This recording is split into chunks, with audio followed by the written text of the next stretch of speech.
Chapter 31. As the other party wished, the man in white led his zombie army in pursuit at top speed. From around the corner, witnessing the scene in the distance, Su Jianyan felt the hairs on his body stand on end. The man in white was one of the most powerful among the zombie kings. He controlled over 300 zombies, and once they all moved, they swept in like a monstrous tidal wave. Su Jianyan didn't hesitate any longer and immediately started running at top speed.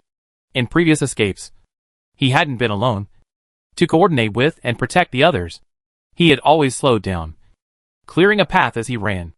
This time, he was alone, with a zombie army behind him. He ran with all his might. The surrounding scenery blurred into afterimages as he rushed past. The terrifying zombies along the roadside didn't even notice him. He had already run past them. He ran in a straight line as much as possible, vaulting over walls or cars blocking his path to increase his speed and gradually widen the distance between himself and the horde of zombies. Half an hour later, noticing the commotion behind him fading, Su Jianyan looked back. Only 20 or 30 zombies remained following him. He didn't see the man in white in the crowd. Did he give up? The man in white was clearly targeting him. He was running with a death wish. Yet the man in white had given up? Su Jianyan was baffled. That man in white was a lunatic. But his absence had its advantages. With him gone, the remaining ordinary zombies were just a bunch of mindless madmen. After running a few hundred meters further, Su Jianyan seized a turn and leaped onto the wall between two buildings, vaulting onto the second floor of the building on his right. Upon entering the building, he immediately sought cover. Meanwhile, the zombies chasing him passed by his building, continuing their pursuit further ahead. Su Jianyan waited patiently until the commotion completely subsided. He didn't linger, taking advantage of the moment before the zombies ahead had caught up. He quickly went downstairs and headed to the right. Moving again, he no longer charged recklessly, but carefully avoided all the zombies, leaving no trace. Half an hour later, when it was completely safe, he finally found a place to rest. His strength had been almost completely depleted. After this frantic run, his legs felt like lead, and his heart was pounding. At the same time, an unprecedentedly intense hunger struck him. The hunger was so strong that his hands trembled uncontrollably as he rummaged through his backpack for food. He didn't have much left: a bag of raisins, a bag of sakama, a type of Chinese pastry, and 3 bags of fish tofu. He had finished the rice he'd eaten while moving out of the city with Li Xiaofeng. Su Jianyan quickly ate some sakama, a type of Chinese pastry. The sakama seemed even worse than before. So bad it made him nauseous. He managed to swallow it all. But before he could even drink water, he started gagging. Su Jianyan quickly drank some water. The water helped him forget the sakama flavor. But the nausea in his stomach didn't subside. The ever-growing hunger also persisted. Su Jianyan could only eat some raisins. The raisins were just as bad. The raisins' characteristic sweetness was gone, replaced by an indescribable, foul, plant-like odor, making him feel like he was chewing tree roots. The more he ate, the more nauseous he felt. Su Jianyan had to consider another possibility. He had ruined his stomach from starvation. This wasn't surprising. Since waking up, although he had eaten something every day, it was basically just enough to keep him from starving. On the few days he had rice, it was just rice, not enough nutrition at all. Su Jianyan felt helpless. But there was nothing he could do. He gave up eating, closed his eyes, leaned against the wall, and tried to endure it. Time passed, and the nausea gradually subsided. But the hunger remained intense. After resting for another 10 minutes or so, and with no improvement, Su Jianyan had to give up. He looked in the direction where he had parted ways with Li Xiaofeng and the others. The number of zombie kings in that direction was increasing. He had to get back as soon as possible. The man was still there. The zombie kings fed on awakened zombies. Going downstairs, a cold wind swept over him, and Su Jianyan realized that the sun had already set. This was not a good thing. While the darkness made it harder for ordinary zombies to spot him, it also made it harder for him to spot the zombies, as he would leave footprints along with them. Su Jianyan took a deep breath, using the cold to quell his hunger, and then moved quickly through the buildings. Not wanting to leave too many traces, he abandoned the idea of directly killing the zombies and instead took detours. Stillness was fine. But once he started moving, the hunger intensified immediately. He had only walked a short distance before his arms and legs became weak with hunger. In that state, He couldn't move at all, and had to find a place to rest. He chose a row of buildings, intending to go around to the back corridor from the side. There were zombies on the side of the row of buildings, perhaps driven mad by hunger. For a moment, he even found those zombies exceptionally appetizing. The moment the zombie turned its back, Su Jianyan sprinted across the alley, intending to circle around to the back of another building further ahead. There were no zombies on the side of that building, so Su Jianyan quickly turned. At the end of the street, the man in white leaned against the wall at the corner, silently watching everything. He smiled, but his eyes held no joy. He wasn't wrong. That person was indeed saving the awakened zombie. He didn't know what was going on with that person, why they thought he was still human, and why they would act with an awakened zombie after believing they were human. But that person who thought they were human was willing to risk their life to distract him for an awakened zombie. The man in white's lips curled into a smile. Now that he had found them, he should kill them. But his fingers stubbornly tore a piece off the concrete wall. He was jealous, driven almost mad with jealousy. He knew something was wrong. He shouldn't be like this. But the bitterness in his heart was uncontrollable, and his gaze couldn't leave the man's back. If that awakened zombie was him, if the person that man was willing to risk his life to save was him, the thought sent a rush of blood to the white-clad man's head. When he came to his senses, a smile was already playing on his lips. Unlike his previous fake smile, this was a genuine smile. A smile as foolish as could be. The white-clad man shook his head, trying to appear normal. He wasn't like this. He must have been influenced. As he pondered, something stirred in his mind. The zombies he had sent out had found humans. The person he was looking for was right in front of him. The zombies had found other humans. He was about to ignore it when he suddenly changed his mind. He glanced deeply at the distant building, then turned and headed towards the location of the zombie that had sent him the message. Thump! Almost as soon as he turned, a heavy thud came from behind the building ahead, followed by a powerful wave of hunger. The man in white paused, then quickly headed in that direction. Behind the row of buildings, in the alleyway, lay a figure lying on the ground. Feeling the increasingly intense hunger in his mind, and realizing what was happening, the man in white's expression gradually turned strange. This person has starved themselves unconscious? The man in white quickly recovered. This person had always thought they were human, and that the food they ate was definitely human food. But those things were meaningless to the zombie king. He took 2 steps forward and squatted down beside the person. Weak arms, fragile neck, a skull he could crush with a little force. The person before him wasn't incompletely evolved. He was clearly still human, still a newly awakened cub. The snow fell heavier and heavier, quickly covering the face of the person on the ground with a thin layer. The white-clad man reached out, and the moment his fingers touched the other's forehead, an intensified hunger surged from the depths of his mind. Following this was a strange softness, a feeling not at his fingertips, but deep within his heart, as if his entire heart was melting. A cub that had starved itself unconscious. Huh. The white-clad man realized what was happening, having already cut his own hand. A darker, bluish-green blood, more intense than that of ordinary zombies, slid down the wound and dripped into the mouth of the person on the ground. The starving man, smelling the aroma of food, swallowed instinctively. The power contained in the corpse king's blood far surpassed that of ordinary zombies. The hunger that had arisen from his heart quickly faded, replaced by the satisfaction of having eaten and drunk his fill. After staring for a while longer, the man in white stood up, leaving one zombie watching nearby. He turned and left. On the second floor of a beauty salon, Liao Su, panting heavily, couldn't help but smile. The man in white hadn't chased after him, so he must have gone to Su Jianyan and the others. Su Jianyan was injured. Li Xiufeng only had 2 arrows left, and the awakened zombie Su Jianyan was seriously injured and unconscious. This time, they definitely couldn't escape.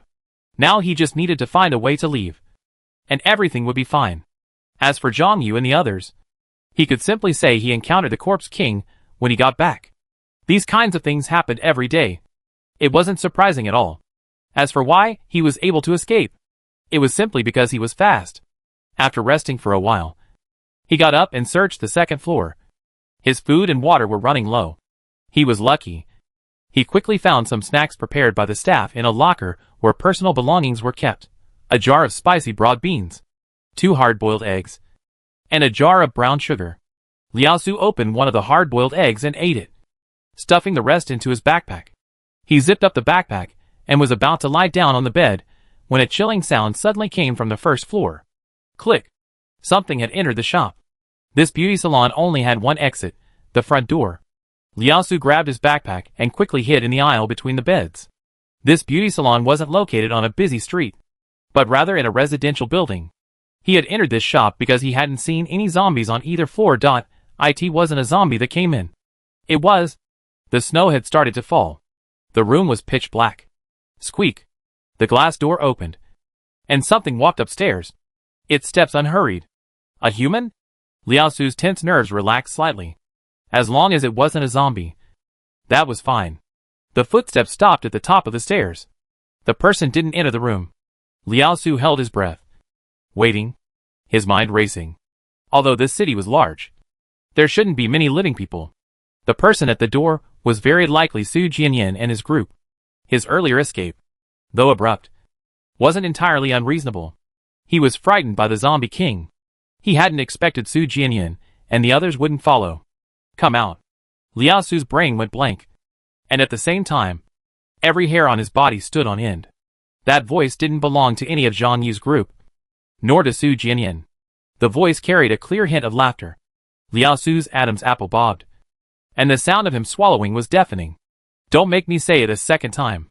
This time, the laughter in his voice was even more pronounced, and even more chilling. Liao Su's body trembled uncontrollably, his mind buzzing. The next moment, he gritted his teeth and stood up. The sky was completely dark, and the room was pitch black. But even with the faint light from the stairwell, he recognized the person standing at the top of the stairs at a glance. It was the white-clad corpse king.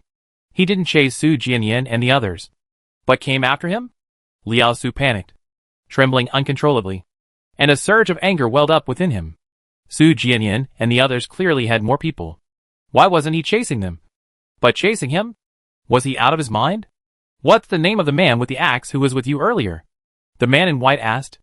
Liao Su, who had been trembling, froze. The next moment, he looked up in astonishment. Why was the man in white asking about Su Jianyan? Liao Su suddenly thought of the awakened zombie beside Su Jianyan. It was clearly an awakened zombie. It should have attacked Su Jianyan.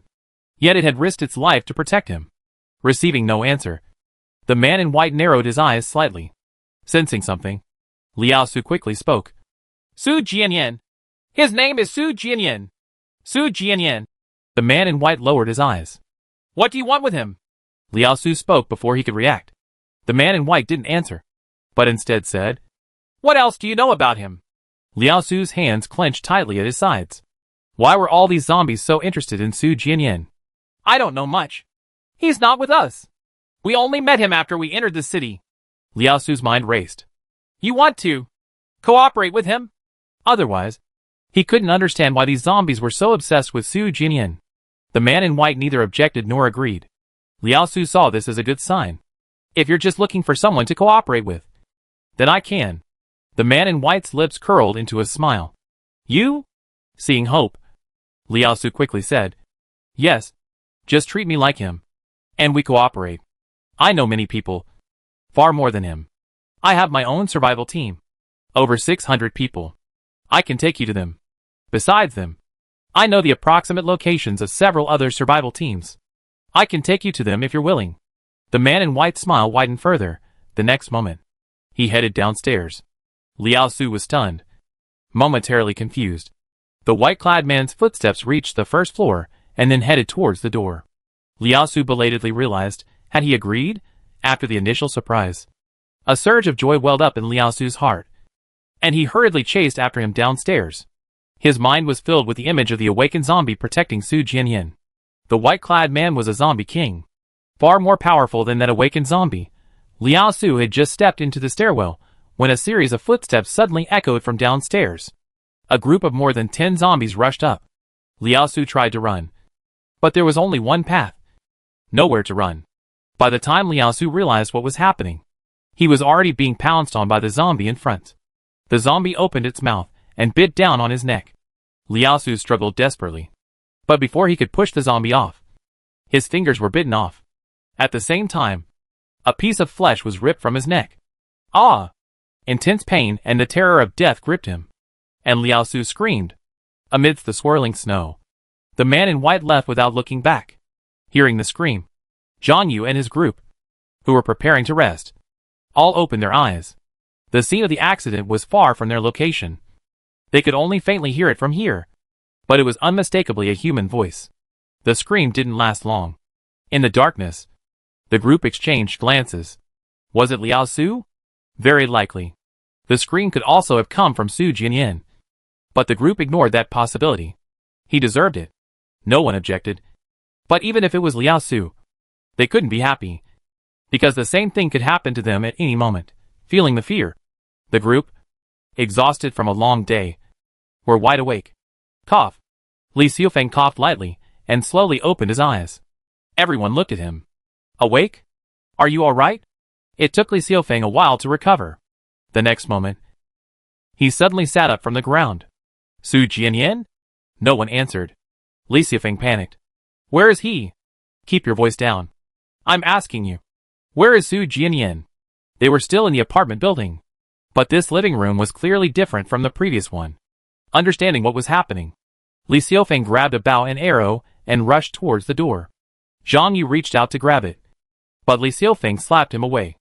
Zhang Yu pounced on him, knocking Li Xiufeng to the ground. What are you doing? Get away! Li Xiufeng struggled. Zhang Yu didn't let go, raising his fist towards Li Xiufeng's face. Caught off guard, Li Xiufeng was completely stunned. Ugh! What are you doing? No one stopped him. The group simply watched. Zhang Yu's punches landed squarely, landing over 10 blows until Li Xiufeng was too weak to fight back. Only then did he stop. Don't play dumb with us. Don't you understand why he knocked you out? Going there would be suicide. He doesn't want you to die. He's saving your life. Zhang Yu himself was seething with anger. Li Xiufeng could vent his anger on him. Li Xiufeng was loyal and righteous. So they were bastards? Li Xiufeng lay motionless on the ground, his chest heaving violently. Su Jianyan was awakened by the cold. When he woke up again, he was covered in a thick layer of snow, and his hands and feet were aching from the cold, perhaps because of the snow. No zombies noticed him. Su Jianyan breathed a sigh of relief. The next moment, shivering, he hurried towards the nearest stairwell. There were no zombies in the stairwell. Su Jianyan chose the nearest door, knocked, and after confirming there was no movement inside, pried the door open. Unsure of his surroundings, he didn't light a fire, but simply wrapped himself in a blanket and quickly rubbed his hands and feet. Half an hour later, his limbs finally warmed up. It was then that he realized the hunger had vanished, replaced by a strange taste in his mouth. Su Jianyan quickly grabbed some water to rinse his mouth. He had likely eaten snow. Some of the water in the bottle was frozen solid, and a sip was icy cold. The chill made him a little more alert. He rummaged through his backpack for all the food, intending to eat it all. There wasn't much, but probably because he had been starving. He started to feel full after only a few bites. He finished everything. However, after eating and drinking some water, he got up and began searching the house. The house was fully furnished, but it seemed no one had lived there before the outbreak. The refrigerator was empty. Su Jianyan took his axe and went out, heading towards the next room. It was late, and going out in the extreme cold was suicidal. He could only continue tomorrow. Until then, he had to find as much food as possible so he could concentrate on his journey tomorrow. He was also running low on water and needed to replenish it. He had originally been only a little over 2 days' journey from the city outskirts, but after a day of this ordeal, he now had more than 3 days' journey left. This was definitely not good news. But the further into the city one went, the fewer people entered. This building hadn't been searched much. A little over an hour later, when he returned to the room, he had half a bag of food. Most of it was snacks that didn't keep him full for long. But he was lucky enough to find a box of lotus root starch and 2 cartons of milk. With food and water, he felt more confident and quickly fell asleep after lying down. Perhaps because he was full, Su Jianyan slept better than ever before. The next morning, when Su Jianyan got up, his arms, which had been somewhat weak, had regained their strength. After eating something simple, he went out, having slept well and feeling better. Coupled with the improved visibility at dawn, his speed noticeably increased. A little over 4 hours later, as the sun reached its zenith and the high temperatures were about to hit, He saw the building where he had hidden the man in the distance. There were zombies downstairs, all gathered near the stairwell entrance. Su Jianyan didn't force his way in. He walked halfway around the building before climbing up through the security window. Security bars on windows are primarily for preventing falls, so most people don't lock them, securing them only with a rope. Reaching the room where they had previously hidden, Su Jianyan easily slipped inside. The room immediately following the window was the master bedroom, the same room where he had hidden the man. Upon entering, he went straight to the wardrobe. He opened the wardrobe, but the man wasn't there. Instead, the wardrobe was filled with a bluish-green liquid. Su Jianyan froze, then quickly looked around. The master bedroom door was tightly shut, and there was no one in sight. Did the man leave on his own? Su Jianyan headed towards the living room. The moment the door opened, he saw a pile of corpses on the floor. The corpses were clearly zombies, and their brains had been eaten. The front door leading from the living room to the outside was wide open. Su Jianyan felt a headache coming on. If that man had run away, where would he find him in such a big city, and he had eaten so many zombies? Su Jianyan's head was throbbing, and the hairs on his body suddenly stood on end. Before he could react, the axe in his hand was already behind him. A figure had appeared behind him, extremely close. Bang! The axe slammed into the wall, immediately creating a dent. Only then did Su Jianyan see the figure clearly. It was none other than the man he was looking for. The man hadn't left, but had gone back inside after eating, which Su Jianyan hadn't been able to find before. Why didn't you say anything? I almost hid you, Su Jianyan said, still shaken. The man didn't answer, only his eyes fixed on Su Jianyan with a chilling gaze. Are you all right? Su Jianyan stepped forward, intending to check the man's wounds. How's the injury? Before Su Jianyan's outstretched hand could even touch the man stepped back. His outstretched hand hung awkwardly in the air. Slightly startled, Su Jianyan quickly regained his senses, and with it, the hairs on his body stood on end again. Su Jianyan steeled himself and looked into the man's eyes, his hand gripping the axe involuntarily tightening. The man's appearance hadn't changed, but his eyes were clearly different. He was scrutinizing him. Su Jianyan's Adam's apple bobbed, the sound of him swallowing making his eardrums ache. I told you not to eat random things. And now look what's happened. He's really gotten smarter. I didn't mean to leave you behind. That zombie king in the white tracksuit found us, and he's been chasing us, trying to kill us. I hid you here to distract him. Su Jianyan tried to explain. If he could, he didn't want to be enemies with the man. The man lowered his eyes slightly, seemingly deep in thought. After a moment, he took a step towards Su Jianyan. The chilling aura unique to zombies assaulted him, every cell in Su Jianyan's body screaming with discomfort. But he endured it without flinching. Approaching, the man looked Su Jianyan up and down, then began to sniff. Recognizing that familiar gesture, Su Jianyan's highly tense nerves slowly relaxed a little. Was this another signal? Amused, Su Jianyan mimicked the man's actions, sniffing him as well. The moment he moved, the man frowned. Su Jianyan's relaxed nerves instantly tensed again, a cold sweat breaking out on his back. He had been able to fool this man before because the man was stupid. Now everything was different. Ugh! The man suddenly lunged at Su Jianyan. Before Su Jianyan could react and dodge, he was already knocked backward, as his back slammed against the wall. Only one thought crossed Su Jianyan's mind. He was doomed. The man was an awakened zombie, especially at this distance. Ugh! What awaited Su Jianyan was a frantic rubbing against the man. Ugh, stinky. He only slept for a short while, and Su Jianyan already smelled terrible. Su Jianyan was clearly his. The more he thought about it, the angrier and more aggrieved he felt. The man clung tightly to the person in front of him. It was all his fault for not watching Su Jianyan properly. He already memorized that stinky smell. Next time he saw the guy, he'd definitely beat him up. Chapter 32. Stinky? Su Jianyan's expression cracked for a moment. Conditions in the apocalypse were indeed harsh. But he changed his clothes frequently, had showered recently, and hadn't eaten much, so his sweat evaporated almost instantly.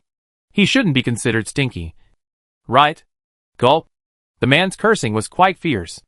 Unfortunately, he only occasionally uttered one or two understandable words. Most of the time, Su Jianyan still couldn't understand what he was saying. However, Hearing that familiar babbling, Su Jianyan's tense nerves completely relaxed. Thank goodness. He didn't have a brain. All right. Let me go. Su Jianyan patted the man's shoulder. They had to leave this place as soon as possible. Who knew if the man in white would turn back, besides the man in white? There were other zombie kings nearby. Gulp. The man held onto Su Jianyan tightly. Su Jianyan had no choice but to push him away, then led the way towards the window. Let's go! As he turned, Su Jianyan sniffed his collar, finding no odor, and breathed a sigh of relief. The man followed eagerly. The security window wasn't as easy to navigate as the stairwell. It took Su Jianyan a while to squeeze through. The man imitated him. A few minutes later, the two reached the ground floor. Su Jianyan hesitated for a moment, then headed towards the outskirts of the city. Li Xiaofeng and the others had left yesterday afternoon. It was now noon the next day. The chances of him catching up were slim. But he was unwilling to turn back now that they had come this far. There were no zombies on the street directly below the security window, but there were in the alley diagonally opposite, from around the corner. Su Jianyan saw the man rushing towards him, hesitating whether to go around or fight. He smashed the zombie's head to pieces with 2 powerful punches. After smashing it, he mumbled a few curses. Su Jianyan was a little confused, but it was good that the zombie was gone. He continued forward through the alley. They were in a residential area. Beyond the alley was another alley, but this one connected to the main road leading to the complex's gate.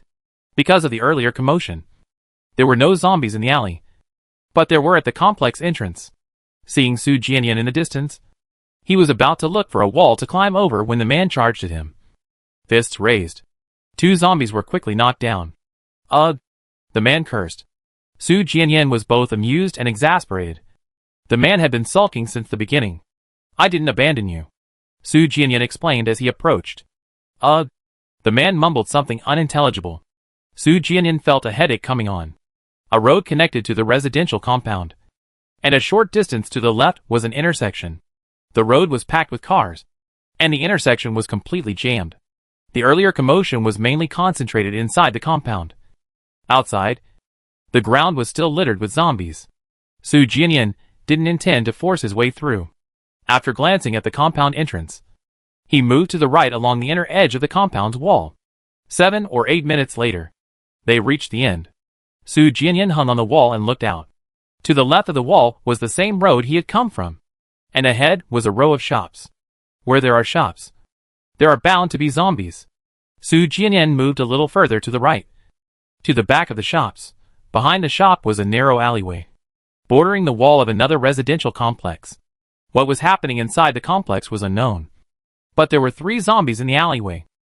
Su Jianyan was pondering which way to go when he turned and saw the man already perched on the wall, about to attack the zombies. Su Jianyan quickly pulled him down. Get down. Gurgle. The man immediately complied. The man wasn't behaving well. Su Jianyan used the patience of someone coaxing a kindergarten child, speaking and gesturing. I didn't abandon you. And I never will. The man clearly didn't understand. Su Jianyan took a step forward and hugged the man. I didn't abandon you. Seeing Su Jianyan approach, feeling the strength in his arms, and smelling his scent, the man's eyes immediately lit up. He and Su Jianyan were the best of everything in the world. The next moment, the man scaled the wall and rushed towards the 3 zombies in the alleyway across the street. He delivered 3 powerful punches, knocking them all to the ground. Su Jianyan was his. Anyone who tried to approach would be killed. Su Jianyan rubbed his nose, giving up on explaining. He took a running start, using his hands to push off the wall and leap over it, heading into the alleyway.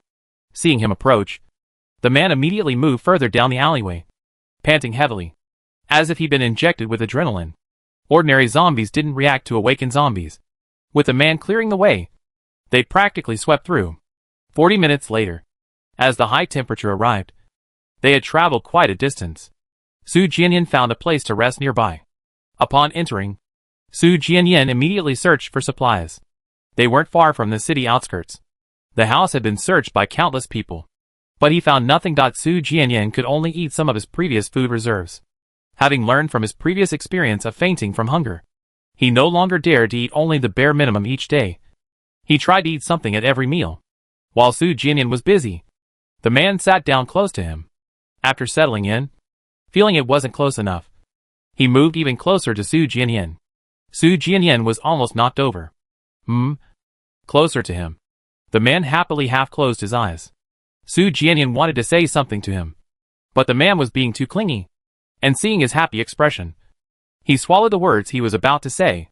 If he hadn't abandoned the man twice, the man wouldn't be reacting like this now. I'm going to sleep for a while. Since the man was willing to be close, Su Jianyan simply leaned against him openly. The man's body was cool, which was perfect for relieving the high fever. Feeling Su Jianyan's pressure on him, the man's long, slightly curled eyelashes trembled slightly, and his normally gloomy eyes gleamed. He adjusted his position, making Su Jianyan more comfortable. With this ice block of a man around, Su Jianyan was indeed much more comfortable. The world was silent. A breeze blew outside the window, but it wasn't refreshing at all. Instead, it was incredibly hot. In a daze, just as Su Jianyan was about to fall into a deep sleep, he heard the sound of a window being pushed open outside the building next to his. Su Jianyan instantly woke up. Ordinary zombies don't open windows. Was it Li Xiaofeng and the others? Su Jianyan scrambled to his feet and quickly approached the window, peering out through the gap in the curtains. The instant he saw clearly, the joy in Su Jianyan's heart vanished, replaced by horror and a chill. The one who opened the window wasn't human, but the zombie king. A zombie-like creature, resembling a monkey, clung to the wall, its legs and belly covered in freshly scabbed wounds.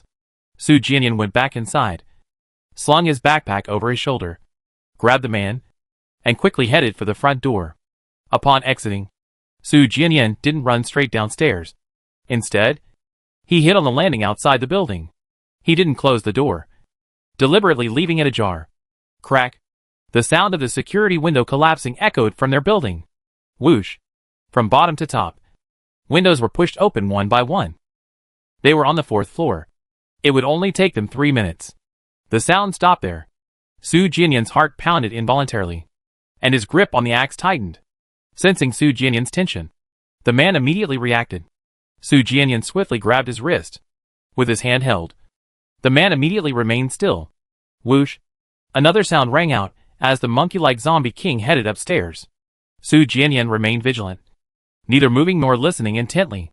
This building had an elevator and 9 floors. It took the monkey-like zombie king several minutes to finish checking the top floor rooms. It then headed towards the next building. Su Jianyan listened for a while longer, until it had finished checking the next building and gone further, before leading the way downstairs. The monkey-like zombie king's appearance here was no coincidence. It was seeking revenge. How it found him wasn't hard to guess. The white-clad man had caused quite a commotion yesterday afternoon, and he had just killed many zombies along the way. Downstairs, Su Jianyan ran back the way he came without hesitation. The scorching heat hadn't subsided.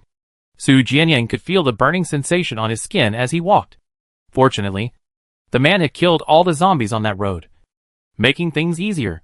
Not daring to let his guard down, Su Jianyan led the man and ran for over an hour until they returned to the vicinity of the building where he had parted ways with Li Xiaofeng and the others. After finding a place to rest, Su Jianyan quickly drank some water. The water was also 50 or 60 degrees Celsius in the heat, and drinking it didn't quench his thirst at all. Instead, it made his internal organs feel even hotter. He didn't have much water to begin with, and this quickly emptied the bottle. Su Jianyan threw the bottle away. 2 hours later, the heat subsided, and Su Jianyan moved again immediately. This time, he didn't head towards the outskirts of the city, but chose to head into the city. He couldn't stay in this area any longer. He really wanted to leave the city. But first, he had to get out alive. He only hoped that Li Xiaofeng and the others were already far away. Su Jianyan spent the entire afternoon moving, and throughout this time, he didn't kill a single zombie, choosing instead to bypass them all.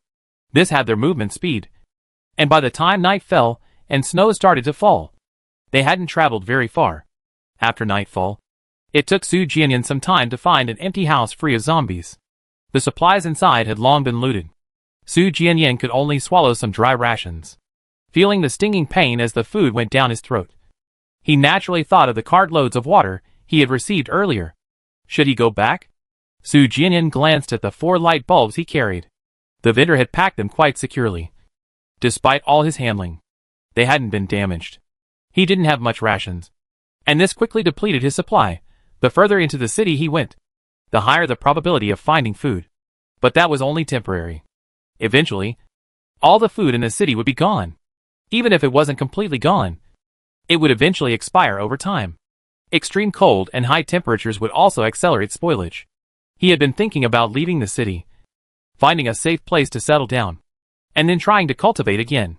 But given the current situation, even if he could successfully leave the city, where in this world was there any place that was absolutely safe? He already had lights and water, which was already quite good. Once he left the city, how easy would it be to find that much water again? Su Jianyan took a deep breath, put the light bulb back in, and went to bed. Su Jianyan slept very restlessly that night. In his dream, he fell into an ice hole and couldn't climb out no matter how hard he tried. The next morning, Su Jianyan opened his eyes and saw, as expected, the man had crawled into the covers and was pressed close to him. Seeing him look at him, the man moved closer. Wanting to be even closer, Su Jianyan jumped out of bed in a second, telling the man not to touch him. Ugh! The man looked aggrieved, feeling rejected, considering the monkey-like zombie king might come after them. Su Jianyan didn't go out immediately. Instead, he waited patiently for the sun to melt the snow. While waiting, he searched every room in the building he could find. This time, he was lucky. In a drawer of the coffee table in the living room of a house that had been searched countless times, he found a box of dried kelp. There were 8 pieces of dried kelp, each only a thin slice, about the size of an egg. But this kind of dried kelp expands dozens of times when it gets wet. Just one slice is enough for a whole plate. This dried kelp can be eaten raw. The only problem is water. Eating it raw without water puts a lot of strain on the stomach. He was currently out of water. After packing his things and calculating that it was about time, Su Jianyan went downstairs. He headed straight towards the transfer station. The transfer station was located in the city center, a 5-day journey away. Moving again, Su Jianyan chose the safest route, preferring to take a detour rather than leave a trace. Less than 10 minutes after Su Jianyan left the building where he had stayed the previous night, a new guest arrived. The monkey-like zombie king approached as quietly as possible, then opened each window and peered inside. The moment it approached a third-floor window, its barely recovered pupils contracted. Through the drawn curtains, the faint smell of human food could be smelled. After peering inside for a while longer and not seeing anyone, it circled around to the back of the building. Sure enough, it saw traces of something walking outside the back stairwell. The trail was barely perceptible, and it kept circling around the zombie. That was a movement method only humans would use. Confirming this, and recalling everything that had happened that day, a sinister smile crept across its face. The next moment, it sped off towards the trail. Its massive size made it incredibly fast, and in no time, it had covered 5 or 6 blocks. Just as it rounded a corner and was about to accelerate, it spotted a small figure at the end of the street. A man in a white tracksuit was peering over a corner of a building. Hearing the noise, the man turned around. His face was full of smiles. The smile was dazzling. The monkey zombie king stopped. It had seen a similar smile before, when it secretly observed humans preparing a big surprise. An older father would smile like that, looking at his own cub in his arms. TSK, disturbed. The smile on the white-robed man's face gradually faded, replaced by displeasure. The fact that the monkey zombie king could find this place already said a lot. It made him feel disturbed. Squeak. You knew all along? The monkey zombie king narrowed its eyes slightly. It thought it was the only one who had noticed. At the same time, Su Jianyan, hearing the commotion, quickly ran across the street ahead. He looked back as he ran. Upon seeing clearly, the corner of his mouth twitched involuntarily. The monkey zombie king was one thing. But why was the white-robed man here too? Hadn't he already given up? He really was persistent. You can leave now. The white-robed man spoke to the monkey zombie king, startling Su Jianyan. Squeak. Leave? Why should it leave? Now that it's here, the man in white shouldn't try to devour it all. Devour it all? The man in white withdrew his gaze from Su Jianyan and turned to the monkey corpse king beside him. Squeak. Don't tell me you didn't intend to eat him and take his place. Overwhelmed by that inexplicable rage, unable to move under its oppressive weight, when its leg was severed and it fell to the ground, it didn't understand what had happened. Only instinctive fear filled its heart. a fear so profound it couldn't even move. Later, when it awoke from its coma, it slowly began to understand what had happened. It surprised it, and it enraged it. How could such a weak being possibly be its king? It finally understood why it had searched the entire city and still couldn't find him. He was too weak. As weak as a human. A human it could easily trample. In its rage, a mad idea sprouted within it. Awaken zombies. The flesh and blood of zombie kings are not just ordinary flesh and blood. Especially zombie kings. The blood they shed contains their power. And when necessary, they can even directly create awakened zombies. Especially for the less physically powerful, more intelligent zombie kings. They rely heavily on this method to protect themselves. That person clearly didn't understand what was happening, which meant his ability was innate. Since it was an innate ability, it should exist within his flesh and blood. In other words, by eating that person, it had a certain possibility of inheriting his ability. I didn't expect that. The man in white lowered his eyes. Seeing that the person was about to run away, the monkey zombie king passed by the man in white and chased after him. Not many zombie kings know the man's identity yet, making this a perfect opportunity to act. Otherwise, things will get complicated once the other zombie kings discover it. Bang! An awakened zombie suddenly darted out from the side, slamming the monkey zombie king against a nearby building. All the windows on the wall shattered, shards of glass flying everywhere. The monkey zombie king's barely healed body was instantly covered in countless large and small wounds. The monkey zombie king tried to slap the awakened zombie away, but its movement froze, as if a pause button had been pressed. At the same time, the awakened zombie that had pounced on it swiped at its barely healed left eye, crying in pain. The controlled monkey zombie king regained its senses. Squeak! You bastard! In the chaos, the monkey zombie king's only remaining eye looked at the white-clad man across the street. The man smiled, but his eyes held a chilling killing intent. Squeak! The monkey zombie king made a move to get up, but its movements faltered again. When it recovered from the pain, a deep, bone-revealing gash appeared on its neck. Although they were both zombie kings, the white-clad man's strength was clearly superior. Squeak! I only used one leg. Bang! Under the white-clad man's control, the awakened zombie pulled up a street lamp and stabbed the monkey zombie king, pitting it to the ground. Hearing the commotion, Su Jianyan, who was sprinting at full speed, couldn't help but look back. The distance between them was already considerable. The monkey zombie king was no match for the white-clad man. It was defeated in a matter of moments. When Su Jianyan turned around, he saw the awakened zombie controlled by the white-clad man tear off the monkey zombie king's head. Green blood spurted out, staining half the wall. Su Jianyan felt a churning in his stomach, and his pace quickened. The white-clad man wasn't just a lunatic, but a lunatic with exceptionally high combat skills. Seemingly sensing his gaze, the white-clad man looked in Su Jianyan's direction. When their eyes met, the corners of his mouth immediately curled into a wide, dazzling smile. Su Jianyan shuddered, using every ounce of strength to get as far away as possible. Gulp! Su Jianyan ran while simultaneously grabbing the man beside him back. Ever since he saw the man in white, the man had tried to rush up and beat him several times, which terrified Su Jianyan. The man in white didn't chase after him. He ran for half an hour straight, until he was completely exhausted, before finally finding a place to rest. Having learned from his previous experience, he didn't dare rest for too long, moving again after 10 minutes. Even in the midday heat, he only rested for 2 hours before quickly moving on again. He tried again in the afternoon, until night fell, until the snow started falling, until he could no longer walk, before finally finding a place to rest. On the street, amidst the swirling snow, the black beast approached the man in white, who was sitting on the corpse of the zombie king, propping his head up with one hand. Deep in thought, beside the man in white were 2 awakened zombies, already stuffed but still continuing to eat. Awuh! The black beast stopped. The man in white seemed to awaken from a dream. Awuh! Found him? No. The man in white jumped off the corpse. What about you? Awuh! No. The black beast flicked its tail irritably, and got up to leave. The longer it dragged on, the stronger its unease grew, because while the other zombie kings were unaware of the situation, it knew very well. That person, in terms of both strength and aura, still resembled a human.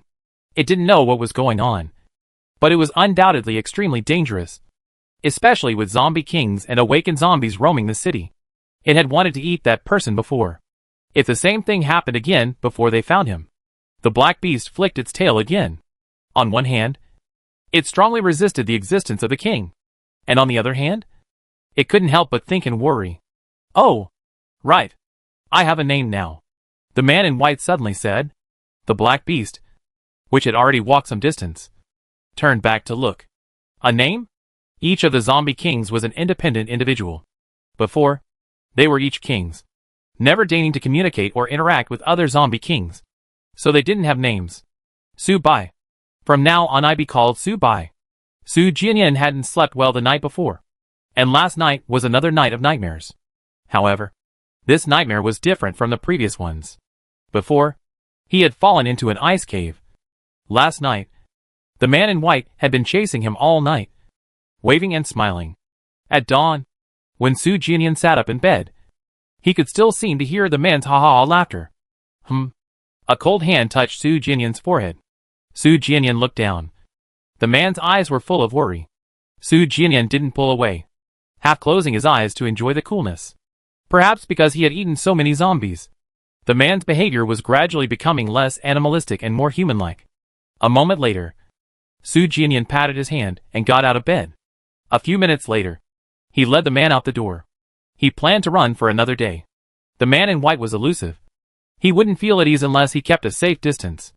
As night fell, after confirming that the man in white hadn't followed him again, Su Jianyan found a place to rest early.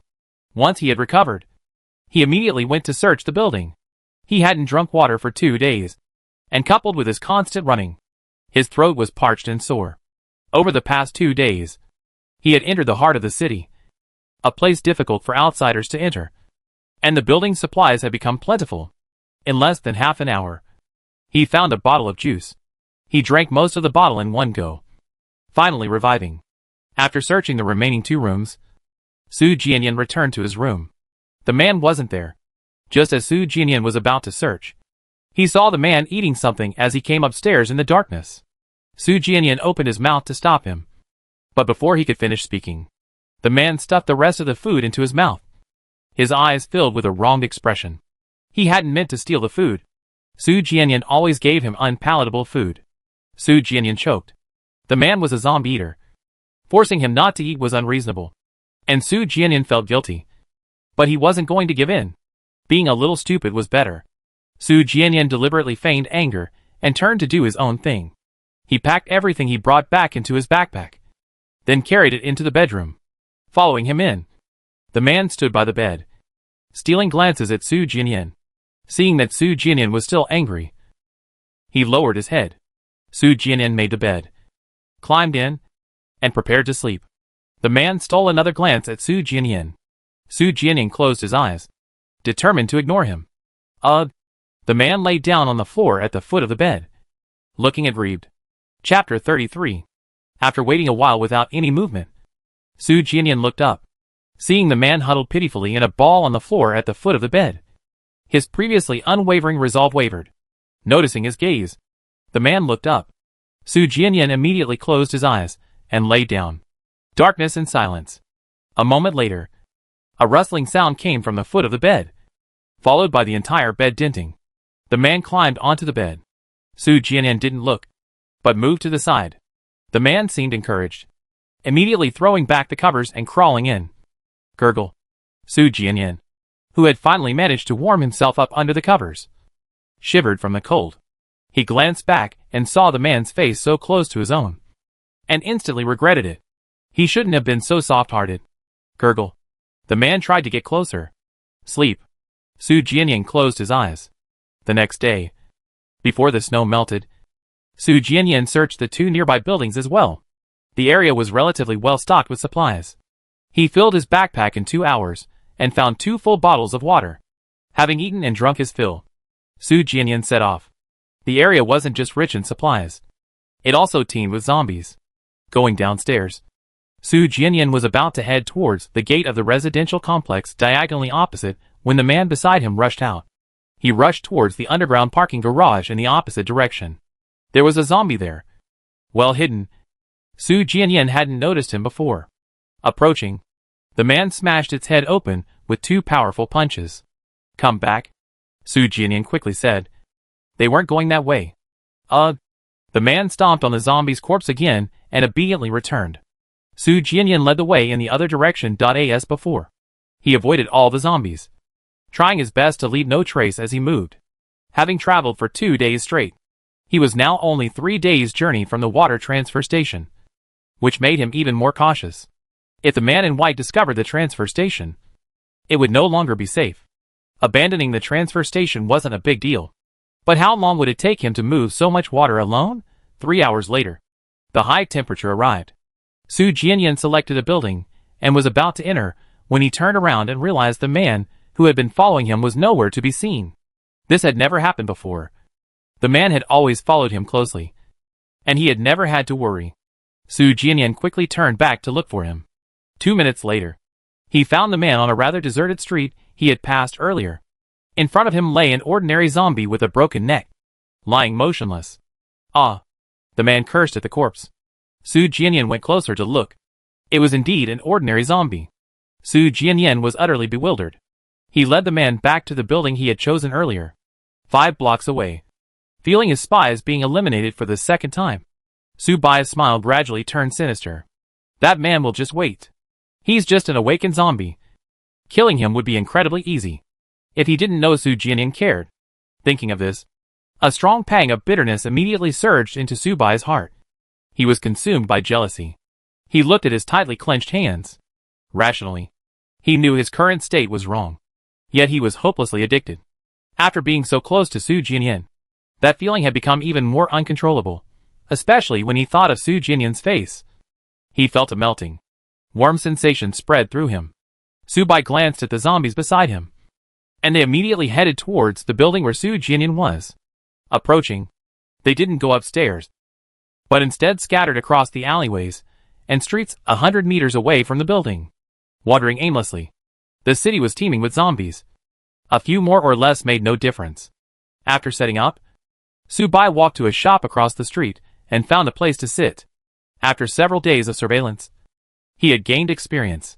The temperature was going to be too high, which would be extremely dangerous for humans. So Su Jianyan would hide himself. Imagining Su Jianyan earnestly building his nest, Su Bai's heart softened. 3 hours later, the high temperature subsided. Judging that the time was about right, Su Bai got up. Half an hour passed, and the zombies he had scattered hadn't reacted. Su Bai waited patiently. An hour passed, and seeing that it was far past their usual departure time, Su Bai's heart grew increasingly uneasy. Something happened? There might be zombies in the building.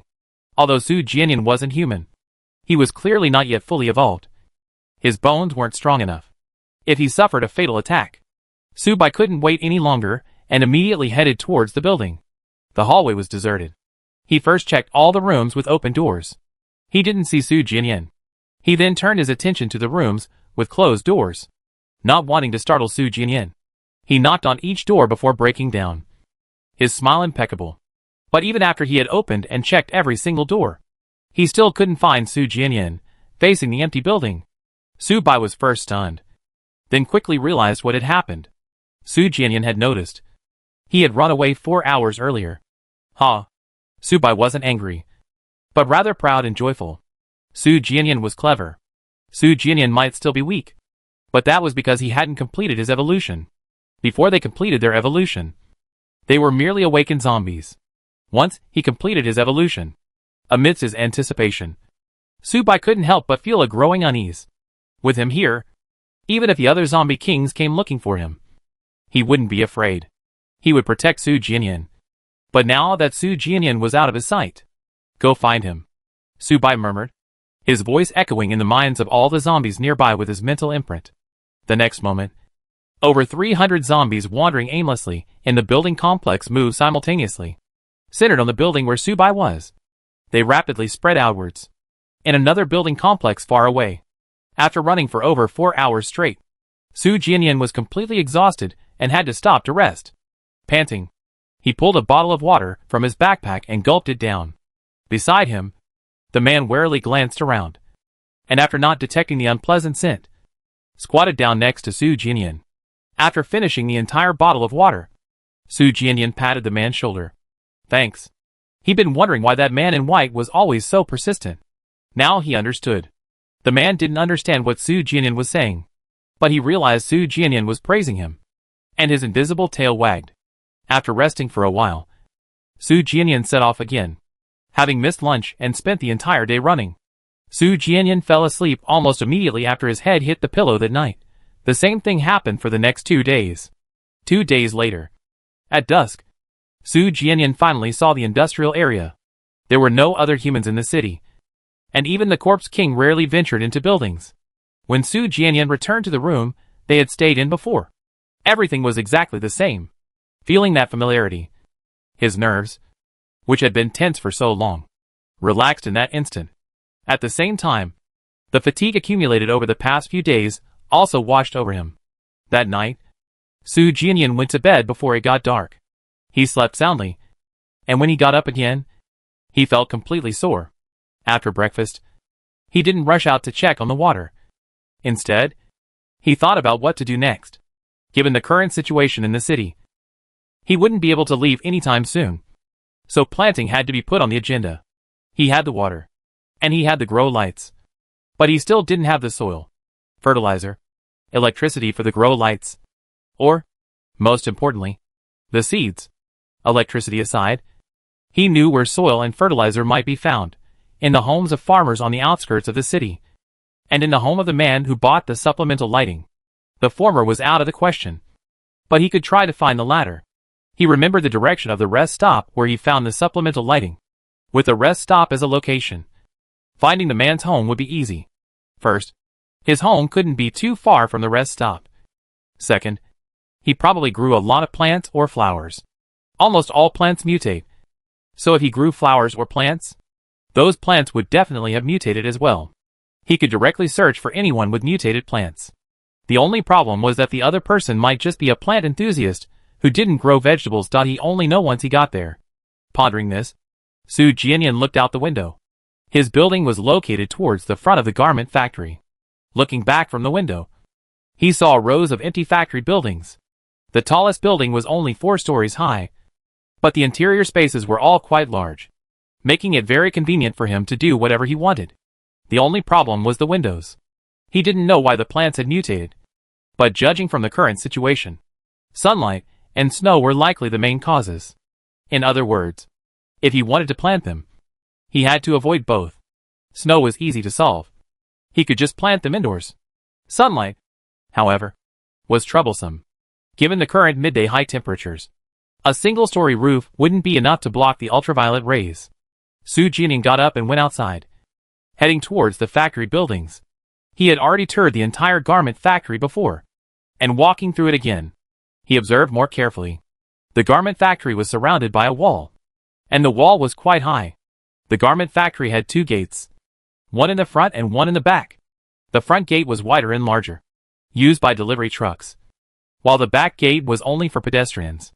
Since the factory had closed down, both gates were locked, which actually made things easier for him. The surrounding area was mostly industrial, with few tall buildings. Once he cleared the zombies inside the perimeter, he would have created a safe zone. What suited him even better was the factory's size. As long as there were no zombies inside, even if he made some noise, it wouldn't be a big problem. With his current resources, the generators he could find were limited to 2 types: roadside solar streetlights or gasoline generators. The former was manageable, but the latter would be quite noisy. After circling the factory once, Su Jianyan stopped in front of one of the factory buildings. This factory was located right in the center of the garment factory, minimizing generator noise, and the shadows cast by the other buildings also provided some shade. After circling the perimeter, Su Jianyan entered. The factory was quite spacious and looked relatively new, with tiled floors, although some trash was inevitably left on the ground. It wasn't difficult to clean. The only drawback was that the factory windows were very large, almost taking up 2 walls. For ventilation, to provide shade, he would need to buy 20 or 30 curtains, and they would have to be blackout curtains. Considering this, Su Jianyan decided to settle on this factory. Given his current situation, it would be difficult to find a more suitable place. Having found a place, Su Jianyan circled the area again and headed straight for the transfer station diagonally opposite. The truckloads of water he had found earlier were still there. Su Jianyan took the opportunity to fill some up and take it back to his dormitory. By the time he finished, the sun was high in the sky.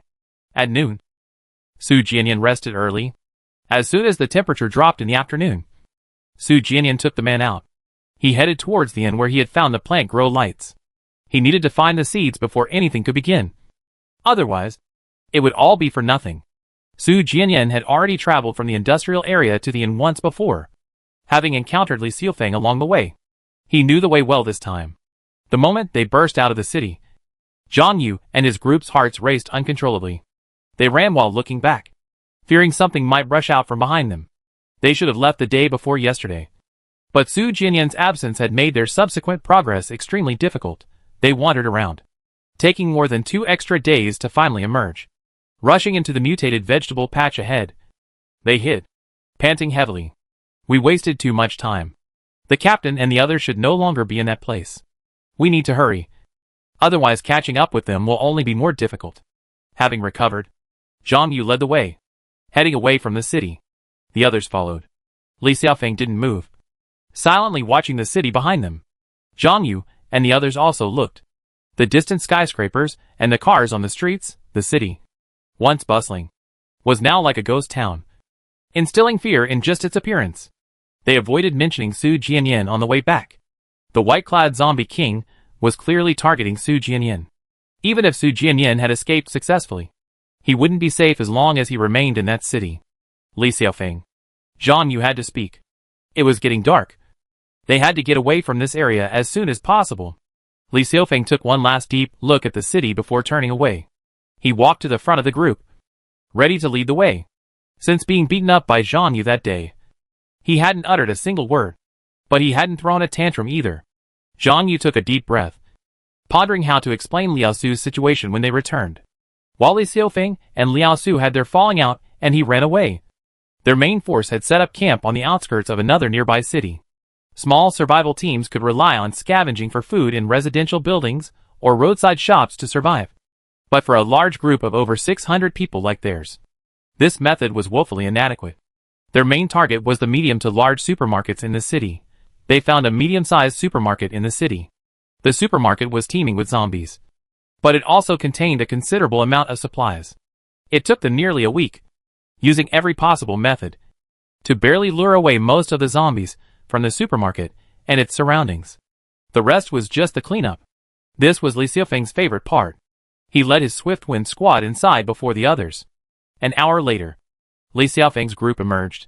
The others rushed in, scavenging for supplies. Li Xiaofeng's team, after resting, also went in several times, bringing back a significant amount of supplies.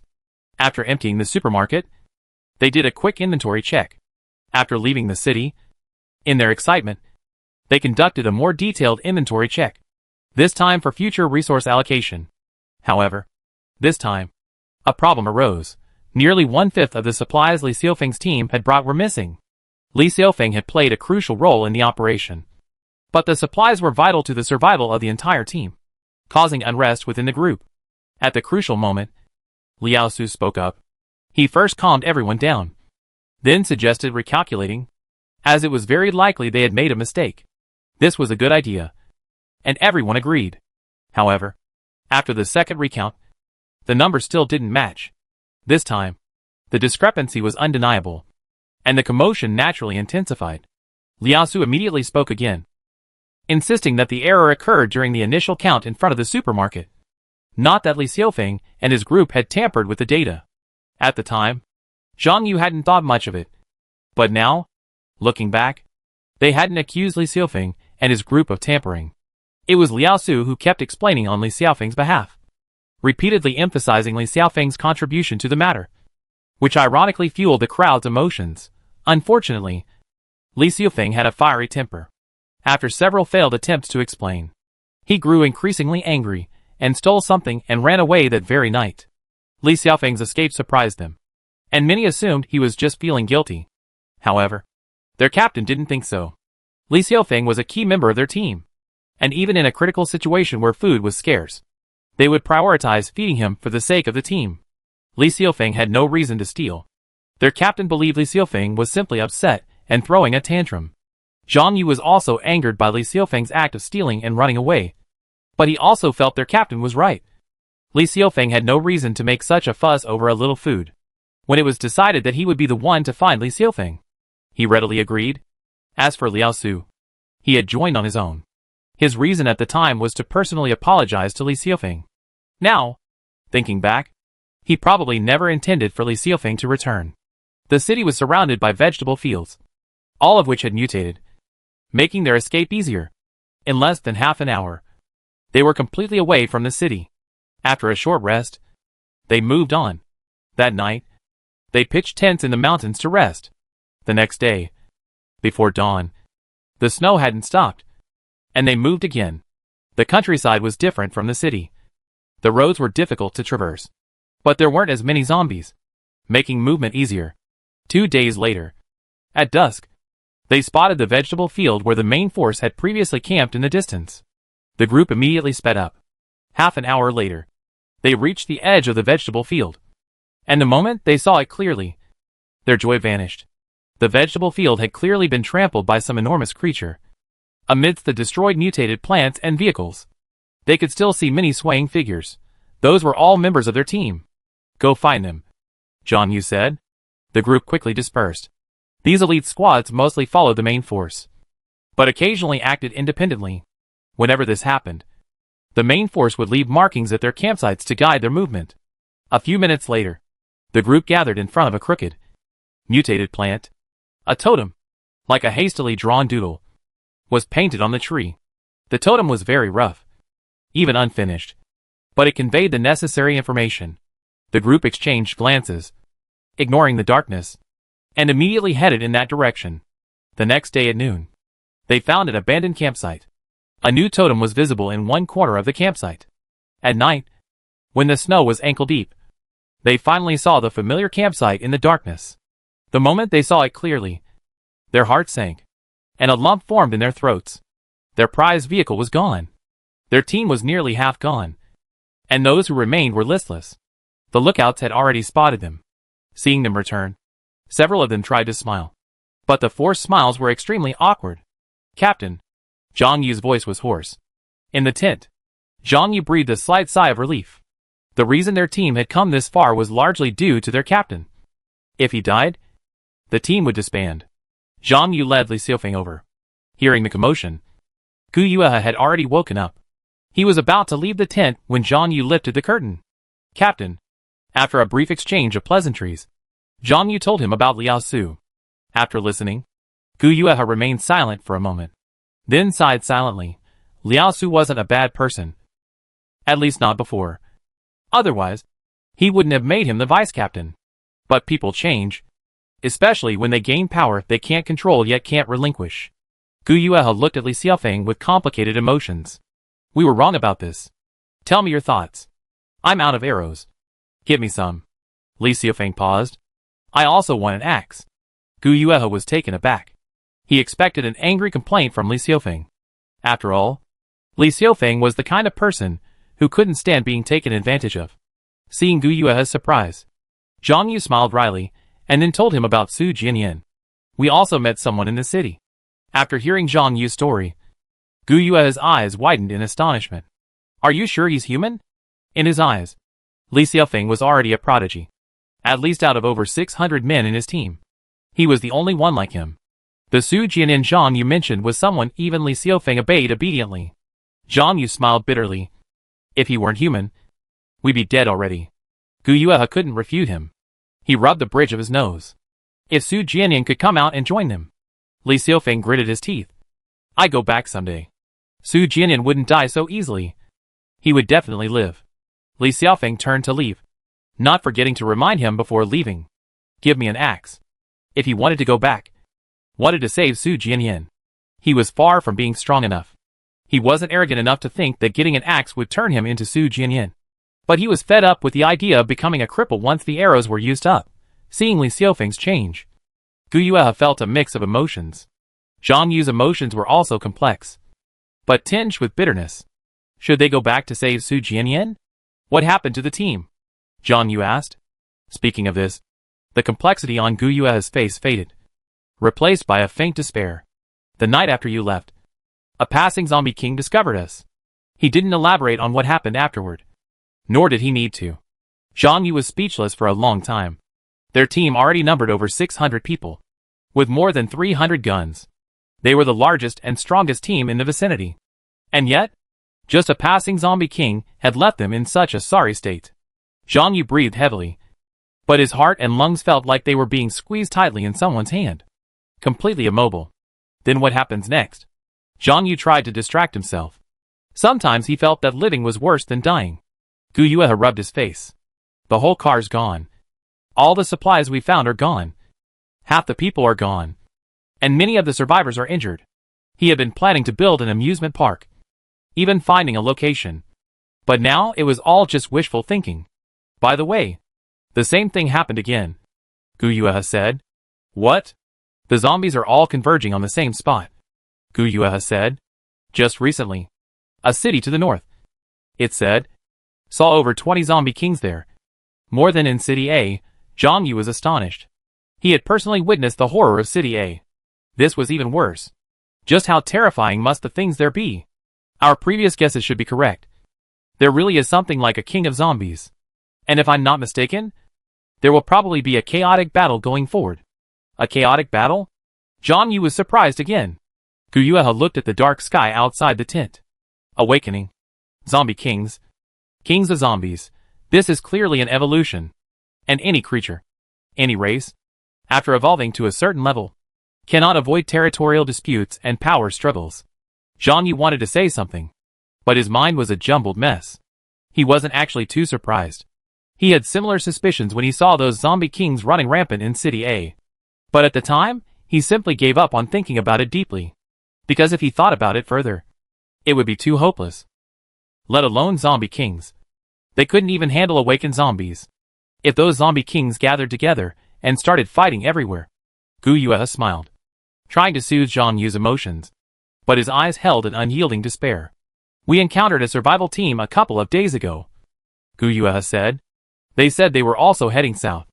City A has its own king of zombies. And so does the king of zombies to the north. Their current location is somewhere between the two. Food in the city is dwindling, making survival increasingly difficult. The survival team's offer to go south was partly to avoid conflict. But they came from the west, and they already searched for food there. Now, the north and City A are both out of the question. The south is their only remaining option. What's the survival team leader's name? Zhang Yu asked, remembering Su Jianyan's entrustment. The survival team is called in two, and the leader is Gu Shengping. Gu Yue asked, puzzled. What's wrong? Su Jianyan asked me to look after a few people. Gu Yue noted it down. Li Xiufeng and the others received Su Jianyan's help. So this was their survival team's responsibility. In City A, braving the wind and snow, Su Jianyan went straight to the third floor where he used to stay. He had closed the door when he left last time, and he was worried about breaking the lock if he tried to pry it open again. The living room was covered in bedding. Upon entering, Su Jianyan went straight to the bedroom, climbing onto the bed and crawling under the covers. Su Jianyan immediately rubbed his hands and feet.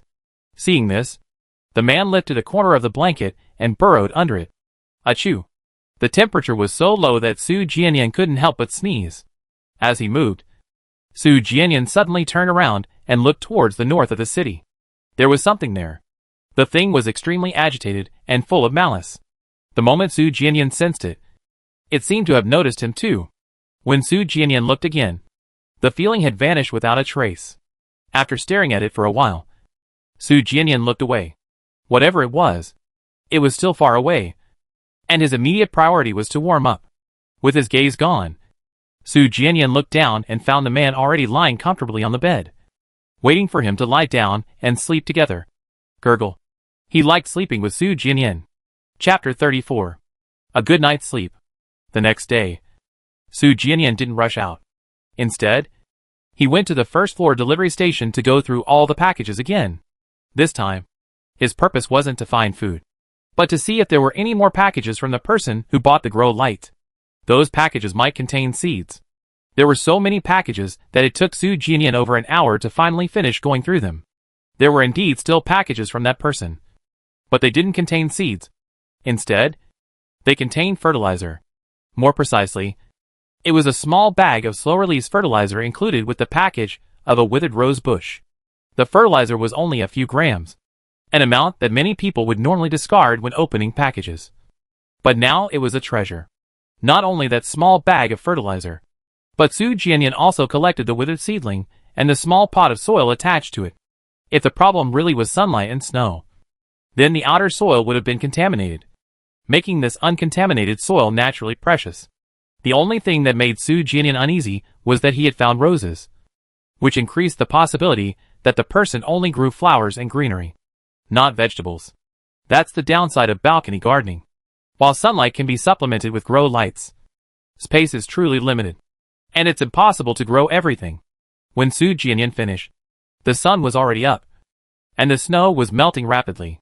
Su Jianyan went out and began searching for the person's home, centering on the inn. He thought it would take some time, given the zombies everywhere and the difficulty of movement. But in less than half an hour, he spotted it in a nearby apartment complex. It was a 15-story building with an elevator. The person lived on the 9th floor.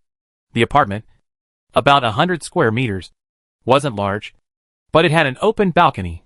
The person had planted a large number of plants on the balcony. These mutated plants climbed and spread outwards, engulfing the entire building. From a distance, the plants looked like a giant, menacing green flower growing on the high-rise, inspiring fear. There were no zombies downstairs. The moment Su Jianyan entered the stairwell, 3 figures, 1 large and 2 small, pounced on him. The 3 were likely a family living in the building. The man and Su Jianyan moved simultaneously. By the time Su Jianyan finished off the large one and turned back, the 2 smaller ones were already down. Su Jianyan headed upstairs. The building had 15 floors. The person lived on the 9th. With an elevator, it wasn't a problem. But walking was incredibly difficult, especially with so many zombies in the building. After walking and stopping frequently, it took Su Jianyan over half an hour to finally arrive. The family used an electronic lock, which was powered. It lit up as soon as Su Jianyan approached. Su Jianyan embedded the axe into the lock and then pulled hard. The door swung open, triggering the alarm. Su Jianyan was prepared. The instant the door opened, he swung the axe back, shattering the lock into pieces. Done. Su Jianyan didn't rush inside but waited in the hallway for a moment until all the zombies upstairs rushed down. After taking some time to deal with them all, Su Jianyan finally entered. Hand-woven tapestries, uniquely designed one-of-a-kind ornaments, and meticulously coordinated soft furnishings like sofas, carpets, and curtains. The homeowner must have had high standards for quality of life. The entire house was decorated very comfortably. However, what made Su Jianyan most comfortable was the abundance of pots and buckets of all sizes scattered throughout the house, at least 400 or 500 in total. The homeowner wasn't just obsessed with gardening. He was practically possessed. The mutated plants he seen from downstairs were mostly placed near windows or on open balconies. Because of the mutation, many of those plants had roots almost as thick as a person, aggressively burrowing into the floor and ceiling, even piercing through concrete to reach the next room. A truly bizarre sight. Inside the house, where sunlight couldn't reach and snow couldn't penetrate, everything in the pots and buckets had withered and died, leaving only a mess. The plants that received sunlight and snow all survived and mutated, while those in the shade and snow-free areas all withered and died. This undoubtedly confirmed Su Jianyan's earlier suspicions about sunlight and snow. Su Jianyan breathed a sigh of relief. This was great news. The mutation had a reason, so he could avoid those factors. If the mutation was without cause, then his gardening plan could be abandoned immediately. Su Jianyan walked around the house, making sure there were no zombies, and then carefully examined all the withered plants. After looking at them, his previously anxious heart finally settled. Among the plants were crops, and quite a few varieties at that. The ultimate goal of all balcony planting is vegetable growing. This wasn't just a casual remark. Relieved, Su Jianyan immediately began rummaging through drawers and cabinets. An entire wall of cabinets next to the TV stand in the living room was filled with planting-related items, flower pots, fertilizer, tools, and seeds, everything imaginable. Su Jianyan first checked the seeds. There were more than 10 kinds in total. 8 types of flower seeds, and 5 types of crop seeds. The 5 crop seeds were cherry radishes, small tomatoes, Malabar spinach, water spinach, and eggplant. These 5 crops are all relatively easy to grow, especially cherry radishes, which are not demanding in terms of soil and environment, and have a growth cycle of only about 1 month, making them essential for beginners. All the seeds had already been partially used, leaving only a small amount. Su Jianyan found a clean bag, carefully packed all the crop seeds inside, tied it tightly, and put it in his backpack. With the seeds in hand, the next step was the soil in pots, which started to give him a headache. He definitely wanted to take everything he could, but the clothing factory was 3 to 4 hours away each way, and these things were difficult to transport. Moving everything would keep him busy for the next 10 days. After a moment's thought, Su Jianyan found a broom and rope, went back to the door, and locked it from the inside. He couldn't just move everything. He had to organize it first. He gathered all the usable soil together, and separately collected the dead plants. They couldn't be revived, but with proper processing, they could be used as fertilizer. He stacked all the flower pots to make them easier to carry. There were too many tools, so Su Jianyan only selectively packed some. He took as much fertilizer as he could. When Su Jianyan finished, the fertilizer piled up in the living room, reaching 3 small mountains as high as a person, and the temperature had risen considerably. Su Jianyan rested inside. After the heat subsided, Su Jianyan didn't leave immediately but began searching the building. He needed to find his backpack. The backpack he always carried was the same ordinary backpack he found in the mall where he woke up. It was fine for carrying food and water, but not enough for anything else besides his own. Su Jianyan also planned to find another backpack for the man. The man was an awakened zombie, possessing immense strength. It would be a waste not to use it. Su Jianyan's original intention was to find the kind of hiking backpack that Mo Duolin and Li Lingmu used, about half a person's height. However, not every household had one. He searched through 6 or 7 houses in one go, finding only 2 travel bags slightly larger than his own. Back upstairs, Su Jianyan filled both backpacks and gave one to the man. The man muttered. Su Jianyan had given him a backpack before, but it was gone when he woke up, and he had been quite upset about it. Now, with a new backpack, he treasured it, looking at it again and again. Let's go! Going downstairs, Su Jianyan headed towards the transfer station. He had traveled this route many times before, and this time, the journey was smooth. However, the distance between the 2 places was too great. Even if everything went smoothly, they would still arrive back at the clothing factory at night. It had been snowing for a while. Upon entering, Su Jianyan immediately burrowed under the covers. The man quickly followed, his backside sticking out. Su Jianyan shivered from the sudden closeness.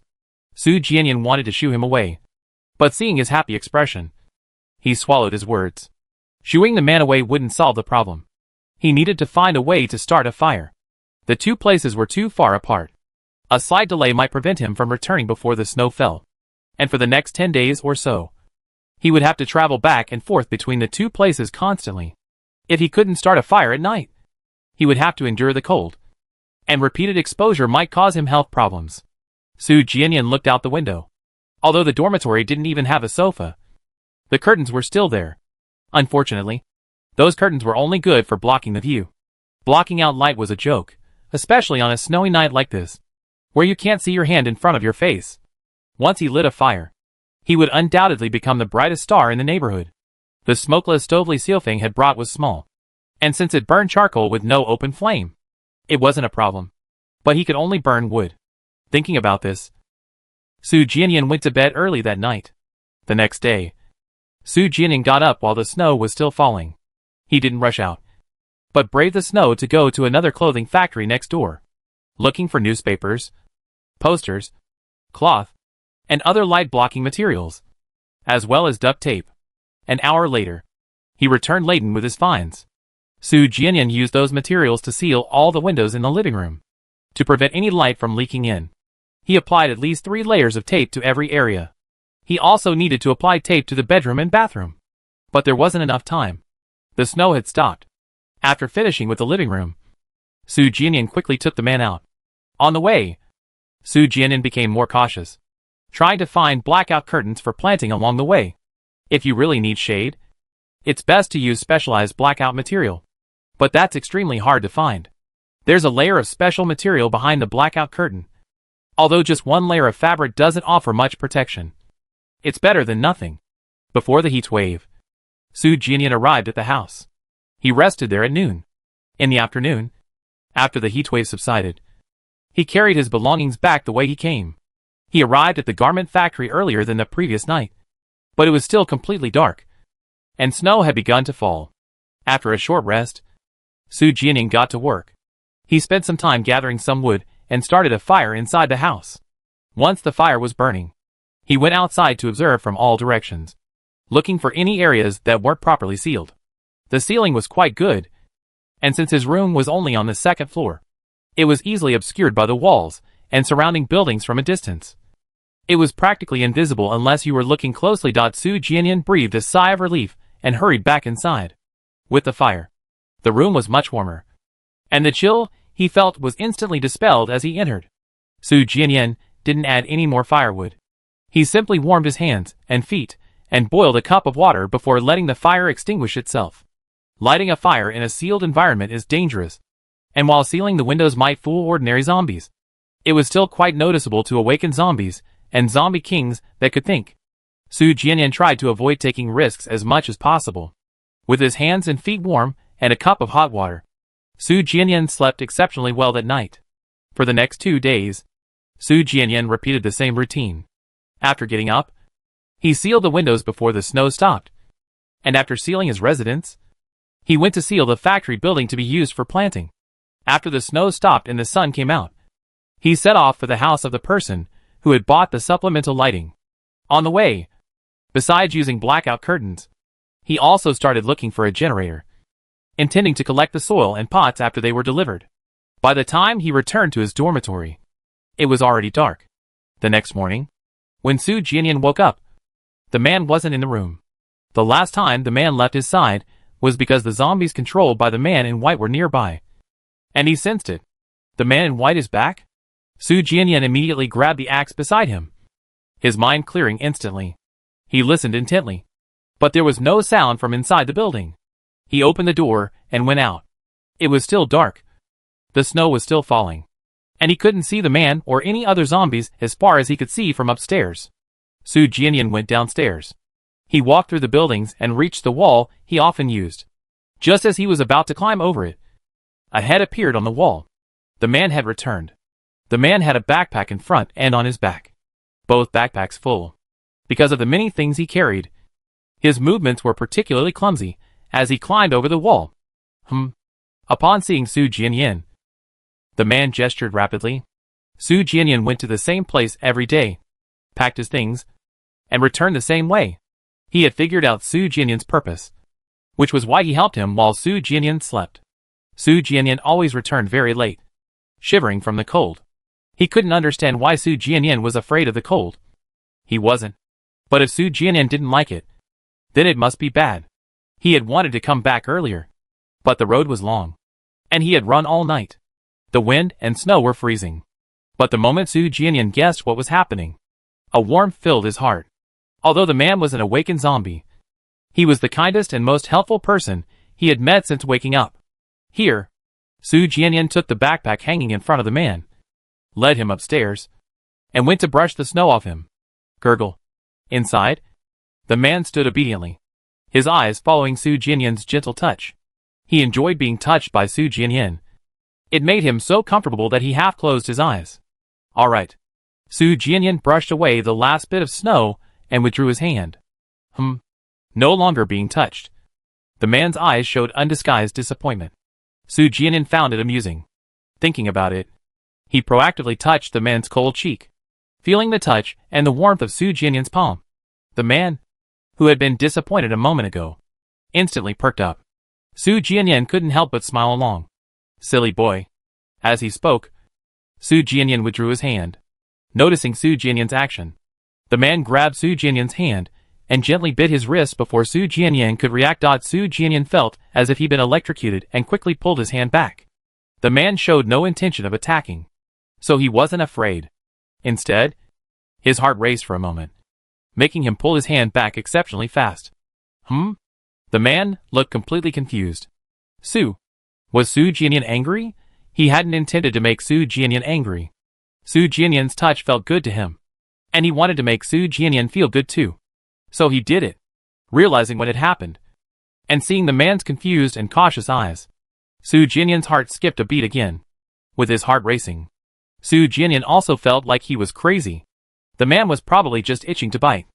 After all, he was a zombie, with an instinct to bite. More importantly, the man was only following him because he mistaken him for one of their own.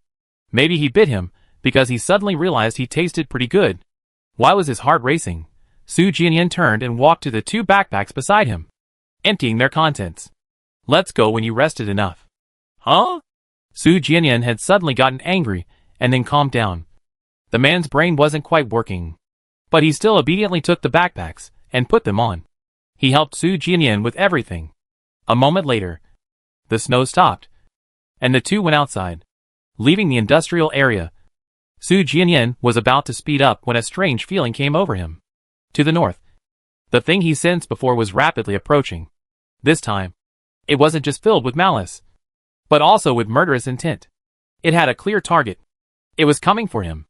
Realizing this, every cell in Su Jianyan's body trembled at that moment. His hand gripping the axe tightened instinctively, and his muscles tensed. He instinctively prepared for battle. He was never one to fear battle. Otherwise, he wouldn't have dared to swing his axe at those awakened zombies and zombie kings. That feeling was fleeting. When Su Jianyan came to his senses, everything had vanished. Su Jianyan was momentarily dazed. He couldn't possibly have sensed the killing intent from that distance. Was he hallucinating? An angry growl came from beside him. A man had also assumed a fighting stance facing north. A chilling feeling washed over Su Jianyan again. That feeling wasn't fake. Something was really coming. Su Jianyan looked in the direction the feeling came from. All the zombie kings in the city had also assumed fighting stances. A minute ago, they were either sleeping, wandering aimlessly, or eating other zombies, when suddenly a strong fighting spirit surged from their hearts. Also surging was their perception of something to the north. Their emotions were immediately stirred. Their fighting spirit soared. Amidst their soaring fighting spirit, a surge of elation also welled up within them. A full half-month had passed since they last sensed their king's presence. During that time, they had searched frantically, turning the entire city upside down. But no matter how hard they searched, they couldn't find their king. As time went on, they began to waver. Perhaps it was just their imagination. Now, that feeling had returned, not only dispelling their doubts, but also confirming one thing once again. Their king was in this city. They just hadn't found him. The black beast, realizing what was happening, howled at the sky. Its king was in the city. Nearby, in a nearby residential area, Su Bai, startled by the sudden roar, squinted. He hadn't noticed the black beast nearby. Was it stalking him? Enraged, Su Bai looked north. Su Jianyan clearly hadn't grasped his situation. His earlier fighting spirit wasn't intentional. It was most likely a reaction to a sense of danger. In other words, something was approaching from the north, threatening Su Jianyan. Su Bai's lips curled into a smile. The next moment, he quickly headed north of the city. He wanted to see what dared threaten Su Jianyan. Roar! As Su Bai moved, the roars of powerful zombie kings echoed throughout the city. Outside City A, in the mountains, Gu Yuehe and his group, who were moving, all looked up. They were already quite far from City A. But even without the noise of cars and other distractions, the roars of the zombie kings still carried clearly to their location. This is the second time recently, someone in the team murmured. The last time was when Dongyu and the others were still in the city. That time, the roar lasted for a full half hour, and they were on tenterhooks for a full half hour. Hurry up. Let's get out of here as soon as possible, Gu Yuehe reminded them. He had a bad feeling. If they didn't leave now, they might never leave again. The group turned their attention away and sped up, ahead of Gu Yuehe and his group. In another city even further from City A, Mo Duolin, who was observing the supermarket diagonally opposite from a rooftop, and Li Lingmu's group all stopped and turned back. A few seconds later, the group exchanged glances. Is it City A? Xian asked hesitantly. Yes. Li Linmu nodded. Where else could it be? Mortalin couldn't help but say. Other cities simply didn't have that many zombie kings. Modern's words made perfect sense. And it silenced the group once more. They sincerely hoped Su Jianyan was still alive. But if he were still alive, given the current situation in City A, they didn't even dare to imagine it. Such days were too hopeless. So hopeless that just imagining it would tear them apart and devour them with guilt. If only they hadn't abandoned Su Jianyan, but had brought him with them. City A. Hearing the rising and falling roars of the beasts, Su Jianyan's scalp tingled. The next moment, he quickly memorized the approximate locations of the nearest zombie kings, intending to avoid them as much as possible in the future. Half an hour later, the commotion gradually subsided. Su Jianyan moved again. Hearing the roars of the zombie kings, Su Jianyan breathed a sigh of relief. He had initially thought the thing to the north was coming for him, but now it seemed he had been overthinking it. The other zombie kings could also sense it, meaning the killing intent wasn't solely directed at him. He was just an ordinary person, hardly worthy of such a terrifying being targeting him from so far away. The most likely scenario was that the thing was actually targeting the king of zombie kings in the city, whom he had yet to see. As for the reason, it wasn't hard to guess. Any species that grows powerful enough will inevitably engage in internal warfare, especially a completely new race like this. They would inevitably have a battle for hierarchy and territory. Understanding what was going on, Su Jianyan felt an immense headache coming on. Previously, just the black beast and the white-clad men fighting in the city easily leveled a large area. If it were dozens of zombie kings fighting in a chaotic melee, it would only be a matter of time before the city was razed to the ground. If that were the case, then everything he was doing now would be meaningless. Despair was more chilling than the morning air. Su Jianyan took a deep breath, but his steps didn't falter. Things had already come to this. If he continued to hesitate and do nothing, he would end up with nothing. Seemingly sensing something, the man quickly took 2 steps and stood to Su Jianyan's right. Ugh, Su. Gulp, don't, afraid. He would protect Su Jianyan. Su Jianyan. Don't be afraid. Chapter 35. Hearing the clumsy, indistinct words, Su Jianyan's lingering despair dissipated slightly. Actually, his current situation wasn't bad. He had several large truckloads of water. Although he didn't have much food, the situation in the city was far better than outside. At least for the time being. He didn't have to worry about starving. Now he had supplemental lighting and seeds, and could immediately start trying to cultivate crops. More importantly, he had an awakened zombie protecting him at all times, something outsiders wouldn't even dare to dream of. Thinking this, Su Jianyan couldn't help but glance at the man again. Okay. MM. The man nodded vigorously. Su Jianyan, who was moving quickly, paused for a moment. A chill ran down his spine. Before, they had been talking past each other, and even when they managed to communicate, it was mostly guesswork. This was the first time they had truly spoken to each other since they met. The feeling was extremely strange. It was as if the man was gradually becoming a person. The man's appearance wasn't significantly different from a human's, but his previous behavior had leaned more towards animalistic patterns. So Su Jianyan hadn't really considered him human. But now, he had become a person. After a brief pause, Su Jianyan continued forward. The zombie kings in the city were mainly in the direction Su Jianyan had left earlier. The area in between remained largely unaffected. Upon arriving at the house, Su Jianyan rested as usual at noon, only turning back after the high temperature subsided. Because the city had been in turmoil during the day, Su Jianyan didn't light a fire that night. Instead huddled under the covers, rubbing his hands and feet for a long time. While Su Jianyan was busy, a pair of icy hands appeared on his already cold legs, and the man helped rub them. Su Jianyan shivered from the cold and quickly pulled his foot back. The man rummaged under the covers, grabbed Su Jianyan's hand, and insisted on helping. Su Jianyan pulled his hand back as well. It's freezing. Don't touch me. Sensing Su Jianyan's disgust, the man immediately became listless. He looked at Su Jianyan, then at Su Jianyan, looking utterly aggrieved. Su Jianyan wasn't going to give in on this. He moved to the side, keeping at distance from the man. Gurgle. The man curled up into a ball under the covers. After his hands and feet regained blood flow, Su Jianyan ate a little something and went to bed early.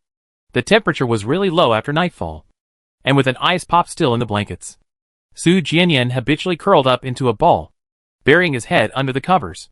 The man secretly moved closer to Su Jianyan, one arm against Su Jianyan's back, lying quietly without moving. He sometimes slept, but most of the time, even if he didn't sleep, he wouldn't be listless. Su Jianyan, however, was different. He needed to take a nap every noon and evening. After a long day, Su Jianyan quickly fell asleep. Listening to Su Jianyan's gradually calming breathing, the man lay in bed for a while longer before quietly getting up. He crouched down beside the bed where Su Jianyan was, then tilted his head slightly, looking at the head vaguely visible through the gap in the blanket. The man poked at it, sweating from the cold. Su Jianyan instinctively burrowed deeper into the blanket. Gurgle. The man's heart softened. After watching for a while longer, he slung his backpack over his shoulder and went out.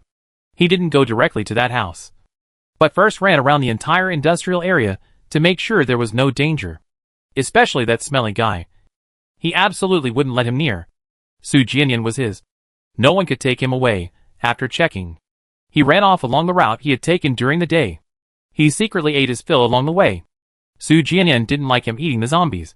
He always preferred to give him his own food. But that stuff was really hard to swallow, and it left him with no strength. Without strength, he wouldn't be able to protect Su Jianyan when that smelly guy came. Afraid that Su Jianyan would be angry if he found out, he deliberately deviated from the route Su Jianyan had taken during the day while he was stealing his food, and carefully hid the remaining corpses after he finished eating. When Su Jianyan woke up from his dream, he was alone in the room again. The backpack he had prepared last night was nowhere to be found. Having learned from his previous experience, Su Jianyan was no longer in a hurry, but waited patiently. Half an hour later, around the same time as yesterday, the man returned as expected. Su Jianyan took the backpack from the man and immediately brushed the snow off him. The man squinted his eyes, enjoying the view. After taking the photos, Su Jianyan looked at the two backpacks on the ground, both covered in snow. Is everything here? He had already checked yesterday. The rest only required one more trip. The man stepped forward, bringing his head close to Su Jianyan's face. Su Jianyan looked at him and brushed the remaining snow from his hair. Gulp. The man brought his head closer to Su Jianyan. It's clean now, Su Jianyan said. The man's eyes were full of expectation. Su Jianyan finally understood. His heart skipped a beat, but he looked away. Don't touch it. The man clearly understood, his whole body slumping down. Su Jianyan squatted down, intending to empty the backpacks. After all the belongings from that family were moved back, the next things to do were the curtains and the generator. He had already found quite a few curtains over the past few days, and could get them soon. By the time Su Jianyan finished, the snow had stopped. He looked up and met the man's deep, dark eyes. The man had somehow ended up sitting in the corner, looking at him with a pitiful expression. Su Jianyan suddenly had the illusion that he had adopted a large dog. Su Jianyan sighed. Why was he arguing with an idiot? The next moment, Su Jianyan reached out to pet him. The man's eyes immediately lit up, and he quickly got up and ran towards Su Jianyan. Closer. Su Jianyan touched his cheek. Gurgle. The man immediately let out a soft, comfortable groan. He liked being close to Su Jianyan, and he especially liked the feeling of Su Jianyan's skin touching him. It made him tremble. A trembling pleasure. After rewarding him, Su Jianyan withdrew his hand and handed the backpack back to him. Although he didn't have to walk as far today, he was still busy. The snow had stopped, but the sun hadn't come out yet, and a chill immediately hit him as soon as he opened the door. Su Jianyan walked forward against the cold. After more than 10 minutes, Su Jianyan stopped, not far to the right of the previous route. There was a house whose curtains were a distinctly different color from the others. They were blackout fabric. Su Jianyan bypassed the zombies below the stairwell, climbed up to the second floor from the side, and then entered the stairwell from the second floor. There were no zombies inside. Su Jianyan didn't just pull the curtains down. Instead, he moved a table and took them down along with the hooks. The curtain fabric was of good quality, and for aesthetic reasons, it was usually 1.5 to 2 times its normal length, making it quite heavy. Su Jianyan removed 5 pairs of curtains from that shop, filling 2 backpacks. Su Jianyan had no choice but to take the man back first. It wasn't far from the industrial area, so the round trip was quick.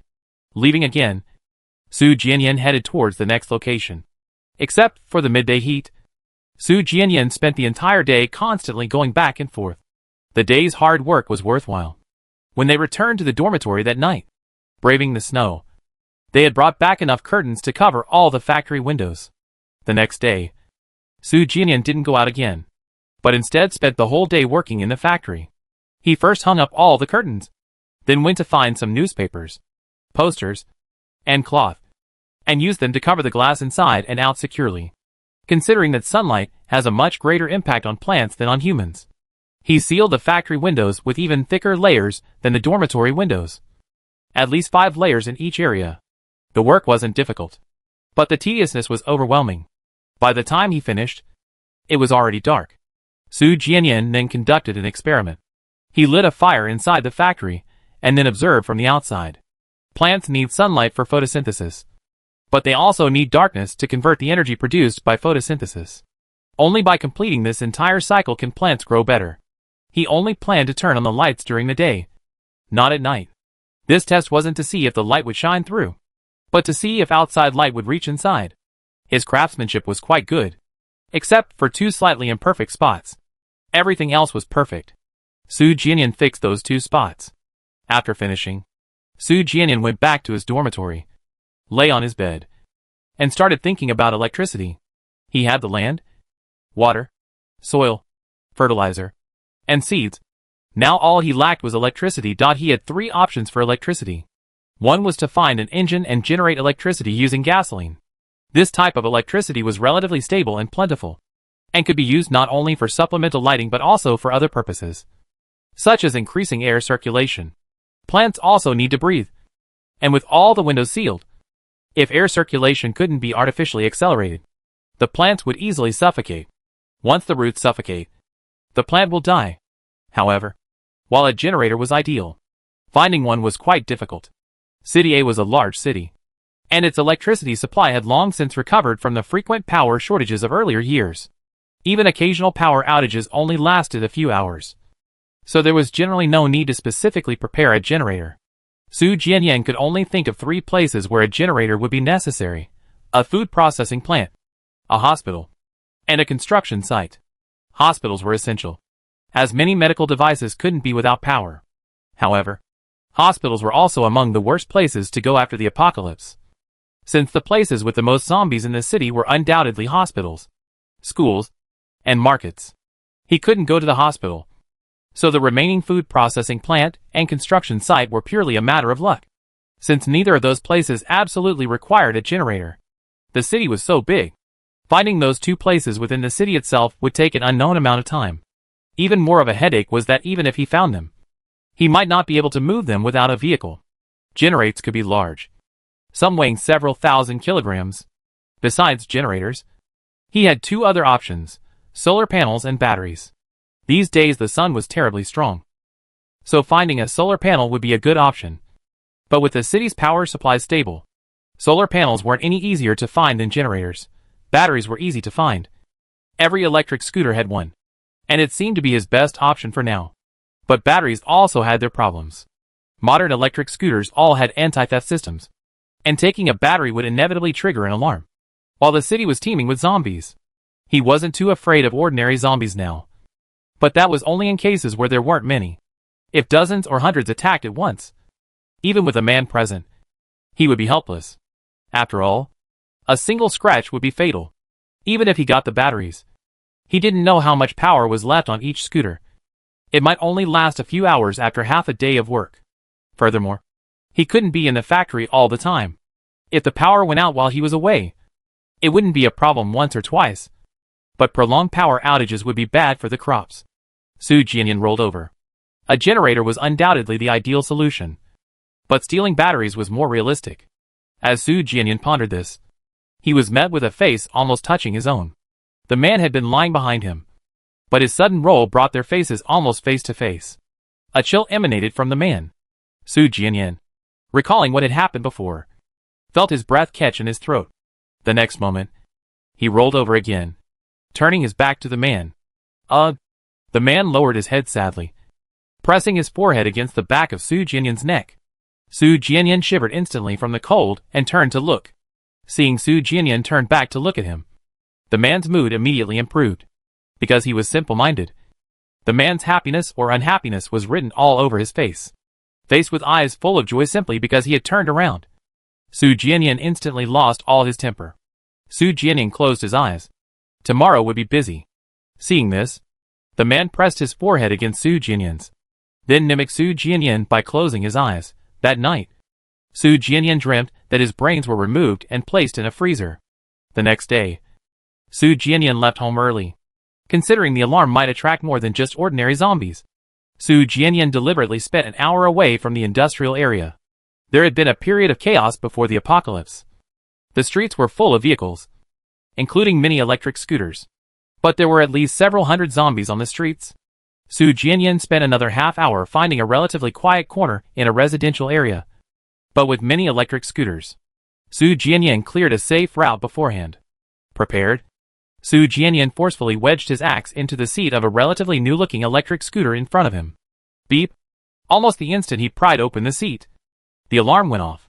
In the deathly silence of the entire city, the sound was deafening. Almost simultaneously, the previously quiet residential area and even the streets outside came alive. Countless things surged frantically towards them. Su Jianyan moved as quickly as possible. But by the time he pulled the battery from the seat, zombies were already pouncing from around the corner. Su Jianyan had originally planned to drive several more cars. Ignoring everything else, Su Jianyan quickly ran towards a nearby building. He had already cleared the zombies from the stairwell beforehand. And after entering the building, he went straight to the roof. To the right of the building was another residential complex. The building there was slightly shorter than this one, and the distance between the two sides wasn't very wide. Su Jianyan sped up and jumped over. Landing, Su Jianyan immediately went downstairs. He had already cleared the zombies from the stairwell on this side. After going downstairs, Su Jianyan ran along the street for 5 or 6 minutes, only stopping when he was completely away from the previous residential complex. After a short rest, Su Jianyan looked at the battery in his hand, unable to describe his feelings. Before the apocalypse, he had never imagined he would one day be stealing this kind of thing. After all this trouble, he only managed to get one. His feelings were complicated. Of the 5 types of seeds he found, the cherry radish had the shortest growth cycle, but even it would take 25 to 40 days to mature. To provide continuous power for 25 to 40 days, he would need at least 50 or 60 batteries. Given the level of disturbance, he would have alerted every zombie in the vicinity. Ordinary zombies were one thing, but this level of activity might even alert the zombie king. He still needed to find a way to get a generator. Thinking about it, Su Jianyan put the battery in his backpack and headed towards the tallest residential building in the vicinity, trying to find a hospital. He used to live in the city and knew where the hospitals were near his home, but his place was still very far away. It had taken him a full half-hour drive to get to the mall before. The city was too big. Su Jianyan couldn't find the hospital from the rooftop.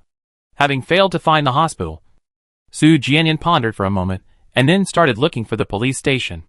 Instead of searching aimlessly, he decided to get a map first. He would be staying in the city for a long time, and a map would be more convenient. Map bookstores might have them, but they usually only had world or national maps. He needed a detailed map of City A. Such maps were generally only available at the police station. He couldn't see the police station from the rooftop either. Su Jianyan had no choice but to go downstairs and randomly choose a direction to begin his headless search. 2 hours later, the high temperature arrived, and Su Jianyan found a nearby room to rest. In the afternoon, he continued, a little after 5 o'clock, when the sun was already slanting across the sky, he finally saw a familiar sign ahead. The police station had clearly been searched. There were few zombies inside, but the street outside was filled with uniformed officers. Su Jianyan was momentarily puzzled, but quickly realized that the police station had guns. He wasn't particularly interested in them. After all, he thought they weren't as useful as his axe. But for most people, they were their only hope for survival in this apocalypse. Understanding what was going on, Su Jianyan couldn't help but worry. He wasn't the only one who needed a map. A map would make escaping the city much easier. After circling half the area, Su Jianyan found a zombie-free opening on the right. The opening was clearly made by those who had come before. The ground still bore the remains of nearly rotten zombie corpses. Su Jianyan followed that route and quickly entered the courtyard behind the police station. A few minutes later, he arrived at the front desk. All the drawers and cabinets at the front desk were open, and the floor was littered with clutter and documents. Su Jianyan searched meticulously. He searched the entire floor, but couldn't find the map. Undeterred, Su Jianyan checked the back rooms. He searched those too, but still couldn't find it. The place was only so big. The chances of finding it again after searching once were slim. Just as Su Jianyan was about to leave, he caught a glimpse of a framed map on the wall. The people who had come looking before him had probably focused on the cabinets and tables. Missing the map on the wall, Su Jianyan quickly turned back. 2 minutes later, Su Jianyan obtained a complete map of City A. He left quickly. After confirming it was safe, Su Jianyan opened the map again to look at it. There was a hospital not far away, in the direction he had come from, but he had completely missed it before. Su Jianyan put away the map and headed back. The hospital was a top-tier hospital, covering a vast area. Su Jianyan could see the sign from a distance, along with the streets and alleys teeming with zombies. Su Jianyan circled the hospital, trying to find a way in. After more than 30 minutes, he had completed a full circle, but he hadn't even seen a place that might have created a path, let alone a way in. The zombies had completely surrounded the hospital. In that short time, the sun had set, and a chill swept over him. Just as Su Jianyan was considering finding a place to rest nearby, a familiar, spine-chilling feeling returned. Su Jianyan looked north. North. Outside the city, through the gradually visible falling snow, a group of over 20 figures of varying sizes and shapes slowly approached the city. Inside the city, Su Bai and his band of zombie kings, including the Black Beast, who had been waiting nearby, rose and all left the city. When they were only 100 meters from the city, the group outside the city stopped. In the middle of them, a man in a black cloak, sitting on the back of a giant rhinoceros, looked up. Seeing Su Bai and his group of zombie kings, he couldn't help but smirk. He was excited about the upcoming battle, but also pitted Su Bai and his group for their disorganized state. Although Su Bai and his group were all there, it was clear that none of them trusted each other, so they maintained a safe distance from one another. This only proves one thing: Su Bai's king is utterly incapable of ruling them. You are not welcome here. Reading the pity and mockery in the black-robed man's eyes, the bearded man barely suppressed his killing intent. The black-robed man showed no fear. His mockery only intensified. Where is he? Perhaps he's hiding out of fear? The bearded man was about to say something more when Su Bai spoke first. You are not worth his personal attention. The black-robed man wasn't angry. He continued his previous topic. Our king said that as long as he is willing to submit and become his follower, we can spare your lives. You're courting death. What? The bearded man and several powerful zombie kings roared, simultaneously assuming attack stances. Zombie kings are proud. They cannot tolerate being insulted, let alone when their king is insulted. Seeing war about to erupt, Su Bai suddenly had a bad premonition. Your king? He had assumed the black-robed man was the opposing king. Upon hearing this, the bearded man and the woman in red beside him also reacted, both looking towards the group of zombie kings opposite them. What does this mean?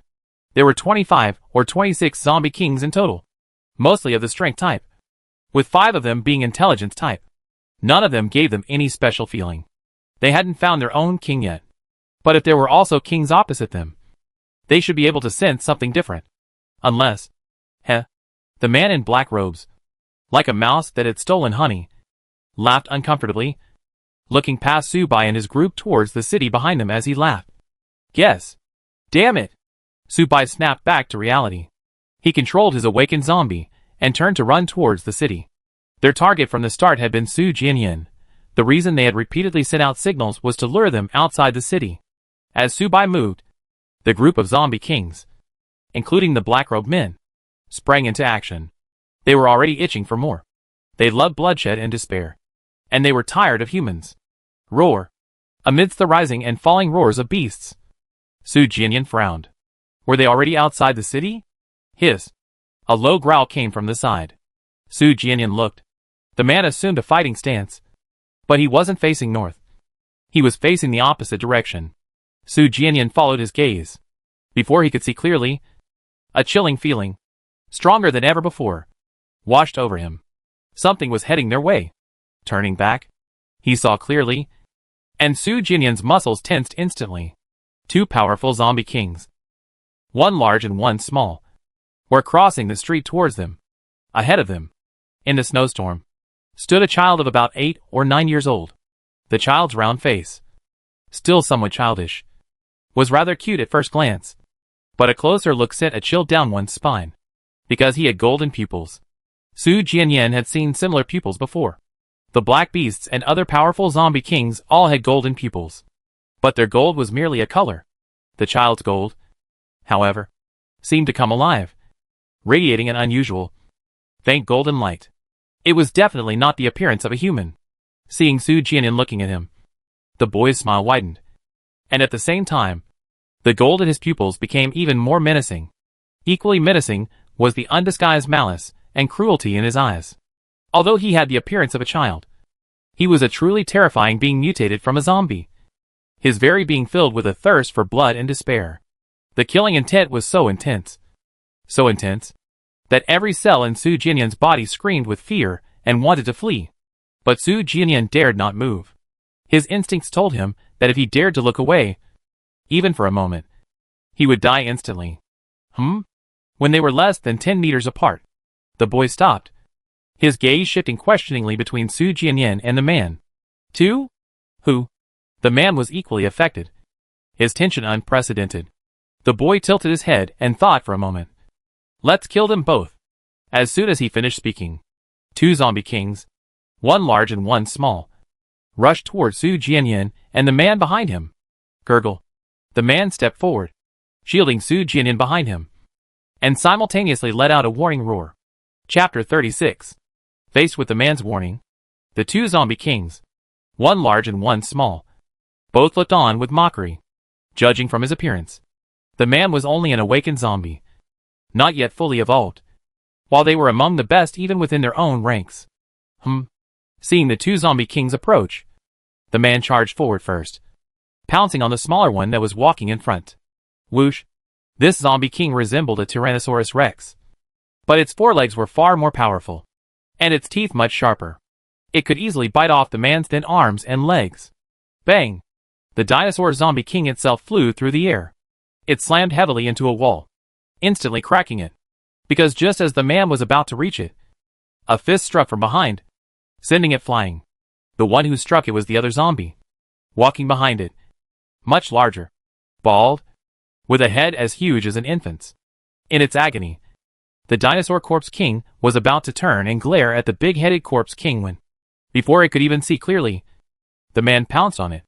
Immediately, its eyes flashed with pain, and the whole world turned blood red.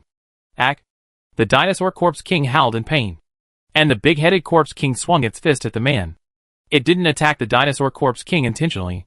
Its hand moved on its own in that instant, controlled by the man. The man dodged just before the fist landed, and the fist struck the dinosaur corpse king solidly. The dinosaur corpse king, which had just gotten up, immediately collapsed to the ground again. It let out an even more furious roar. Was the big-headed corpse king courting death? Having missed twice, the veins on its bald, enormous head began to bulge, like a raging infant. It repeatedly pounded at the man with both hands. In an instant, the concrete ground shattered, sending shards of stone flying. Throughout the entire ordeal, Su Jinyan's eyes remained fixed on the child beside him, not daring to look away for a moment. The child merely watched the scene with excitement, seemingly uninterested in intervening. Yet even so, cold sweat poured down Su Jinyan's back, his taut nerves daring not to relax for a second. The man was much smaller than the giant-headed zombie king, and faster, easily dodging its flurry of blows. The attack was ineffective, and just as the giant-headed zombie king was about to give chase, its left hand lost control again, lashing out at the dinosaur zombie king that had just crawled out of the rubble. Ugh! The dinosaur zombie king groaned, falling back into the ruins. This time, it was completely enraged. Only its blurry form could be barely seen, but it glared at the giant-headed zombie king, roaring furiously. Roar!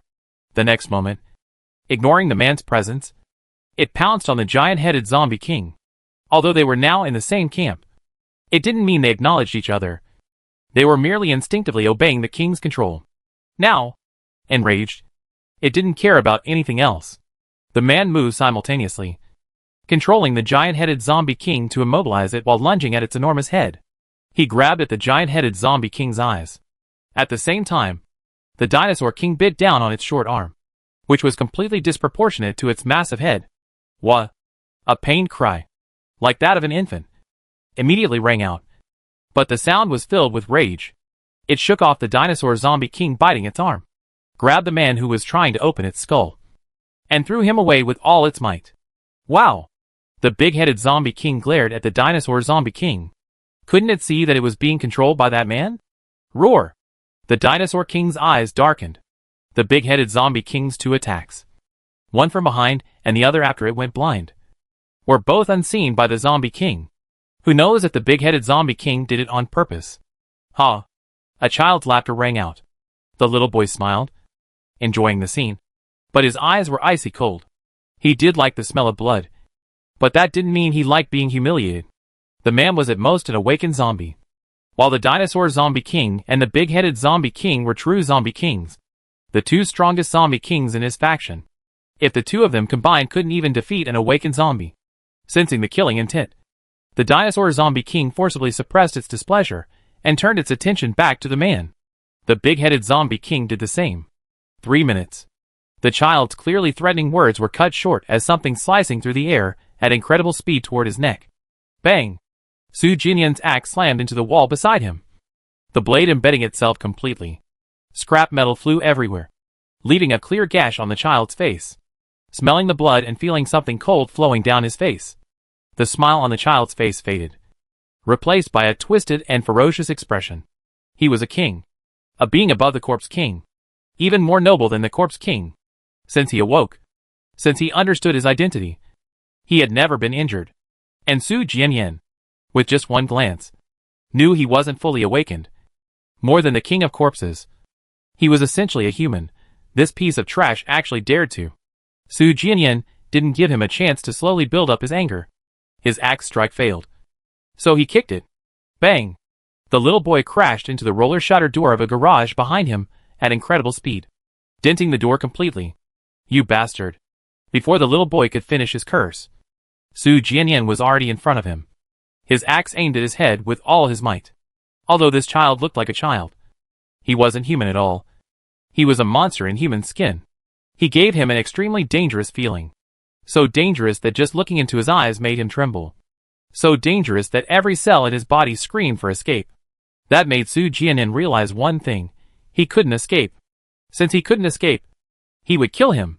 The moment he realized this, he entered that state where something in his mind came alive. He couldn't contain his excitement. An uncontrollable surge of excitement. Ugh! The axe struck precisely. The child's face snapped to the side, a bluish-green stain immediately appearing at the corner of his mouth, having landed a successful blow. Su Jianyan immediately swung the axe again. The axe fell with full force, but the blade suddenly stopped less than 10 centimeters from the child's neck. It was the child who stopped it. A half-arm-length knife had appeared in his hand, easily deflecting Su Jianyan's axe. You bastard! The child opened his mouth to continue his previous curses, but stopped abruptly halfway through, because only then did he realize that Su Jianyan wasn't afraid, but laughing. He laughed with extreme joy, with an extremely radiant smile, as if he, not the child, had been driven to the brink of despair. The child swung away Su Jianyan's axe and stood up. He stopped paying attention to the fight around him, and looked at Su Jianyan. He might have underestimated Su Jianyan. He lunged forward, his knife shooting like a bullet towards Su Jianyan's abdomen. He was fast. Too fast. So fast that Su Jianyan didn't even have time to react or see the knife completely embedded in his left abdomen. Heh. The child chuckled as he slowly withdrew the knife. Su Jianyan didn't feel any pain. He was only momentarily stunned, then kicked out. He missed everything. The child easily dodged. Su Jianyan took a step forward to give chase, but the child vanished before him, followed by a chill on his right thigh. Su Jianyan turned around. The child had somehow gotten behind him, and was now sniffing the blood on the blade. Noticing his gaze, the child looked up. He admitted he had underestimated Su Jianyan, but that didn't mean he was afraid of him. Su Jianyan was utterly insignificant in his presence. Without the slightest hesitation, Su Jianyan charged forward. this time faster than ever before. The axe swung, slamming into the ground with all its might, instantly creating a crater. A bloody gash appeared on Su Jianyan's back. Su Jianyan turned and swung the axe again, his speed even greater. The child behind him took a half step back to dodge.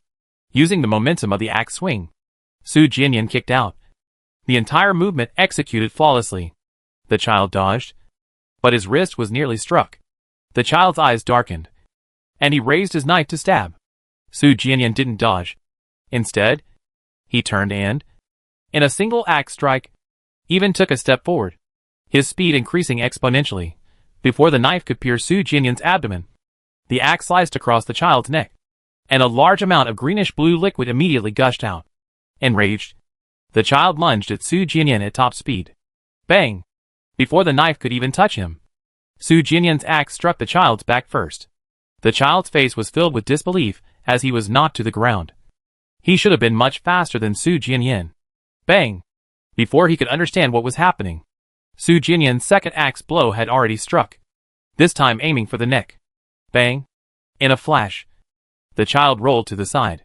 He was already very fast, but a deep, bone-revealing gash still appeared on his neck. Rolling away, before he could get up, the axe swung again, this time faster, and with greater force than ever before. Bang! The concrete floor cracked, and shards of stone flew like bullets. The second-floor blast-proof window shattered instantly. Bang! This time, it wasn't just cement that splattered, but also bluish-green blood. The blood also sprayed onto Su Jianyan's face. Feeling the coldness, the already upturned corners of Su Jianyan's mouth widened even further, and at the same time, he increased his speed. Bang!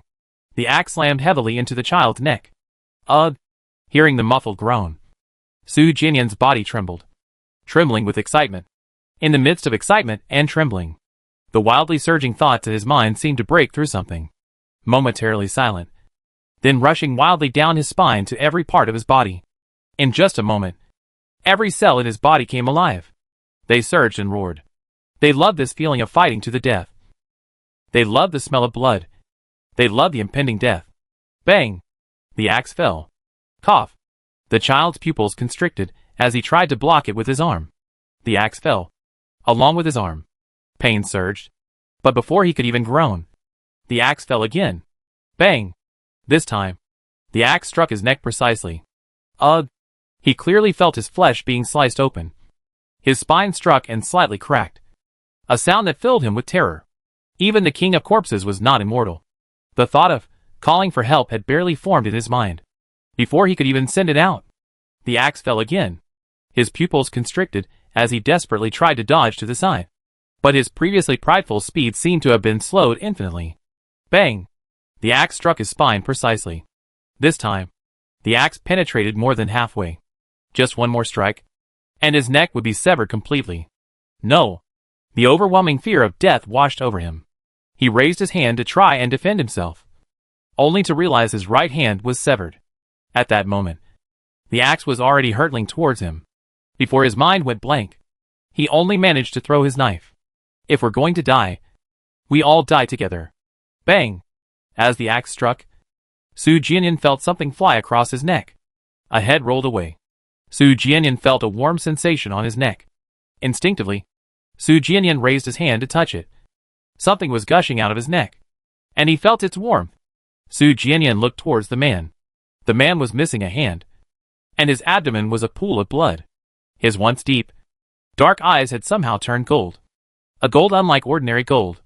A gold that seemed to come alive, radiating a faint golden light. The sky had long since darkened, but his eyes shone like the sun illuminating the darkness. Dazzlingly bright. Behind him lay the corpses of the two corpse kings. When Su Jianyan looked over, the man was charging towards him. His face was filled with an unprecedented panic. He was speaking as he charged, but Su Jianyan couldn't understand his usual speech, let alone now. His mind was already buzzing. By the time Su Jianyan realized what was happening, he was already in the man's arms. Gurgle. The man let out a howl like a wounded beast. Su Jianyan opened his mouth, trying to say something comforting. His mouth opened, spitting out a mouthful of scalding liquid, only to find that he couldn't make a sound. It was then that he realized he was falling to the ground. The man hadn't rushed over to catch him, but had caught him. Gurgle. The man struggled desperately, but he only had one hand left, which was utterly ineffective in stopping his fall. It's nothing. Su Jianyan lay down on the ground. I'm not afraid. He just wanted to sleep for a while. Once he woke up, everything would be fine. To be honest, he'd been quite happy during this time in the apocalypse. Before the apocalypse, he was already all alone, only interacting with people at work. The only time he went to the mall was because he was bored from being home alone for too long. After the apocalypse, he actually had more people around him. Mo Duolin, Li Lingmu, Li Xiufeng, especially the men, always by his side, although most of the time they were talking to themselves. Woo! Under the cover of night, on the northern edge of the city, in the ruins, a group of zombie kings, some in beast form and some in human form, suddenly stopped, and the next moment they all looked towards the center of the city. King! The man in the black robe was filled with shock. Their king was dead? Impossible. He struggled to escape from Su Bai's feet, then stumbled 2 steps towards the city center. He tried to sense his king, but the result was the same as before. All he could feel was lingering fear and despair. Woo! A zombie king ran towards the mountains outside the city. The man in the black robe turned to look. It was one of their faction's zombie kings. TCH. Seeing the zombie king flee, another intelligent zombie from the same faction immediately summoned back its awakened zombie and had it take it away. They hadn't willingly submitted to begin with. They were here because they had been promised a feast of despair, because they couldn't resist the brat's orders. But now it was different. The brat was dead, and they had no reason to stay. Besides, they were already at a disadvantage in this battle. Driven to desperation, their group of over 20 couldn't defeat Su Bai's dozen or so zombie kings.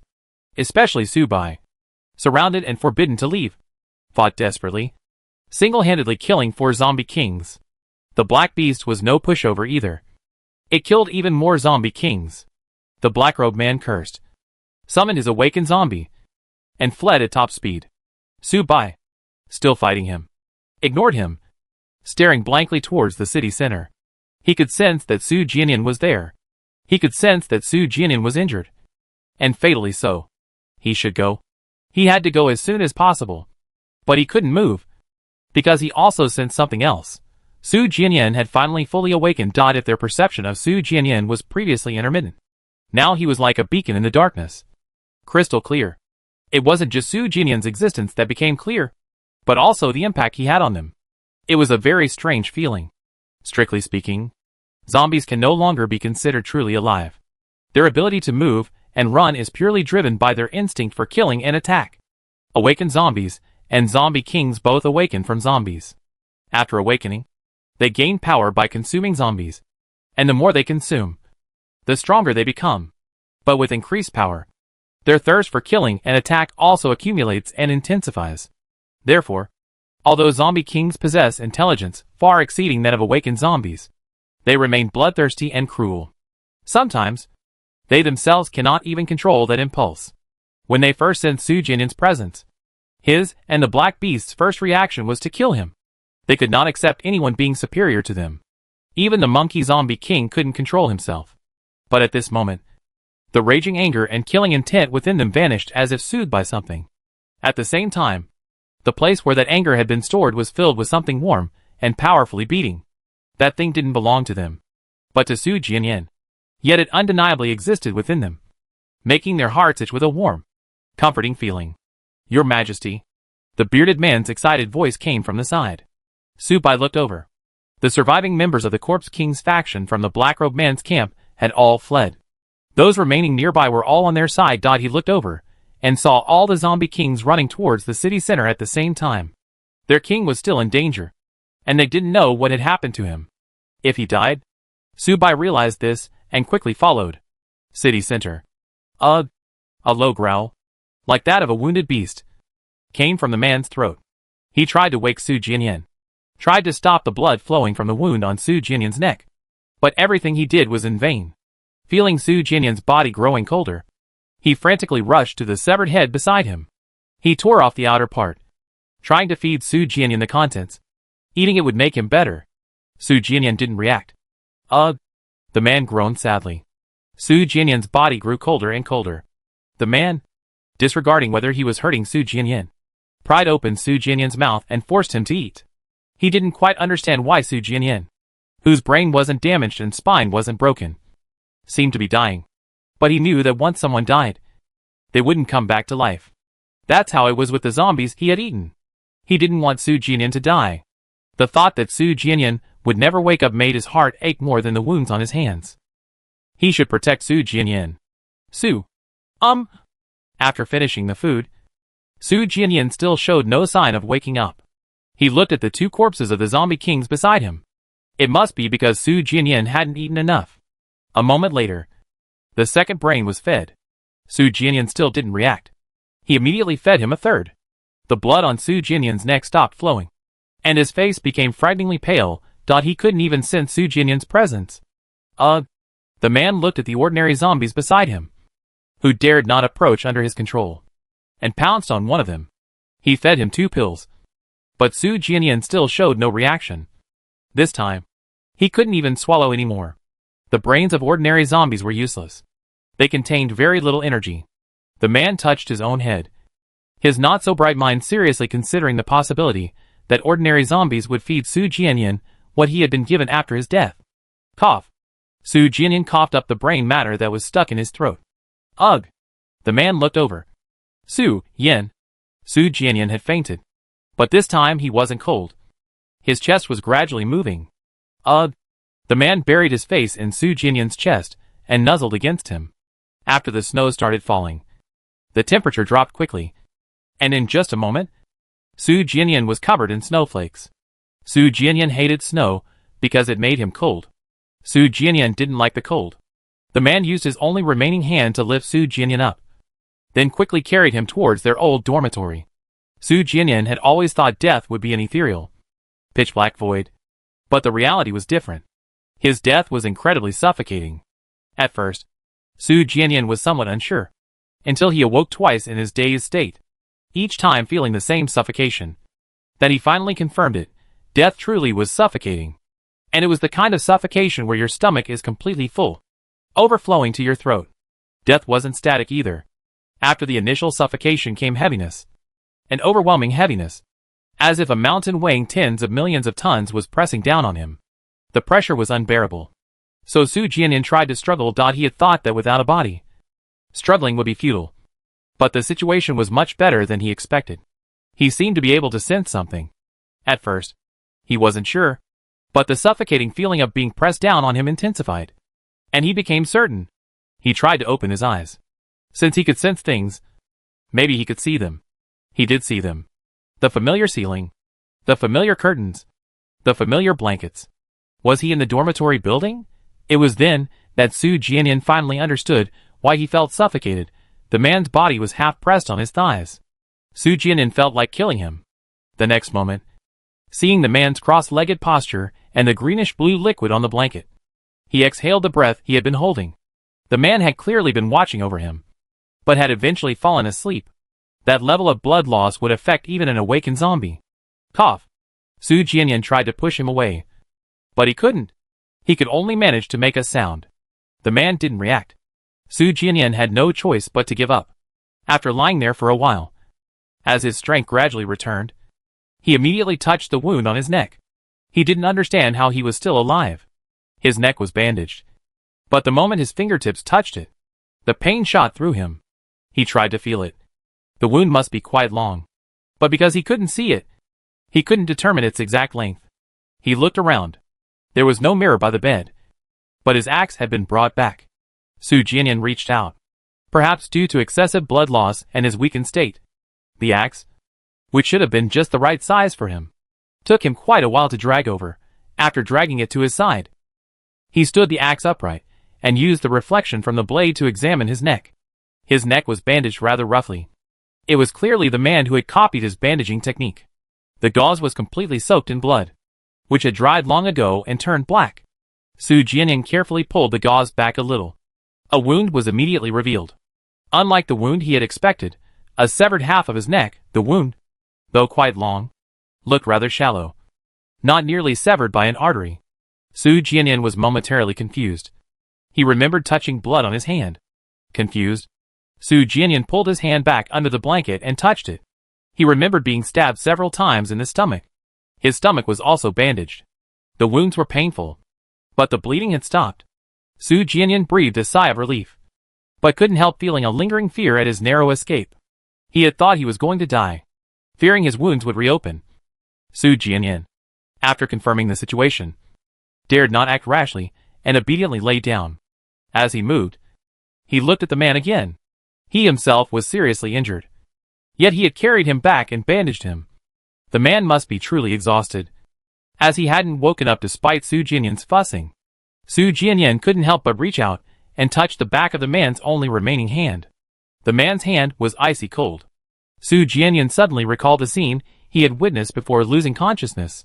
The man's eyes had become exactly like the child's. That child was clearly not an ordinary zombie.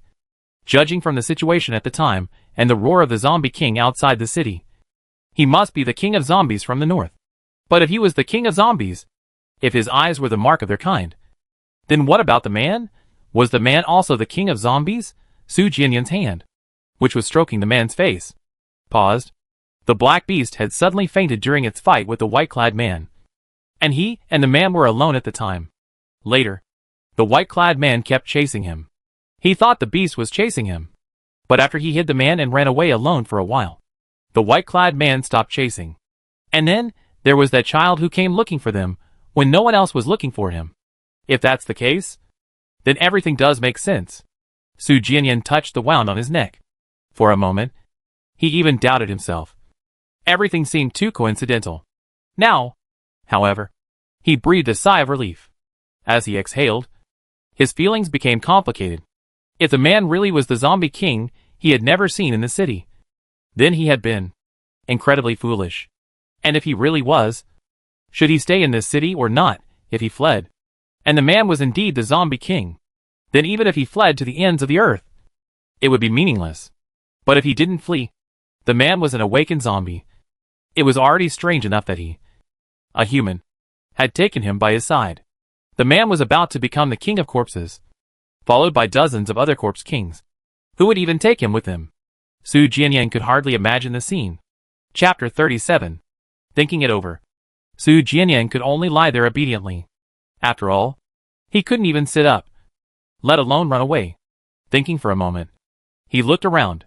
A moment later, he found his backpack not far to his right. Inside were medicines Zhang Yu and the others had left for him before they left. Su Jianyan used the axe handle to get the bag over. There weren't many medicines, but they were all crucial anti-inflammatory and pain-relieving drugs. After a quick look, Su Jianyan took one of each. He was badly injured and had lost a lot of blood. His body was already weak. And after all this, he had no strength left. He simply closed his eyes again. He quickly fell asleep again. When he woke up again, he was choked awake. Someone was frantically stuffing things into his mouth. And when that didn't work, they were pouring water down his throat. Cough, cough. The moment Su Jianyan opened his eyes, he saw the man's pale face. Gurgle. The man made a joyful sound, his previously worried eyes suddenly brightening. Su Jianyan had finally woken up. He had brought Su Jianyan back for over half a month, during which time Su Jianyan hadn't reacted at all. He had thought Su Jianyan would never wake up again. He was heartbroken. Cough, cough. Finally recovering, Su Jianyan looked at the man. The man sat cross-legged beside him. A pile of open food on the floor beside him, uncooked rice, snail rice noodles, dried longan, biscuits. Su Jianyan even saw an open can of milk powder among them. Su Jianyan touched his cheek. His face was indeed covered in rice grains and milk powder. He finally understood why he had felt full when he was unconscious. Seeing Su Jianyan examining the food, the man immediately offered a flatbread to Su Jianyan's mouth. Su Jianyan ate. For the past 2 weeks since his return, he had fed Su Jianyan a lot of pig brains. But no matter how much he ate, Su Jianyan didn't react. He had no choice but to find some of Su Jianyan's favorite foods. Unexpectedly, these things were so effective. Su Jianyan woke up after only one bite. I'm full. Su Jianyan turned his head. He was grateful to the man for feeding him while he was unconscious, preventing him from starving to death. But if the man continued feeding him like that, he would truly die. The man immediately put the food down. The next moment, he moved his body and laid down next to Su Jianyan, feeling Su Jianyan's body temperature under the blanket, smelling Su Jianyan's scent so close to his. His nerves, which had been tense for the past 2 weeks, gradually relaxed. His face was full of fatigue and lingering fear. "Ugh," he murmured, his voice very soft, hearing the sound right next to his ear. Su Jianyan's expression gradually relaxed. He pulled his hand from under the covers and touched the man's cheek. "Thank you." The man didn't react. Su Jianyan turned his head slightly to look. In that short time, the man had fallen asleep. He was truly exhausted during this time. When Su Jianyan woke up earlier, although he was also unconscious, his nerves were still tense, and his heart was still pounding. Only at this moment, only when Su Jianyan woke up, did he truly relax completely. A hint of emotion appeared in Su Jianyan's eyes. His hand, which had been gently stroking the man's face, didn't stop. Instead, he carefully wiped the man's face clean. Because he was a zombie, the man's skin was deathly pale, making the greenish-blue liquid splattered on him even more noticeable. After wiping, Su Jianyan examined the man's missing hand. He had wanted to see it before, but he couldn't get up, and the man was too far away. This wasn't the first time Su Jianyan had seen the man injured, but seeing it again still sent a chill down his spine and made his heart sink. The wound was horrifying. His arm had clearly been bitten and torn off by something. The flesh was ripped irregularly, and the bone was obviously shattered. The wound had stopped bleeding and was showing signs of healing. But this level of injury couldn't be easily healed. Besides his arm, the man also had injuries to his stomach. Su Jianyan lifted his shirt to take a look. It was a bloody mess. At the time, his attention was focused on the child, and he hadn't noticed the man's injuries. But now, he realized it must have been a fierce battle. After all, even if the man was a zombie king like the child, he had only been an awakened zombie before. At least before that, Su Jianyan had never seen his eyes change color. The man's eyes had returned to normal.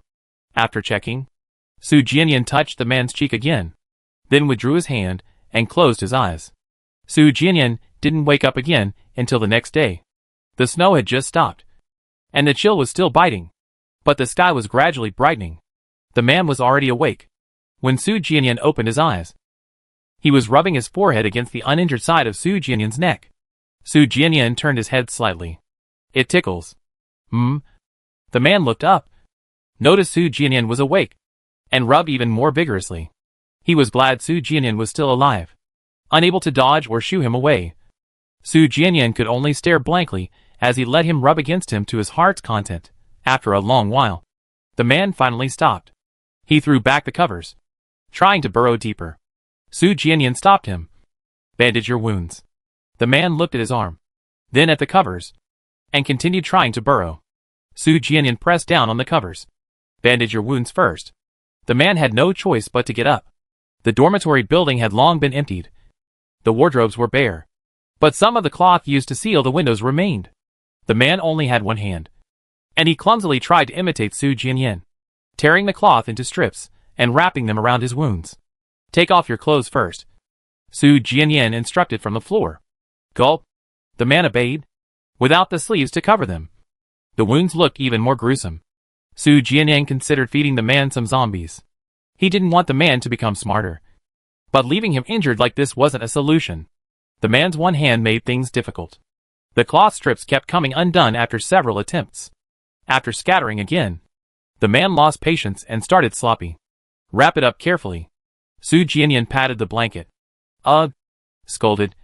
The man could only obediently start over, watching him busily working. Su Jianyan touched his own neck. His wounds were bandaged quite well. The man was just being lazy. After bandaging his arms, the man bent down to bandage his stomach. After finishing his stomach, Su Jianyan told him to take off his pants. The man also had wounds on his legs, but due to the powerful self-healing ability of an awakened zombie, most of them had already scabbed over. Su Jianyan let him go. The man immediately burrowed into the blanket. As soon as he got under the covers, Su Jianyan shivered from the cold. Su Jianyan wanted to say something. Having a naked man lying next to him felt strange no matter how he thought about it. But he swallowed the words back. There were no spare clothes in the room. The man only had his old clothes to wear, but they were stained with his blood.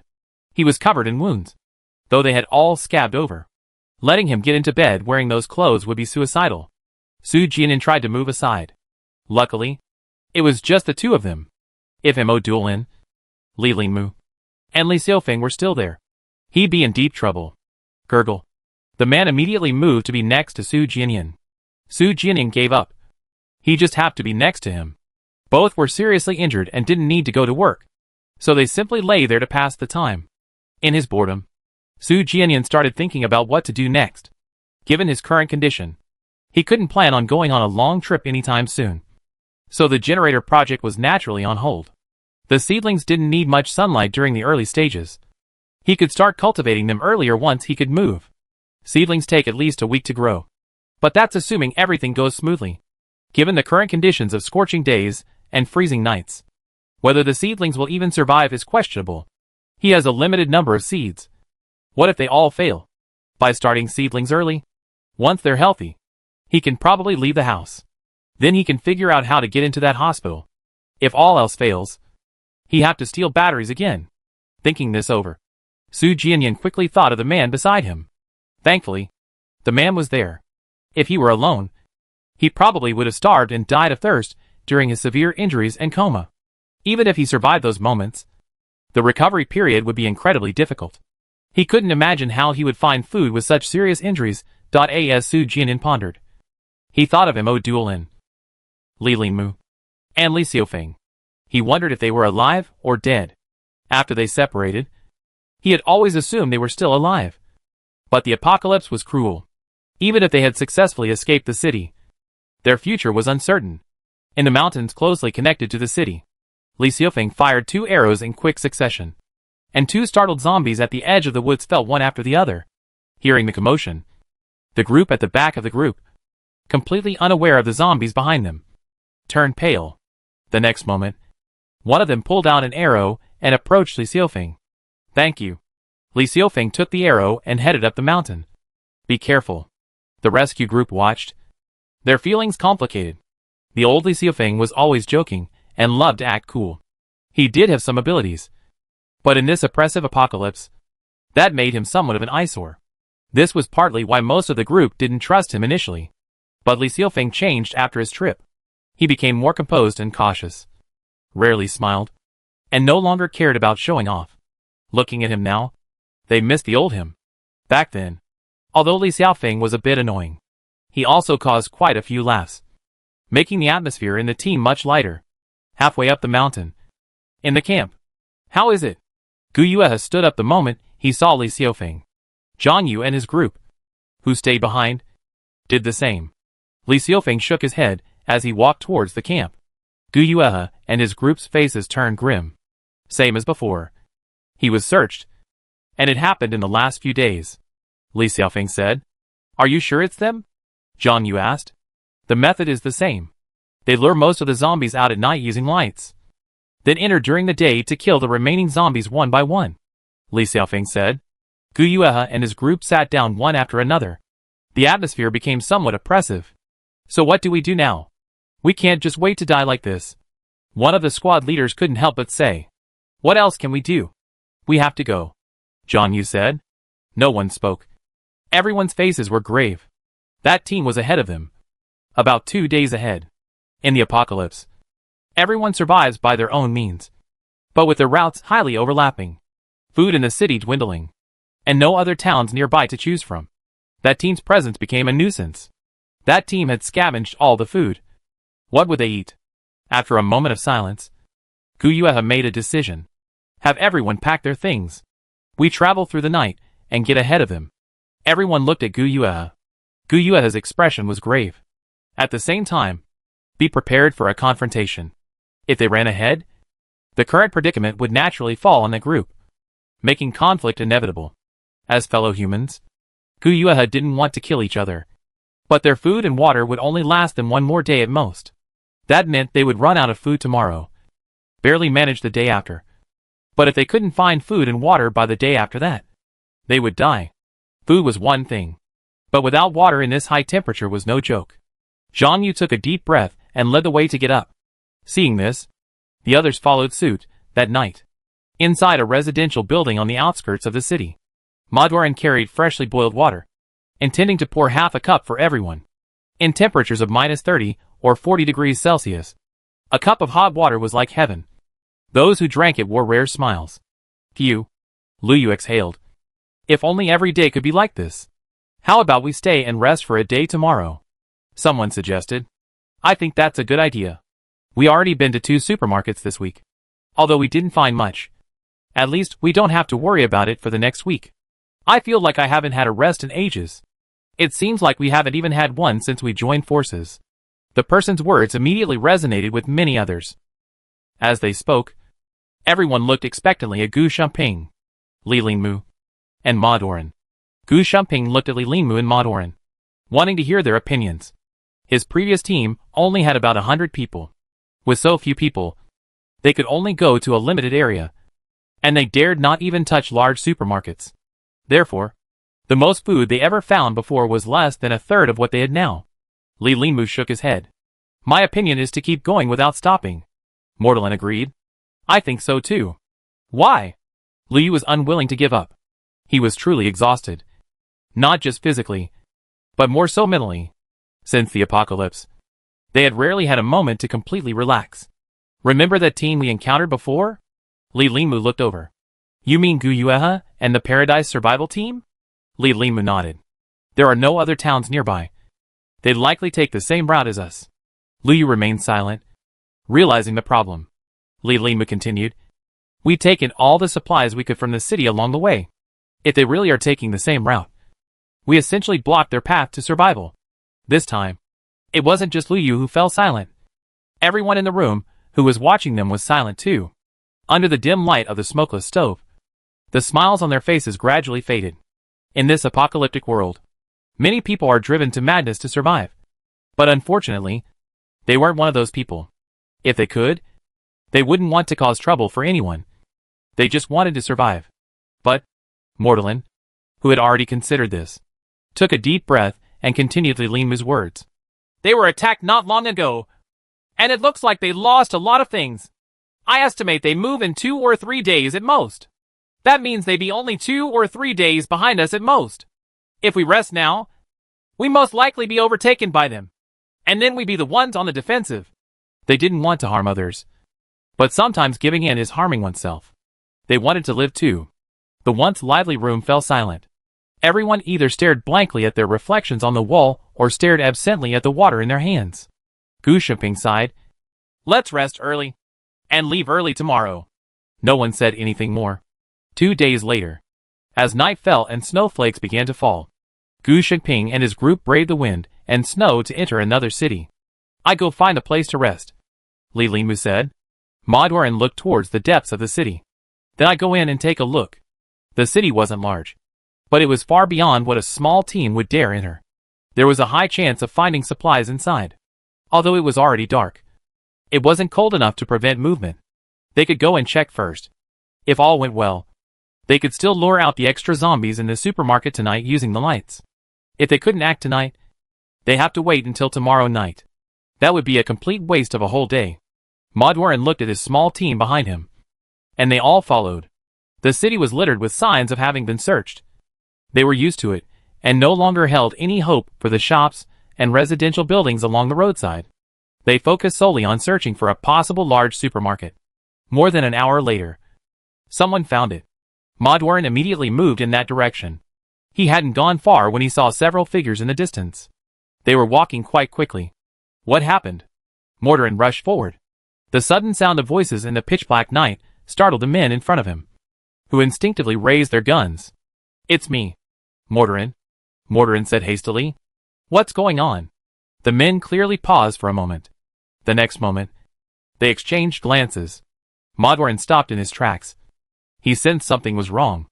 Although their team had only recently formed, he was, after all, the vice-captain. No one could possibly not recognize him. The men didn't lower their guns.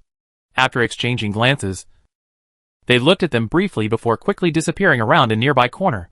Madwaran frowned, then quickly headed back in the direction he had originally intended to go. As he walked, he spoke to Xian. Take a few men back and inform the captain and the others. There are other people in the city.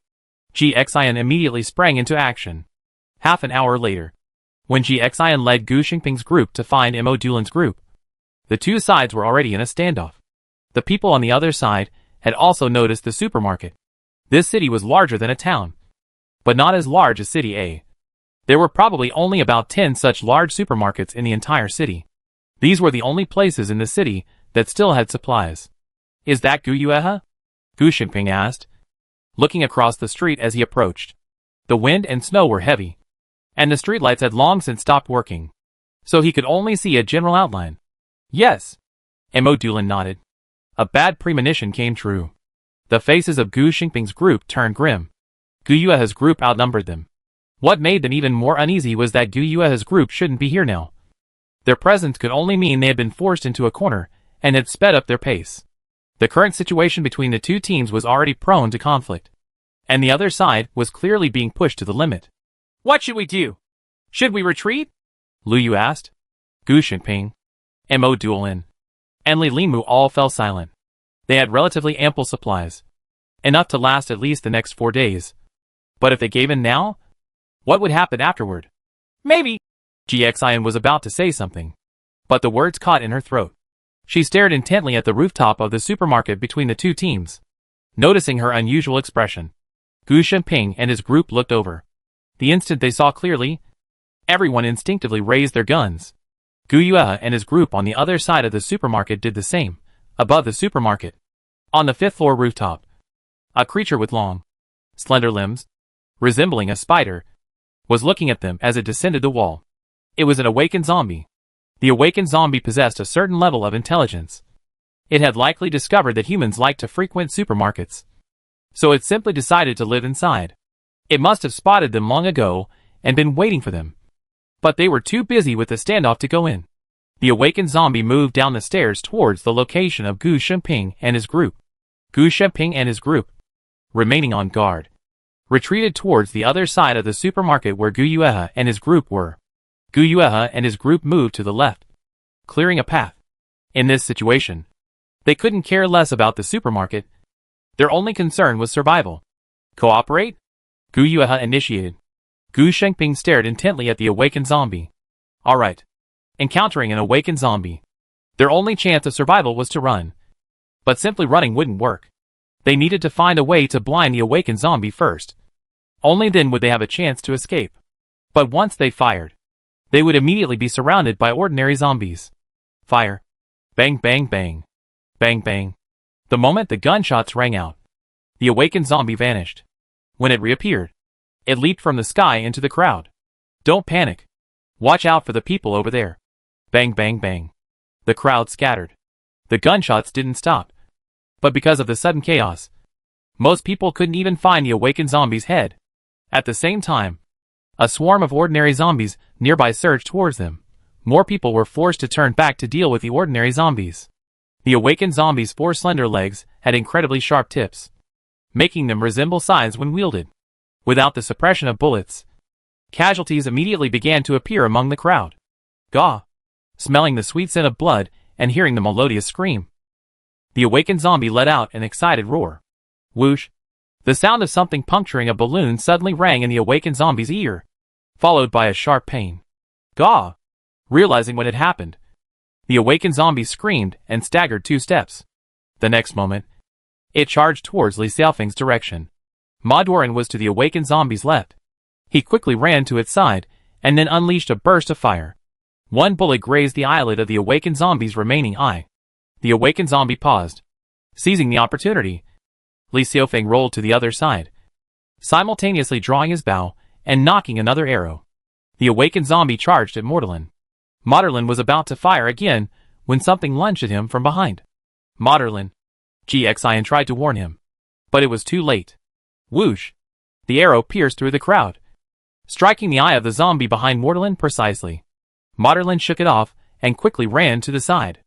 Almost simultaneously with his escape, the awakened zombie's foot slashed down, instantly cleaving the ordinary zombie in 2. Mordelin looked at Li Xiaofeng.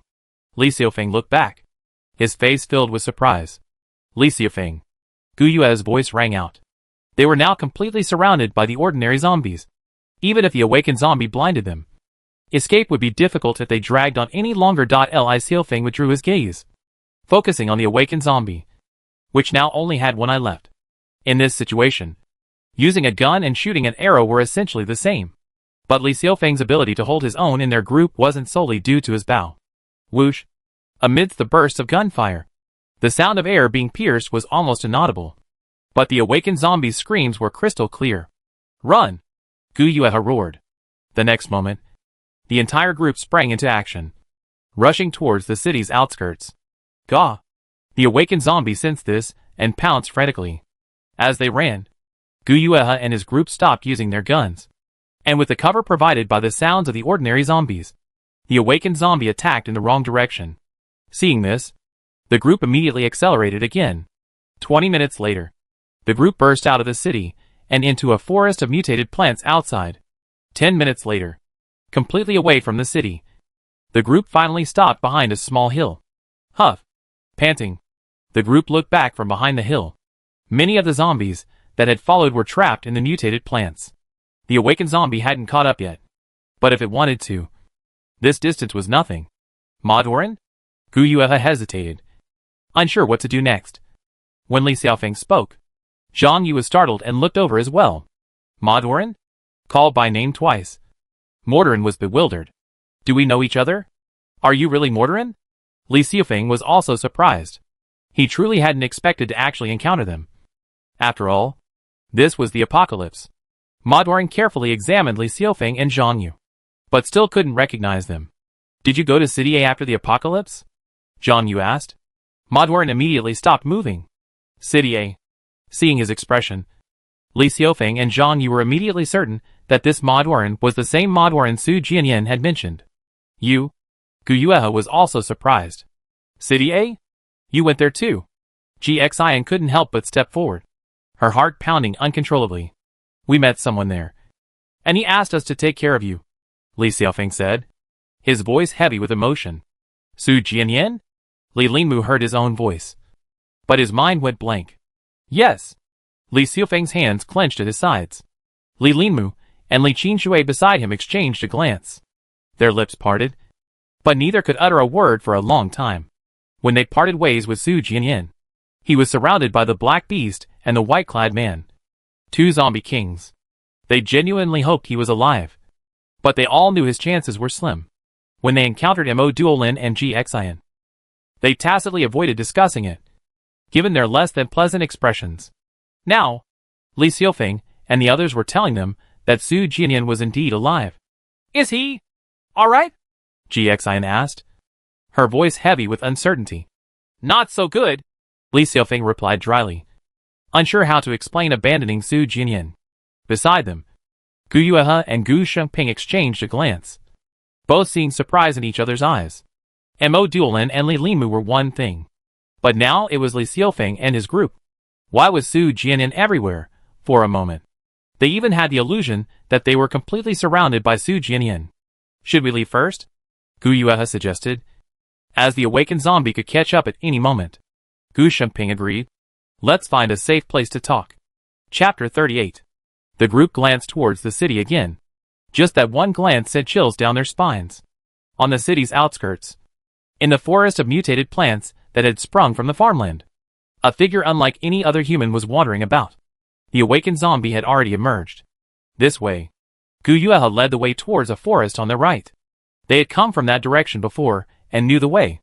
The group moved quickly.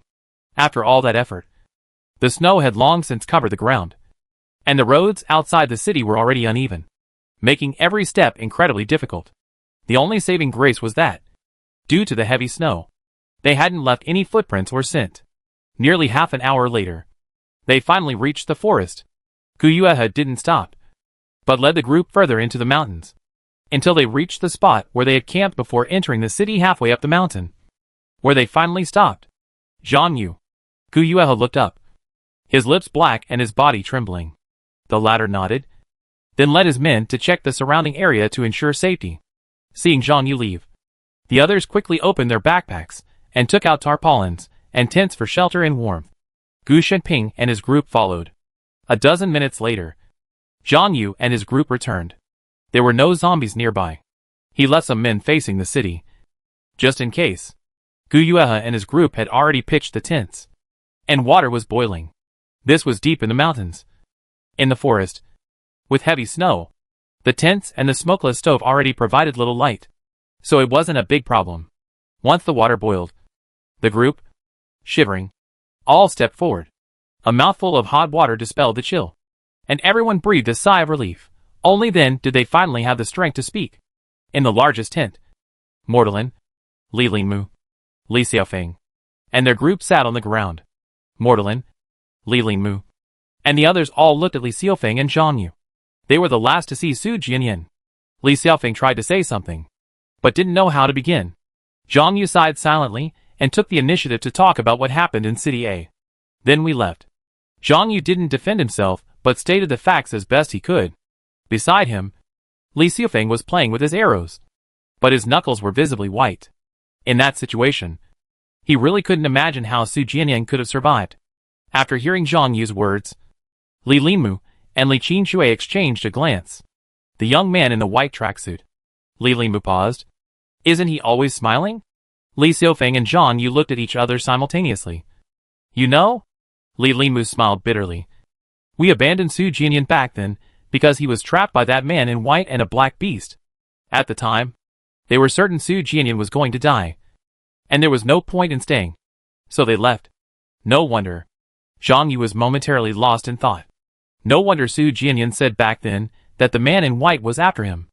After this brief exchange, Li Linmu, Li Qinshui, Li Xiaofeng, and Zhang Yu all fell silent. After hearing their words, Mo Duolin, Ji Xian, Hu Shirtong, and Lu Yu all let out a long sigh. And then the four of them even laughed. Everyone looked over. What were Mo Duolin and the others laughing at? The four of them exchanged glances. That's so Su Jianyan.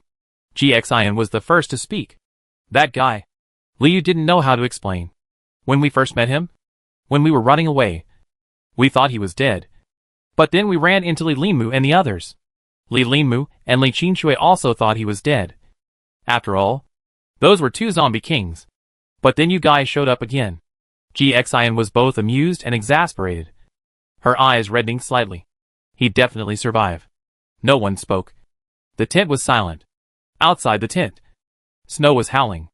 After an unknown amount of time, Li Xiaofeng, who had been silent all along, spoke for the first time.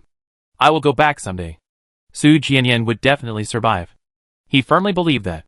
But that city was too dangerous, especially under the current circumstances. It was even more dangerous than dangerous. In such a dangerous environment, it was almost impossible for Su Jianyan to escape alone. He would go back someday. He would rescue Su Jianyan someday. The already quiet tent became even quieter. After a long while, as the wind and snow grew louder and the weather grew colder, Gu Yuehe spoke. Let's talk about what happens next. Are you still going in? He looked at Gu Shiping as he spoke. He was curious about Su Jianyan. But Su Jianyan's situation couldn't be changed in the short term. The most urgent thing was what they themselves should do. At the mention of this, everyone shifted, somewhat embarrassed. If it weren't for Su Jianyan and that awakened zombie, they would probably already be fighting each other. Gu Shengping pondered for a moment and said, How much stuff do you have left? Gu Yuehe smiled bitterly. Given the situation, it wasn't hard to guess the plight of both teams. We ran out of food the day before yesterday. Gu Shengping was speechless. Silence fell again in the room. The next city was about 3 days' journey away. Gu Shengping and his group still had food. They could make it there in time. But Gu Yuehe and his group definitely wouldn't make it. There were awakened zombies in that city. Going in would inevitably result in casualties. But if Gu Yuehe and his group didn't go in, Ji Xian hesitated. You guys go. Gu Yuehe smiled. We think of something else. Su Jianyan had asked Zhang Yu and Li Xiaofeng to take care of Mo Duolin and Li Linmu because their group had many people. But now their own group was in a more dire situation. Gu Yuehe felt somewhat helpless. But there was nothing he could do. Gu Shengping remained silent, while Li Linmu, Mo Duolin, and the others beside him frowned. Although they had only met for the first time today, given their connection with Su Jianyan, they couldn't just leave Gu Yuehe and the others to go. Even if they wanted to help. Even if they shared their food and water now. There wouldn't be enough for both teams on the remaining route. Why don't we go together? GXIN suggested. Everyone looked at her. GXIN quickly said, do you remember those dozen or so zombie kings we encountered in City A? The cities they were in were all large cities. There must be many unexplored areas deep within them. I was thinking before. If they leave, wouldn't their original cities become safer? If they continued forward, the remaining route certainly wouldn't be enough to sustain both teams. But what if they went to those cities? Upon hearing this, the group's expression shifted rapidly. GXIN's words weren't without merit. In fact, they had considered those cities before, but had abandoned them. Because even without the Corpse King, their remaining teams of just over 100 and 300 people would find it difficult to penetrate deep into the territory. But if they went together, they would again be a large team of around 500 people. Gu Yuehe looked at Gu Shengping. My team currently has over 320 people. Gu Yuehe's offer indicated a willingness to cooperate. Gu Shengping immediately replied, we currently have over 140 people. Their team was small, so cooperation wouldn't be a bad thing for them. Normally, two survival teams wouldn't easily cooperate, as no one knew if the other might suddenly betray them. But their situation was different. Even if they didn't trust each other, they trusted Su Jianyan. They knew Su Jianyan well. Those he was willing to save couldn't be too bad. With this concern removed and knowing that both sides were willing, everyone in the room immediately perked up. But how do we decide on the route? We have a map of the surrounding area. Do you know which cities the Corpse Kings of the past ruled? The group sprang into action. City A. Su Jianyan was barely able to move. It had been 5 days since he woke up. As soon as he could move, Su Jianyan immediately gave himself a thorough examination in the mirror. The wound on his neck had scabbed over, and the edges of the scab were beginning to fall off. He had indeed been stabbed several times in the stomach. The wounds looked quite frightening, but they probably hadn't hit any vital organs. Aside from being scary, he didn't feel anything else, besides those 2 places. He was also injured on his back and legs. The wounds already scabbed over. Compared to his wounds, his clothes were in the worst state. Blood had almost completely soaked them, and after drying, they were now stiff and filthy. Especially the greenish-blue stains on them made Su Jianyan's scalp tingle. He was incredibly lucky to have survived. Su Jianyan didn't plan to wear those clothes again, but he couldn't go out now, so he could only look at the man. For the past few days, he had been eating the food the man had brought back while he was unconscious, and today they had finished it. Besides the food, remember to find some clothes, Su Jianyan instructed. The man put on his dirty clothes and slung his backpack over his shoulder. Clothes, food, water. Su Jianyan wasn't sure if he understood, so he repeated the instructions. The man walked towards the door. Su Jianyan wanted to nag again, but changed his mind, saying, come back soon. The man went out. The sun had been up for a while, and the snow on the ground was melting rapidly. The man didn't leave immediately. Instead, he circled the industrial area, killing all the controlled zombies outside, then stared at a tall building far to his right for a while before leaving.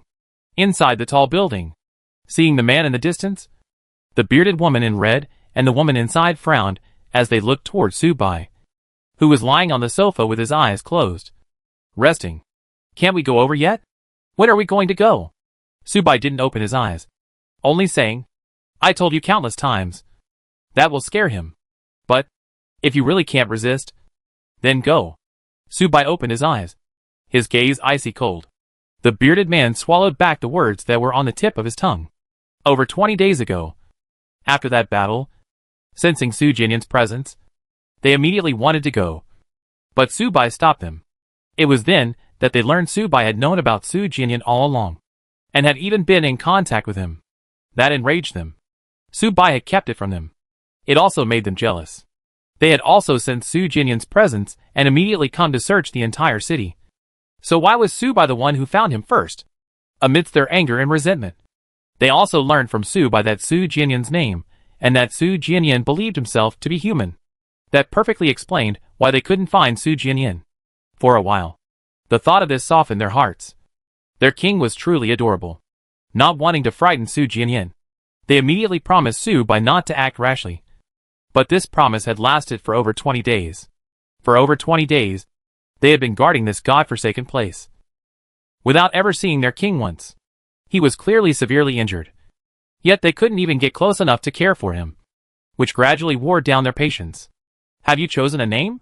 Subai closed his eyes again. Of course. The woman in red said almost immediately. Su Hong. A what? Downstairs, the black beast, which had been curled up and dozing, let out a cry. Su Hei. Beside it, another corpse king squeaked angrily. It was also black. And it also wanted to be called Su Hei. The black beast looked up, as if to say, let's fight. The other zombie king obediently lowered its head. They had already fought twice, and the black beast had won both times. Haven't you decided yet? Su Hong looked at the bearded man beside him. The latter rubbed his nose.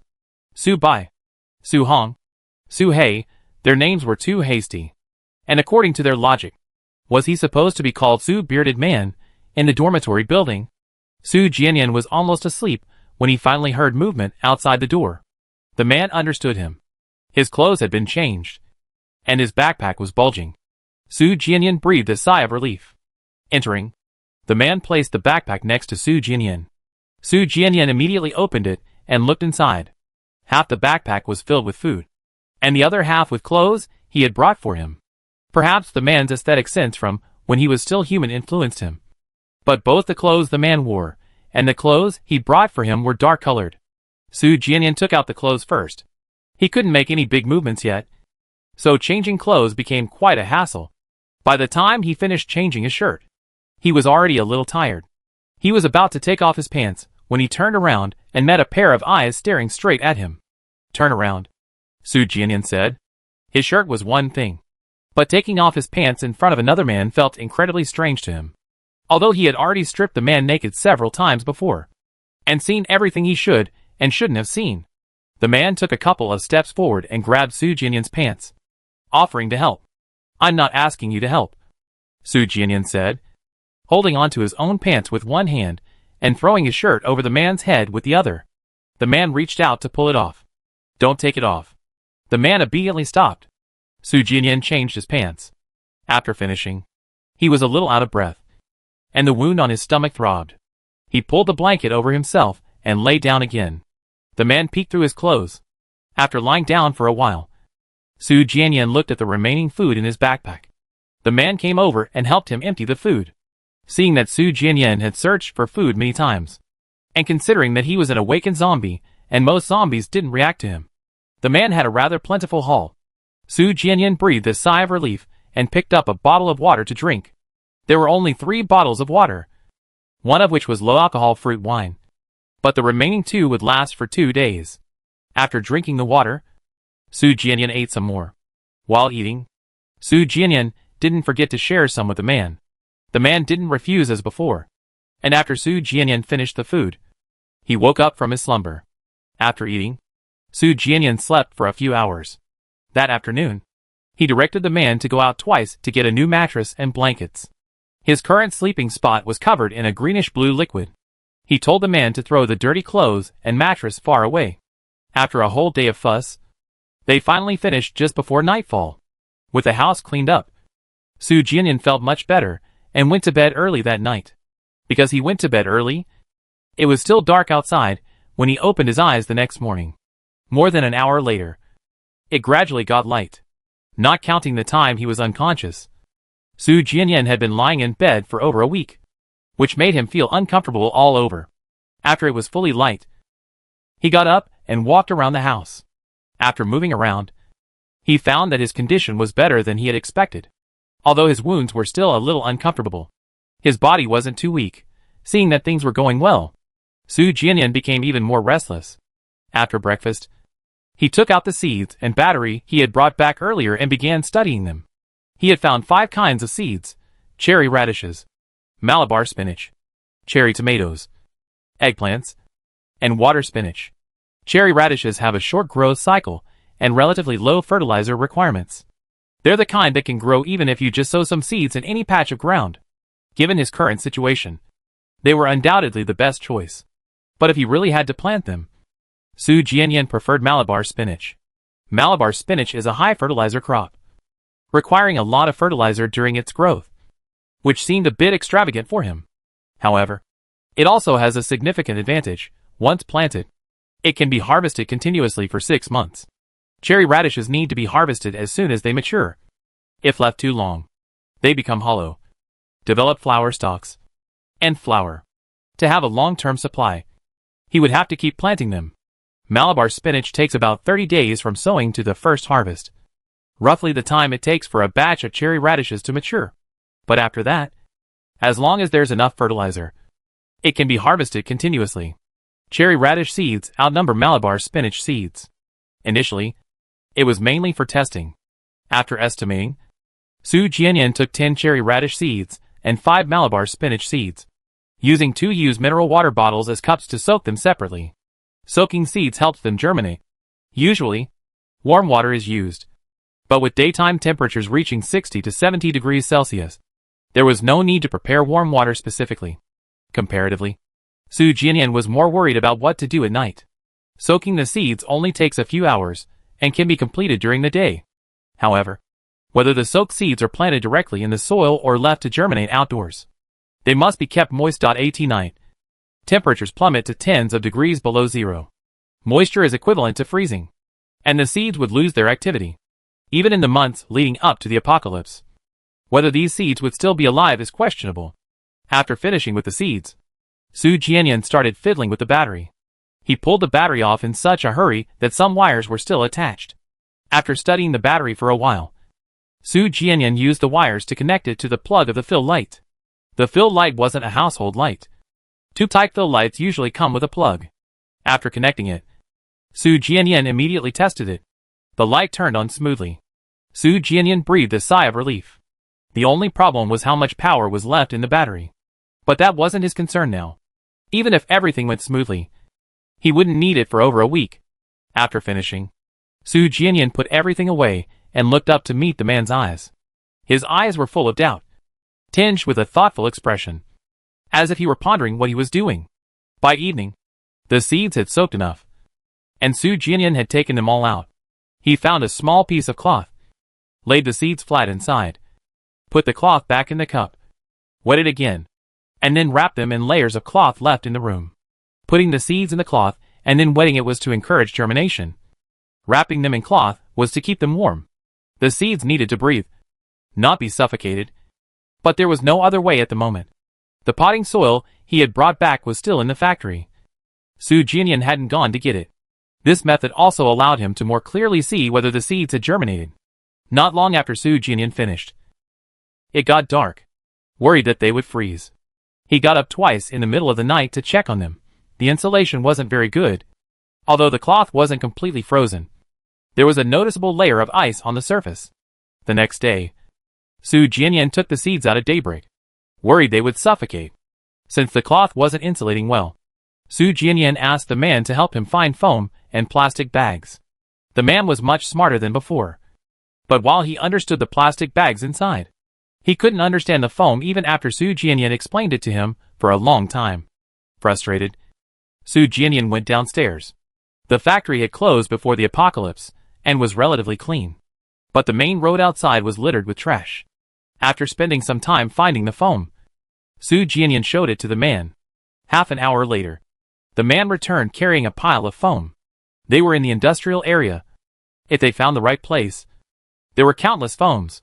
Su Jianyan checked again that night.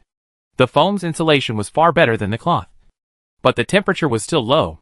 This was the limit he could manage. To raise the temperature further, he would need electricity. Early on the third day, Su Jianyan took out the seeds and checked them. Generally, seeds should sprout by the third day. None of the seeds showed any reaction. Su Jianyan was already worried that the seeds had frozen to death or lost their vitality. After checking for a long time and not seeing a single sprouted seed, his heart sank. After checking, Su Jianyan put the seeds back, deciding to wait longer. In the evening, Su Jianyan checked them again. They still showed no reaction.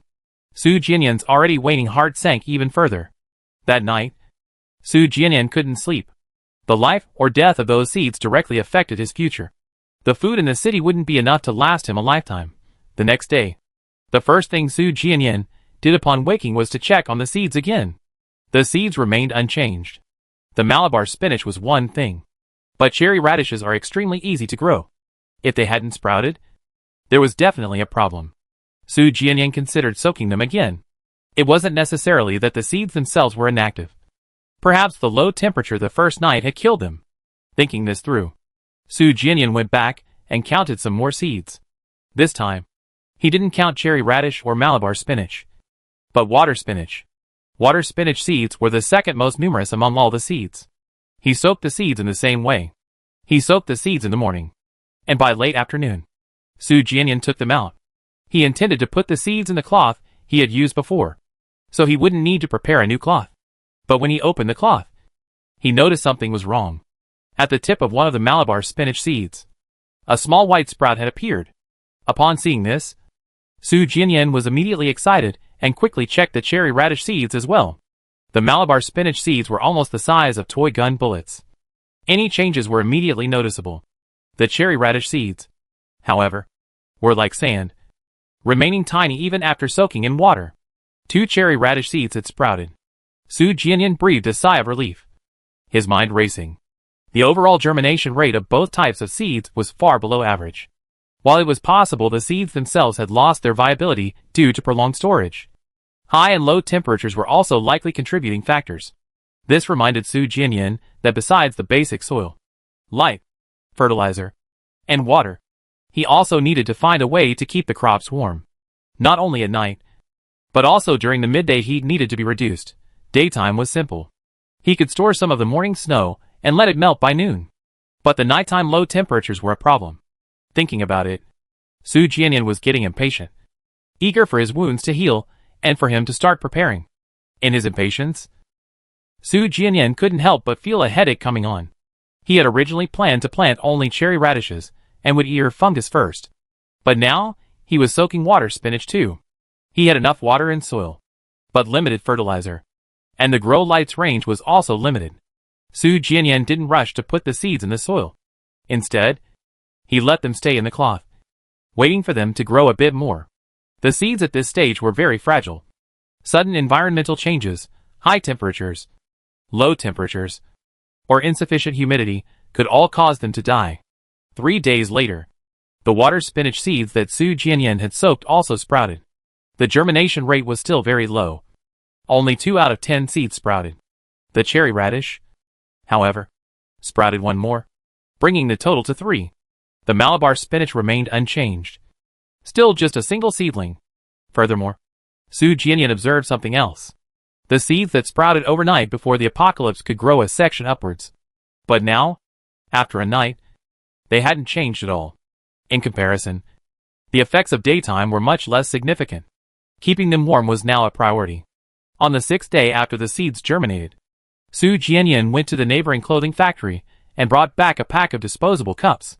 He took the cups to the factory, filled 5 cups with soil, and then brought them all back to his dormitory, planting the sprouted cherry radishes and Malabar spinach.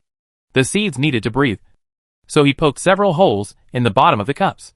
Seeds at this stage require specific humidity levels, so they are usually covered with plastic wrap, leaving only 1 pore for air circulation.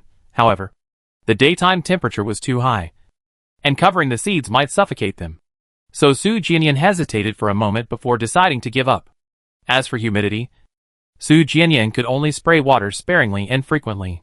Fortunately, he had plenty of time each day now. 5 days later, Su Jianyan planted 2 water spinach plants in the cup, and the seeds he had planted earlier began to sprout from the soil. 2 cherry radish seeds sprouted, and 1 Malabar spinach seed sprouted. After waiting 2 more days, the 3rd cherry radish seed still hadn't sprouted. Su Jianyan took it out to check, and sure enough, it had rotted. Only 3 out of 10 seeds had sprouted. 1 had died as soon as it was planted. A significant loss. Feeling the pain, Su Jianyan had to consider soaking another batch of seeds. The process was still long, and starting over every time all the seeds died would be too time-consuming. Thinking about it, Su Jianyan soaked another batch the next day. While waiting for the sprouts to emerge, Su Jianyan gave himself one last checkup. He had been awake for over 20 days. The wound on his neck had long since healed, and he could no longer feel the injury in his abdomen. The man's condition had also improved. The bleeding from the abdominal wound had stopped, and his severed left hand showed clear signs of regrowth, though it was still far from fully healed. During the examination, the man obediently held up his hand. Su Jianyan looked at the severed area, feeling an unbearable pang of heartache. The man could feel pain. This meant he had been enduring it all these days. After the checkup in the morning, Su Jianyan packed his backpack, grabbed his axe, and took the man out in the afternoon. Not counting the time he was unconscious, he hadn't left the house for over 20 days. Walking down the street again, seeing the zombies everywhere, he felt a strange unease. What's even stranger is that his purpose in going out this time was to bring the man to find food. Can we run? Su Jianyan turned back to look at the man after determining the direction. Su Jianyan led the way towards the hospital they had visited earlier. There are too many zombie kings in the city. It's best to leave no trace nearby if possible. Going there also allows him to check the generator. The man followed closely behind. On a tall building far away, watching this scene from afar, a group of zombie kings stirred. Su Jianyan hadn't gone out before. They knew it was because he was injured and recuperating. And for that reason, they had patiently refrained from disturbing him. Now that Su Jianyan had gone out, it meant his injuries had healed. And it also meant they could finally get closer. Just going to go like this? Ouch. How about bringing a gift? Bring what? Squeak. Brains. It's just us here. Where are we going to find that thing? I can't afford to give it to ordinary zombies. How about we fight it out? Whoever loses gets theirs. The group of zombie kings thought about it. And being eaten by Su Jianyan didn't seem so bad. So they rubbed their hands together eagerly. You guys wait here. I go check first. Su Bai interrupted. Why? Su Hong frowned. Ouch. Exactly. I already said. He mistakenly thinks he's human. Are you sure you won't scare him if you just go like this? Su Bai looked over. The group of zombie kings hesitated immediately. They knew very well how afraid humans were of them. Won't he be afraid if you go? Su Hong protested. I've been in contact with him before. Su Bai's lips curled into a smile. I'm the one who knows him best. A group of zombie kings were somewhat unconvinced. But they couldn't find a reason to refuse. Su Bai, in high spirits, headed downstairs. His two awakened zombies followed closely behind. The bearded man, seeing this, also followed. Su Bai turned around upon hearing footsteps. I'm not going any closer. Just going to take a look, the bearded man said. Su Bai thought for a moment, then said nothing and continued downstairs. The other zombie kings, seeing this, also followed. They had never seen Su Jianyan up close before. Thinking about what was about to happen, the group of zombie kings were incredibly excited. In the city, Su Jianyan was moving quickly. At the end of the alley was a wall. Su Jianyan's pace increased with each step. And the moment he got close, he pushed off the wall with his foot, easily vaulting over it. Directly in front of him was a zombie with its back to him. The instant he landed, Su Jianyan suddenly accelerated towards the mutated plant grove on his right, which had originally been a green belt. Hearing the movement, the zombie turned around. However, by the time he could see clearly, Su Jianyan had vanished. The zombies wandered aimlessly among the mutated plants. Su Jianyan looked at his hand. He felt his speed was faster and his movements more agile than before, even though he had just suffered a fatal injury. The man followed behind. Because he was missing an arm and his stomach wound hadn't healed, he was actually slower than before. This way, calculating that the distance was far enough, Su Jianyan considered feeding the man. Looking around, Su Jianyan was about to leave through the green belt when a familiar figure suddenly appeared in front of him. Su Bai smiled and waved. Hello. Before he could finish speaking, Su Jianyan had disappeared from the green belt. The smile on Su Bai's face froze instantly. The next moment, before he could react, something slammed into the back of his head. Everything happened so suddenly, and the force of the object that hit him was immense.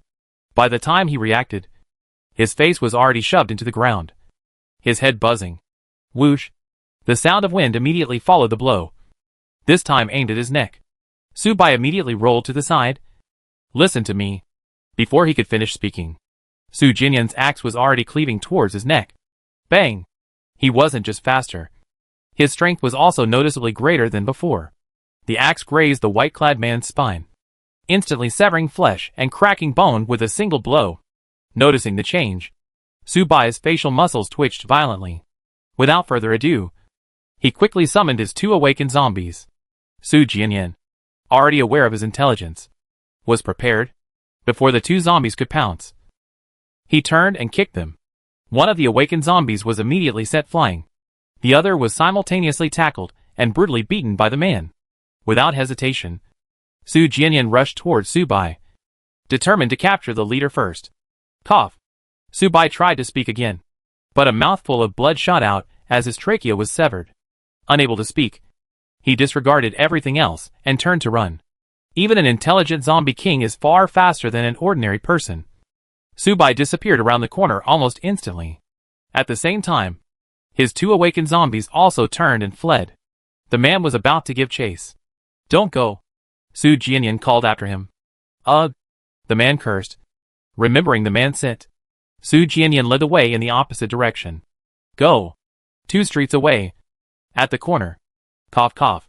Su Bai coughed violently, choking on his own blood. Ha! Beside him, Su Hong and the group of zombie kings looked on, with mockery. Su Bai, so confident before, hadn't even managed to utter a complete sentence. Su Bai touched the wound on his neck, smiling slyly. "Should we go for it?" he thought. He couldn't speak, but his meaning was clear. The smiles on the faces of the zombie kings, who had been laughing just a moment ago, stiffened. They had all witnessed what had just happened. Su Jianyan wasn't joking. He genuinely wanted to kill Su Bai, and they had all seen the wound on Su Bai's neck. It wasn't just flesh that had been cut. His spine had been severed. For a zombie king, that would be a fatal wound. Su Bai and the Black Beast were the 2 strongest among them. They had killed the most zombie kings from the group led by the black-robed man. Even so, Su Bai had almost had his spine severed by an axe. If it had been them, their heads might already be rolling on the ground. The awakened Su Jianyan was no longer the human he once was. But what was terrifying was that he still considered himself human and them his enemies. A group of zombie kings had their features contorted in horror. Why did they suddenly feel that the one who should be afraid in this city now wasn't Su Jianyan, but them? If they accidentally encountered him, they might very well die. Chapter 39. Imagining the scene, the group of zombie kings couldn't help but shrink back. Although being killed by Su Jianyan might seem like a good thing in some ways, but dying so in such a muddled way was unacceptable to them. "So what do we do now?" Su the bearded man asked. Su Bai was speechless. Blood was still seeping from his neck. "I don't think this is urgent," Su Hong said after a moment's thought. "The king thinks he's human now, so our entanglement will only annoy him, and might even frighten him." But Su the bearded man was still somewhat unwilling. They had finally found Su Jianyan, and now they were just going to stand by and watch. And what if Su Jianyan encountered danger while they weren't around? He's already awakened. Even if he doesn't want to, he should realize his transformation soon, Su Hong said. "What?" The Black Beast also chimed in, agreeing with Su Hong. "The city is now under their control, so there's no danger. Su Jianyan, after awakening, is no longer as vulnerable as before. Ordinary zombies pose no threat to him. If he wants to play, let him play. Besides, Su Jianyan is still so young. What's wrong with giving him more time? The form of a zombie king isn't determined by the zombie king itself, nor is the choice between a strength-based or intelligence-based type. Therefore, the human method of judging age doesn't work on them. In their view, they all been awakened for almost 5 months, while Su Jianyan only awakened in the last few days. Su Jianyan is the youngest among them. Alright then. Su the bearded man stopped hesitating. Beside him, Su Bai, whose voice had barely recovered, also spoke up. Compared to this, I think there's another issue that we need to pay more attention to. All the corpse kings looked over. Those corpse kings from before, Su Bai reminded them. When they arrived at the place where Su Jianyan and the little brat had fought, everything had already settled. But they still sensed something different from the child's corpse, thus confirming his identity, another corpse king. At the time, their attention was focused on Su Jianyan, so they hadn't thought much about it. Now it was different. They had to think about this. What exactly are you trying to say? Su Hong looked over. Su Bai lowered his hand that had been covering his neck. Why do you think he came here? All the corpse kings fell silent. Su Bai continued. After discovering Su Jianyan's presence, he came immediately, and with malice. They had only encountered 2 corpse kings so far, Su Jianyan and the little brat. before Su Jianyan fully awakened. He gave them a consistently peaceful and warm feeling, even making their originally violent and cruel nature docile. This was also the main reason they had been able to refrain from disturbing Su Jianyan during his nearly month-long recovery. In fact, due to their unusually stable emotions, many of the strength-type zombie kings had recently taken to sunbathing, spending their days lying in the street basking in the sun, their backs and bellies exposed. But the little devil gave them a feeling of far greater anger and bloodlust than any of the ordinary zombie kings. Upon sensing Su Jianyan's presence, it couldn't wait to bring its subordinates to attack. Having only encountered the two zombie kings, Su Bai couldn't be sure if the little devil simply liked this behavior or if there were other reasons. But what if Su Jianyan was the special one, and all the other zombie kings were like that little devil? What if another king of corpses comes looking for them? Hearing this, all the corpse kings' faces hardened with a hint of ferocity. Su Jianyan was their king, and he was still so young. They should have protected him. But instead, they let him get injured. Although they didn't know Su Jianyan's exact location that time, the fault lay in that incident itself. They weren't at fault. If it happened again. What do you want to do? Surround this city?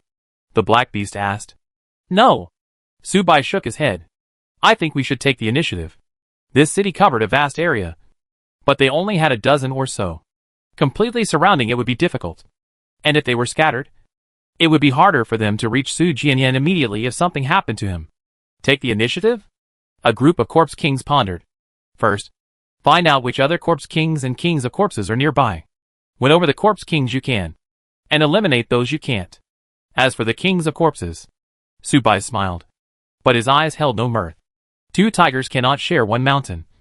Their king can only be one, and that is Su Jianyan. The group of zombie kings exchanged glances, their eyes filled with pride, their spirits lifted. Su Bai smiled and raised his hand. 3 teams. 1 to stay and protect the king. 2 to go out and explore. The Black Beast immediately responded. I go to the exploration team. It wanted to stay. After all, staying in the city would give it a chance to contact Su Jianyan. But among these dozen or so zombie kings, it and Su Bai were the strongest. If only one of it and Su Bai could stay. Su Bai, with his human form and ability to control ordinary zombies, was clearly more suitable. Then Su Hong and I will join the exploration team, said Su, the bearded man. Su Hong nodded. Their team consisted of 3 intelligence-type zombies, 1 for each team. Seeing the Black Beast and Su Hong's group form teams, the other zombie kings immediately followed suit. In less than half an hour, 3 teams were formed. Without hesitation, they turned and left the city. Watching them go, Su Bai touched his neck, which now only had a shallow wound, and looked in the direction Su Jianyan had left, near the hospital. After confirming several times that the man in white hadn't followed, Su Jianyan peeked out. He had encountered that brat 3 streets away from the hospital. The fight had been quite loud, attracting most of the zombies in the vicinity, which now made things easier for Su Jianyan. Su Jianyan quickly found a route to enter from the side of the hospital. Climbing over the wall, Su Jianyan ran a few steps and leaped into a second-floor window of a nearby building. This building was an outpatient building, and the window led to an examination room. The door was closed, and inside was a zombie. The moment Su Jianyan jumped in, he swung his axe. His strength was indeed greater than before. He barely had to exert any force before the zombie collapsed. Bang! Something hit the window. Su Jianyan looked back. A man was pressed against the window. The lack of a hand significantly hampered his movement. Su Jianyan stepped forward, reaching out to help him. The man squeezed through the window and jumped into the room, then immediately placed his remaining hand in Su Jianyan's palm. Although he didn't understand why Su Jianyan suddenly wanted to hold his hand, he was certain Su Jianyan was right, and he was quite happy to be holding hands with Su Jianyan. Su Jianyan could only lead him towards the zombie on the ground. Eat. The man understood, babbling as he squatted down. Su Jianyan usually hated him eating zombies, but if he was injured, Su Jianyan would proactively lead him to find food. Su. The man handed the brain he had dug out to Su Jianyan, who ate it first. I don't want to eat it. You eat it. Su Jianyan walked towards the door. That thing still horrified him no matter how many times he saw it. The man lowered his head and slowly began to eat. Su Jianyan was very kind to him. Su Jianyan opened the door as quietly as possible. There were 6 zombies in the corridor. The left end was the stairwell. And there were obvious footsteps in the stairwell. But his room was far from the stairwell. So as long as he didn't make too much noise, it wouldn't be a big problem. Calculating, Su Jianyan deliberately made a little noise. The zombies in the corridor immediately turned around. And the next moment, they all rushed over. Su Jianyan flung the door open, retreated back inside, and brandished his axe. 1, 2. In less than 3 minutes, all 6 zombies lay dead. Afterward, Su Jianyan looked at his axe with some confusion. When he first woke up, even one zombie was a struggle. When he encountered Mortalin and his group, he could handle 2 at a time. Later, when Li Lingmu and his group appeared, taking down 3 at once wasn't a problem. When Li Xiaofeng and his group were around, he didn't have many opportunities to fight alone because Li Xiaofeng was there. So he hadn't paid much attention to this aspect. Now, 6 at once. Su Jianyan suddenly felt uncertain. Was he exceeding human capabilities? Was it because of that strange headache earlier? His headache began when he killed his first awakened zombie. He felt something come alive in his brain. Later, every time he faced a desperate situation, every time he fought for his life, the feeling intensified. The last time he encountered that brat, the feeling directly broke through the barrier in his brain and flooded his entire body. Was it something like a genetic lock? Su Jianyan found his own guess amusing. How could such a thing exist? But along with the amusement came a sense of unease. If it didn't exist, then what was his current situation? Hiccup. Su Jianyan was lost in thought when he heard a hiccup. 2 zombies remained on the ground. But the man was already preparing to get up. Su Jianyan said, "Eat some more." The man rubbed his stomach. Full ugh. Su Jianyan had no choice but to give up. Judging from the previous situation, the brains of awakened zombies should be more effective than those of ordinary zombies. He shouldn't have let that man in white escape in the first place. While pondering, Su Jianyan headed towards the window, trying to figure out a way to get downstairs. Generators are usually not placed in crowded areas. They're often kept in warehouses or basements. With a direction in mind, finding them became easier. In less than an hour, Su Jianyan found the generator in a storage room next to the underground parking garage. The generator was quite new, but much larger than Su Jianyan had expected, weighing at least 600 or 700 pounds. Generators cannot be directly connected to electrical appliances. They usually come with a voltage regulator, then a battery, and finally the appliances. The voltage regulator and battery were readily available and could be removed, but these combined still weighed several hundred pounds. Thinking about it, Su Jianyan began to clear the sockets connected to the generator, trying to see if it could be moved. If they couldn't move it, everything would be for nothing. Squeak! Su Jianyan hadn't held out much hope, given its weight of several hundred pounds. But he pulled the generator up easily. His strength had indeed increased significantly. Hearing the commotion, a stir erupted in the nearby underground parking garage, and 5 or 6 zombies pounced. Before they could get close, the first 2 stopped, then suddenly turned and attacked the other zombies behind them. After dealing with the zombies behind them, the 2 zombies snapped their own necks. Su Jianyan knew the man was an intelligence type, but this was the first time he clearly and completely witnessed him use this ability, which felt quite strange. Seeing Su Jianyan about to lift the machine, the man, after dealing with the zombies, stepped forward to help. Squeak! The man possessed immense strength, and the machine was immediately lifted to one side. Put it down first. Su Jianyan stopped him. They couldn't possibly carry the machine like this all the way. They needed to find a cart first. The hospital also needed to stockpile supplies, and since they were already in a warehouse, Su Jianyan quickly found a delivery cart inside. After setting up the cart, Su Jianyan called for help. The cart was quite large, easily accommodating the generator.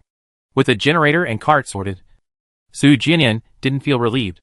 Instead, he felt even more overwhelmed.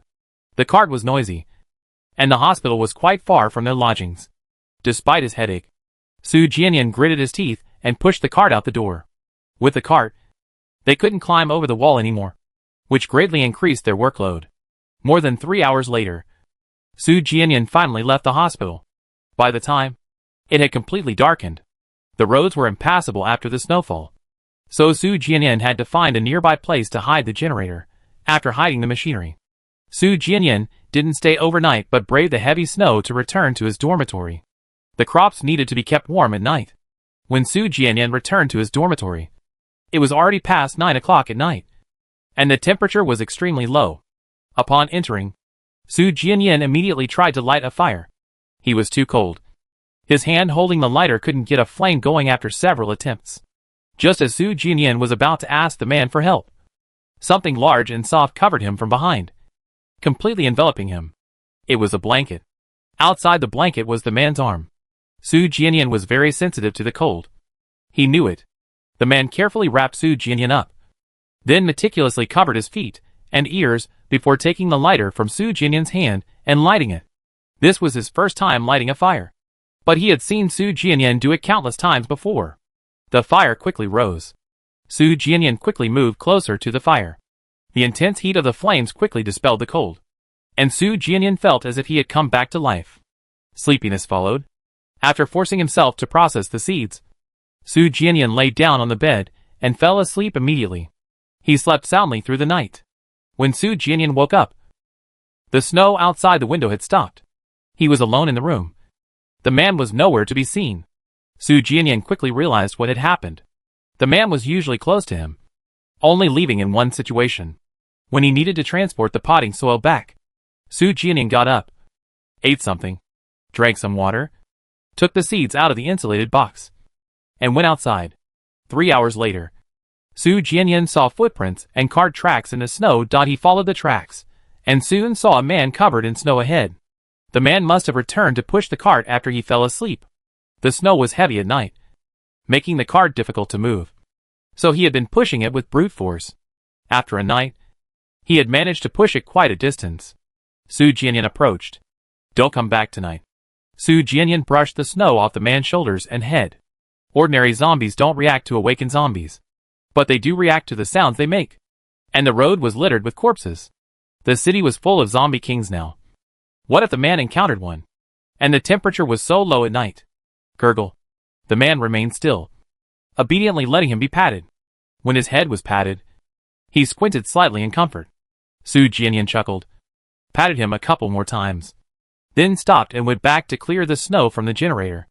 The man looked disappointed. A moment later, seeing that Su Jianyan had finished, he continued pushing the cart. When Su Jianyan found the man, the sun had already risen and the snow had begun to melt. 2 hours later, there was hardly any snow left on the ground. The cart moved faster, but the noise also increased. After attracting zombies for what seemed like the umpteenth time, Su Jianyan, exhausted from fighting them, had to stop. Half an hour later, after resting, Su Jianyan moved again. By evening, they were not far from the dormitory building. Su Jianyan rushed back before the snow started to fall. That night, Su Jianyan tied the man's hands to his own with a rope. The man was obedient. He was still inside when Su Jianyan woke up in the morning. After eating and drinking his fill, Su Jianyan took him out. The distance between them was not far, and by noon, the cart had reached the vicinity of the industrial area. After struggling in the sweltering heat for another half hour, they finally managed to get the generator into the factory. That afternoon, Su Jianyan eagerly went to get some gasoline and connected the generator, voltage regulator, and battery. The moment the generator started up, Su Jianyan felt it was all worth it. Excited, Su Jianyan quickly went outside to check. He had already cleared the zombies inside the garment factory. The main problem was outside. The generator was larger than expected, and therefore louder. Fortunately, the garment factory was large enough that Su Jianyan could barely hear it from the stone quarry on the left after circling the perimeter. Several zombies were attracted to the vicinity of the wall. Su Jianyan simply knocked them down, then called the man to eat their brains, throwing the corpses as far away as possible. After clearing the zombies, Su Jianyan went back to turn off the generator, also to escape the heat. That afternoon, the first thing Su Jianyan did upon waking was to take the man and wander around the industrial area, looking for small plastic containers to store gasoline. This was an industrial area, so these things were easy to find. Su Jianyan found 6 or 7 in less than half an hour. With the buckets in hand, the next step was gasoline. Su Jianyan headed straight for the transfer station where he had found the water. The trucks used at the transfer station were mostly large, and large trucks had large fuel tanks. The zombies on the playground had already been drawn to the back, which made things easier for Su Jianyan. After months of high temperatures, the fuel in the tanks had evaporated to varying degrees. Even though the trucks had large fuel tanks, Su Jianyan still had to drive 2 trucks to fill the buckets he had brought. Su Jianyan carried them all back. With some time before dark after finishing all this, Su Jianyan thought for a moment, and then went to the dormitory building of another clothing factory nearby. He had been to that dormitory building countless times, and knew the way inside intimately. Upon entering, Su Jianyan searched for any heating appliances. It was deep winter before the apocalypse, and they expected snow during the Lunar New Year holidays, so heating appliances weren't uncommon. Su Jianyan took an electric blanket and a single foot warmer. The electric blanket was his. The foot warmer was for the plants. The electric blanket was simple. It just needed to be plugged in. Su Jianyan made some modifications to the foot warmer. Even at its lowest setting, the foot warmer was quite warm for the plants. Su Jianyan went to the back of the factory and found a metal rack used for storing goods. He placed the foot warmer on the bottom shelf, then covered it with a cloth, creating a large, makeshift warm box. Like a simple wardrobe, the plants would be placed on the top 2 shelves. Su Jianyan used the electricity from a battery he had stolen earlier. He had even gone to the neighboring stone quarry to get a plug with a cord. The incubator was ready, and Su Jianyan plugged it in to test it. To ensure safety, Su Jianyan also placed an indoor thermometer inside. By the time he finished, it was just getting dark. Su Jianyan quickly spread out his electric blanket as well. While it was preheating, Su Jianyan ate his dinner in the dark. When Su Jianyan turned around after finishing, the man was already half buried under the covers. He could feel the warmth from the electric blanket, which puzzled him. Su Jianyan took off his outer clothes and lay down on the bed. The warmth from the electric blanket was different from the warmth one naturally feels. The moment he lay down, Su Jianyan felt completely comfortable. Cluck! The man squatting beside him made a chick-like sound. Su Jianyan moved aside, making room for him on the bed. The man didn't move, just looked at him innocently. Su Jianyan looked bewildered. What's wrong? The man touched the warm blanket, still hesitant. Su Jianyan belatedly realized what was happening, and couldn't help but laugh out loud. Was the man scared? The man wasn't very bright to begin with, and lacking memories of the apocalypse. From his perspective, something that was lifeless and motionless yet could warm up was indeed quite strange. Fine. Don't sleep then. Su Jianyan turned his back, intending to sleep. Darkness and silence. The man touched the blanket again. Then came the rustling sound of the blanket being pulled back, and the man lying down. Su Jianyan turned to look. In the darkness, the man lay stiffly flat, his eyes wide open. Su Jianyan moved closer to him, snuggling up beside him. The man's attention was immediately diverted. Su Jianyan liked to be close to him during the day, but he always avoided him at night. This was the first time Su Jianyan had taken the initiative to approach him at night. The man instantly fell in love with the warm blanket. Gurgle. During the night, Su Jianyan got up 2 or 3 times, just to ensure the temperature of the incubator he had made wasn't too high, and also to test the optimal temperature. Actually, with the technology available before the apocalypse, it wasn't impossible to make a temperature-sensing device. But just finding all the necessary components would take an unknown amount of time, making it too inefficient. After the temperature rose at dawn, Su Jianyan turned off the heater and removed the outer layer of cloth. Whether it was because several days had passed, or because the insulation from the previous night had worked. When Su Jianyan looked again, the seeds had clearly changed. The cherry radishes and the Malabar spinach he had planted first were already showing signs of sprouting true leaves. Crops in the seedling stage don't need fertilizer. Fertilizer can actually damage the roots. Su Jianyan watered them to keep the soil moist, and then left them alone. After breakfast, Su Jianyan went out before the snow completely melted. He didn't go far, but wandered around the garment factory. The insulation for the night was in place. The only problem was the midday heat. Su Jianyan already had a solution. Store a batch of snow and bring it inside to melt at midday. The water buckets and snow were easy to find. The problem was how to slow down the melting. The simplest way to store ice was to get a freezer. Su Jianyan already had a generator, but a freezer wasn't on his agenda. First, one freezer definitely wouldn't be enough to store enough ice, and multiple freezers would consume too much electricity. Finding gasoline for long-term use would be difficult. Second, The daytime temperature was high, and the generator could easily overheat and overload if it ran for a long time. If it broke down, it would be even more troublesome. Third, the generator would be too noisy if it ran for a long time. He wasn't afraid of ordinary zombies now. But what if he attracted a zombie king? He could run. But what about these things? He wasn't going to take any risks if he could avoid them. Electricity was unavailable. The only solution was a cellar. The garment factory definitely didn't have a cellar, and digging one was impractical. Su Jinyan's only options were an underground parking lot or a warehouse. After circling around, Su Jinyan stopped in front of a warehouse. Only half of the warehouse was underground. Not particularly deep, but it had no windows and wasn't very large. Most importantly, it wasn't far from the factory building Su Jinyan had chosen for planting. It was just a few steps away. After selecting the location, Su Jinyan got busy again. He led the man to inspect all the factories in the vicinity, carrying back everything that could be used for insulation. The most abundant item he found was vacuum bubble wrap for packaging. Many factories used it, and at one factory, Su Jinyan found a roll almost as tall as a person. The man did the most physical labor during the moving, even the most tedious and boring tasks assigned by Su Jinyan. He never complained, just kept going back and forth, not content with just helping himself. Seeing that Su Jinyan was finding more and more things, he also controlled 2 zombies to help. Su Jinyan gave him a 5-minute lecture on this. The zombies must choose clean ones and not get his things dirty. The man listened attentively the whole time, but whether he understood or not, Su Jinyan didn't know. With the man's help, what would normally take at least 2 or 3 days to complete was finished by Su Jinyan in 1 day. For the next 2 days, Su Jinyan didn't leave the house, focusing entirely on repairing the warehouse.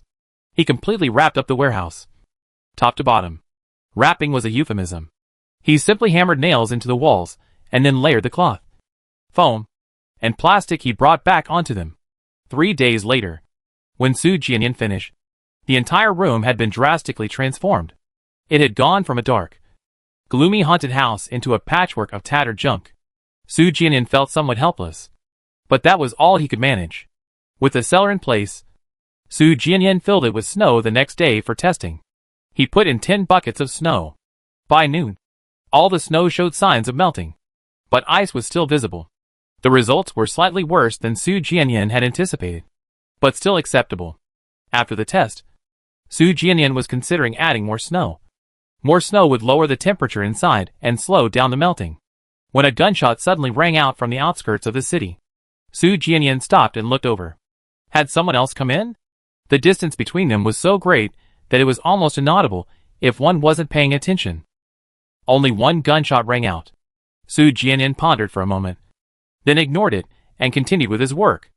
The man took the snow from Su Jinyan's hand, looking at him with a puzzled expression. In the past, Su Jinyan would have been delighted to hear such a sound and would have rushed over immediately. Su Jinyan looked at him with complicated feelings. Put the snow inside. He would have definitely gone before.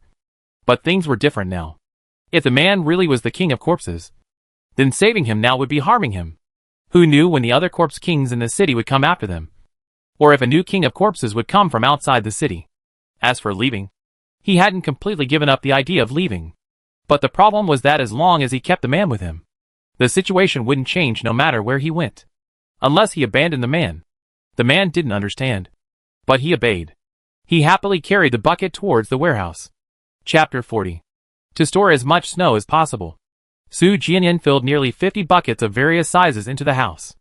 After finishing with the snow cellar, Su Jinyan rested briefly before returning to his dormitory to check on the seedlings. The low temperatures had a significant impact on crop growth.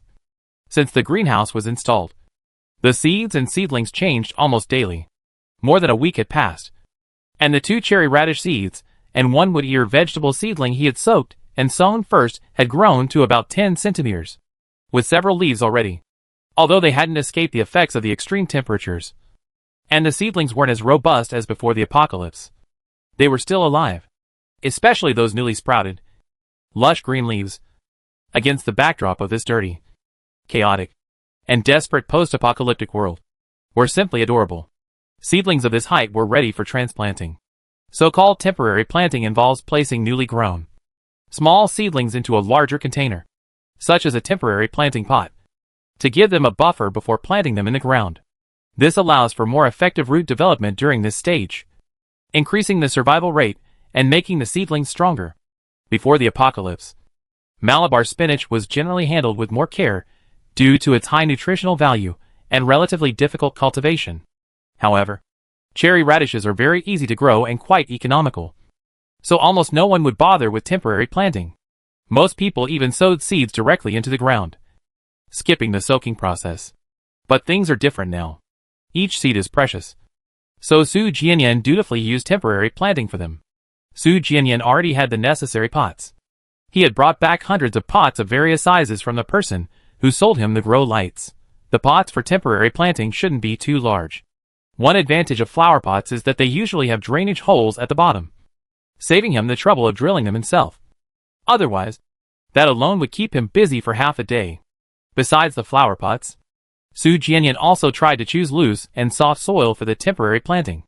For this, Su Jianyan specially prepared the soil he brought back. Balcony planting and ground planting are completely different things. Ground planting allows the plant's root system to grow several meters, making its requirements for water and soil much more lenient. Balcony planting can only be done in flower pots, limiting the space for root growth to the size of the pot. If there isn't enough water or fertilizer, or if the soil isn't loose and well draining, the plant can't breathe and will quickly suffocate and die. The person who bought the grow light grows a variety of things: vegetables, flowers, and green plants, and flowers and green plants often require specific types of soil. For example, orchids mostly require a looser, more breathable granular potting mix. This type of soil typically contains chunks of pine bark, large particles of volcanic rock, and very little water-retentive material like peat moss. This type of soil is unsuitable for growing vegetables, because it's too breathable and doesn't retain much water. While most vegetables require specific soil moisture levels, this type of soil isn't entirely useless. Placing it at the bottom of the pot can increase aeration and prevent soil erosion. However, repotting later is troublesome, as the granules need to be sifted out again. Su Jianyan has plenty of time right now. After roughly sorting all the soil types, Su Jianyan chose a more breathable mix containing coconut coir and filled 3 small pots. Then he planted the 3 seedlings, which had been in disposable cups, along with the soil, directly into the pots. Finally, Su Jianyan gave them a thorough watering to help them establish themselves. The water was specially poured from a mineral water bottle and left to stand for 2 days beforehand. Actually, mineral water isn't suitable for planting crops because it contains many beneficial microorganisms and the minerals are purified. But he had no other choice at the moment. The 3 flower pots used a full 5 bottles of water from Su Jianyan. Even after he reused the pots repeatedly to conserve water, Su Jianyan felt quite distressed. He wasn't short of water now, but water wasn't inexhaustible either. His daily consumption of food and drink was already considerable, and with these crops, it would be used up in at most 6 months. After watering, Su Jianyan found some black plastic bags, wrapped them up, and then transported them to the factory that had been prepared beforehand. The factory was large, but because the windows were all sealed, it was pitch black inside. After taking a while to adjust, Su Jianyan placed the seedlings down and set up the light stands. It was called a lamp stand, but it was really just 2 stools with a stick across them, and the light tube was fixed to the stools. The seedlings at this stage didn't need much sunlight, so Su Jianyan only used 1 light tube. Su Jianyan used a battery he brought back from the hospital. If the hospital lost power, the equipment would immediately switch to backup power, so the battery always had power. After turning on the light, Su Jianyan adjusted the height to make sure the light wouldn't scorch the seedlings. With the light and seedlings secured, the work wasn't finished. Su Jianyan went back to his dormitory to get an axe and headed to the clothing factory next door. He also needed a fan to improve air circulation. Before the apocalypse, it was deep winter, and fans were much harder to find than heaters. Su Jianyan was busy until the high temperatures arrived. Finally finding a standing fan in an office cabinet, Su Jianyan carried it back. There weren't many rules about using the fan, but too close and the wind too strong was definitely not good. So Su Jianyan spent some time choosing a good spot. After finishing that, Su Jianyan immediately went to the snow cellar to collect more snow. The temperature had already risen. The temperature was already high, and with the factory windows sealed shut. His skin turned red from the stuffiness after only a short time inside. With more snow. The snow in the snow cellar was indeed melting much slower. The high temperature would only last 3 or 4 hours. So Su Jianyan estimated it, and divided the snow into 3 portions, planning to take it out in 3 stages. With a man around, the efficiency was high. He finished in less than 10 minutes. After finishing, Su Jianyan didn't go back to the dormitory building but stayed in the factory to enjoy the air conditioning. Although the temperature drop wasn't significant, using snow to cool down was effective. The temperature near the plants only reached a maximum of around 40 degrees Celsius. But that only affected their vicinity. If Su Jianyan wanted to live that kind of life, he needed at least 3 times more snow, making the workload uneconomical. That afternoon, Su Jianyan moved the greenhouse and other seedlings still in the nursery to the factory building. Planting would take place there from now on. Once this was done, the planting work would be partially finished. Now it was up to the crops themselves. Having been busy for almost half a month before, the sudden stop was a bit disorienting for Su Jianyan. Thinking about it, he decided to examine the man's injuries.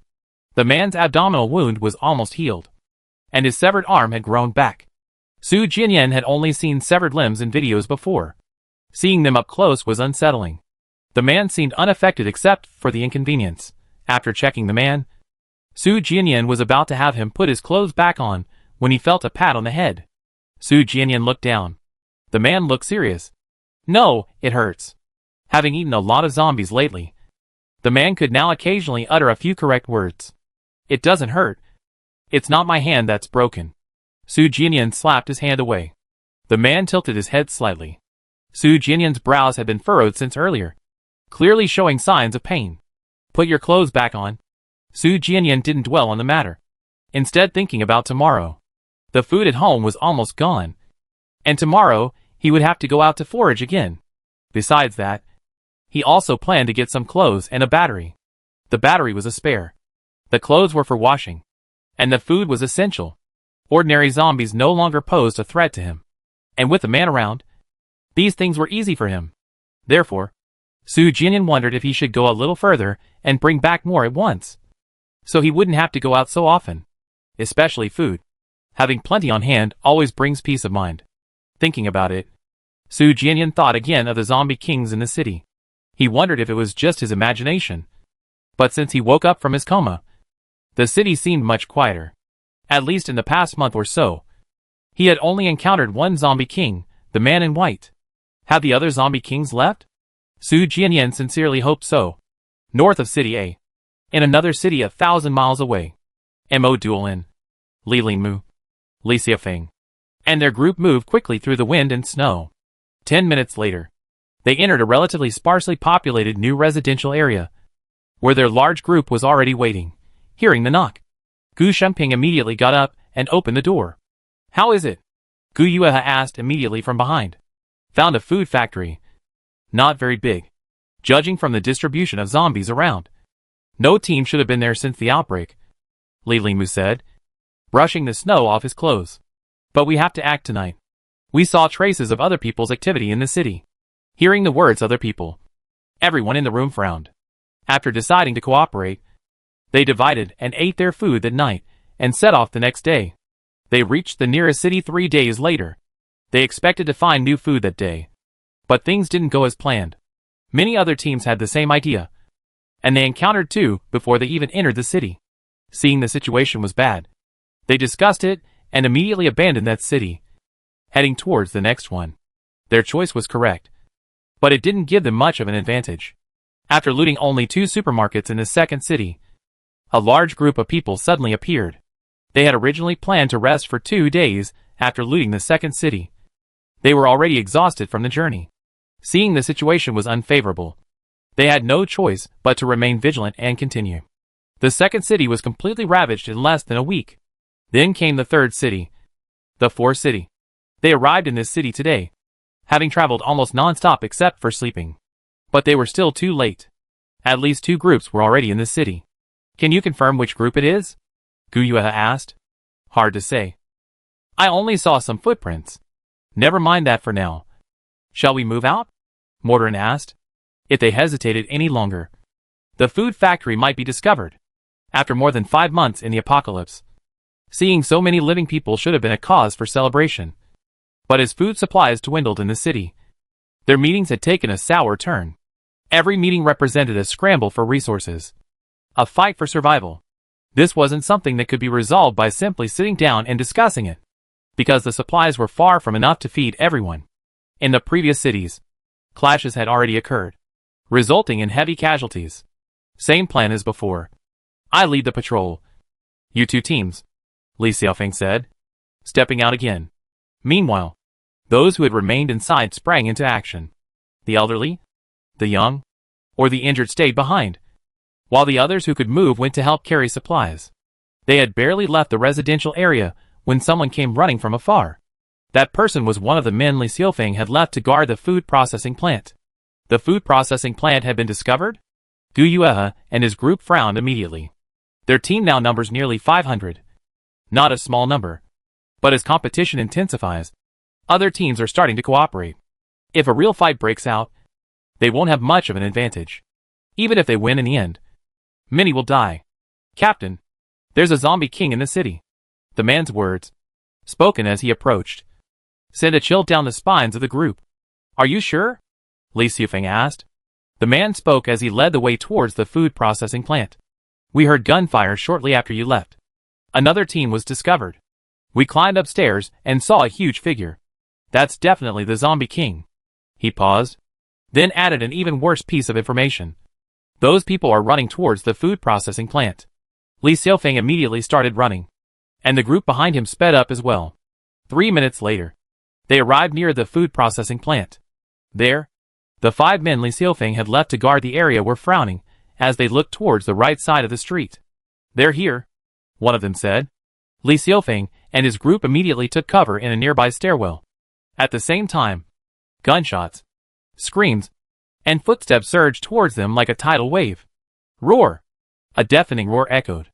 Meanwhile, the building beneath Gu Yuehe and his group trembled. The zombie king was so large that it crashed into nearby buildings every 2 steps. Hearing the sounds of collapsing buildings, the group felt a chill run down their spines. What if they were also? Bang! Something crashed into the building they were in, instantly shattering windows and walls, followed by a deluge of collapsing concrete blocks. Run! Watch out! A group of people quickly descended the stairs. As the gunshots and shouts rang out, all the ordinary zombies nearby surged towards them. There were too many of them, and they were instantly blocked in the street as they descended. Bang! Someone fired first, and soon a cacophony of gunfire erupted all around. Roar! The zombie king stopped and turned around. The group being chased also looked back. They were clearly a merger of 2 groups. But at this moment, nothing mattered. They were all destined to die here. Roar! The zombie king resembled a lizard, but its tallest back spikes were 3 or 4 stories high, and its tail was covered in barbs. It didn't even need to pounce. A flick of its tail was enough to send a swarm of flesh and blood to shreds. Fire! Don't let it get any closer. Bang! Bang! Move to the right. Clear a path. The lizard was less than 50 meters away. They could even smell its stench. Roar! The lizard was less than 20 meters away, and their escape route was still unclear. The longer they lingered, the more zombies would surround them. Don't stop! Li Xiaofeng fired arrow after arrow. He didn't want to die. He couldn't die. He had to get back to save Su Jianyan. The lizard took 2 quick steps and lunged. Bang! It wasn't Li Xiaofeng and his group that fell, but the lizard. A canine zombie king with black fur appeared out of nowhere, pounced on the lizard, and slammed it into a nearby building. The building collapsed instantly, burying the lizard beneath. Crying in pain, the lizard raised its head to pounce. The black beast slapped it, sending it crashing back into the ruins. Ouch! It had promised to join, but then ran away halfway through. Had it really taken advantage of that? Ugh! Stunned by the slap, the lizard staggered away, trying to escape. Was it willing to join? It was clearly being forced to join. It was perfectly content in its own city when the black beast suddenly appeared and asked if it would follow a king named Su Jianyan. It had barely answered for 2 seconds before the black beast unleashed a beating, pinning it to the ground for a long time. Fearing being eaten, it had no choice but to agree. Seeing through the lizard's plan, The black beast stomped on its tail, unable to escape, unable to win. The once mighty lizard lay pitifully curled up on the ground. Having finished its task, the black beast finally looked around. Seeing the familiar cluster of black gun barrels, the black beast felt a moment of nostalgia. It too had once been hot-tempered. The black beast's gaze lingered on Li Linmu and Li Qinshui's faces. It felt the two looked vaguely familiar. The lizard secretly pulled its tail from under the black beast's claws, then pathetically crawled on the ground, trying to escape. The black beast slapped it, running away. My foot, the next moment, it bit the lizard's tail and turned to head out of the city. It had already convinced 9 zombie kings. Su Hong and the others had only convinced 3. TSK. Intelligence is useless. Thinking this, the black beast felt a surge of satisfaction. When the king sees the army of zombie kings it has brought back, he will surely be happy. Imagining that scene, the black beast immediately took off running with incredible speed. The black beast was enormous, and the lizard was no slender either. The black beast carved a wide path through the city's ruins. Watching this scene from afar, the group's minds went blank for a moment. It wasn't until the zombie horde pressed in that they snapped back to reality. This way, the group ran quickly.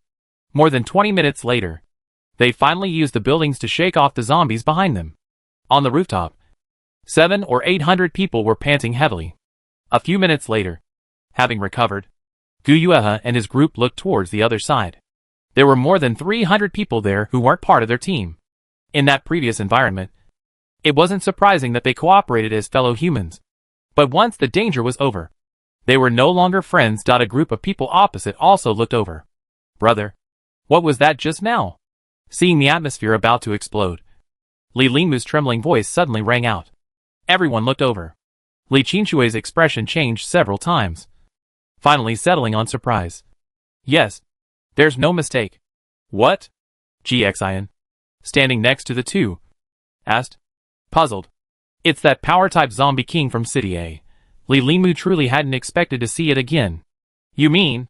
Gu Yuehe and the others immediately realized. Li Linmu and Li Qinshui had mentioned several times before that they had seen a black beast zombie king in the city. That's it. Li Qinshui nodded again. But it wasn't in City A. How did it get here? Xian's question was cut short. The black beast had taken the lizard away. The lizard clearly didn't want to go. They went towards City A. John Yu said. Everyone looked in the direction the black beast had left. They were on the rooftop, with a clear view, and from their position, they could vaguely make out a black shadow. Is this the doing of the corpse king in the city? John Yu guessed. It's not unusual for corpse kings to attack and devour each other. But the black beast clearly didn't intend to eat the lizard. Instead, it seemed to want to take it back to the city. Are they expanding their ranks? The group's expressions were strange. More than 10 corpse kings were already enough to make them tremble. Yet the other side wanted to continue expanding their ranks. The corpse king? A strange voice came from the other side. You have a corpse king on your side too? Everyone looked over. The speaker was one of the members of the other two groups. Also, Gu Yuehe wasn't surprised. After all, he already knew about the 2 corpse kings. We came from the south, where we were before. Many corpse kings suddenly gathered in the same place. We guessed then that something higher than a corpse king was summoning them. The man said. Another man added. We dared not stay there any longer.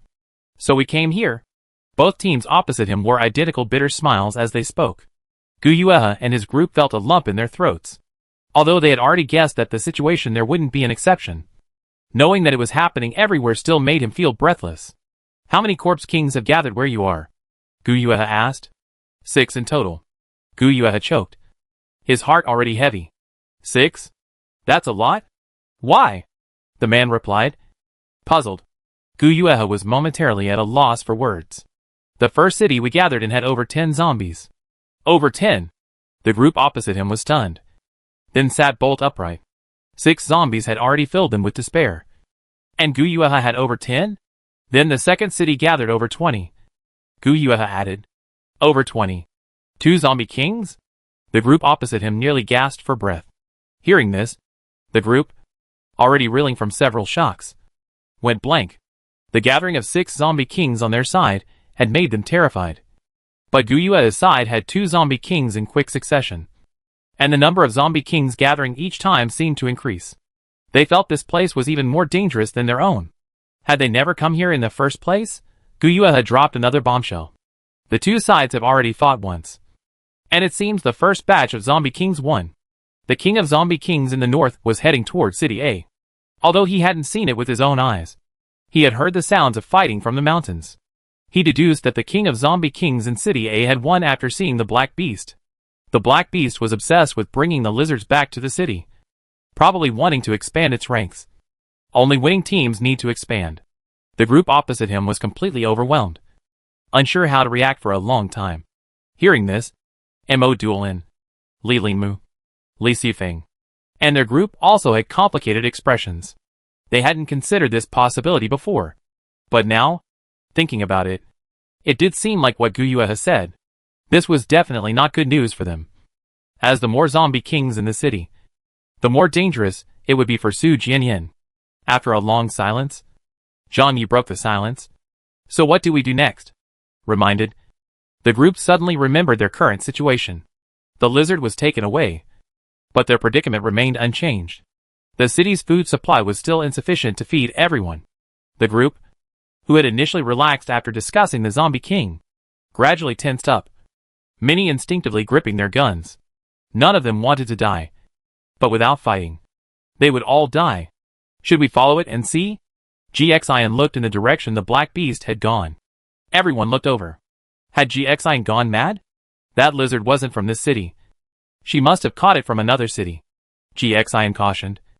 If its target was those zombie kings, then the cities it passed through would be safe. GXIN herself knew this suggestion was somewhat crazy. But theoretically it was feasible. As long as they were careful enough. As long as they weren't discovered. And if they followed the Black Beast, they could be the first to enter the city, giving them more time to gather supplies compared to other teams. No one spoke. They all thought GXIN's suggestion was crazy. Yet they couldn't help but be tempted. To be afraid of death, one must first be alive. Guyua stood up. Everyone looked over. Take the supplies from the city and then follow, Guyua said. The group immediately sprang into action. What? The two teams opposite looked bewildered. Guyua stopped at the stairwell entrance and looked over. Are you coming? The Black Beast was enormous, and its speed was terrifying. To chase it, they would need vehicles, and maintaining vehicles required more than a few hundred people. The group opposite exchanged glances, even more bewildered. City A. Inside the city, Su Jianyan was in high spirits. The reason was simple. He had recently had a bumper harvest. Having conceived the idea of gathering more food, he began implementing it the very next day. He led the men, searching section by section, centered on the industrial area. This was the city center.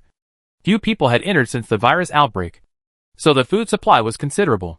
Su Jianyan spent 5 days searching every open room and shop in the first area. By the time he finished, a small mountain of food had piled up in his dormitory. After another 5 days searching the second area, Su Jianyan had to move some shelves into the agricultural factory and relocate the food there, because there was so much food. Storing it all in the dormitory was no longer suitable. Seeing Su Jianyan happy, the man was happy too. He worked extra hard every day, trying to find more. Su, the man appeared out of nowhere, carrying a bunch of potato chips, his head covered in cobwebs. Su Jianyan opened his backpack. The man put everything inside. The bag of potato chips was too big. He had to carry it with one hand and put it down, struggling for a while before finally managing to put it down. Su Jianyan slung the backpack over his shoulder and headed downstairs. This was the last room in the building. Downstairs, Su Jianyan was about to head towards a building on his right when something dripped onto his forehead. Su Jianyan's first thought was rain. It hadn't rained once since he woke up. Looking up, he saw a person hanging upside down from the security window. The person was ragged, with pale, bluish skin, and eyes full of malice. Clearly an awakened zombie, and one that had only recently awakened. Su Jianyan's eyes lit up instantly. The awakened zombie, already poised to pounce, froze. Shouldn't Su Jianyan be screaming in fear? Although he hadn't seen a human since awakening, he felt that's how it should be. Before he could react, Su Jianyan spoke up. Block him. Don't let him escape. The man immediately ran to the other end of the alley. The awakened zombie hanging upside down on the security window looked at the man. Then at the expectant Su Jianyan. After thinking for a moment with his not-so-bright brain, he silently retreated. Seeing him about to run, Su Jianyan panicked. Could he let the brain he was about to devour fly away? Su Jianyan swung his axe and hurled it at the awakened zombie. The awakened zombie was on the 3rd floor. Su Jianyan's axe struck him directly in the face, crying in pain. He lost his grip and fell. The instant he landed, he lunged at Su Jianyan. The man was clearly his kind. And stronger. Which was the main reason he had retreated earlier. Su Jianyan was prepared and kicked him. The awakened zombie lunged again. Su Jianyan grabbed an axe nearby and swung it down, sending the awakened zombie face first to the ground. Afraid of damaging its brain, Su Jianyan deliberately didn't use much force. But the awakened zombie's bones were harder than ordinary zombies, and his blow didn't kill it. The awakened zombie got up and ran. By the time Su Jianyan realized he needed to give chase, the awakened zombie had already run past him and into the street ahead. Without a word, Su Jianyan immediately gave chase, yelling, "Why are you running?" As he rushed out of the alley, something hit him, but it was too weak. Instead of knocking him down, it was knocked backward by him. Seeing the awakened zombie about to escape, Su Jianyan disregarded the object and hurled the axe in his hand with a large stride. Bang! The axe struck precisely. The awakened zombie fell to the ground, its brains spilling out. Su Jianyan instantly regretted his actions. It was rare to encounter only an awakened one. Su Jianyan stepped forward and pulled the axe out. The brains were still edible, though a significant portion was rotten. Su Jianyan breathed a slight sigh of relief. Only then remembering the object that had hit him, he turned around. A woman was scrambling to her feet in terror. As she moved, seeing him turn around, she turned and ran as if facing a formidable enemy. Su Jianyan was speechless. He hadn't intended to meddle this time. But why was she running away at the sight of him? Su Jianyan seemed to remember something, glancing at the awakened zombie lying at his feet. A moment later, he awkwardly touched his nose. It's only just awakened, so it's not surprising that it's being chased and beaten by humans. Right? Chapter 41. Su Jianyan seriously reflected for 3 seconds, and realizing it wasn't his fault, he breathed a sigh of relief. At the same time, a man staggered out from the other side of the street. Eat. Su Jianyan pointed to the corpse on the ground. Ah. The man was very happy. Su Jianyan looked in the direction the woman had fled. The woman ran very fast. Su Jianyan thought she was already gone. But the moment he looked, he saw a head peeking out from the street corner. Seeing the man beside him, seeing him devour the corpse on the ground, her already pale face turned even whiter. The next moment, she turned and ran without hesitation. Su Jianyan was speechless. This time, he was truly in a situation he couldn't explain himself no matter what. Frustrated, Su Jianyan didn't chase after her. The woman couldn't have survived this long purely by luck. The city was relatively well supplied. If she just wanted to live, it wouldn't have been difficult. Su Jianyan turned around and saw the man finish eating. He led the way towards the next building to continue searching for food. At noon, Su Jianyan and the man each carried a bag and a pouch back. The bags were full of food. Su Jianyan took them directly to the factory, and also moved snow from the snow cellar to cool the plants. They were already quite late getting back, and after running around changing the snow, Su Jianyan's skin was flushed from the heat by the time they finished. Seeing this, the man who had been helping him immediately sat down against the wall and looked at Su Jianyan expectantly.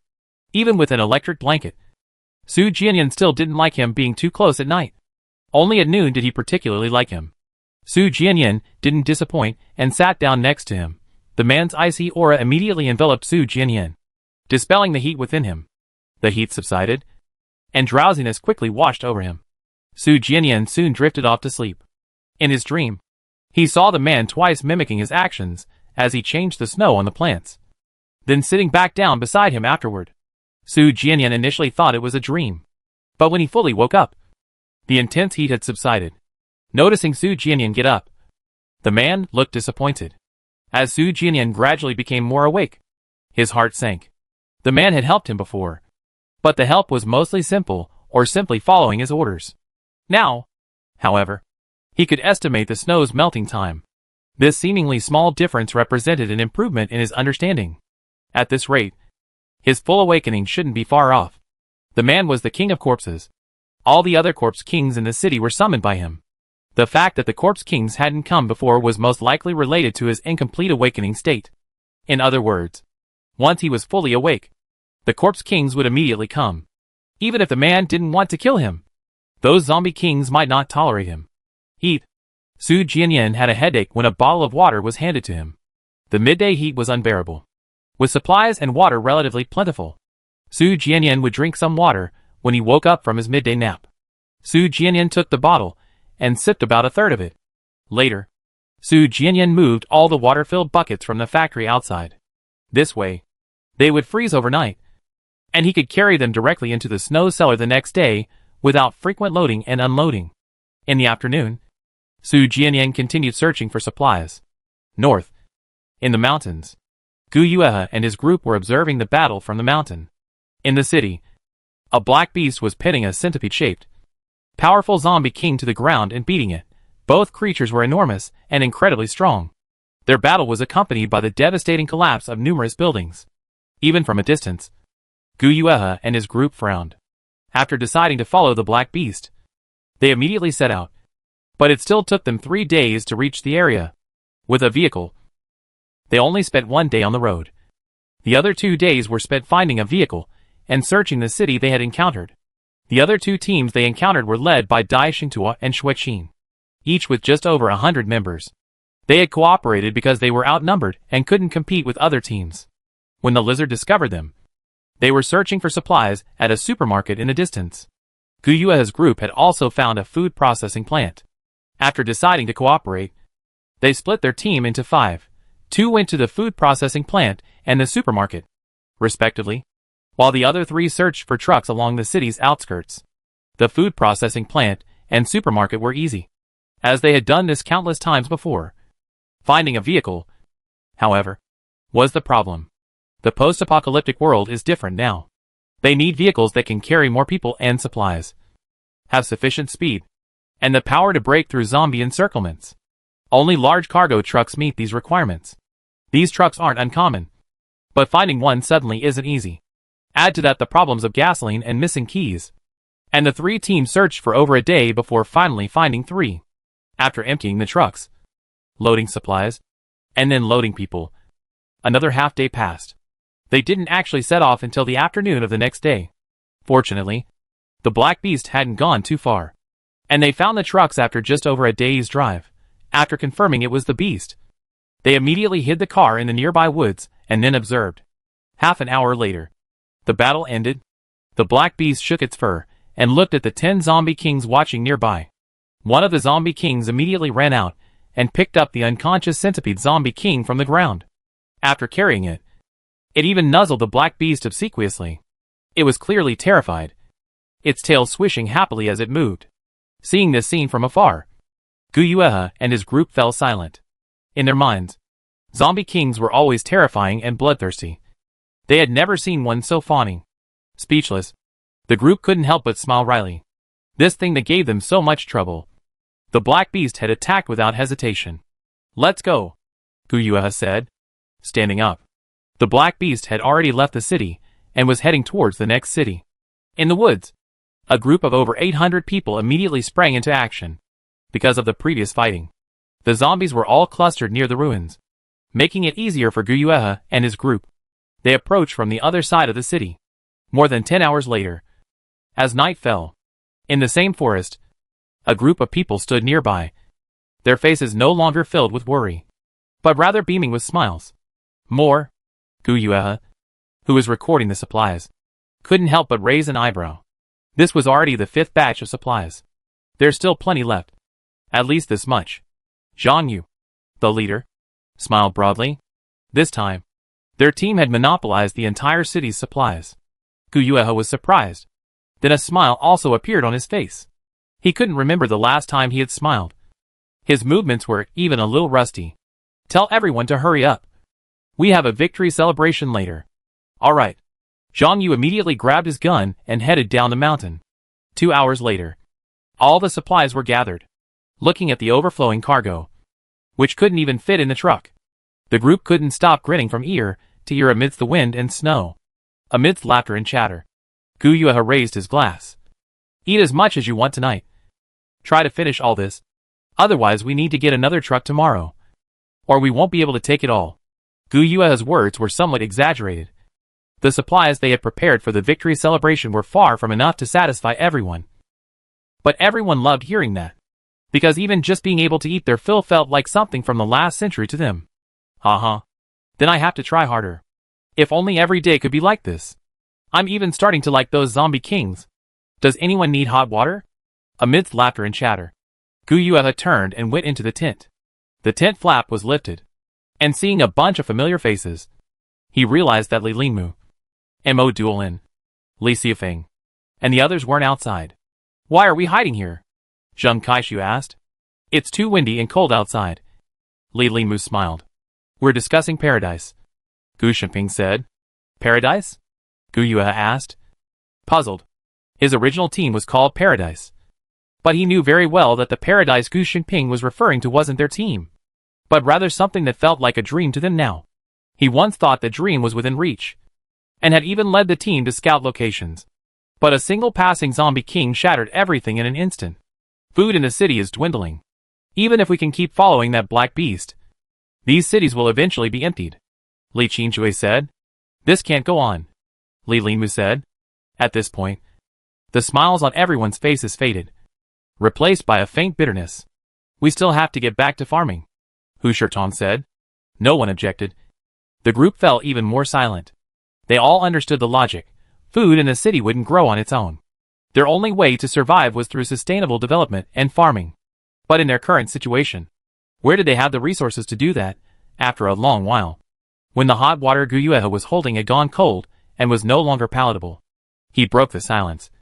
This matter really needs to be addressed. Everyone looked at him. Gu Yue instructed. Zhang Yu, tomorrow morning when we're looking for a car, take some people to the houses on the outskirts of the city and see if you can find crop seeds, fertilizer, or something like that. But what about the other things? Lu Yu asked immediately. Even without farming knowledge, he could tell that the plants had mutated because they had been contaminated by something. And the source of the contamination was most likely sunlight and snow. Besides pollution, water is also a problem. After all, they can barely feed themselves, let alone spare water for planting. Let's find the materials first. Doing nothing will only change nothing. Gu Yue paused. Try to dig up some soil that hasn't been exposed to the sun and snow. For water, see if we can get a water purifier. As for the sun, Gu Yue really didn't know how to do that right now. He did know that plant grow lights existed in this world. But where could he find them in this vast world? Professional plantations might have them, but they weren't marked on a map. If he searched like a headless fly, it might take a year or two to find them. The mutation might not be caused by the sun. It could be the snow. We can try it out first, Gu Shengping said. No one objected, because that was the only option at the moment. With the matter settled, the group discussed it briefly before returning to their tents to rest. City A. Upon waking up, Su Jianyan immediately went to the factory to check on the crops. After the temperature was controlled within a relatively constant range, the crops grew noticeably better. A few days later, they had grown significantly larger, especially the cherry radishes. The tallest one now had 5 leaves and was ready to be transplanted into a larger pot. The greenhouse had operated safely last night, without power outages or sudden high temperatures. Confirming safety, Su Jianyan didn't rush to take the crops out. Instead, he went back to his dormitory, intending to have some breakfast and check the man's wounds again. Walking around to the stairwell in front of the dormitory building, Su Jianyan was about to go upstairs when he saw the man coming down from above. The sun hadn't risen yet, and the hallway was dark. The man's sudden appearance startled Su Jianyan. Everyone said I'd be back soon. Su Jianyan was exasperated by the man's constant following him. He quickly walked upstairs. The sun was still out, and the temperature was quite low. Su Jianyan was eager to get back to his dorm. He walked past the man, then took a few more steps. Seeing the man wasn't following, he stopped. What's wrong? The man didn't answer, just looked at him. Su Jianyan was confused. He hurried upstairs. Upon entering, feeling the slightly warmer temperature inside, Su Jianyan breathed a sigh of relief. The man slowly entered after a while. Close the door, Su Jianyan reminded him. The man who had already entered stepped back to the doorway and closed it. Take off your clothes. Su Jianyan found the remaining garment and tore the rest into strips. The wound on the man's stomach had long since scabbed over, leaving only a faint scar. His severed left hand was no longer bleeding, but its mutilated appearance was still somewhat frightening. Su Jianyan still bandaged it up for him. When Su Jianyan finished, the man was still standing there, dumbfounded. What are you daydreaming about? Su Jianyan stepped forward and patted the man's arm. Lift it up. The man obediently raised his arm. Su Jianyan swiftly stripped the man's upper body naked, then carefully examined his arm. It should heal in a few days. The brains of awakened zombies are truly different from those of ordinary zombies. In just 5 or 6 days, the wound had healed considerably, with the tip even revealing a hand. After checking, Su Jianyan rebandaged the man's hand while pondering the issue of running out of food. Besides the wound, the man himself had changed noticeably during this time. He used to make meaningless babbling sounds, but now he was noticeably quieter. If he kept eating, he really would start to develop a brain. Thinking this, Su Jianyan suddenly looked up. The moment he saw him clearly, Su Jianyan broke out in a cold sweat, and his hand stopped moving. The man was looking at him thoughtfully with his eyes lowered. Unlike his previous blank expression, the man was clearly thinking about something, his eyes cold and gloomy, combined with his slightly curly hair that covered most of his face. He suddenly gave Su Jianyan the illusion that he was no longer the foolish awakened zombie he once was, but someone else entirely. The man looked up. When Su Jianyan looked back, the man was back to his usual blank expression. Su Jianyan suppressed his wildly beating heart, looked away, and continued bandaging without showing any abnormality. I mean, it should be better in a couple of days. The man responded like a normal person. Su Jianyan's hands didn't stop moving, but his gaze involuntarily drifted to the axe leaning against the wall. Having grown accustomed to the man's presence, he had long since let his guard down. The axe was at least 4 steps away. After finishing bandaging, Su Jianyan took a step back, picked up the clothes he had just taken off, and handed them back to the man. Put these on yourself. The man obediently took them. He first pulled his coat out of a pile of clothes, unbuttoned his shirt, put on the shirt, and buttoned it up. Then put on the coat. Su Jianyan watched this utterly ordinary scene, but the cold sweat on his back intensified. He pretended to casually walk towards the axe beside him. The man wasn't very clever. Unbuttoning his clothes was a bit of a challenge for him. So Su Jianyan used to unbutton the top 2 buttons and then pull them up. That way, he could just slip them on. And that's how he always did it. After buttoning the last outer button, the man subconsciously touched his collar, as if to adjust his tie. Su Jianyan wasn't interested in tying his tie for him every day, so he just touched nothing. The man straightened his collar. After finishing, the man turned to look at Su Jianyan. Su Jianyan handed the man one of the backpacks he was carrying. The man obediently put it on. The backpack was large, but now that it was empty, it looked rather shabby, which clashed with the man's sharp suit. The man himself seemed oblivious. Su Jianyan's tense nerves slowly relaxed a bit, and the next moment, he led the way downstairs. Just before reaching the bottom, Su Jianyan suddenly turned and headed towards the factory building at the back. Wait here for me a moment. I'm going to get those crops out of the greenhouse. I forgot. He hadn't planned to leave so early. Handing him the backpack was just a test. If the man had changed, he wouldn't help anymore. But the man accepted it. That made him feel a little awkward. The man didn't respond, but he didn't move either. Su Jianyan suppressed his discomfort, trying to concentrate, but he couldn't forget the man's gaze. Su Jianyan. The man's consistently cold voice suddenly came from behind. Su Jianyan turned around. The sun hadn't risen yet, but the snow had stopped. The overcast sky and the snow-white ground contrasted sharply with the man's inhuman pale skin in his suit. The scene made one want to run away immediately. Breakfast, the man said. Su Jianyan was taken aback. What? The man glanced at him again, then turned and walked towards him. Su Jianyan's hand gripping the axe handle involuntarily tightened. The man walked straight past him, heading towards the back of the factory building. Su Jianyan hesitated for a moment, then followed. Upon entering, the man went straight to the food he had placed on a shelf on the side of the factory building.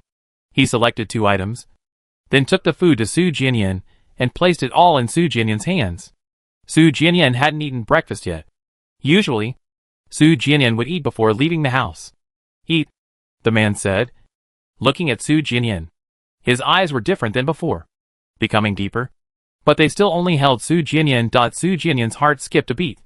A strange feeling that suddenly reminded him of the man biting his wrist earlier. I was planning to eat outside, Su Jianyan said, taking the food. They had gone out to find food anyway. Su Jianyan found a stool nearby and sat down, then began to eat slowly. The man watched for a while before heading towards the greenhouse. He skillfully turned off the power, took out all the crops, turned on the grow lights, watered the plants, and then moved the greenhouse to a corner. He didn't quite understand why Su Jianyan was bothering with all this. To him, it seemed pointless. But if Su Jianyan liked it, that was enough. After finishing, the man returned to Su Jianyan's side. Su Jianyan had just finished eating. Let's go! The two left one after the other. They were going to a new area today. And because he wasn't sure about the situation there, Su Jianyan was being extra cautious. The man followed behind as usual. But unlike before when Su Jianyan felt like he had a little follower with him, this time, the man was impossible to ignore. There were zombies ahead. Before Su Jianyan could even raise his axe, the zombie suddenly snapped its own head off. Su Jianyan looked back.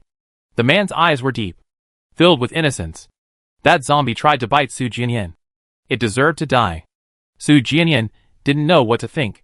However, with the man's protection, the exploration went much more smoothly, and Su Jianyan quickly cleared out the entire area of zombies. After clearing the zombies, the next step was to search for supplies. Su Jianyan chose the nearest building and went straight to the top floor. The building has 9 floors and used to have an elevator, but it's out of service now. So Su Jianyan has to climb the stairs. Su Jianyan's physical condition is much better than before, but he still couldn't help but pant after climbing to the 6th floor. Upon reaching the 9th floor, Su Jianyan leaned against the wall, gasping for breath. There are 2 suites on the 9th floor. One of the doors was open, and the man went in first. A moment later, Su Jianyan followed. The room was pitch black. Su Jianyan then realized that the man had not only dealt with the zombies, but also drawn the curtains. Su Jianyan took 2 steps forward and pulled back the living room curtains. Why did you draw the curtains? It's so dark I can't see anything. The man didn't explain, just looked at him with a slightly aggrieved expression. Su Jianyan was confused. After recovering, Su Jianyan quickly rummaged through drawers and cupboards looking for food. They still had a lot to do today. While Su Jianyan was busy, he noticed that the man wasn't looking for food, but instead was following him around like a puppy. Why are you following me? Su Jianyan asked. Puzzled, the man turned back to busy himself. Su Jianyan rummaged through the coffee table and then the TV cabinet. As Su Jianyan was busy, a shadow fell over him. The man followed again, pretending to rummage through the TV cabinet, but actually just slacking off. His eyes weren't looking inside the cabinet at all. They were looking out the window.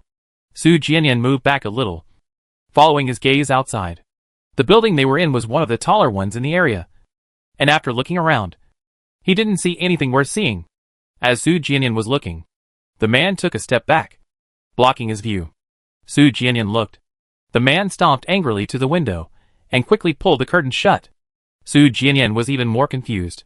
What's outside? The man's face was very gloomy. A stinky thing. He could already piece together complete words, but he still couldn't speak long sentences fluently. Su Jianyan's curiosity was piqued. He abandoned his search, moved closer to the window, and peered out through the curtains. The street below was exactly the same as before he came up.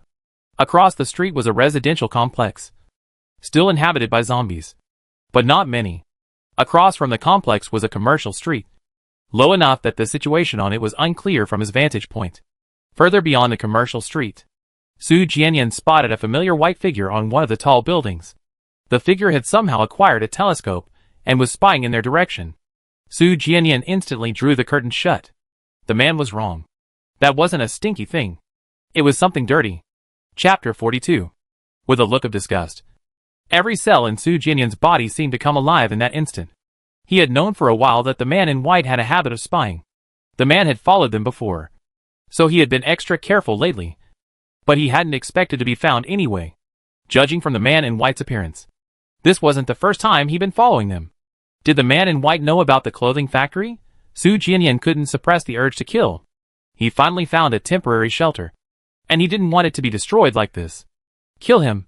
Su Jianyan's mind was filled with images of their last encounter. If it were before, he wouldn't have been able to do anything to the man in white. After all, he still struggled to kill zombies that had been awakened for some time. But his speed and strength now far surpassed what they had been before, even becoming strangely powerful. In that previous encounter, he had indeed struck the man in white's spine with a single blow. And judging from the feel of the touch, it should have split it. Realizing he had a chance of winning, Su Jianyan immediately turned to the man beside him. Kill him. The man, who had been frowning and looking gloomy, suddenly brightened up, moving closer to Su Jianyan. Su Jianyan disliked that stinky thing. Neither did he. They would fight him together. Seeing this, Su Jianyan's mind raced again. Although they now had a fighting chance, their opponent was, after all, a zombie king. And judging from the previous situation, he had at least 2 awakened zombie subordinates. I find a way to distract him. You sneak over and ambush him. You don't need to actually fight. The main thing is to hold him off. Su Jianyan gestured as he spoke, trying to make the man understand. Once you held him off, I'd be right there. Then you take care of those 2 subordinates. And I take care of him. The man got up and started to walk outside. Su Jianyan quickly grabbed him. Did you understand before you left? The man thought for a moment, then raised his hand and made a very serious throat-slitting gesture. Kill him. It was clear he genuinely hated the man in white. Su Jianyan thought for a moment and let go. Even if the man strictly followed his plan, things might not go exactly as planned.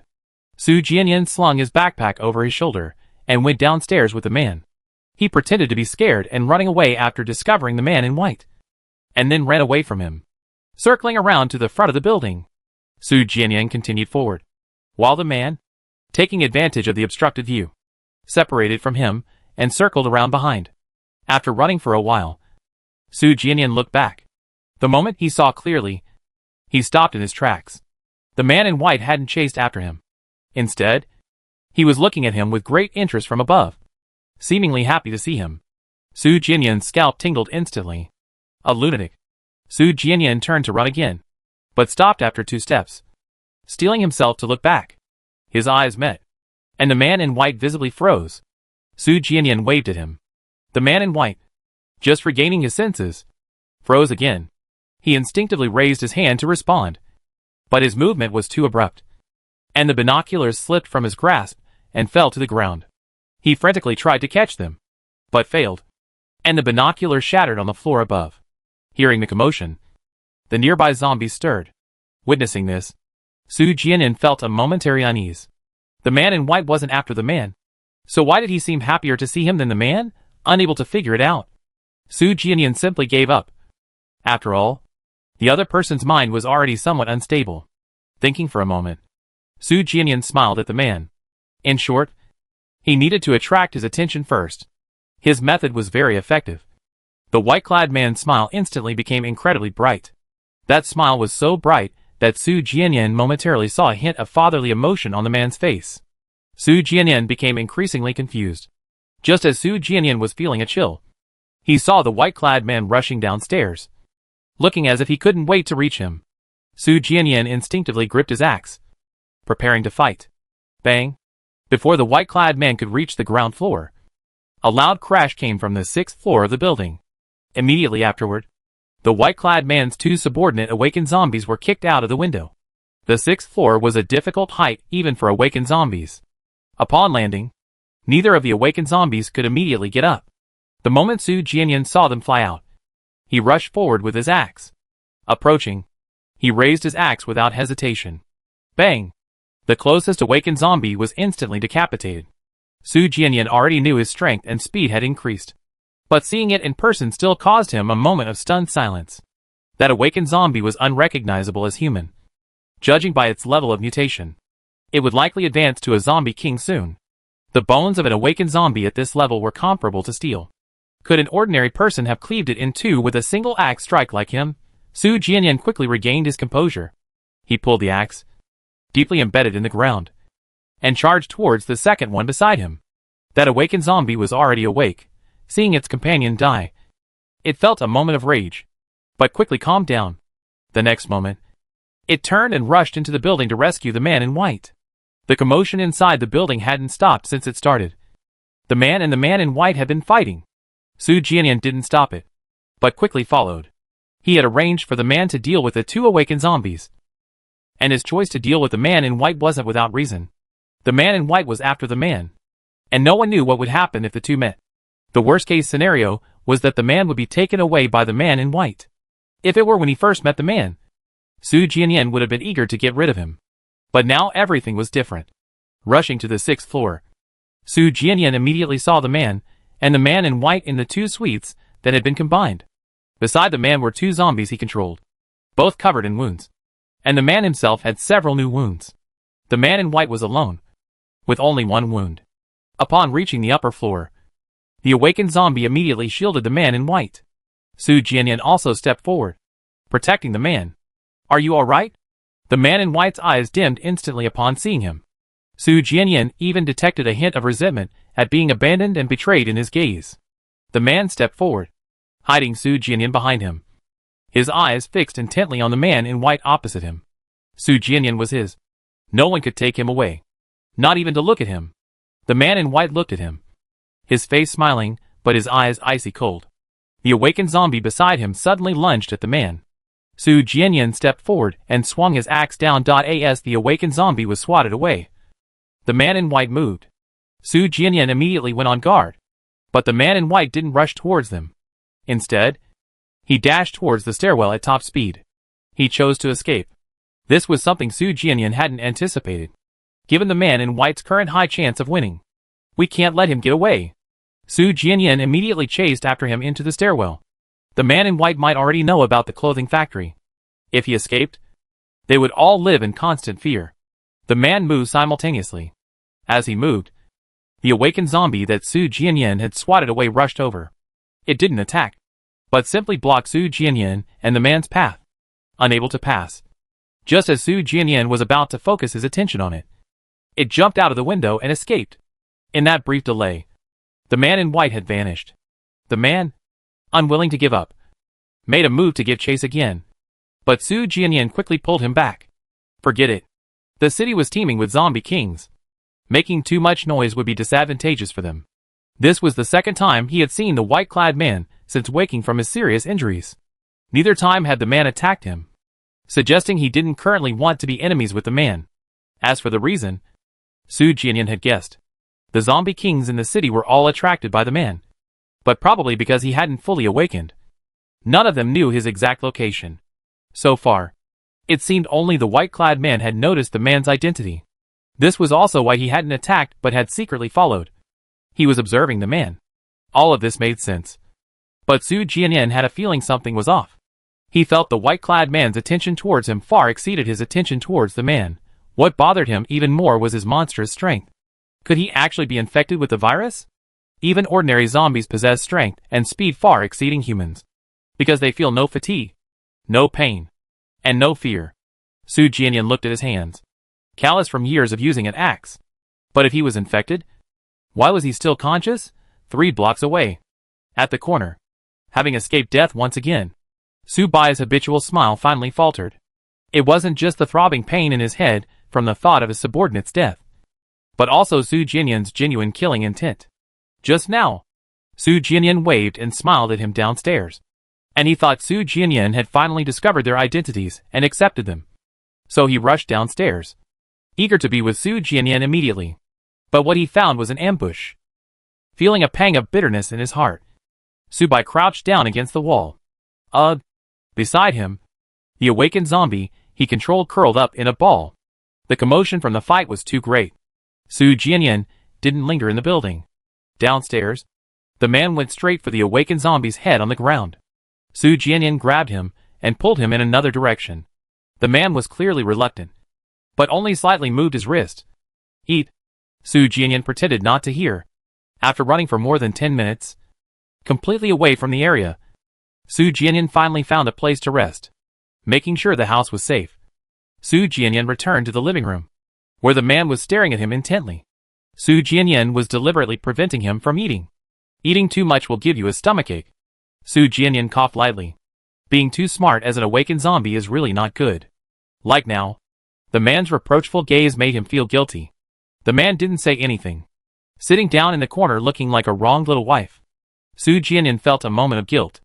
The next moment, Su Jianyan walked over to the man and sat down, earnestly beginning his brainwashing. Eating too much of that stuff will ruin your brain. And then you want to kill me too. The man immediately looked up. No. He wouldn't kill Su Jianyan. Then you won't be able to control yourself. Su Jianyan said righteously. Look at all the other awakened zombies. They always rush at me as soon as they see me. No. The man insisted. He was different. He wouldn't. Your word doesn't count. Eating too much of that stuff will make you like that. Su Jianyan insisted. The man remained silent. Su Jianyan's lips curled into a smile. How could this man, who couldn't even speak coherently, possibly win an argument? Looking at him, Su Jianyan felt a pang of panic. The man's face didn't show the frustration of losing the argument. Instead, it held the thoughtful expression he had that morning. After a moment, the man looked up, smiling as he met Su Jianyan's eyes. Don't be afraid. I won't kill. Su Jianyan. I will protect. I won't kill. Su Jianyan. He had never understood why Su Jianyan had forced him to eat those unpalatable things. But now he understood. Because Su Jianyan was afraid he would kill him. But Su Jianyan didn't need to worry. He wouldn't kill Su Jianyan. No matter what he became. He wouldn't kill Su Jianyan. Because he and Su Jianyan were on the same side. Because he liked Su Jianyan. Afraid Su Jianyan wouldn't understand. The man changed from sitting to kneeling. Then hugged Su Jianyan tightly. I like you, Su Jianyan was clearly just like him. Yet he was clumsy. But it didn't matter. Su Jianyan had him. Feeling the man's cool breath and the strength of his arms. Hearing the stuttering words right next to his ear. Su Jianyan's blood rushed to his heart. Su Jianyan heard his own heartbeat. Like a thunderclap from a clear sky. Su Jianyan's tense nerves slowly relaxed. He hadn't expected to need the man's comfort. Which made him both laugh and cry. What made him even more both laugh and cry was that hearing the man say I like you made his heart race. Su Jianyan patted the man's arm around him, signaling him to let go. The man hugged him for a while longer before reluctantly releasing him. He didn't return to the corner, but remained kneeling, observing Su Jianyan closely. The moment he saw Su Jianyan, he knew Su Jianyan was like him. But his decision to follow Su Jianyan wasn't made then. His initial intention was to kill Su Jianyan. At that time, his mind was still very confused. So the instant he recognized Su Jianyan, he felt danger and fear. He thought he was going to be eaten. So he immediately went into battle mode. But Su Jianyan turned and ran. Su Jianyan not only ran away, but seemed terrified. Su Jianyan was clearly stronger than him. Yet he seemed terrified. He was very puzzled. So after running out of that room, he kept observing Su Jianyan. He saw Su Jianyan being chased by a group of ordinary zombies. He saw Su Jianyan almost bullied by them. Su Jianyan was clearly very strong. Yet he was being bullied. He rushed to help. After helping, he sniffed Su Jianyan, trying to figure out what was wrong with him. Then Su Jianyan sniffed him back. The feeling was very strange. He couldn't quite put his finger on it. But he just felt an urge to protect Su Jianyan. That's why he followed Su Jianyan afterward. And why he helped when others bullied him. Now that his mind was gradually clearing, he finally understood why Su Jianyan was acting strangely. Because Su Jianyan was a bit slow, seemingly not even understanding what he was. That's why Su Jianyan tried so hard to avoid zombies every day. That's why he diligently searched for unpalatable things. That's why he messed around with those mud pots. Don't be afraid. The man didn't quite understand what the warm feeling in his chest was. But he didn't dislike it. So what if Su Jianyan is clumsy? He just protect him. Looking at the tenderness in the man's eyes, Su Jianyan's already racing heart pounded even harder. Then will you come with me? Come! The man seemed to understand. Yet not quite. He had always followed Su Jianyan. Wherever Su Jianyan went, he went. Don't bother with those zombie kings in the city. Just the two of us. Su Jianyan felt like he was abducting someone. The man's affection wasn't the romantic kind, but rather a sense of closeness to one's own kind. Su Jianyan's racing heart paused for a moment. Then he felt inexplicably irritated. The man's eyes immediately lit up. Okay. He never liked those zombie kings. They were all there to steal Su Jianyan. Then it settled. Su Jianyan's eyes softened. The man agreed, seeing Su Jianyan's happiness. The man's already joyful heart felt a ticklish sensation, like a feather brushing against it. Before he realized what was happening, he was already biting Su Jianyan's chin. He didn't want to eat Su Jianyan. He just wanted to bite him. He didn't want to eat Su Jianyan, but he wanted Su Jianyan inside his body. Wanted to be pressed tightly against him forever. Su Jianyan's relaxed body stiffened for a moment. Then all the blood rushed to his brain, and to another place he shouldn't be going. The man gently bit twice, stealing a glance at Su Jianyan. Seeing that Su Jianyan wasn't angry, he couldn't suppress the urge to touch him any longer. He opened his mouth again, this time gently biting Su Jianyan's nose. Su Jianyan slightly turned his head to avoid the kiss, instinctively moving closer to the man's lips, which were inches away. The man's lips were icy cold. The moment they touched, Su Jianyan's breath hitched. The next moment, he dodged the man's head, which was instinctively following, and took a half step to the side. Standing up. You said it. You can't go back on your word later. The man was an awakened zombie, and he was human. If he kissed him, he would be instantly destroyed. Knowing this in his heart, Su Jianyan's heart pounded uncontrollably. Even awakened zombies, even zombie kings, didn't act so intimately with their own kind. The man's affection for him went beyond that of a fellow zombie. Not getting a bite. The man felt a piece missing from his heart. Looking at Su Jianyan pitifully, Su Jianyan's mood improved. But he also began to ponder something else. His previous decision to survive in this city was mainly due to the fact that the zombie kings were after the man. Even if they ran, the zombie kings wouldn't let them go. Furthermore, there was the issue of the man's own will. Even if he could stop the man from eating zombies in the short term, it didn't mean the man would be stupid forever. But since the man himself didn't want to get involved with the zombie kings, everything was different. However, the zombie kings were still a problem. Su Jianyan considered the possibility of killing them all. If it were the old him, he definitely wouldn't have been able to do it, and wouldn't even dare to think about it. But the current him, Su Jianyan couldn't help but smile, and he subconsciously rubbed the handle of his axe. He was completely unaware that his eyes had turned golden at that moment, and beneath that golden light lay a coldness. At the street corner, Su Bai, who was questioning his existence, noticed something and looked up in Su Jianyan's direction. Su Jianyan, their king. He wants to kill.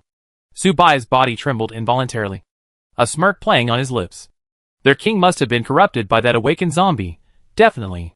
Outside the city, the scattered black beasts and Su Hong's group of zombie kings simultaneously stopped, all looking in Su Jianyan's direction, their eyes filled with excitement.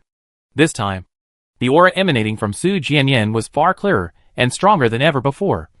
And this time it wasn't a passive trigger caused by a threat. It was a normal, self-emanating aura. Although the killing intent was strangely directed at them, making their hair stand on end, it was undoubtedly the aura of their king. King! Awu!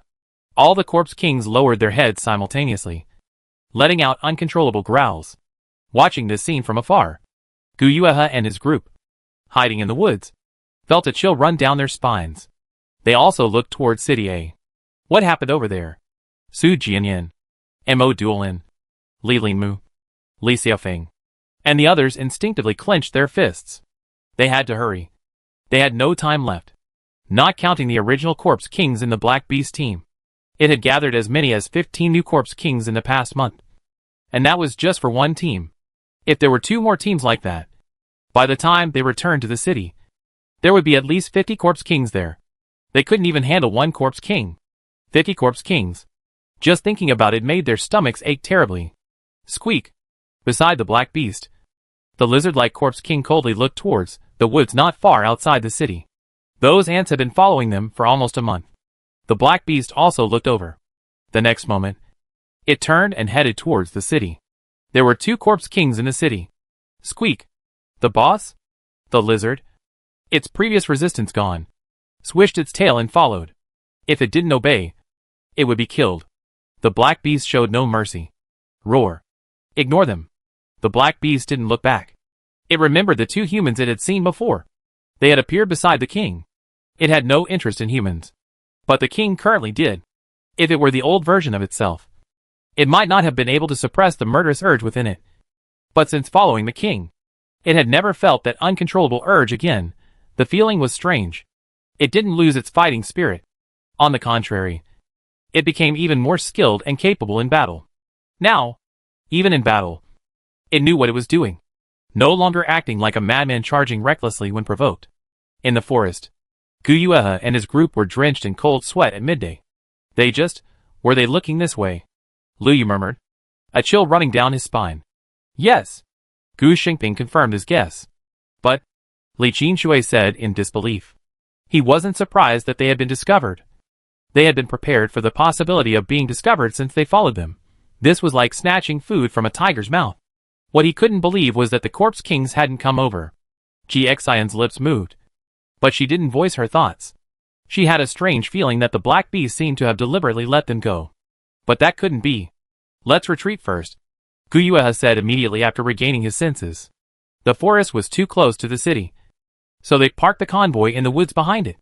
The group moved quickly. City A. Inside a building. Su Jianyan was pondering how to break out when he heard movement beside him. He turned around. The man who had been kneeling on the ground had moved over at some point. He stood close to Su Jianyan, glancing at him as he settled in, clearly looking for an opportunity to bite him again. Su Jianyan's eyes darkened, and he said fiercely, "Don't bite." The man deflated like a punctured balloon. Ugh! The man squatted back in his corner. As he squatted back, he continued to babble as before, whether complaining or cursing. It was unclear. Su Jianyan found it amusing. But amidst the amusement, he felt a moment of annoyance. He now wished he were truly infected.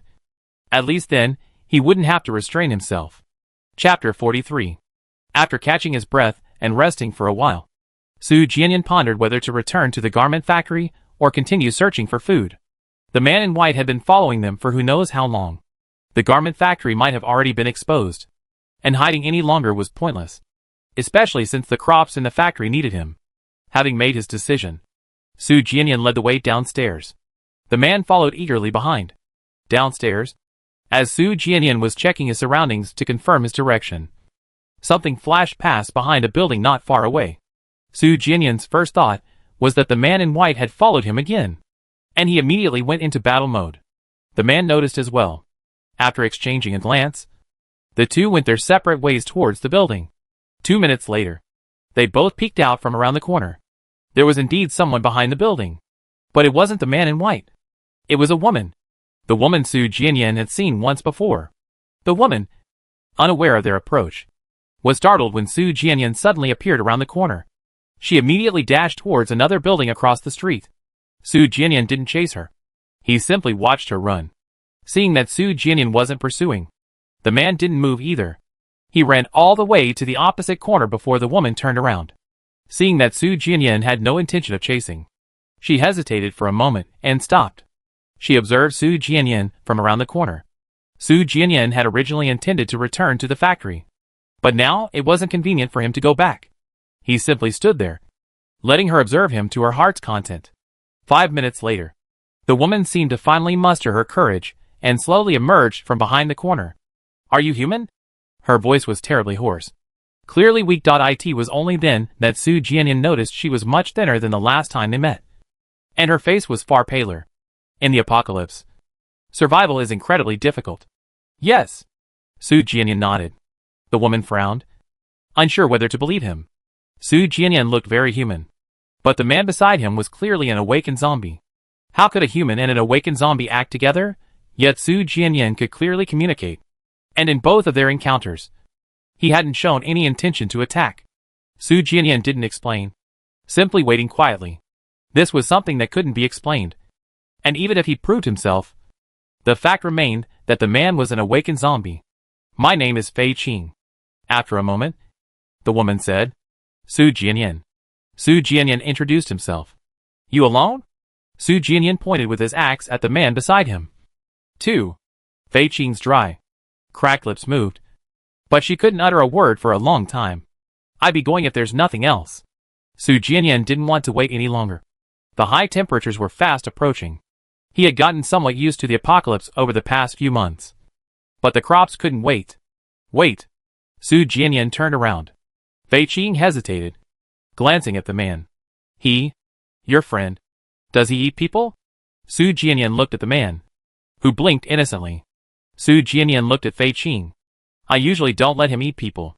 Fei Qing hadn't expected this answer, and didn't know how to react for a moment. After a moment's hesitation, she continued, My team and I are trapped in this city. Do you have a way to get out? As she finished speaking, Fei Qing's tone became pleading. She was indeed startled when she first saw Su Jianyan.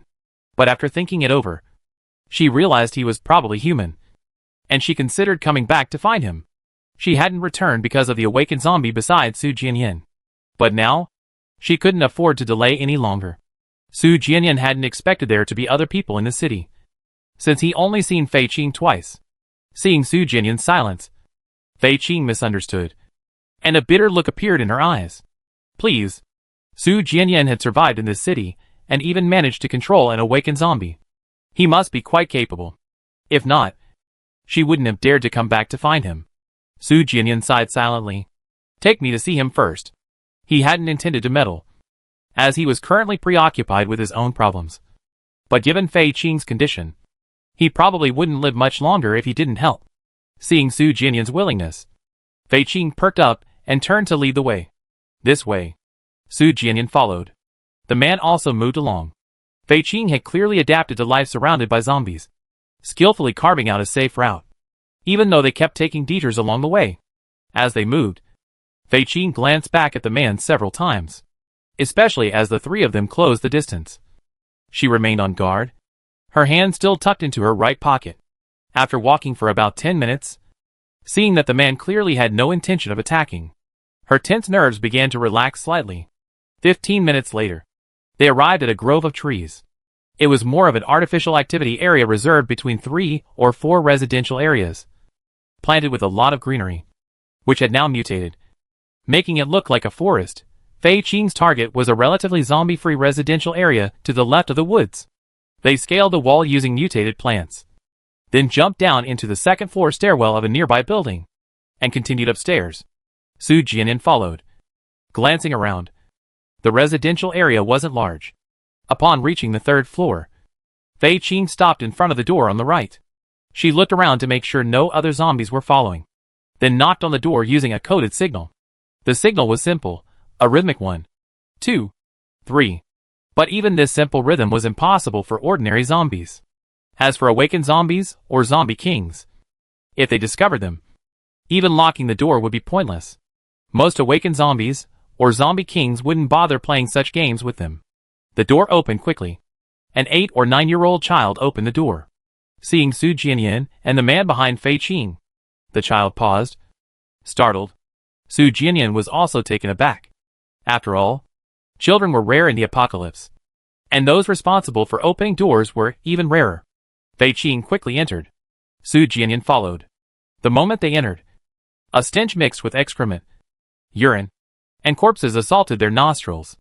The living room windows were drawn, with only a few rays of light filtering through the cracks. There were about 20 people on the floor.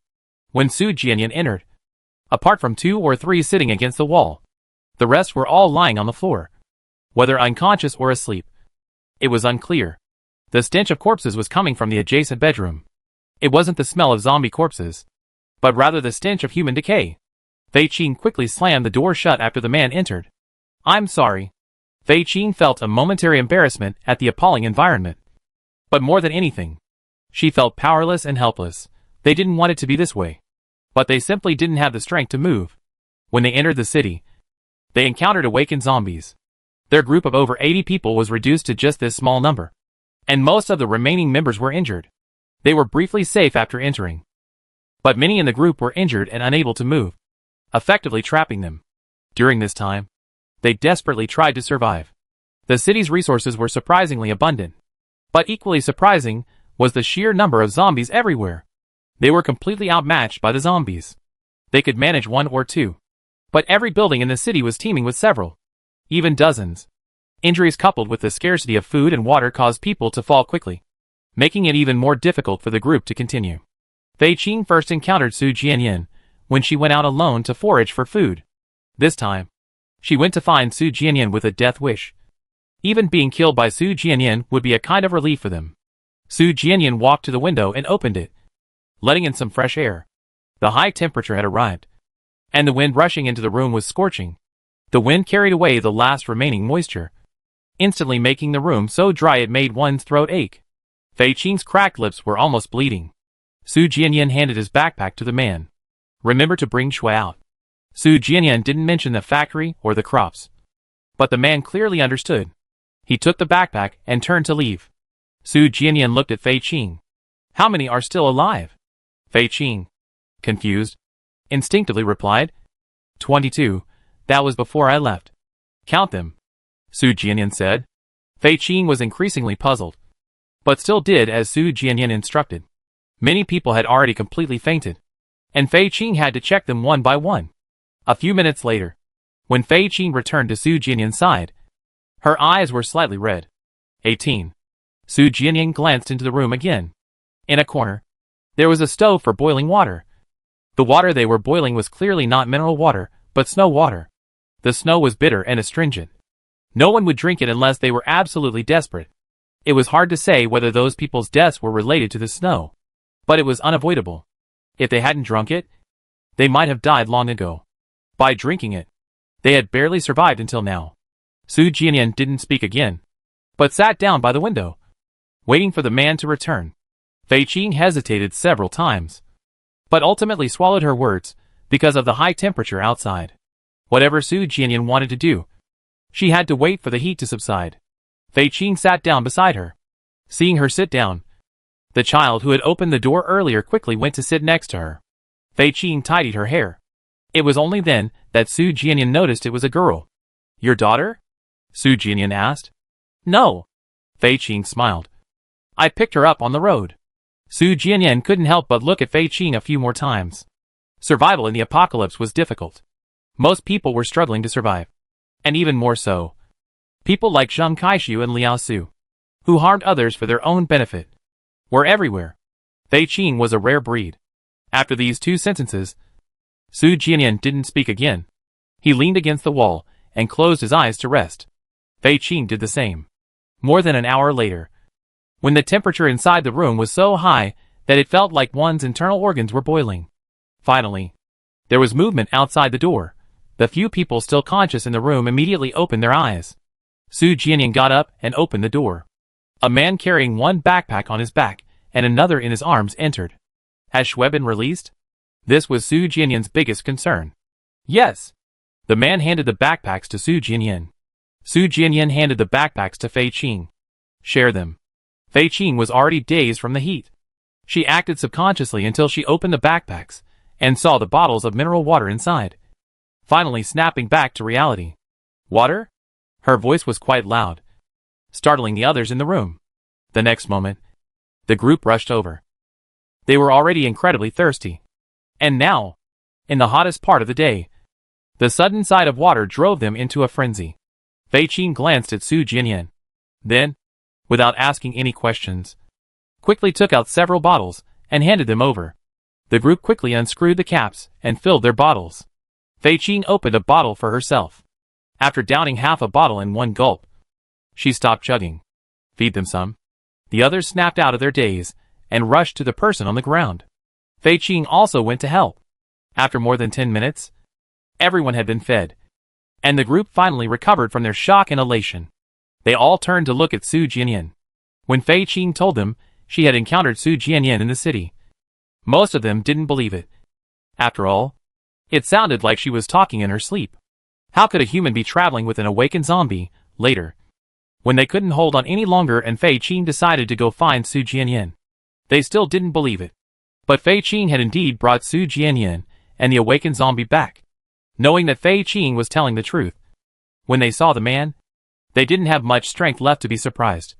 Because at that moment, they were no longer able to think. Even death was a relief for them. Now that they had recovered, their minds finally began to function. The awakened zombies were real. And there was this water. Just who was Su Jianyan? Su Jianyan didn't explain, but simply handed over another backpack. This backpack contains food. Hearing this, everyone's Adam's apples bobbed involuntarily. They couldn't remember the last time they had eaten. Fei Qing hesitated for a moment. They had already received so much help from Su Jianyan. But after thinking it over, she took the backpack. Seeing this, the others quickly gathered around. Biscuits, dried fruit, instant noodles, snacks. Seeing those things, everyone swallowed hard. After distributing some to everyone, Fei Qing reminded them, feed some to the unconscious ones too. After distributing, Fei Qing didn't immediately eat her share, but looked at Su Jianyan. She took a deep breath and then solemnly thanked him. Thank you. Su Jianyan had saved all their lives.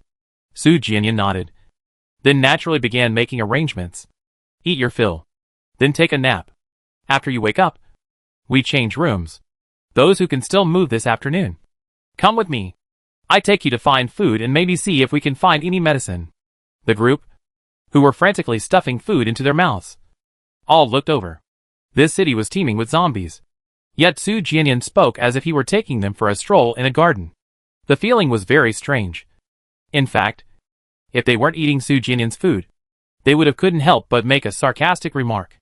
Despite their incomprehension, they subconsciously nodded. Su Jianyan acted so matter-of-factly that even though they knew perfectly well it was unrealistic, they couldn't help but believe him. After giving his instructions, Su Jianyan ignored them and closed his eyes to take another nap. Seeing this, the man quickly sat down next to Su Jianyan. The man's body was icy cold, and Su Jianyan naturally leaned against him. Seeing this, Fei Qing and his group paused in their actions. Those were awakened zombies. When Su Jianyan woke up, it was already past 3 o'clock. The high temperature had passed, but the air was still hot. Fei Qing and his group had also taken a nap, and some of them were currently checking on the remaining people. After drinking water and eating, many of the unconscious people had improved, but some were still too severely affected to respond. When they checked on them, Fei Qing and his group frowned. Su Jianyan waited patiently, drinking some water in the process. By the time Su Jianyan finished, Fei Qing and his group had almost finished as well. Su Jianyan picked up his axe, got up, and went out. Fei Qing and his group chose the 3rd floor because the door to this room had been open before. But Su Jianyan went directly to the opposite door. Whether the door was open or closed was meaningless to him, and even whether there were zombies inside or not was irrelevant to him at this point. Approaching, Su Jianyan skillfully pried open the door. The moment the door opened, 2 figures pounced. Fei Qing and his group, who had followed him to the door, gasped. However, before they could even inhale, the 2 zombies stopped. They passed Su Jianyan and the man, heading straight upstairs. Upon reaching the 4th floor platform, they snapped their own necks. Fei Qing and his group choked on their own breath, their minds blank. In that short time, Su Jianyan had already gone inside and searched the room.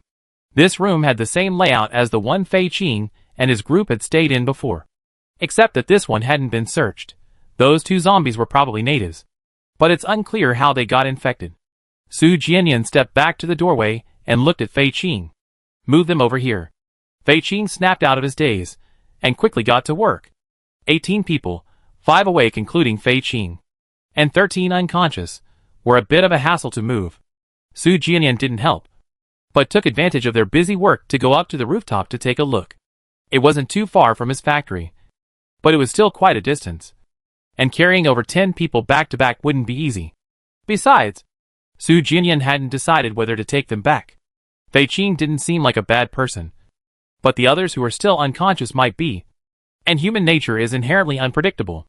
He needed to observe them for a while longer. Su Jianyan roughly memorized the route around the area and came downstairs just as Fei Qing and the others finished their work. After standing there for a while, Su Jianyan knocked on the wall to remind them to follow. The high temperature didn't end until after 3 p.m., and it was completely dark by 6 or 7 p.m., so they didn't have much time to waste. Fei Qing and her group quickly slung their backpacks over their shoulders and grabbed their weapons. The little girl who had opened the door earlier was also among them, intending to go. Su Jianyan frowned, but ultimately said nothing. Li Lingmu's team also had children, and while they were also disheveled, their team had more members, so no one expected them to do any work. Fei Qing's situation was different. They only had 5 awake people in total. Su Jianyan led the way downstairs and headed straight for a nearby building. In front of the building were 2 wandering zombies. Fei Qing, following behind, was about to ask Su Jianyan where they were going when she saw Su Jianyan walk towards the 2 zombies without turning back. The 2 zombies charged almost instantly. Fei Qing's heart leaped into her throat.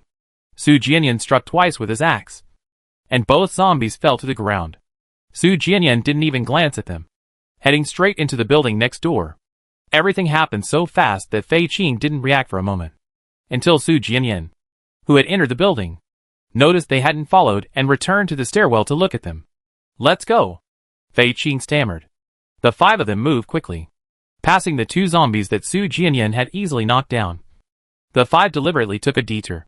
They were terrified. In the stairwell, Su Jianyan had already taken down more zombies. As they entered the stairwell, they heard something fall from above.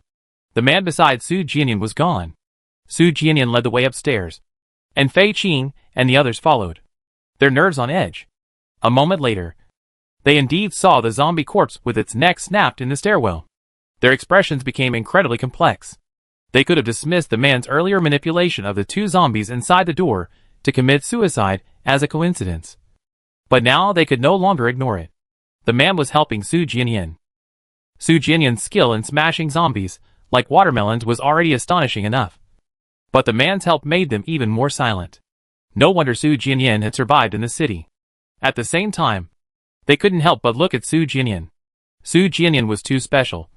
So special that he didn't seem human. Upon reaching the top floor, Su Jianyan began prying open doors with practiced ease. His approach to gathering supplies differed from Fei Qing's group.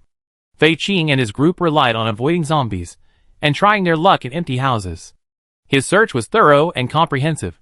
Realizing this, Fei Qing and the others' expressions became even more peculiar.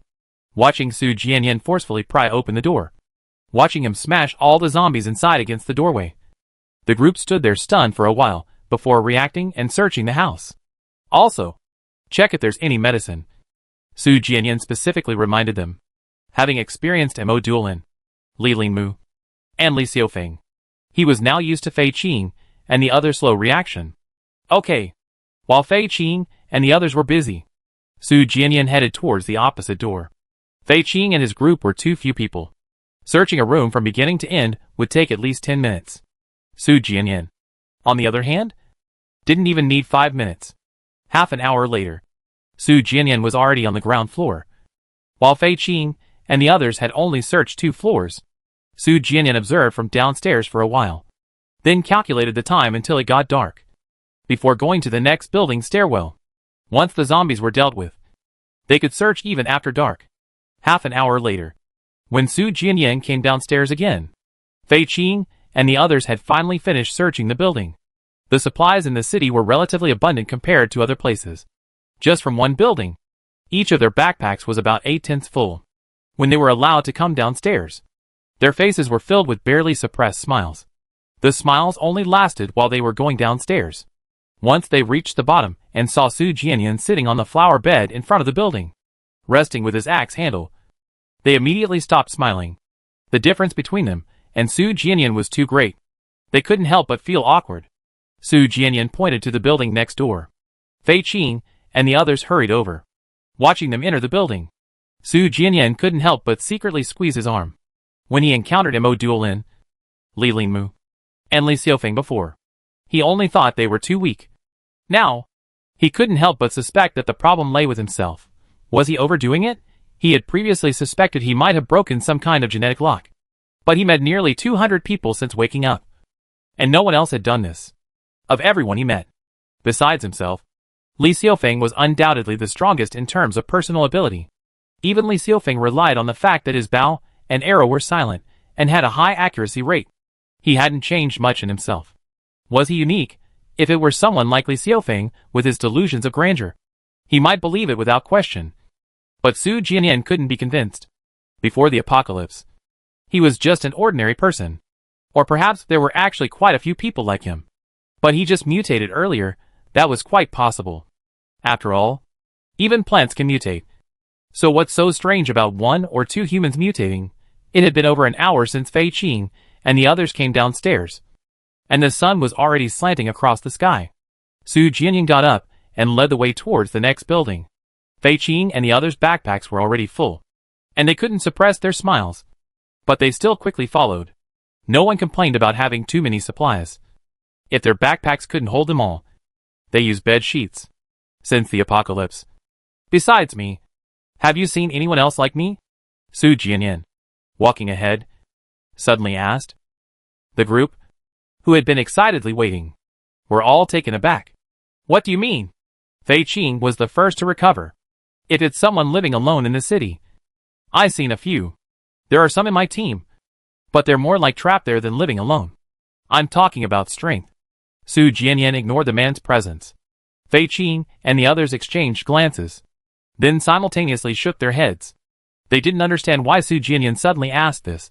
But one thing was certain, since the apocalypse, Su Jianyan was absolutely unique. If everyone were like you, we wouldn't be in such a sorry state. When our captain first mentioned you, my first thought was that you were an intelligent zombie king. I couldn't believe you were human. Yeah. How could a human have your speed and strength? You're absolutely unique. At least in the 6 months since the apocalypse. I only seen one like you. Su Jianyan, who was walking, suddenly stopped. The next moment, he turned to look at the person who had just spoken. What did you just say? What? The person looked blankly. How many months into the apocalypse? Su Jianyan asked. 6 months. The person looked uncertainly at Fei Qing and the others. 6 months. Right? Fei Qing affirmed. About that? Less than 7 months anyway. Su Jianyan's face instantly turned deathly pale. 6 months into the apocalypse. But in his memory, he had only been awake for 3 or 4 months. If what Fei Qing and the others said was true, then where did the 2 months he disappeared go? Chapter 44. What's wrong? Is there a problem? Fei Qing and the others were all somewhat uneasy. Su Jianyan was undoubtedly the strongest among them. And even though they hadn't known each other for long, they felt a strange dependence on him. Su Jianyan's sudden unease made them uneasy as well. Countless questions raced through Su Jianyan's mind, his expression changing repeatedly. But he didn't say anything and continued leading the way to the next building. Half an hour later, Fei Qing and the others continued searching the rooftop, while Su Jianyan went downstairs ahead to wait by the flower bed. Without Fei Qing and the others, there was no need to hide anything, and Su Jianyan's face immediately turned extremely grim. If the error was only a few days, Su Jianyan wouldn't have cared at all. After all, in the post-apocalyptic world, days were estimated, and miscalculations were normal. But more than 2 months, a full 2 months, this couldn't be explained away with just a miscalculation. But if it wasn't a miscalculation, then what was going on? Putting everything else aside, 2 months without food or water, it's impossible for an average person to survive that long. Unless, Su Jianyan looked at the man sitting next to him. Because they were sitting side by side. The man was in a very good mood. Noticing the gaze, the man looked up. Su Jianyan. He wasn't hurting. He just wanted to call Su Jianyan's name, because just doing so made him happy. You? Su Jianyan wanted to ask if he knew what was going on, but he swallowed the words back. The man couldn't even figure out his own condition, let alone his. However, seeing the man's face reminded Su Jianyan of something, the building he was in when he woke up. His memories before losing consciousness were hazy. He only remembered the mall suddenly descending into chaos. The commotion spread upwards. So many people rushed upstairs. It was a holiday, and the mall was packed. Su Jianyan was completely swept up in the throng. The mall's rooftop wasn't normally open to ordinary customers like them. It was a private garden for hotel rooftop guests. But the chaos was so intense. The situation was completely out of control. And by the time Su Jianyan reached the top floor amidst the shoving and pushing, the iron gate had already been opened. Once they reached the top floor, the commotion at the stairwell continued. Then, it seemed someone broke in, and the crowd became even more chaotic. He was pushed and fell, hitting his head, in that wave of spreading chaos. Looking back now, the commotion must have been caused by the first batch of infected zombies. But if that's the case, then one thing doesn't make sense. If the zombies that broke onto the rooftop were the ones, why weren't he bitten? Because he was unconscious and lying on the ground. Mistaken for dead by the zombies? That's not impossible. But, besides that, there's another strange point. Perhaps he should go back and check. When he first woke up, his groggy mind wasn't fully clear, and he was stunned by the zombies in the hallway and this bizarre world. So he hadn't even noticed his surroundings. Going back might find some clues. Su Jianyan? Fei Qing and her group saw Su Jianyan frowning and deep in thought as soon as they came out of the building. They called him several times, but Su Jianyan didn't respond. Su Jianyan got up. While he was lost in thought, the sky had completely darkened. Large snowflakes were falling, and the whole world was tinged with a sense of despair. "Are you all right?" Fei Qing asked cautiously. Su Jianyan had been acting strangely ever since he asked them about the apocalypse months ago. But Fei Qing couldn't understand why this question would cause such a reaction. "I'm fine." Su Jianyan paused. "I might have to leave in a few days." Going back would allow him to check the man's name at the hotel. "Leave?" The group stopped in their tracks. "Some personal matters." The group exchanged bewildered glances. What personal matters could there be in this apocalypse? Suspicious. They didn't dare press further. Su Jianyan's affairs were none of their business. And they were even afraid of upsetting him if they asked too many questions, since they were currently relying on him for survival. In that short time, they reached the door. They didn't have a key to the house, so Su Jianyan simply pried open the door. The door opened quickly, revealing 3 or 4 people armed with weapons and carrying stools. Seeing a stranger open the door, the group instinctively prepared to attack. "It's us," Fei Qing quickly spoke. "Captain?" Someone recognized Fei Qing's voice. "Yes." The group breathed a sigh of relief and quickly moved aside from the doorway. Leaving the door open like that was dangerous. After everyone entered, the person by the door quickly closed it. "He is." Using their peripheral vision, the group immediately noticed the bulging backpacks on Fei Qing and the others' backs, and the large bag carried by 2 of them. They all swallowed instinctively. At the same time, they also noticed Su Jianyan and the man. Su Jianyan, someone who lives in the city. Fei Qing glanced at the man behind Su Jianyan, who was completely shrouded in darkness. The other one is his friend. Fei Qing used the same description Su Jianyan had given the man. The sun had long since set, and the curtains were drawn, making it pitch black. The man stood completely in the darkness, and the awakened people didn't notice anything amiss.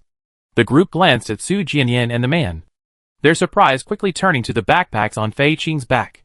When they woke up, there were only a group of unconscious people in the room. They had initially thought Fei Qing and the others had abandoned them. In this environment, such a thing wasn't surprising. "We went to find something to eat," Fei Qing explained. The others nodded, their eyes fixed on the backpacks on Fei Qing's back. Fei Qing and the others took off their backpacks and placed them not far from Su Jianyan, showing no intention of sharing anything.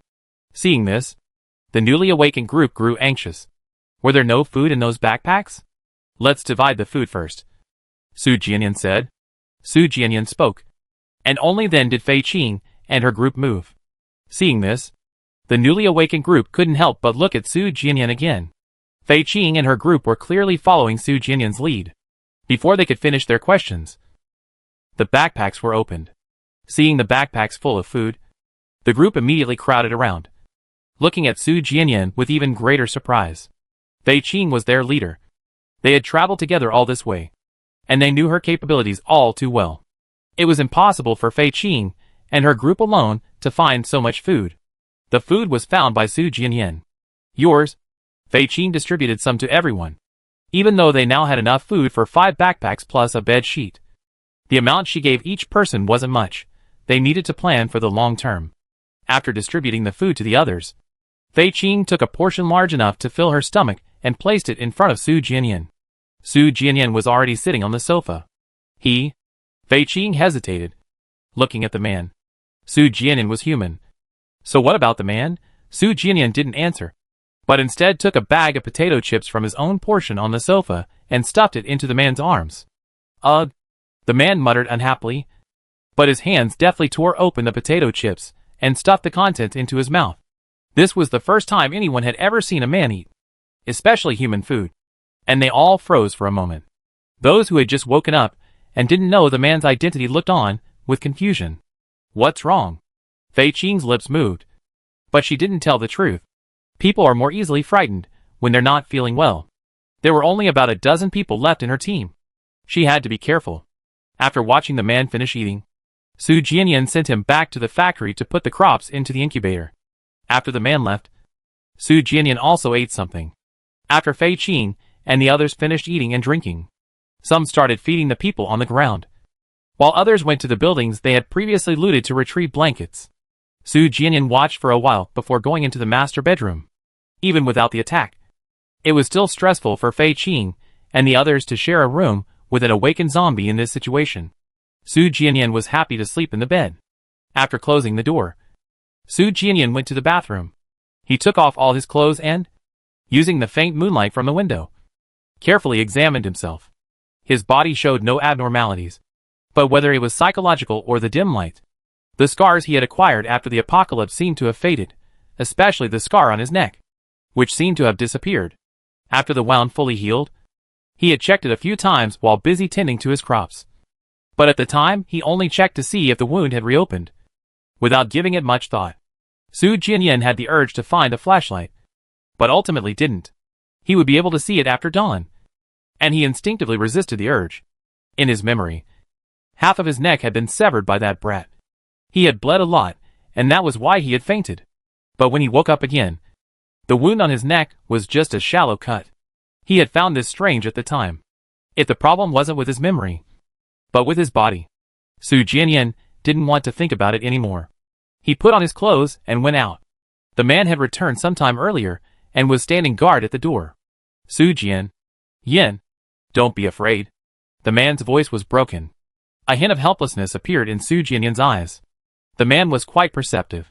Su Jianyan opened the wardrobe, took out spare blankets and quilts, and spread them all out on the bed.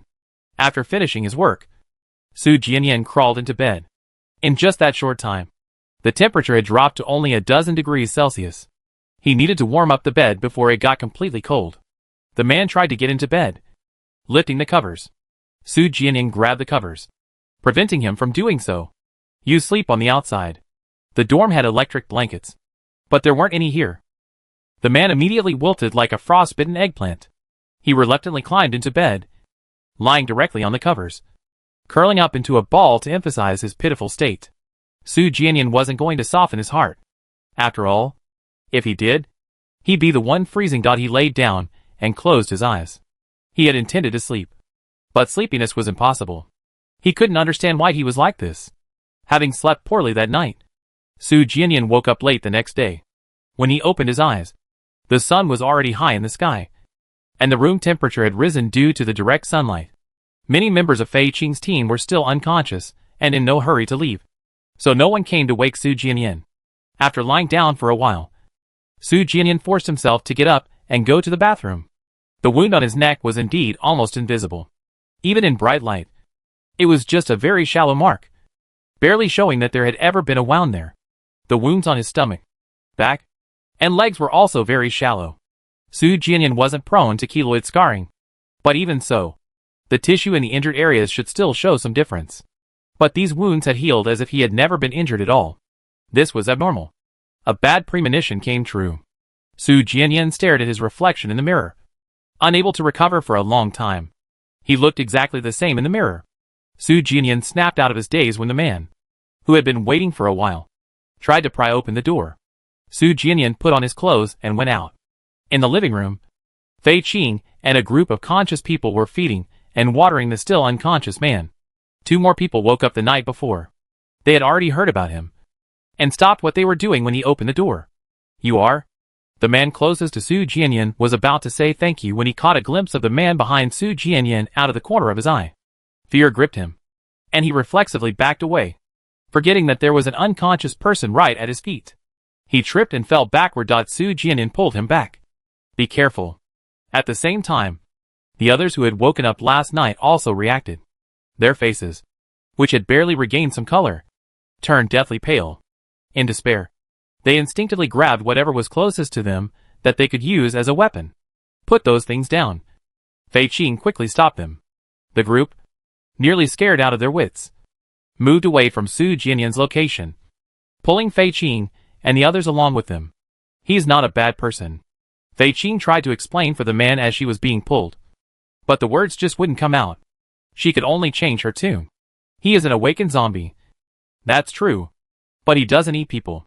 Captain? One of them looked at her in astonishment. Had Fei Qing finally lost her mind from hunger? Should she listen to what she was saying? Awakened zombies don't eat people. He really doesn't eat people. Another person next to Fei Qing also explained for the man. He ate potato chips last night. Hearing this, the others who woke up later not only suspected Fei Qing of losing her mind, but also began to doubt him. An awakened zombie eats potato chips? The man choked. If he hadn't seen it with his own eyes, he wouldn't have believed it himself. Su Jianyan watched the scene unfold as he walked towards the backpack containing food and water. Since fainting from hunger once before, he had been eating something every morning, noon, and night. While eating himself, Su Jianyan didn't forget to share a bag of biscuits with the man. The man tore it open with a pained expression, then grabbed a handful and stuffed them into his mouth, wanting to finish quickly. The others who were making a ruckus saw this, and their expressions twisted for a moment. One of them even smacked himself on the forehead. He looked as if he doubted whether it was Fei Qing and the others who had lost their minds, but rather himself, seeing they had stopped arguing. Su Jianyan put the unfinished water in his backpack. How many are still unconscious? Fei Qing immediately replied. 7. 3 of them are seriously injured. Su Jianyan nodded. How much medicine did you find yesterday? Fei Qing immediately grabbed a cloth bag from the side. The bag was quite large, but it only contained 1 box of cold medicine and 1 box of painkillers. The people were unconscious due to exhaustion, hunger, and dehydration. But the main reason was infection from their injuries. In this situation, what they needed most were anti-inflammatory drugs and disinfectant. Although people outside dared not enter the city after the apocalypse, the survivors in the city had consumed a considerable amount of supplies right after the apocalypse. Let's go check for more medicine later. Su Jianyan glanced at the food on the ground. Fei Qing and the others were feeding the unconscious people. Fei Qing's face lit up with joy, and she immediately gave a signal to the people beside her. Hurry up. The 4 who had been awake immediately sprang into action, while the 6 who had woken up later were stunned by their activity for a long time. A little over 10 minutes later, Fei Qing and her group were ready to go. Su Jianyan got up from the sofa. Going downstairs, Su Jianyan looked around and headed straight out of the residential area. This residential area was relatively small, so there weren't many zombies.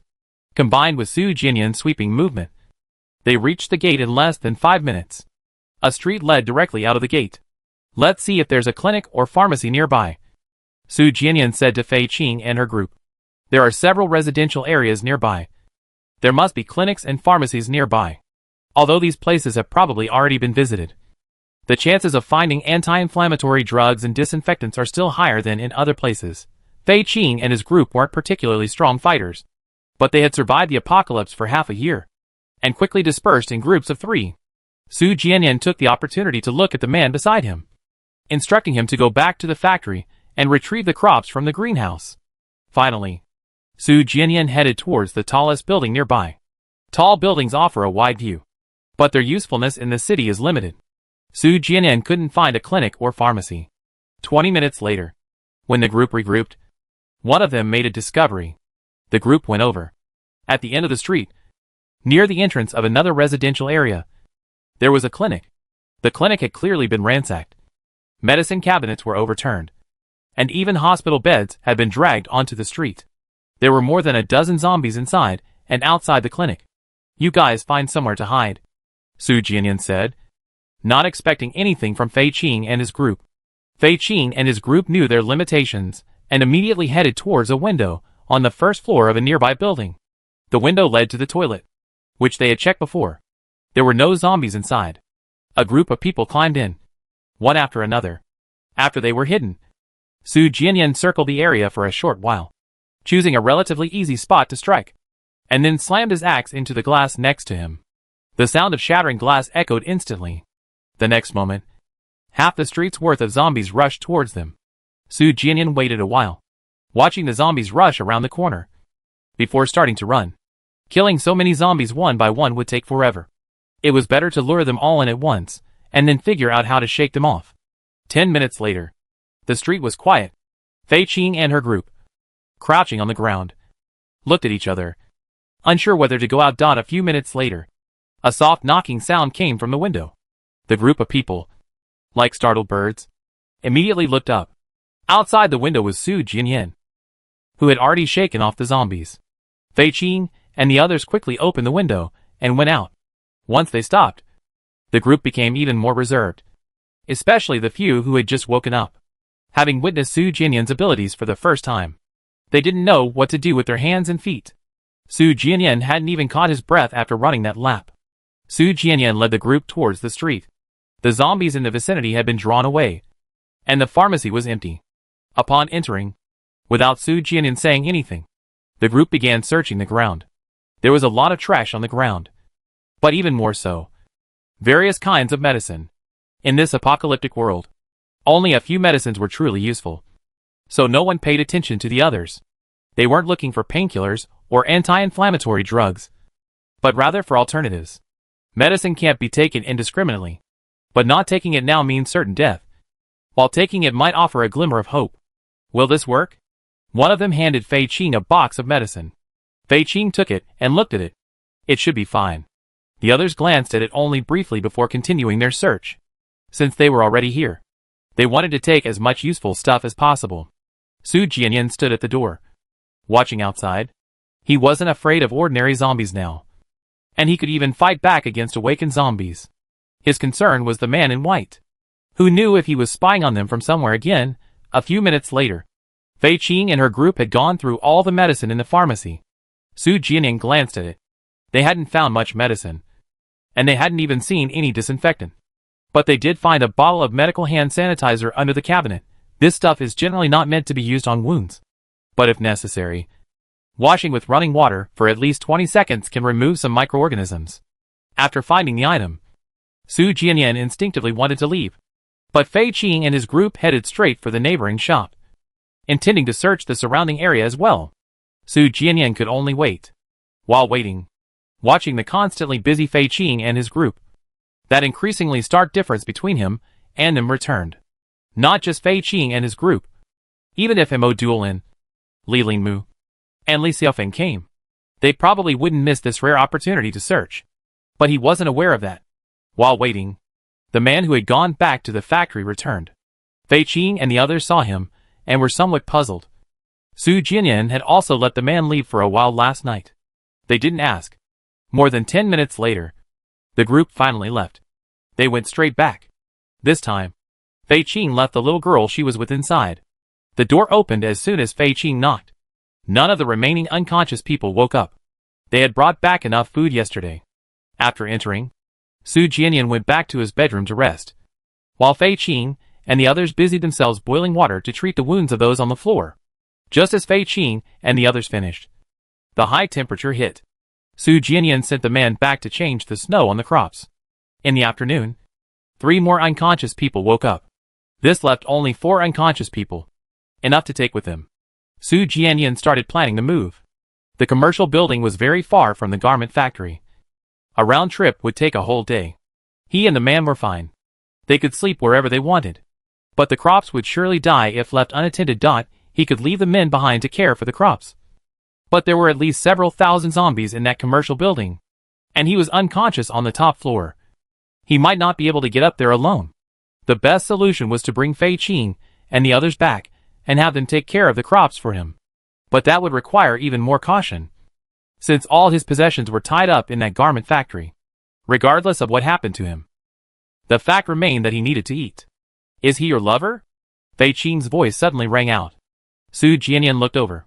Fei Qing, thinking Su Jianyan hadn't heard her clearly, pointed to the man sitting next to him and repeated, "Is he your lover?" Su Jianyan was exasperated. "Why do you ask? Did he and the man really look unclean?" In this apocalyptic world, everyone else was fleeing in droves, while he and the man lived in this ghost town. One a zombie, and the other a human. "I didn't mean anything by it. I'm just very moved. We encountered many zombies, and we even seen awakened zombies." Fei Qing carefully chose her words, trying not to hurt Su Jianyan's feelings. "But he's different. Only he still recognizes you." Su Jianyan belatedly realized that Fei Qing was imagining a tragic love story between a human and a ghost. Fei Qing certainly had a vivid imagination. The others around them also looked over. Their eyes held complex emotions, touch, and even envy. Su Jianyan. The man's tone was full of joy. "I like him." Su Jianyan's lips twitched. Did he even understand before speaking? Sure enough, receiving the man's confirmation, Fei Qing and the others were even more moved. For a moment, Su Jianyan even saw tears welling up in their eyes.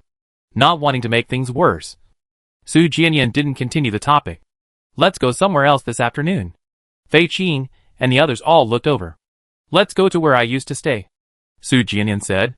The group exchanged glances, their expressions turning serious. They already knew Su Jianyan lived in the city, and they guessed he probably had a hideout there. But they tacitly kept quiet about it. They hadn't known each other for long, and throughout their time together, Su Jianyan had almost entirely been helping them. To him, they were practically useless, even a hindrance. It was normal that Su Jianyan didn't want to take them. If it were them, they wouldn't have wanted to either. They had no complaints. After all, Su Jianyan had already helped them a lot. But now Su Jianyan made a suggestion. I might be leaving for a few days later. Could you please take care of the things I'm raising? Su Jianyan said. Things you're raising? Fei Qing asked in surprise. They were struggling to survive, and Su Jianyan was already raising things in the city. Could Su Jianyan be raising a zombie king?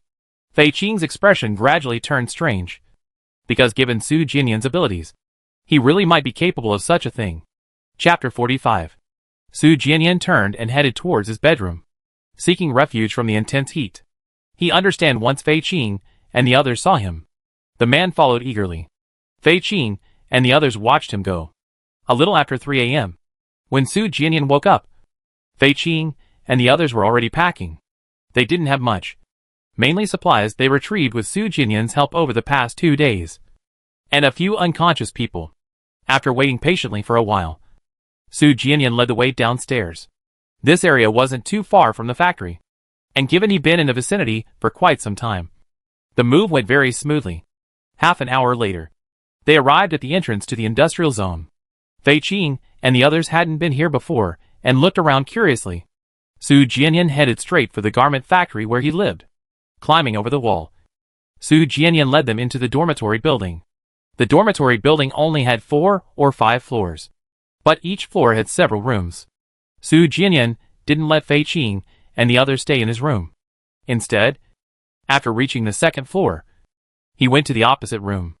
The opposite room, like his, was empty. If they wanted to stay permanently, he'd have to get some blankets. But the immediate priority was settling the unconscious people. Fei Qing and the others went inside. Su Jianyan watched for a while before returning to his own room across the hall.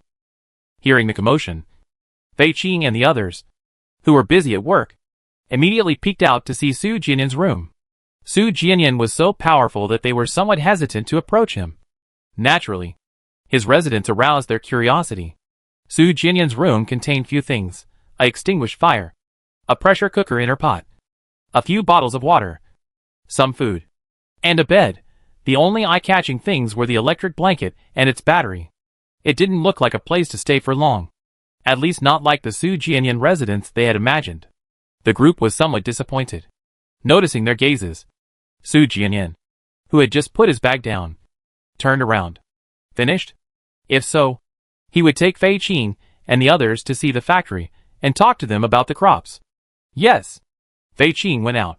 There's another room in the back. Su Jianyan led the way downstairs. The disappointed group immediately perked up.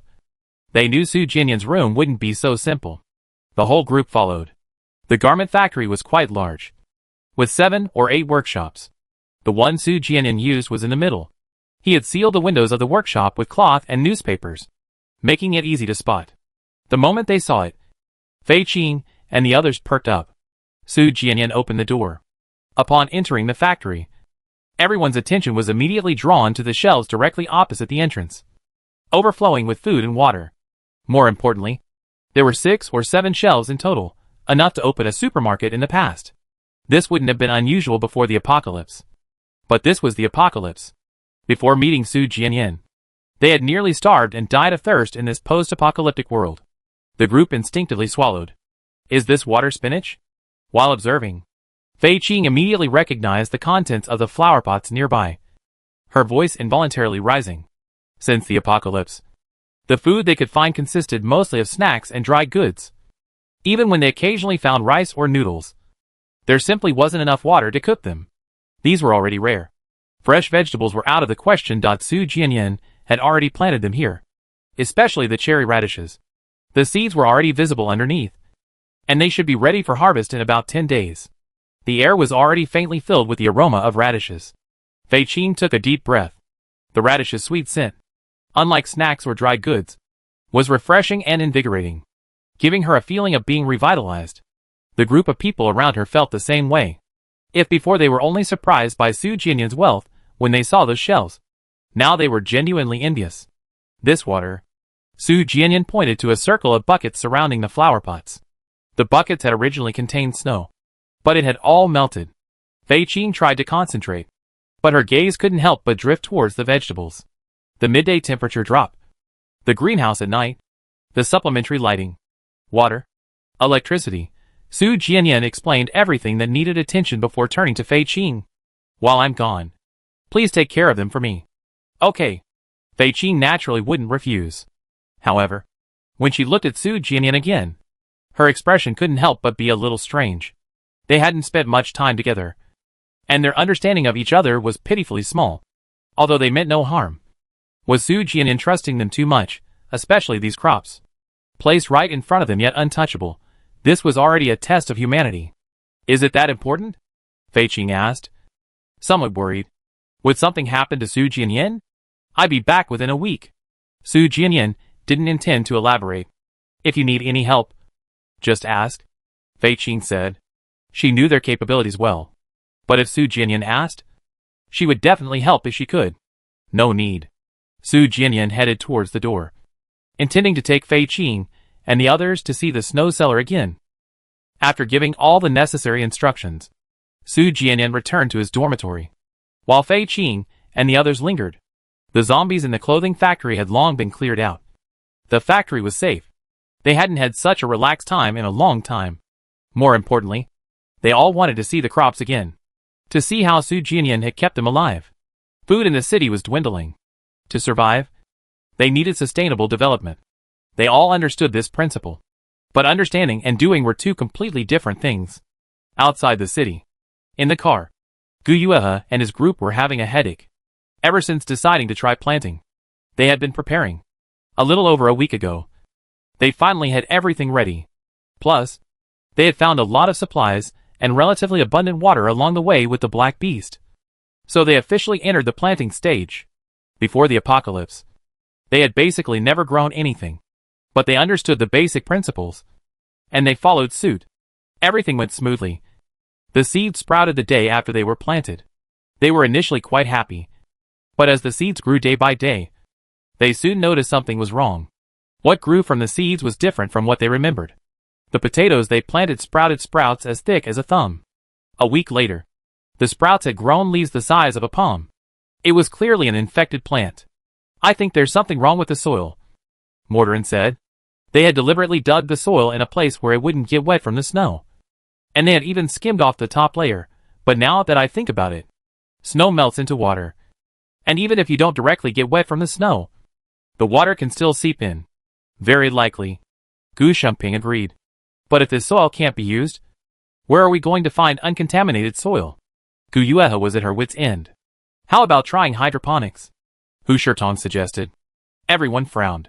They did have clean water, but it evaporates very quickly in the high temperatures. Even if they could grow crops hydroponically, the limited water supply would restrict the total number of plants. More importantly, it was far too extravagant. They didn't even have enough water for themselves to drink. Purification was another option, but acquiring the necessary equipment was no easy task, and no one could be sure if purification would cause any problems. Let's think of another way, Mo Doran said. Everyone agreed. Then these. Zhang Yu looked at the pots scattered on the floor of the car. Keep the basin. Throw the rest away. Gu Yuehe hadn't even finished speaking when the vehicle they were in slammed on the brakes. It all happened so suddenly that the group almost lost their footing. The next moment, without even complaining, they quickly prepared for battle and moved towards the back of the vehicle. Captain, there are people. The walkie-talkies hanging on the waist of Li Xiufeng and his group of squad leaders spoke simultaneously. People? They were all stunned. There are at least 200 or 300 of them on the road ahead, moving towards us. Gu Yuehe had jumped out of the vehicle and looked ahead. They were driving on a mountain road. At first glance, he only saw trees everywhere. Only on a second glance did he spot figures in front of the leading vehicle. The men blocking their car looked disheveled. A dishevelment unlike the weariness of long-term survival in the apocalypse, but rather the dishevelment of fleeing with fresh wounds. Be alert, Gu Yuehe warned, leading Li Xiaofeng and his group towards the front of the convoy. The men blocking their car noticed Gu Yuehe and his group and looked over. One of them, presumably the leader, approached Gu Yuehe and his companions. Dawn, Kong Lei, Paradise, Gu Yuehe. Gu Yuehe introduced himself, introducing his survival team and himself. Upon closer inspection, Kong Lei and his group looked even more disheveled. Many of them wore similar coats, backpacks, and gloves, clearly specially prepared equipment. Only a large group could afford such preparation. More than half of Kong Lei's team members were armed, a level of strength beyond what a group of their size could possess. They must have lost many men recently. What's going on here? We encountered the Corpse King a couple of days ago, Kong Lei said bluntly. In the city you're about to go to. Gu Yuehe was speechless. It wasn't hard to guess where they were going, since there was only one city in that direction. But why did Kong Lei specifically stop them just to tell them this? Having said what he needed to say, Kong Lei stepped aside, and his team also moved out of the way. Gu Yuehe thought for a moment, then looked at Mordelin and the others beside him. Take some food. Many of Kong Lei's men didn't even have backpacks. Most likely, the attack was too sudden, and they didn't have time to grab anything. They had similar experiences. Modwarin and the others turned and headed towards the convoy. Hearing this, Kong Lei and his group were somewhat surprised, and their cracked lips twitched involuntarily. In less than 5 minutes, Mordelin and his group brought over 6 or 7 boxes of food and water. This amount of food was barely enough to satisfy a group of 200 or 300 people like Kong Lei's. But resources were precious in the apocalypse, and Gu Yuehe's willingness to give was already very generous. Thank you, Kong Lei said without ceremony, immediately instructing his men to distribute the food. Could you tell me more about the details? Gu Yuehe asked. We came from the other side of the city. At first, we didn't realize there were so many Corpse Kings in that city. We only discovered them later, when we were searching for supplies. We retreated immediately, but we were discovered before we even left the city. Kong Lei paused. There are at least 8 Corpse Kings in the city, and there should be a Corpse King among them. Gu Yuehe and the others exchanged glances. A Corpse King? They were no longer surprised by the existence of such creatures. But how many had they heard of this already? Those Corpse Kings probably weren't from that city either. They looked like they came from elsewhere to seize territory or expand their power. When we found them, they were preparing to attack one of the Corpse Kings in the city, which is why we ran away. Kong Lei looked at Gu Yuehe and the group. You guys shouldn't go over there. Gu Yuehe frowned and thought. 8. Plus a Corpse King. The Black Beast team now has 16 or 17 Corpse Kings, completely overwhelming them in terms of numbers. But the other side still has a king of Corpse Kings. What's wrong? Kong Lei didn't expect Gu Yuehe to hesitate. That's 8 Corpse Kings. And Gu Yuehe's team only has 500 or 600 people. Thank you. Gu Yuehe didn't explain, mainly because he couldn't really explain it. If Kong Lei and the others knew they had been chasing a group of zombie kings, they might think they were crazy. Kong Lei took the water offered by someone next to him and drank a couple of sips. That was all the water he could get. After drinking, Kong Lei wanted to say a few more words of advice. Gu Yuehe and the others seemed nice, but he swallowed his words. They were just strangers who had met by chance, and Gu Yuehe had no reason to listen to them. Goodbye then. Kong Lei looked at his team. The group immediately moved. Gu Yuehe's team had more than 10 vehicles, looking quite impressive. Kong Lei's group walked and looked around. Boom! Gu Yuehe also got into a car. The convoy started. Just as the two teams passed each other, the ground suddenly trembled. Kong Lei thought it was the vehicles making the noise and instinctively looked back. The moment he saw it clearly, his mind went blank. A zombie king, which should have been in the city they'd been in, had appeared on the road in front of the convoy. Run! Roar! Kong Lei's warning was completely drowned out by the beast's roar. At the same time, the zombie king charged towards the leading vehicle. It was the size of a rhinoceros, with a short, thick, but undeniably sturdy horn on its head. Any car hit by it would be instantly crushed. The group of people in the car tried to get out in a panic, but there were too many people. Before half of them could get off, the zombie king's head had already slammed into the windshield. The car immediately veered to the side. the sound of shattering glass accompanied by countless screams of panic. In the chaos, Li Xiaofeng raised his hand to shoot an arrow. But he couldn't see the rhinoceros's eyes directly in front of him. And as for other spots, bullets might not even be effective, facing the corpse king directly. Human strength was like that of an ant. Just as the rhinoceros was about to charge at the second vehicle, Gu Yuehe was about to order everyone to abandon the vehicles and run into the woods when a gigantic figure suddenly descended from the sky. A lizard-like corpse king crashed into the rhinoceros, carrying it down the mountainside. Both were enormous, crashing through trees and causing the ground to groan in pain. They rolled all the way to the valley floor before finally stopping. The rhinoceros corpse king, ignoring its injuries, scrambled to its feet and tried to run. The lizard corpse king, stunned by the impact, took a while to recover. Seeing the rhinoceros corpse king trying to escape, it immediately gave chase.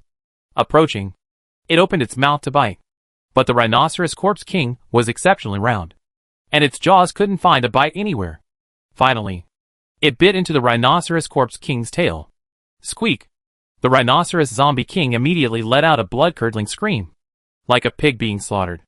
Watching this scene from above, Gu Yuehe and his group were stunned, momentarily forgetting to run. Captain! Li Xiaofeng's voice came. Gu Yuehe looked up. Li Xiaofeng was looking up at the mountaintop behind them, his face deathly pale. Gu Yuehe immediately looked up. On the mountaintop, the black beast they had been chasing had appeared out of nowhere, carrying the head of a power-type zombie king in its mouth, coldly watching them. At the same time, more than 10 zombie kings emerged from behind the mountain. Seeing that scene, Kong Lei and his group, who had been preparing to run, also turned pale. They could barely handle one zombie king, let alone more than 10. Squeak! In the valley, the lizard zombie king grabbed the rhinoceros zombie king by the tail and dragged it toward the black beast. The black beast looked. This was what it had caught. The black beast spat out the head from its mouth. The other zombie kings nearby immediately crowded around the head, sniffing it intently, showing their desire to eat it. But none dared to move. That wasn't the head of an ordinary zombie king, but the head of the king of zombies. When they entered the city, the king of zombies was attacking another zombie king with his minions. Upon discovering them, the other zombie king initially tried to persuade them to join. But the black beast refused without hesitation. It didn't just refuse. It even tried to persuade the other zombie king to join them. Their king was not only powerful but also adorable. More adorable than the opposing king. The result was predictable. The two sides quickly clashed. Their own forces were not truly united. Even now, some were still trying to escape. But that didn't hinder the black beast's performance. It single-handedly wiped out half of the opposing zombie kings, including the king of zombies. The rhinoceros they were now chasing was the city's original zombie king. Woo! The black beast let out a displeased growl. Below, the rhinoceros immediately lowered its head. It was unwilling, but it didn't want to be beaten anymore. The black beast sheathed its fangs. As for the rhinoceros's persistence, it didn't matter. It could be beaten a couple more times. Having finished its business, the black beast turned and headed up the mountain, intending to check the city before returning to see if any had escaped. As it walked, it saw Gu Yuehe and his group huddled together, and it paused for a moment. The king liked humans very much. Perhaps it should catch a few to take back as gifts for the king? It had already recruited enough zombie kings. It was about time to return. After thinking for a moment, the black beast gave up. The fact that the king mistakenly believed it to be human was already enough of a headache for them. There was no need to make it even worse. Thinking of Su Jianyan, and the image of him being terrified and hiding everywhere because he mistook it for a human. The black beast's majestic, lowered tail swayed uncontrollably. Their king was so cute. It even missed him a little. Seeing the black beast leave, a group of zombie kings drooled as they looked at Gu Yuehe and his group before following them.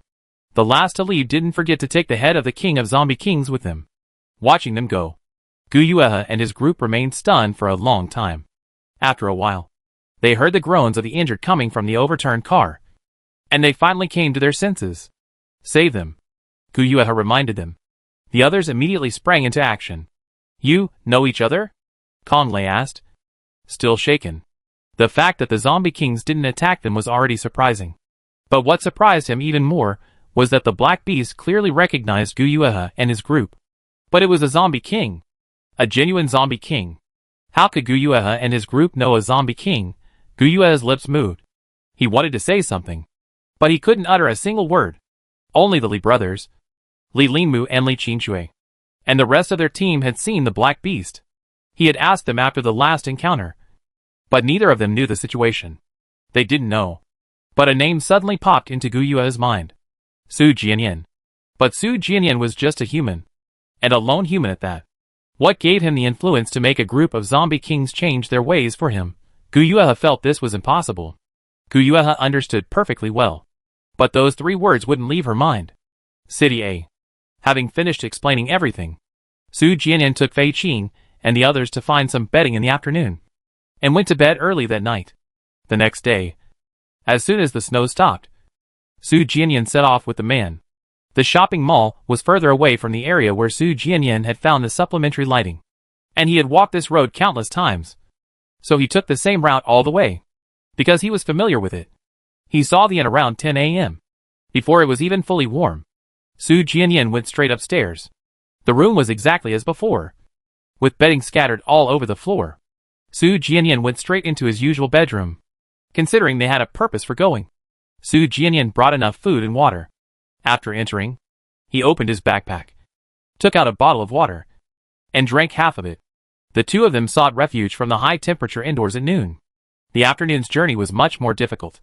The closer they got to the city center, the more numerous the zombies became. Even though Su Jianyan was no longer afraid of ordinary zombies, and the man was helping, their speed was still less than half of what they had been doing that morning. As night fell and snow began to fall heavily, they had only covered half the distance they had covered that morning. The next day was another day. On the afternoon of the 3rd day, Su Jianyan finally saw familiar scenery ahead. They had returned to the neighborhood where he had killed his first awakened zombie. The neighborhood was unchanged. In fact, the rotten remains of the awakened zombie, reduced to bones, could still be seen on the ground. After moving for another 2 hours, Su Jianyan saw the familiar shopping mall building in the distance across the street. Months passed. The building itself remained unchanged, but the zombies initially attracted by the lights had gradually dispersed and become ubiquitous. Even Su Jianyan now couldn't directly approach zombies of that caliber. Su Jianyan found a spot to hide, waiting for nightfall. While waiting, Su Jianyan's feelings were complex. After all, when he fled, he never imagined he would return. The man, however, was in a good mood. This was the place where he and Su Jianyan had met. Afternoons were usually too short, but today time seemed exceptionally long. 2 hours passed, and Su Jianyan was growing impatient. Night fell, and after a heavy snowfall, Su Jianyan climbed out of the window of the makeshift room he had found and crouched low as he headed towards the traffic. The man followed straight behind. The section of road outside the plaza was easier to walk on, although it was also teeming with zombies. At least there were places to hide. After crossing the road, most of the plaza ahead was completely empty. Su Jianyan spent some time moving with the traffic until he returned to the green belt he had passed earlier, the route of the blood donation van. Upon approaching, Su Jianyan immediately spotted a familiar figure among the zombies. Zheng Kaishu's clothes were unchanged, but his flesh was partially rotting due to the virus infection. Besides Zheng Kaishu, Su Jianyan also paid extra attention to the other zombies as he moved. Confirming he didn't see Mo Doran and the others, he breathed a sigh of relief. After waiting a moment, finding an opportunity, Su Jianyan headed towards the blood donation van. His current speed was far beyond what ordinary zombies could keep up with. The whole process was quite effortless. Behind the blood donation van was the green belt. Beyond the green belt was the rope on the mall wall from where they had come down from the upper floor. Above that rope was another rope. The lower rope descended from the 2nd floor, while the upper rope ran from the 2nd to the 4th floor, connecting rooms that were all toilets. Su Jianyan planned to climb to the 4th floor in one go. There were windows on the 1st floor, but the building was teeming with zombies, and entering an unfamiliar window was too dangerous. Several months had passed, and the rope had begun to decay from the combined effects of high and low temperatures, but it was still usable. Su Jianyan climbed to the 4th floor in less than 3 seconds. He hadn't been able to do that last time he came down. The interior was exactly the same. Landing on the ground, the familiar stench of zombies in the air weighed heavily on Su Jianyan's heart. The path ahead was even more difficult. Su Jianyan looked towards the bathroom door. The door was ajar, and through the dark crack was a pale, bluish face.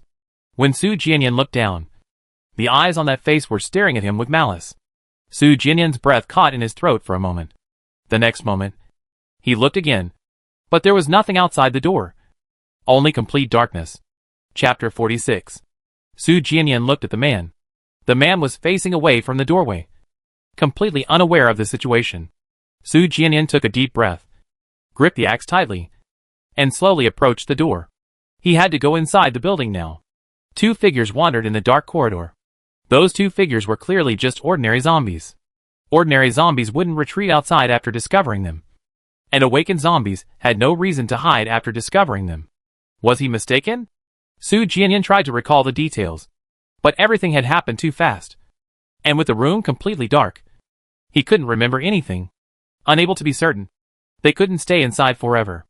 Thinking for a moment, Su Jianyan opened the door slightly and made a small noise. The building was deathly silent. The instant the noise was heard, two figures rushed in from the corridor. Su Jianyan took a step back and subdued them both the moment they entered. After finishing his work, Su Jianyan held his breath and waited a while, making sure there were no other zombies before going out again. The corridor outside led to the stairwell. The route they had taken downstairs was no longer passable due to the passage of time. And now the building was in chaos again. There were 7 or 8 zombies in the stairwell. Su Jianyan looked at the man beside him. The man scurried closer, and upon seeing the zombies, his eyes darkened. The next moment, 3 of the zombies lunged at the other 3 in front of them. Su Jianyan seized the opportunity and quickly stepped forward, taking down the other 2 zombies before they could react.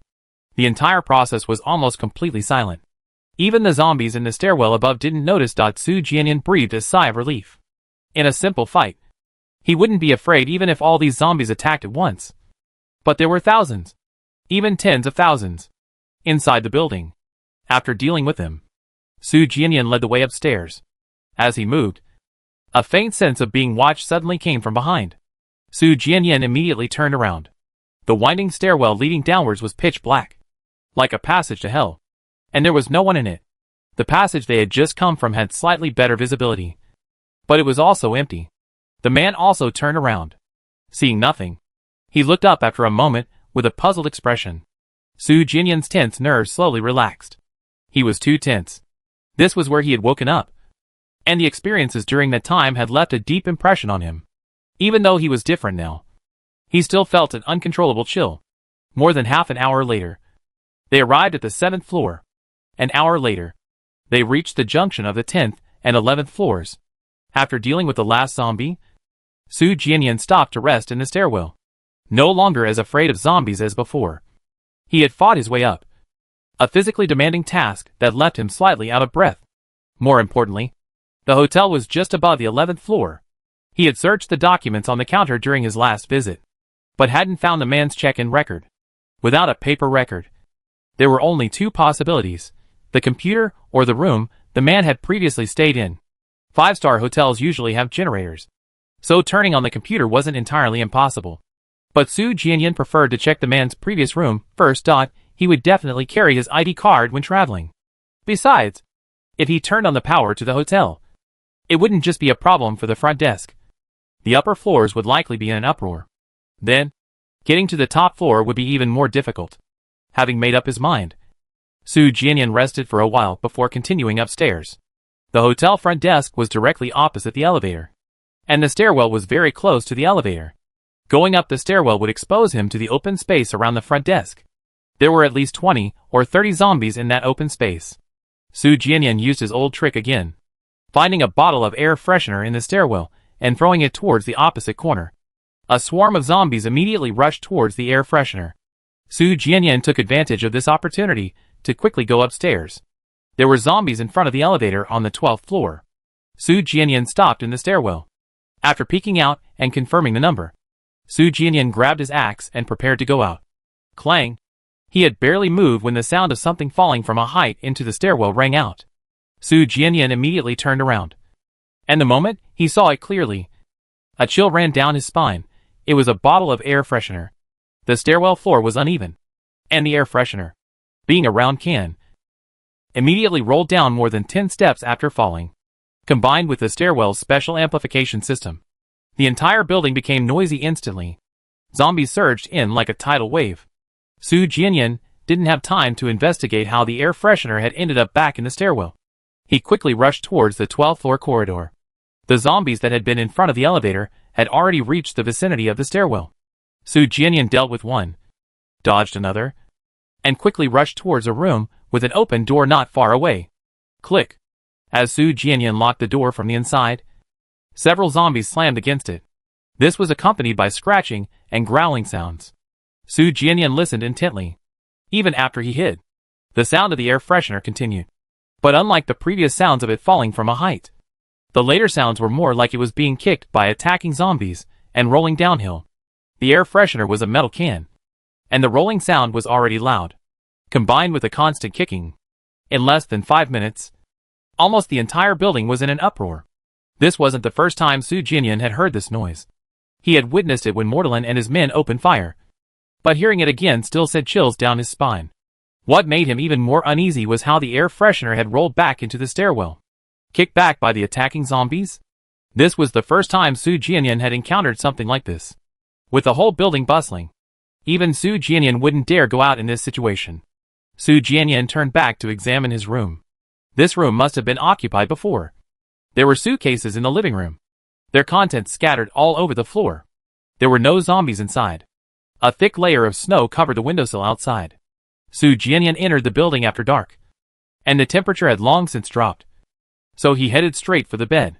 The commotion inside the building was unlikely to stop for a long time. Seeing Su Jianyan preparing to sleep, the man quickly followed. Returning to this familiar place, Su Jianyan had expected to have trouble sleeping, but after several days of travel, he was exhausted and fell into a deep sleep shortly after lying down. In the middle of the night, he was awakened by the cold. There was only one blanket in the room, and the man was lying next to him. In a daze, Su Jianyan tugged at the blanket, trying to shoo the man away. At night, the man was like a human popsicle. The blanket was easily pulled back. Su Jianyan was momentarily bewildered. The man wasn't usually this cooperative. Su Jianyan instinctively reached out to touch him. He touched a cold head. The head was near his chest, upright, its chin resting on the edge of the bed. It looked as if the man was crouching beside the bed, watching him. Why was the man watching him in the middle of the night, just as Su Jianyan was about to look up? Something moved behind him. The movement behind him was real, and the head under his hand was unmistakable. Su Jianyan instantly snapped awake, cold sweat pouring down his back. As if sensing something, the head under Su Jianyan's palm turned slightly towards his face. At that moment, Su Jianyan felt the other's breath on his wrist. The breath was icy cold. Su Jianyan's entire body tensed. Meanwhile, the man behind Su Jianyan moved closer to him. He was completely oblivious, only wanting to get closer to Su Jianyan. Su Jianyan felt an urge to kill the awakened zombie. After shifting to a more comfortable position, the man gradually quieted down. Unable to rely on the man, Su Jianyan had to find his own solution. His axe was right beside the bed, within easy reach, but the creature's mouth and nose were too close to his hand. Even in his current state, he might not be able to dodge it completely. Just as Su Jianyan hesitated whether to take the risk, the man, who should have been completely unaware, suddenly lunged at the creature from above. Su Jianyan reacted almost instantly, pulling his hand back and rolling to the other side of the bed. Thump! The two switched places. The man and the thing beside the bed rolling onto the floor. Wrestling. Having been by Su Jianyan's side for so long, how could the man not know him? He sensed something was wrong when Su Jianyan's body suddenly tensed up while he was sleeping soundly. Away from danger, Su Jianyan turned to grab the axe. Before he could touch the handle, the axe was kicked to the ground by the fighting man and the thing. The thing was probably an awakened zombie, but it seemed to have a very long tail, which frequently slapped against the bed, the floor, and the man during the fight. A long tail meant it was a power type. The man was an intelligence type, at a disadvantage in hand-to-hand combat. Su Jianyan immediately tried to pick up the axe, but the fight was too intense and the surroundings were pitch black. He was forced back several times. Unable to pick up the axe, Su Jianyan jumped off the bed and rushed to a nearby stool, then swung it at the thing's tail. Bang! The stool shattered into pieces instantly. The thing moved quickly. The stool didn't hit him.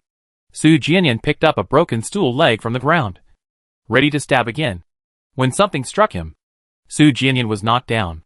Immediately afterward, something cold and heavy rolled over the back of his hand, rushing towards the door.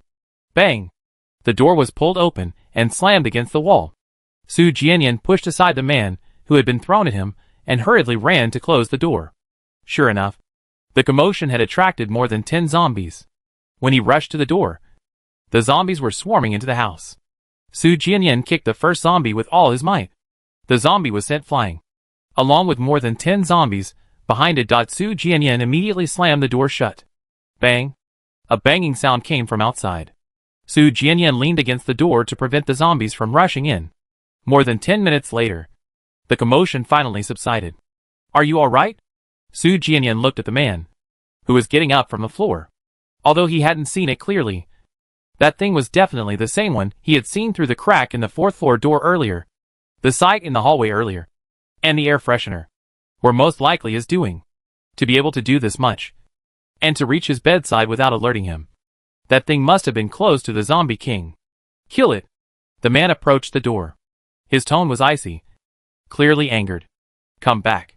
Su Jianyan picked up the axe that had been kicked under the bed. The man, already at the door, reluctantly turned around. The thing wanted to bully Su Jianyan. He's already gone. You won't find him even if you go out now, Su Jianyan said, to be able to get close to them without being detected. Besides being close to the corpse king, the other party must have some other skills, such as being good at hiding. You can find him, the man protested. Su Jianyan was about to say something more when he turned around and noticed a bloody gash on the man's forehead. Come here. Let me see your forehead. Su Jianyan beckoned. The man hesitated for a moment, but ultimately sided with Su Jianyan, obediently walking towards him. Su Jianyan had him sit down on the edge of the bed and examined the wound himself by the faint moonlight from the window. The wound was deep enough to expose bone, and blood kept oozing out at the slightest touch. The man's blood was bluish-green, but now that the room was too dark, the blood no longer looked terrifying. Instead, it had a strange allure. A sweeter scent seemed to fill the air. Su Jianyan lowered his head as soon as he realized what was happening. His lips less than a centimeter from the wound. It looked as if he was about to drink the man's blood. Su Jianyan quickly stepped back, his heart pounding uncontrollably. The man looked up in confusion. It's nothing. Su Jianyan turned to find some usable clothes on the floor to bandage the man's wound. The clothes were easy to find. But when Su Jianyan returned to the bedside with the bandage and saw the wound on the man's forehead, his hands trembled uncontrollably. After trying twice to bandage it crookedly, Su Jianyan snapped. Don't move. Feeling wronged by the unexpected scolding, the man obediently sat up straight. Su Jianyan finished bandaging his forehead, then grabbed an axe and headed for the sofa. The man touched it, then turned to follow Su Jianyan. But Su Jianyan immediately stopped him. Stay over there. Don't come any closer. Dismissed. The man looked bewildered. Su Jianyan had been perfectly fine just moments before. Su Jianyan didn't explain, instead lying down on the sofa with his axe in his arms. The man's blood had a strange smell. Not the stench of ordinary zombies, a mixture of rotting flesh and blood, nor the sweet, metallic smell of humans. The man's blood had a strange fragrance. Just smelling it told him the blood must taste delicious. That was strange. The man was an awakened zombie. How could his blood smell good? Su Jianyan tried hard not to think about it. But his bad premonition grew stronger. For over 2 months, he had been missing. The man had assumed he was one of their kind.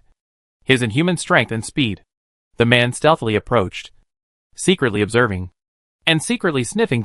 He breathed a sigh of relief after confirming that Su Jianyan had no injuries. The next moment, he grimaced. Clearly because that guy had hurt Su Jianyan. He hoped that guy wouldn't let him catch him, or he would definitely kill him. Hearing the noise, Su Jianyan opened his eyes, seeing the man lying on the side of the sofa. Grimacing, Su Jianyan's unease was interrupted. Was the man stupid? Su Jianyan rolled over, facing the sofa with his back to the man. Even though his unease had subsided somewhat, he still didn't really want to talk. He wanted to be alone. Since Su Jianyan didn't want to talk, the man sat down on the floor next to him. His eyes darted around, glancing at the door and then the window, trying to prevent the guy from coming back. This time, he definitely wouldn't let him escape again. Su Jianyan didn't know when he had fallen asleep. When he woke up, he was still on the sofa, but there was an extra blanket over him. The man knew he was cold. The sofa was too narrow for the man to climb onto. When Su Jianyan looked over, he saw the man sitting with his back to the sofa. Sensing movement, he turned around. The blanket was too thick, covering half his face, making his eyes appear even more defined and highlighting the gauze on his forehead. Su Jianyan lifted the gauze from his forehead to examine him. The man's wound was deep, but after only half a night, it had healed to a shallow scar. Su Jianyan removed the gauze. As he did so, he secretly sniffed the air. The scent of the man's blood had vanished, as if everything from the previous night had been nothing more than a dream. After lying down for a while, Su Jianyan sat up. The snow had stopped, and the sun was faintly visible. Su Jianyan had barely sat down when the man handed him a pile of food, and then pulled a bottle of water from under the covers. The water would freeze at night, leaving no water to drink in the morning. Back in the dormitory, Su Jianyan would boil water, and when he was outside, he would put a bottle under the covers beforehand. The blanket kept the water warm, though it didn't completely prevent freezing. But at least he could have a sip of water in the morning. The man had somehow learned this. Su Jianyan didn't refuse. After a quick wash, he started eating, pondering his next move as he ate. The corridor was teeming with zombies. Getting out wouldn't be easy. Half an hour later, Su Jianyan was ready to go. The man was unusually energetic. As soon as Su Jianyan opened the door, he rushed out. A few minutes later, when Su Jianyan peeked out, the corridor was littered with corpses. Only 4 zombies remained alive, beating up 2 others. Su Jianyan stepped through the sea of corpses and headed towards the stairwell. The noise from the air freshener last night wasn't entirely without benefit. It attracted most of the zombies in the upper floors. Su Jianyan climbed all the way up to the 14th floor before finally spotting a zombie at the stairwell entrance. Before Su Jianyan could act, the zombie snapped its own neck. After finishing, the man glanced around. Su Jianyan headed upstairs. Since waking up, the 15th floor was the first and most familiar place he encountered besides the rooftop, and the sense of familiarity washed over him as soon as he reached the top. That feeling was even stronger when he saw the corpse of a man missing half his neck beside the stairwell. That was the first zombie he killed since waking up. Stepping over the corpse, Su Jianyan went straight to the room where he encountered the man. The door was closed. Reaching the door, Su Jianyan took a deep breath and pried it open. The layout of the room was almost identical to the rooms he had stayed in before, except for the arrangement of the entryway and the different name of the suite. The room was clean. There was no trash or blood on the floor. This meant the man had likely been infected with the virus long ago. But it was unclear why he had returned to the room. There was no suitcase in the living room, only a tablet on the coffee table. Su Jianyan approached and examined it. After several months, the tablet was long dead. Su Jianyan headed towards the bedroom. The bedding was neatly folded, showing no signs of use, except for a black wool coat and a matching scarf lying on the bed. The suitcase was beside the bed. Besides that, there were no other paper documents proving identification. Su Jianyan went to the suitcase. The suitcase was locked with a 6-digit combination lock. Su Jianyan looked at the man. The man looked blank. Su Jianyan gave up in a second, then immediately pulled out the axe he always carried. Having opened so many doors, he now had a knack for these locks. 2 minutes later, the combination lock broke down. The moment Su Jianyan unzipped the top of the suitcase, he saw a wallet inside. The wallet was long, made of some unknown material, and felt quite nice. Su Jianyan examined it for a while before finally opening it. Inside the wallet was an ID card. Su Jianyan had been waiting for this moment, but now that it had arrived, he hesitated. The man he knew was the silly, awakened zombie from the apocalypse. Su Jianyan was indeed quite curious about the man's life. But that was all. Knowing that he had once been a living, breathing person made Su Jianyan feel uneasy. The man clearly had no recollection of his past, showing no particular reaction upon entering, only glancing at Su Jianyan when he stared at the briefcase for a long time. "Why don't you?" Su Jianyan was about to hand over the briefcase when he caught a glimpse of a head out of the corner of his eye. The thing that had been spying on their attack the previous night through the crack in the door was now perched on the bedroom doorframe, glaring at them with venom. Seeing a face suddenly was unsettling enough. But what made Su Jianyan even more uncomfortable was the position and posture of the person. His head was lowered extremely, almost touching the ground, and it was protruding horizontally, making it appear as if he were lying on his side. Even a beast like Zombie King wouldn't do that. Just as Su Jianyan's scalp tingled, the man rushed out. The creature's head flew off at an odd angle and disappeared quickly outside the door. It was trying to escape again. This time, the man didn't give it a chance. Just as it was about to run away, its movements visibly paused. Su Jianyan reacted at that moment. He stuffed his wallet into his pocket, grabbed his axe, and rushed out the door. When he went outside, the man was already fighting the creature. It was then that Su Jianyan finally saw the creature's full form. It had completely lost its human form. More precisely, he could still see that what was originally a human was now only its head. Below its head, its torso and legs had all elongated, transforming into a snake's tail as thick as a person, covered in scales. And its two hands had lost their bones, becoming two withered, fleshy growths that hadn't yet shed since the apocalypse. Su Jianyan had seen many awakened zombies, including many bizarre, half-mutated ones. But this was definitely the most unsettling one he ever encountered, especially when he saw the two arms still attached to its body. Su Jianyan had a feeling that some monster was inhabiting the creature's body, and that monster was gradually taking over its master's role. Bang! The man's control was limited. In the instant his control failed, the thing lashed out at Su Jianyan with its tail. It possessed a certain level of intelligence. It could tell that the man considered Su Jianyan his leader. The coffee table instantly flew over, shattering glass flying everywhere, while raising one hand to protect his eyes and neck. Su Jianyan rushed towards the door. He couldn't let that thing escape. The commotion it caused was too great, and every appearance brought a host of trouble. The door had been ajar, and ordinary zombies attracted to the hallway could already be seen outside. Su Jianyan was incredibly fast, but before he could get close, the thing that had been trying to open the door and leave suddenly turned and lunged at him. The distance was too close. Su Jianyan couldn't dodge in time, and could only raise his axe to defend himself. The creature bit down on the axe handle, blocking the attack. Su Jianyan was about to push it away with all his might, when it suddenly bit at Su Jianyan's hand, holding the axe handle. Su Jianyan immediately pulled his hand away. His movements were quick, but his opponent was also known for its speed. Su Jianyan only felt a chill on the back of his hand. The creature lunged at Su Jianyan's neck. Before it could get close, the creature stopped. The man kicked it, and the creature immediately rolled backward, smashing a large piece of furniture in the process. Knowing it couldn't win, the creature shrank back and shot towards the door. The man immediately chased after it, followed by a series of crashing sounds. Su Jianyan didn't move. If he fought it head-on without dodging or hiding, the creature wouldn't be a match for the man. He looked down at the back of his hand.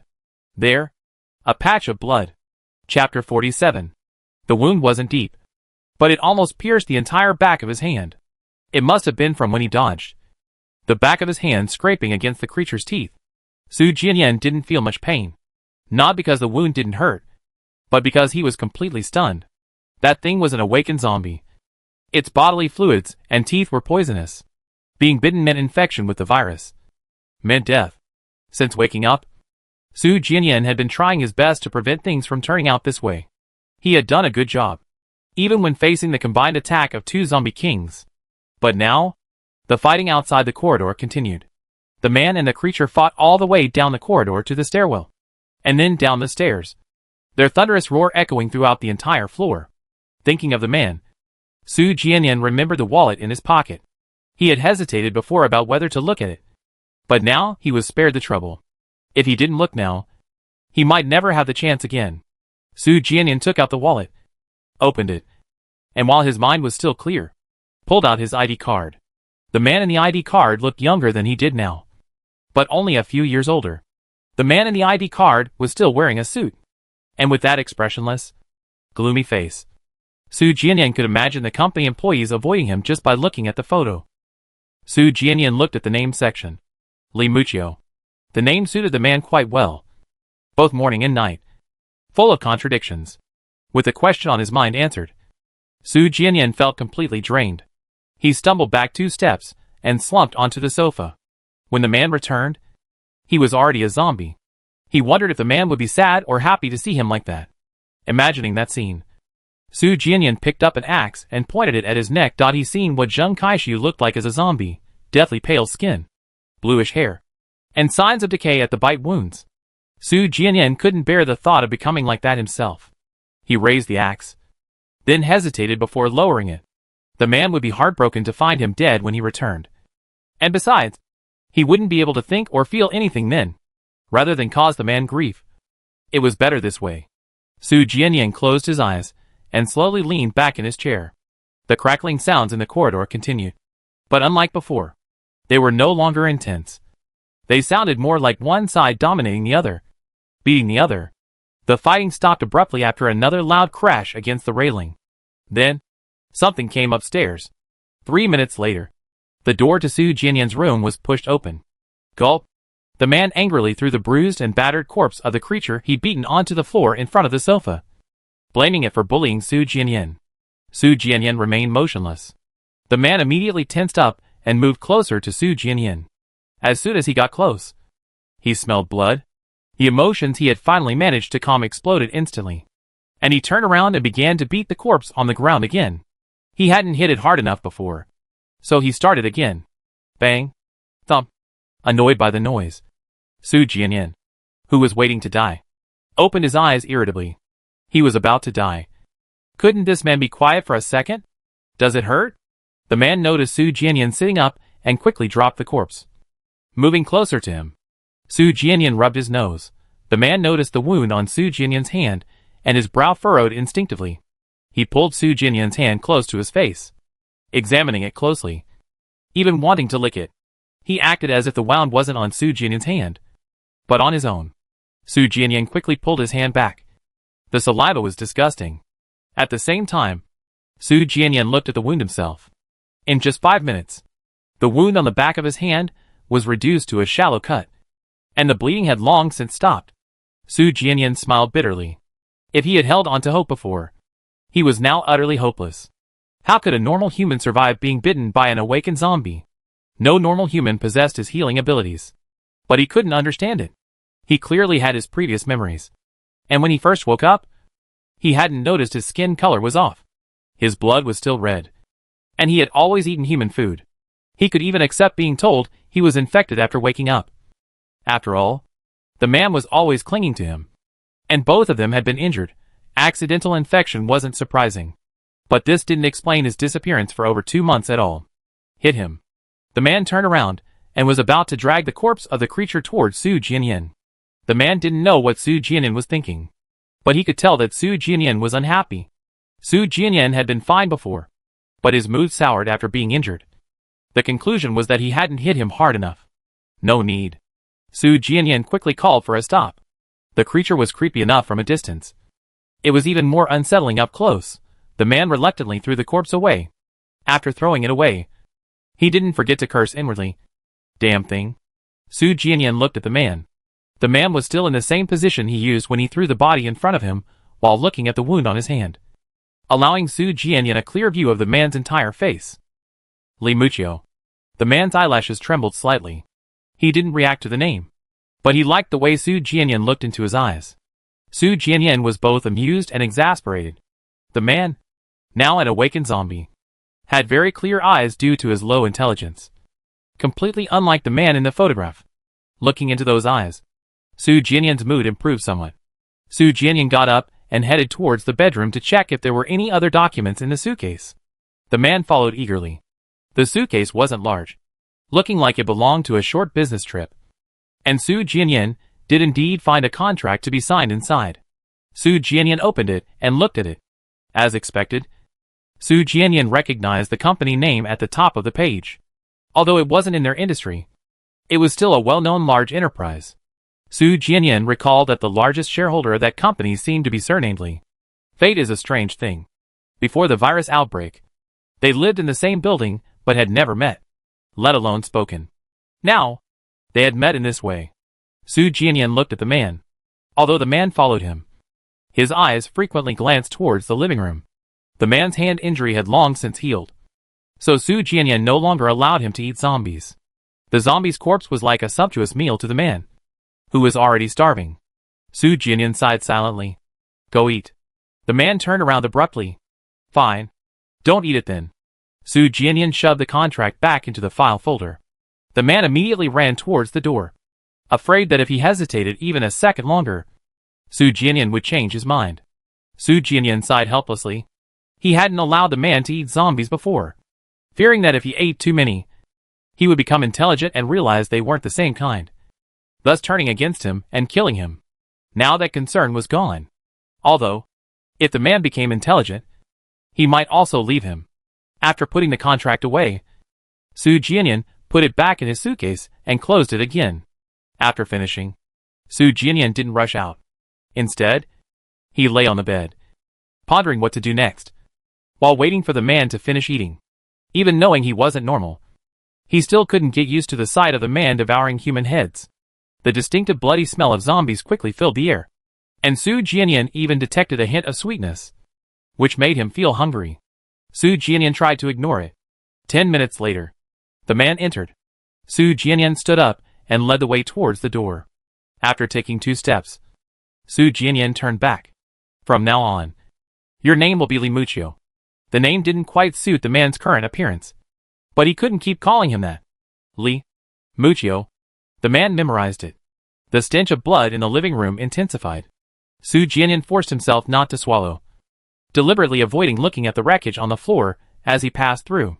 Because of the fight between the man and that thing, the zombies attracted downstairs by the air freshener had come back up the stairs.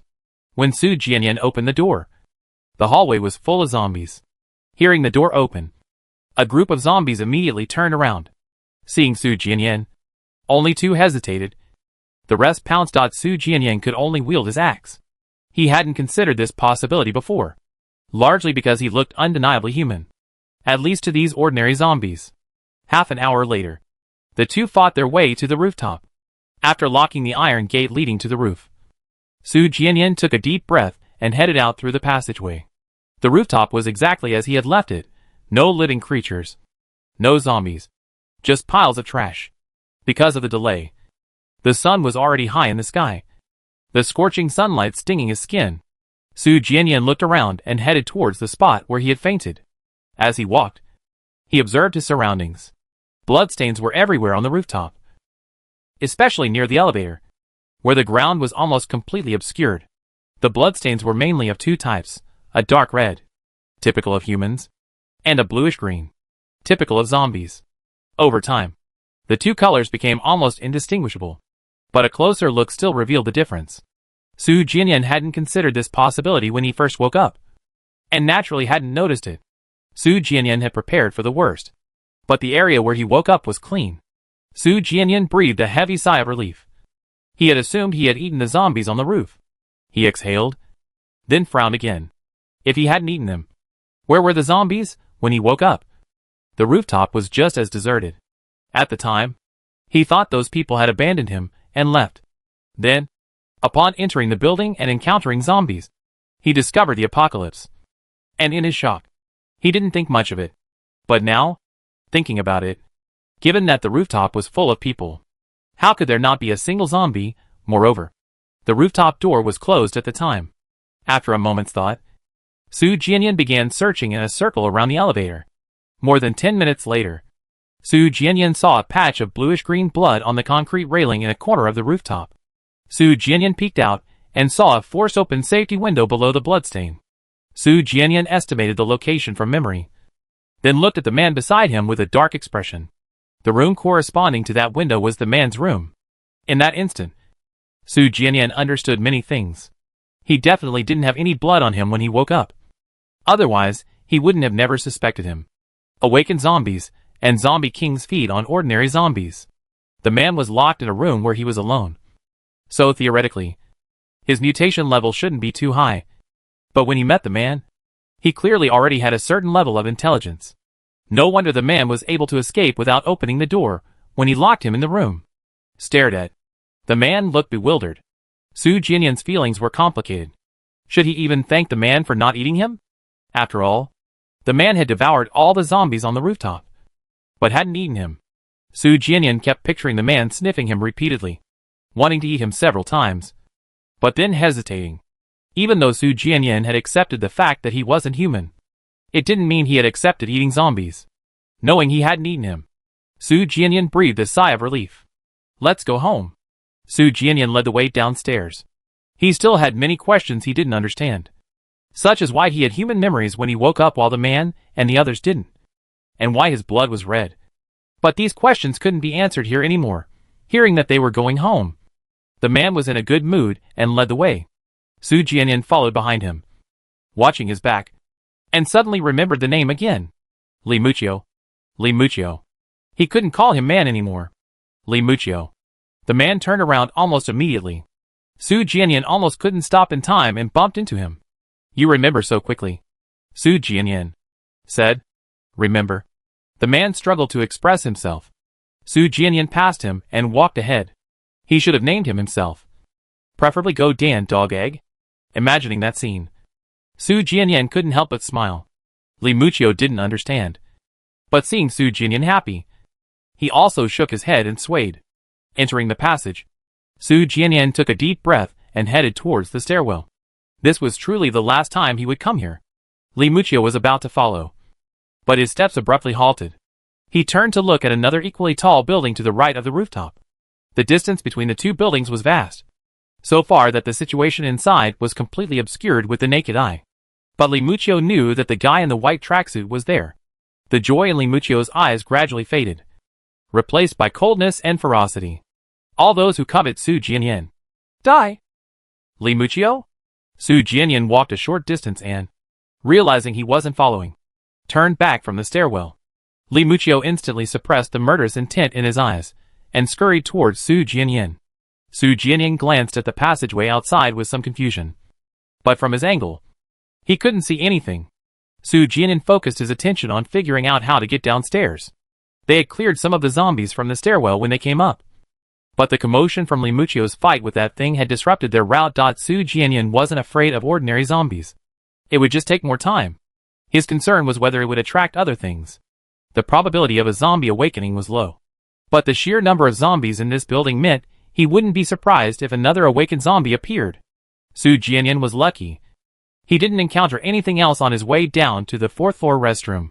By the time they reached the 4th floor, it was getting dark. Under the cover of darkness, Su Jianyan used a rope to descend the stairs and then retraced his entry route. Around 8 p.m., with snow ankle-deep and temperatures already below -30 degrees Celsius, Su Jianyan found a temporary place to stay. As soon as he entered, he rushed to the second bedroom for blankets. In less than 2 minutes, Su Jianyan was wrapped tightly in 3 blankets. Su Jianyan quickly rubbed his hands and feet. While he was busy, a strange feeling came from outside the city. Something had entered. No, to be more precise, a whole bunch of things entered the city. Those must be zombie kings. At least 20 or so in packs. That instinctively displeased Su Jianyan. This city was his territory. The arrival of those zombie kings was like a group of strangers suddenly barging into his home. Outside the city, seeing the familiar city in the distance, the black beast moved with light steps, its tail swaying uncontrollably from side to side. It quickened its pace. The group of zombie kings behind it reluctantly followed. The moment it stepped into the city, sensing the king's presence up close, the black beast trembled with a jolt of pleasure, as if struck by lightning. At the same time, the group of zombie kings that had followed it into the city simultaneously bristled, baring their teeth. Their eyes were filled with fear. They sensed the presence in the city. But what they felt was entirely different from what the black beast felt. What they felt was an overwhelming wave of displeasure. That displeasure, that presence, was so intense that every cell in their bodies trembled uncontrollably. They turned to flee, but their bodies wouldn't obey them. They had a feeling that if they dared to look away, they would be crushed into mincemeat. After walking a short distance, realizing the zombie kings hadn't followed, the black beast turned back. Seeing the zombie kings trembling, terrified expressions, and understanding what was happening, the black beast's golden eyes shone with pride. It had long ago said its kings were powerful. It couldn't help but roar loudly. Su Jianyan looked over. It was incredibly noisy in the middle of the night. The black beast swallowed the howl that was on the tip of its tongue. The next moment, Immense joy welled up within it. The king already knew about them? The black beast no longer cared about the zombie kings it had brought back, and turned to charge towards the king's direction. Inside the building, Su Jianyan rubbed the bridge of his nose. He had a headache. It wasn't the presence of another bunch of zombie kings in the city that gave him a headache. It was a genuine headache. Like he overworked his brain. Su Jianyan felt it was related to the feeling he just sensed. The feeling only lasted a moment, then vanished. Su Jianyan looked at the person beside him. Li Muchio was an awakened zombie. Perhaps she knew what was going on. Li Muchio stared expressionlessly in the direction he had sensed. Her eyes filled with rage. The black beast was approaching. It was definitely here to snatch Su Jianyan. Li Muchio withdrew his gaze and looked at Su Jianyan. The blanket had spread out as Su Jianyan turned his head, and Li Muchio pulled it back up for him. Sleep, Li Muchio said. Su Jianyan would usually be asleep by now. Su Jianyan's hands and feet were already warm.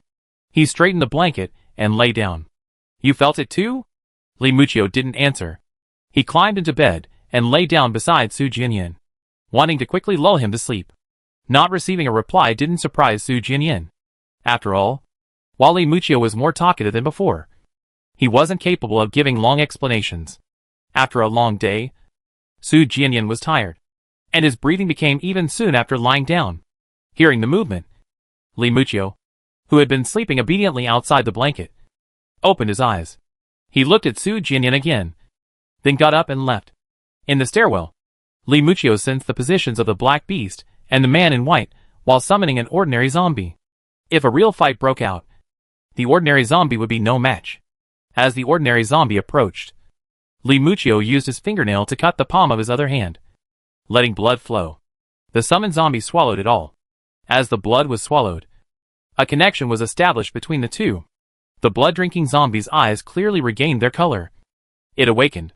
At the same time, the power that Li Muchio had gained from eating the snake diminished. Li Muchio thought for a moment, then cut his palm again. More than 10 minutes later, when the awakened zombie that had been fed blood showed a noticeable change in its form, and Li Muchio's head began to ache, he finally stopped. Half an hour later, on the other side of the city, far from Su Jianyan's building, the black beast, which had been advancing rapidly, suddenly stopped, then was pounced on by a newly awakened zombie. Ouch! The black beast groaned in pain. Regaining its senses, it looked towards the alleyway ahead. There, a man in a suit with shoulder-length hair was staring at it menacingly. It's you.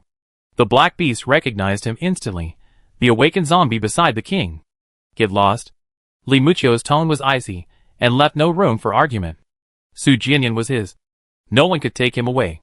The black beast's joy vanished, replaced by displeasure. In the time it hadn't seen him, the man had clearly evolved significantly, even approaching the level of a zombie king. But he was still just an awakened zombie, while it was already a zombie king, one of the earliest to successfully evolve. What right did this man have to challenge it? The black beast didn't give the man a chance to react, lunging forward and raising its claw to crush him. For an intelligence-based being to control a strength-based one, even for a moment, requires a relatively equal power level. It had been controlled simply because it was caught off guard. Just as its claws were about to touch the man, the black beast was paused again. By the time it reacted, it was already pounced on by the newly awakened zombie, this time with a deep, bone-revealing gash on its neck. Feeling the escalating pain in its neck, the black beast was incredulously surprised. The man was just an awakened zombie. The black beast was about to pounce on the man again. How could it be controlled by an awakened zombie? It moved, but its body stopped again. When it regained its senses, it could no longer see. Roar! The black beast was completely enraged. While rapidly healing its eyes, it used its hearing to pinpoint the man's location. The sound of movement came from 5 or 6 directions simultaneously, causing the black beast, which was about to attack, to hesitate for a moment. It was this momentary hesitation that resulted in a new wound on its back. That's just an awakened zombie. A familiar laugh came from around the corner. The black beast didn't need to look to know it was Subai, which only fueled its anger. Intelligent types are so annoying. Get lost. Li Muchio had already noticed Subai's stealthy approach, but wasn't surprised. Subai smiled, showing no intention of leaving. Li Muchio was about to attack again, but Subai spoke at that moment. Let's go! He said this to the black beast. Go! The black beast was enraged. Today, either it or that man had to die. Don't scare him. Subai's smile didn't fade. Subai definitely wasn't referring to the man. The black beast immediately realized.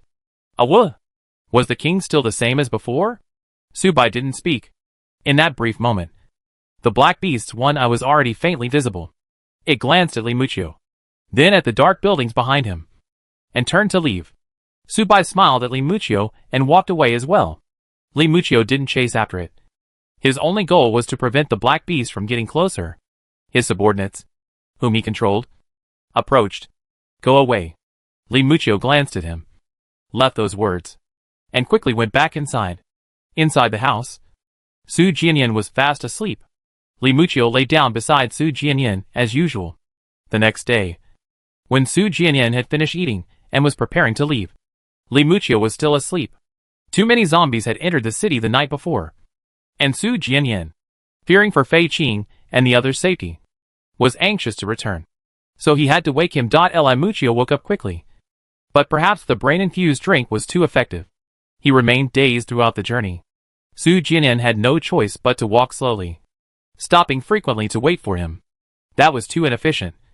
An hour passed, and they hadn't gone very far.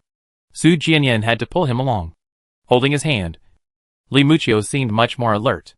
3 days later, at noon, Su Jianyan saw the familiar industrial area in the distance. There were no signs of zombies nearby, and Su Jianyan breathed a sigh of relief. The next moment, he quickly approached the garment factory. Just as he climbed over the wall, he saw several familiar figures. Fei Qing and the others were carrying buckets full of water down from the dormitory building. Faced with Su Jianyan's sudden appearance, the group was initially startled, but quickly recovered. You're back? Are you all right? Su Jianyan looked at the buckets of water in Fei Qing's hands. It was too hot at noon, so we got some snow to cool things down, Fei Qing explained somewhat awkwardly. Before meeting Su Jianyan, they struggled to survive, let alone find a way to cool down. After meeting Su Jianyan, they had plenty of food and water, and a space where they could move around freely. So they began to enjoy life. Su Jianyan had no complaints. They couldn't just suffer unnecessarily. Are the crops all right? Great. Very good, Fei Qing quickly replied. They practically worshipped those crops. After all, Su Jianyan had entrusted them with their care. Su Jianyan nodded and led the man upstairs to the dormitory. What's wrong with him? Fei Qing immediately noticed Li Muchio's dazed state. Maybe he ate too much and his brain got too big, Su Jianyan muttered. Huh? Fei Qing was confused. Su Jianyan didn't explain. He wanted to take Li Muchio back to the dormitory first, so he could check on the crops. Upon entering, Su Jianyan pressed the man to the ground and was about to leave. He had barely moved when he felt a weight on his leg. Li Muchio leaned against his leg. Let go. Su Jianyan patted his head. Li Muchio didn't move. He had diverted too much power, and now his head was throbbing. The only saving grace was that his subordinate was evolving at an extremely rapid pace. I'll be right back. Li Muchio hugged Su Jianyan's leg. Su Jianyan had no choice but to sit down. Seeing that Su Jianyan wasn't leaving, Li Muchio quickly changed his position. He lay down next to Su Jianyan and placed his head next to Su Jianyan's hand. Su Jianyan patted it. Chapter 48. After waiting a while, not getting a touch, Li Muchio rubbed against Su Jianyan's palm, wanting a touch. Feeling Li Muchio's actions, Su Jianyan looked helpless and could only stroke his forehead intermittently. Su Jianyan had a completely human body temperature, while Li Muchio's body was icy cold, unique to awakened zombies. Touched, Li Muchio's tense nerves quickly relaxed. Feeling comfortable, he even let out a soft moan of pleasure. The high temperature quickly returned, so Su Jianyan simply lay down next to him. Li Muchio noticed and quickly hugged Su Jianyan. Su Jianyan only showed particular affection for him at noon. Get up if you're not sleeping, Su Jianyan said. Li Muchio fell asleep instantly, but he wouldn't let go. Su Jianyan stayed indoors as soon as he returned. And Fei Qing, who had originally planned to bring him 2 buckets of snow, had to give up seeing this. Having witnessed Su Jianyan's snow cellar, they copied it, building one in a nearby factory. With so many people, they put in 60 or 70 buckets of snow each morning, enough for lunchtime. 3 hours later, When the temperature dropped, Su Jianyan went out. His first priority was to check on the crops. Fei Qing and the others had taken excellent care of them. After a week, they had all grown considerably, especially the short-growing cherry radishes, most of which were now edible. The water spinach and Malabar spinach had longer growth cycles, but their vines and leaves were also quite substantial, especially the Malabar spinach, where the bottom few leaves were already fist-sized and ready to be picked. After inspecting them, Su Jianyan immediately started working. He picked all the leaves from the Malabar spinach that could be harvested. He kept 2 of the best-growing, largest cherry radishes for seed. This planting was mainly for experimentation, and so far it's going well. He's harvested the ones he can, so he can plant new ones. After harvesting, Su Jianyan ran into Fei Qing as he was leaving. He immediately handed her the cherry radishes. Cooked them, feeling the coolness of the plants in her palm and smelling their unique fragrance in the air. Fei Qing couldn't help but swallow. Her eyes filled with surprise. You mean, share some with everyone? Su Jianyan headed towards the dormitory. Okay. Receiving a positive answer, Fei Qing felt conflicted. There weren't many cherry radishes, just a handful. If he really shared them, everyone would be lucky to get a bite. But even so, in this apocalyptic world, they were an extremely precious delicacy. Su Jianyan had already saved their lives and given them enough food, water, and a safe place to live. Even if he didn't share, they would completely understand. But Su Jianyan was willing to share. Fei Qing was feeling conflicted when someone noticed what she was holding. Captain, what are you doing? You? The person immediately panicked. Why had Fei Qing pulled up those cherry radishes? Even if Fei Qing was hungry, she couldn't steal Su Jianyan's food. Fei Qing glared at him, annoyed. I didn't pull them. After a pause, Fei Qing added, Go boil some water. The person was stunned for a moment, then suddenly came to his senses. His face flushed red, and his eyes were full of laughter. You mean we should eat together? Yes. Fei Qing nodded. The person immediately sprinted out to call everyone over to help. Fei Qing found it amusing. If it were before, they wouldn't even want a handful of cherry radishes if given to them. But now, when Su Jianyan returned to the dormitory, Li Muchio was still asleep. Su Jianyan walked to the corner where the seeds were stored. He had brought back 5 types of seeds, not many of each. After thinking for a moment, Su Jianyan pulled out 5 disposable cups and soaked them all. The seeds were easy to plant after germination, but the low germination rate was still a problem. If the low temperature caused the seeds to lose their activity, that would be easy to fix, since he now had a greenhouse. But if the seeds had been stored for too long, or if it was due to the apocalypse, continuing to store them would only make the situation worse. If it was due to being stored for too long, planting them all and then saving the seeds later would increase their activity. After soaking the seeds, Su Jianyan carried the cups downstairs. Fei Qing and her group were excitedly arguing in another factory building. Su Jianyan looked out the window from afar. The few cherry radish plants were surrounded by them, looking rather pitiful. Su Jianyan didn't disturb them. After putting the soaked seeds in the warehouse, he went back to his dormitory. Li Muchio was still asleep. Su Jianyan wasn't sure if it was just his imagination, but Li Muchio's face seemed a little pale. Su Jianyan touched his forehead, puzzled. Although Li Muchio would usually feel sleepy after eating pig brains, his condition would generally improve. Why was he feeling unwell this time? Sensing something, Li Muchio moved closer to Su Jianyan. Just as Su Jianyan was about to touch his forehead again, something clicked in his mind. The same thing happened again. On the other side of the city, a large group of unfamiliar zombie kings were approaching. Su Jianyan frowned. What were the white-clad men doing? There were already more than 10 zombie kings in the city, and the Black Beast had brought back more than 20 a few days ago. Now there were more than 10 more. That makes more than 60 zombie kings in the city. Su Jianyan looked at Li Muchio on the ground. Was Li Muchio's discomfort also due to this? The feeling was fleeting. After it was over, Su Jianyan felt slightly dizzy. He was clearly still not quite used to that ability. Half an hour later, Fei Qing knocked on the door. The radishes were cooked. Li Muchio was still asleep, so Su Jianyan didn't wake him and went downstairs himself. He hadn't gone hungry in a long time, but even with white rice and snacks every day, he was starting to feel the strain. As soon as he went downstairs, Su Jianyan smelled the unique aroma of vegetables. When Su Jianyan entered the kitchen where Fei Qing and the others were cooking, A group of people were gathered around the steaming pot like pilgrims, their eyes practically glowing with envy. Here. Fei Qing handed Su Jianyan a clean bowl. The cherry radishes were Su Jianyan's. And so was the water. Of course, Su Jianyan should eat first. Su Jianyan didn't stand on ceremony and took the bowl. The radishes were simply boiled in water, clear radish broth. Nearly 20 people. A few cherry radishes, even though Fei Qing hadn't wasted a single leaf. The soup still looked pitiful. Su Jianyan scooped up some radishes and leaves, filled half a bowl with soup, and then stepped aside. Would you like some more? Fei Qing felt embarrassed because Su Jianyan hadn't filled it much. Su Jianyan shook his head and left with his bowl. The freshly boiled soup was still piping hot. As soon as Su Jianyan stepped out, a commotion erupted behind him. Su Jianyan turned around and saw that the group of people who had been so polite just moments before had transformed into starving ghosts, scrambling for the pot of soup. Even Fei Qing was among them. A slight smile involuntarily crept onto Su Jianyan's lips.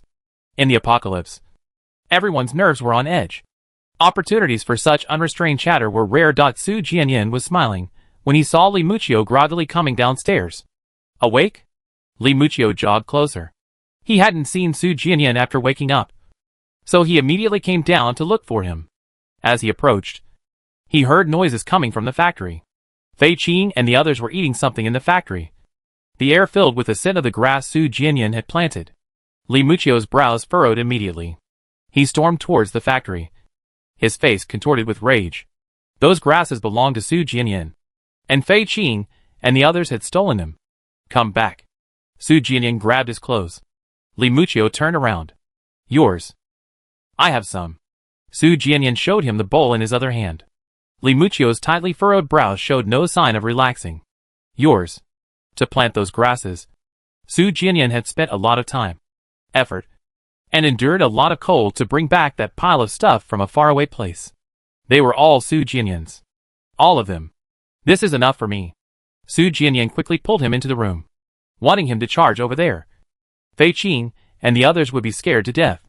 Li Muchio was unhappy, looking back several times, but still obediently let himself be dragged away. Back in the room, Su Jianyan closed the door before letting go. Li Muchio sat down angrily. After sitting down beside him, Su Jianyan blew on the soup in his bowl and took a sip. The hot, sweet soup entered his mouth, and Su Jianyan sighed softly. It had been so long since he'd eaten it. He hadn't known radishes could be so delicious. Li Muchio turned his head to look. Want to try some? Su Jianyan handed him the bowl. Li Muchio was full of resistance, but Su Jianyan seemed to enjoy it very much. Thinking for a moment, he crawled over and took a small sip from Su Jianyan's hand. His brows immediately furrowed, and he crawled back to his previous spot, keeping a safe distance from Su Jianyan. Su Jianyan's tastes had always been peculiar. Su Jianyan was amused. If Li Muchio wouldn't drink, he'd drink more. There was only half a bowl of soup. Even if Su Jianyan was reluctant to sip it slowly, he would eventually finish it. After finishing the soup, Su Jianyan tilted his head back and ate the remaining 2 slices of radish, reluctant to put the bowl down. He should have planted more earlier. Seeing Su Jianyan's enjoyable expression, Li Muchio's brows furrowed again. Those herbs clearly belonged to Su Jianyan. Later, when Su Jianyan went downstairs to return the bowl, Li Muchio followed, glaring at everyone he saw.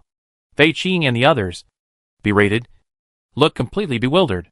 After returning the bowls, Su Jianyan casually mentioned his departure to Fei Qing and the others. Prepare yourselves. I send you out of the city in a few days. The group, who had been happily drinking the soup, were stunned, their faces turning pale the next moment. They didn't want to leave. For the past 6 months since the apocalypse, they had either been on the run or had just escaped, only finally experiencing a few days of peace after meeting Su Jianyan. Our bodies have almost recovered. We can help find food, and more people means more supplies can be transported. Fei Qing looked at Su Jianyan. Manpower was still quite important in the apocalypse, and that was their only advantage.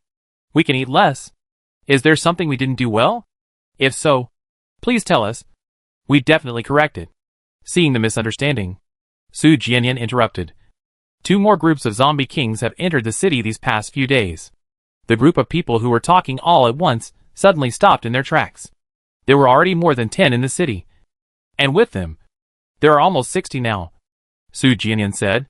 The group fell silent. More than 60 zombie kings. This could no longer be called a city. It was a veritable hell. It's safer for you to leave here, Su Jianyan said. If it weren't for those zombie kings, Fei Qing and the others would actually be quite happy to have him stay. After all, humans are social animals. And it's a fact that more people can do more things. Especially with those crops behind them. He had to come back at night and at noon, which wasted a lot of time and prevented him from going far. What about you? Fei Qing sensed something was wrong. Su Jianyan kept saying you all. Wasn't Su Jianyan leaving himself? I'm not leaving. Fei Qing and the others all looked at Li Muqiu. They had clearly misunderstood. Their expressions changed repeatedly. And finally, their eyes reddened like rabbits. Although Su Jianyan didn't know how to explain that he wasn't human. Seeing the group's deeply moved expressions, he choked for a moment. Fei Qing's imagination was too rich. You guys get ready. After giving the instructions, Su Jianyan left. Li Muqiu immediately followed, not forgetting to turn back and grin at him before leaving. He said he was going to take Fei Qing and the others out of the city. But there were now nearly 60 zombie kings in the city. And Su Jianyan really couldn't guarantee their safety. Su Jianyan had a terrible headache. Thinking of this, Su Jianyan remembered something else. He was certain he wasn't human. But what exactly was he? A zombie? An awakened zombie? Or a zombie king? Ordinary zombies could be ruled out immediately. After all, he had normal intelligence and didn't have the urge to slash at anything that moved. Awakened zombies are possible. As for the zombie king, he hasn't mutated and remains in human form, suggesting he's intelligent. But he hasn't discovered he can control other zombies. Su Jianyan turned to look at Li Muqiu beside him. It wasn't that he hadn't noticed, but rather that he never tried. Su Jianyan focused his attention, trying to get Li Muqiu to raise his hand. Li Muqiu looked blank. Su Jianyan suddenly stopped walking, then turned back and glared at him. Li Muqiu seriously considered what he had just done to anger Su Jianyan. Hurried Fei Qing and the others? But they deserved it. Thinking it over, Li Muqiu took 2 steps forward, leaning against Su Jianyan with a pitiful expression. I'm not angry. Su Jianyan exhaled the breath he had been holding back. He knew he didn't have that ability. Su Jianyan suddenly remembered the ability that had allowed him to spy on the activities outside the city. He closed his eyes, calmed his mind. His thoughts filled with the white-clad man and the black beast. He knew them best. Almost instantly, the location of the man and beast appeared in his mind. They had somehow connected. Yet they were in the same spot, seemingly chatting. Also appearing were more than a dozen weaker entities. Su Jianyan sensed their presence for the first time. But he knew they were all corpse kings. As Su Jianyan was immersed in that strange feeling, observing, the white-clad man and the black beast, who had been chatting, stopped simultaneously and turned to look. Su Jianyan had the illusion of meeting their gaze, and instantly broke out in a cold sweat. Su Jianyan quickly averted his gaze. Su Jianyan. Li Muqiu tilted her head slightly. Su Jianyan's expression was not good, because he wasn't sure if their eyes had really met. If they had, could the other side also sense his presence? If so, wouldn't that mean the factory had been exposed? Thinking about it, Su Jianyan exhaled again. The man in white had been following them. The factory had probably already been discovered. Su Jianyan. It's all right. Su Jianyan continued forward, pondering the possibility of further investigation. If the perception he had just experienced was his ability, then leaving the city might become much easier. On the other side of the city, the black beast looked at Su Bai in surprise. Su Bai's mouth stretched almost to his ears. His smile so bright, it was almost ferocious. Wang? Just now? Yes. Su Bai gave an affirmative answer. The previous times they sent Su Jianyan, they were always in a passive situation. Only this time was Su Jianyan proactive. He not only took the initiative, but he even observed the two of them for a while. Su Bai touched his cheek, wondering if his smile had been sweet enough.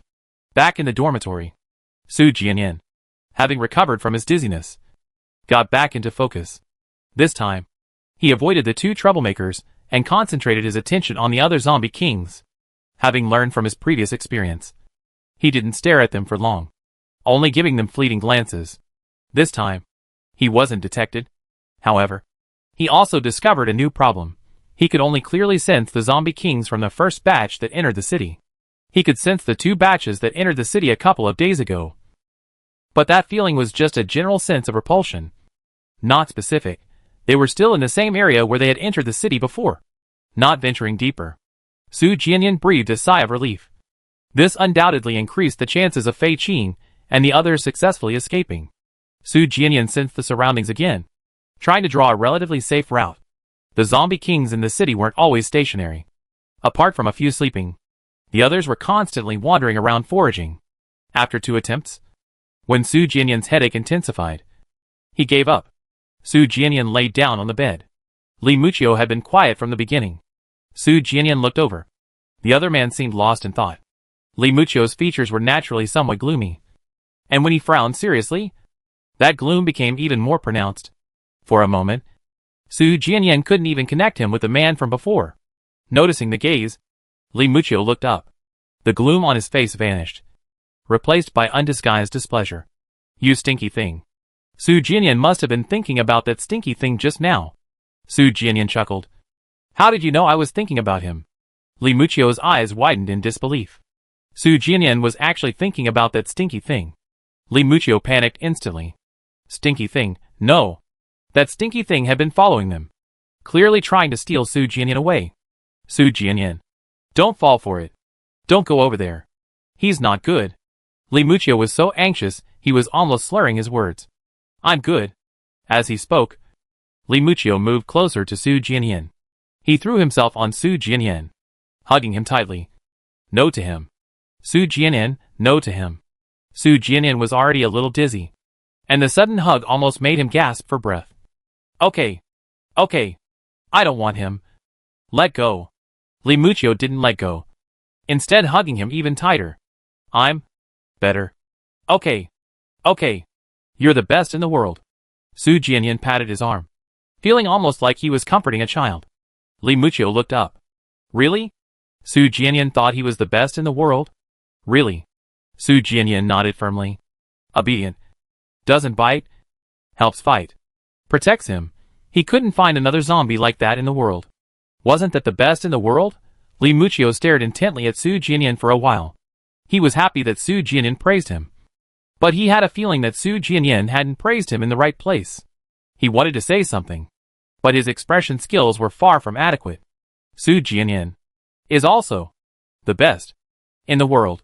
After a long pause, Li Muchio finally managed to utter this sentence. Okay. We're both the best in the world. Su Jianyan was both amused and exasperated.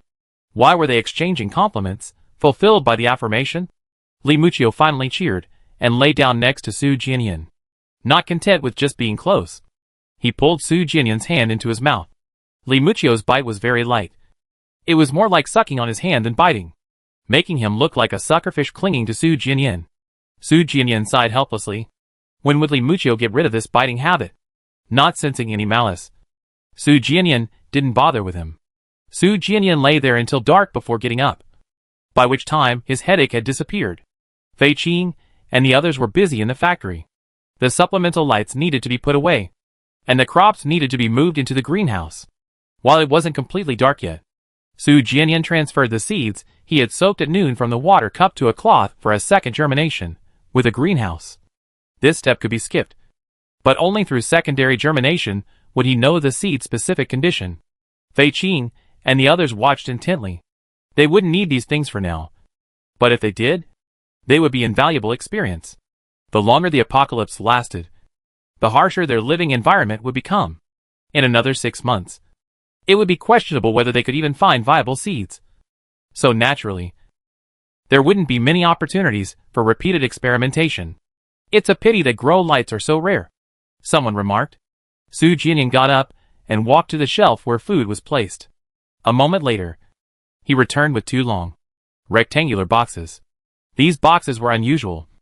Fei Qing immediately recognized them as the boxes from the grow light Su Jianyan used. Su Jianyan handed one of the boxes to Fei Qing, then turned back to continue searching. This is? Fei Qing asked, puzzled.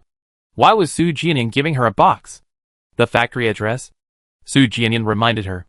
Fei Qing suddenly understood Su Jianyan's meaning and immediately began searching through the packaging.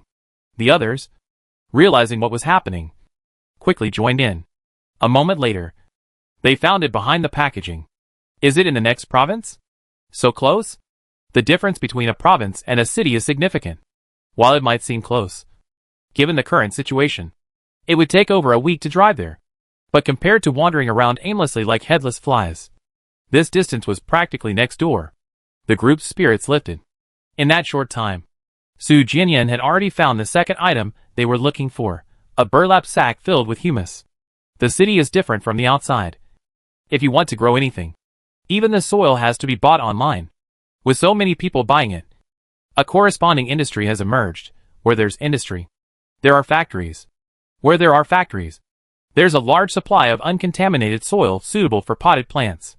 Su Jianyan handed the bag to Fei Qing and his group. They immediately checked the address. It was very detailed. After the soil, Su Jianyan pulled out several fertilizers they had found earlier. This time, without Su Jianyan saying anything, the group quickly checked. All the packaging was intact, and the addresses were clearly visible. Soil, lamps, and fertilizer were all there. In that instant, images of greenhouses full of crops flashed through their minds. Several of them, unable to hide their excitement, even blushed from head to toe. This was incredibly good news for them. Make a copy, Su Jianyan reminded them. He still had the jars and bags.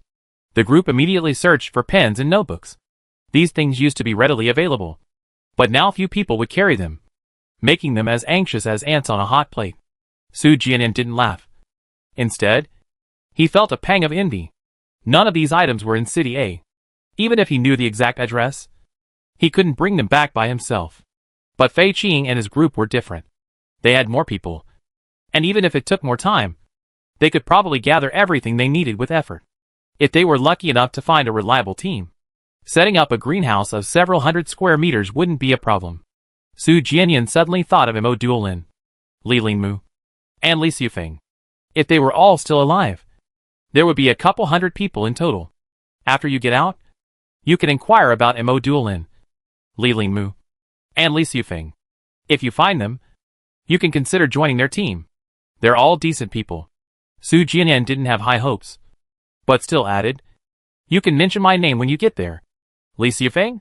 Fei Qing was taken aback. You know him? Su Jianyan only realized his mistake after the question had left his mouth. Zhang Yu had mentioned their group was large.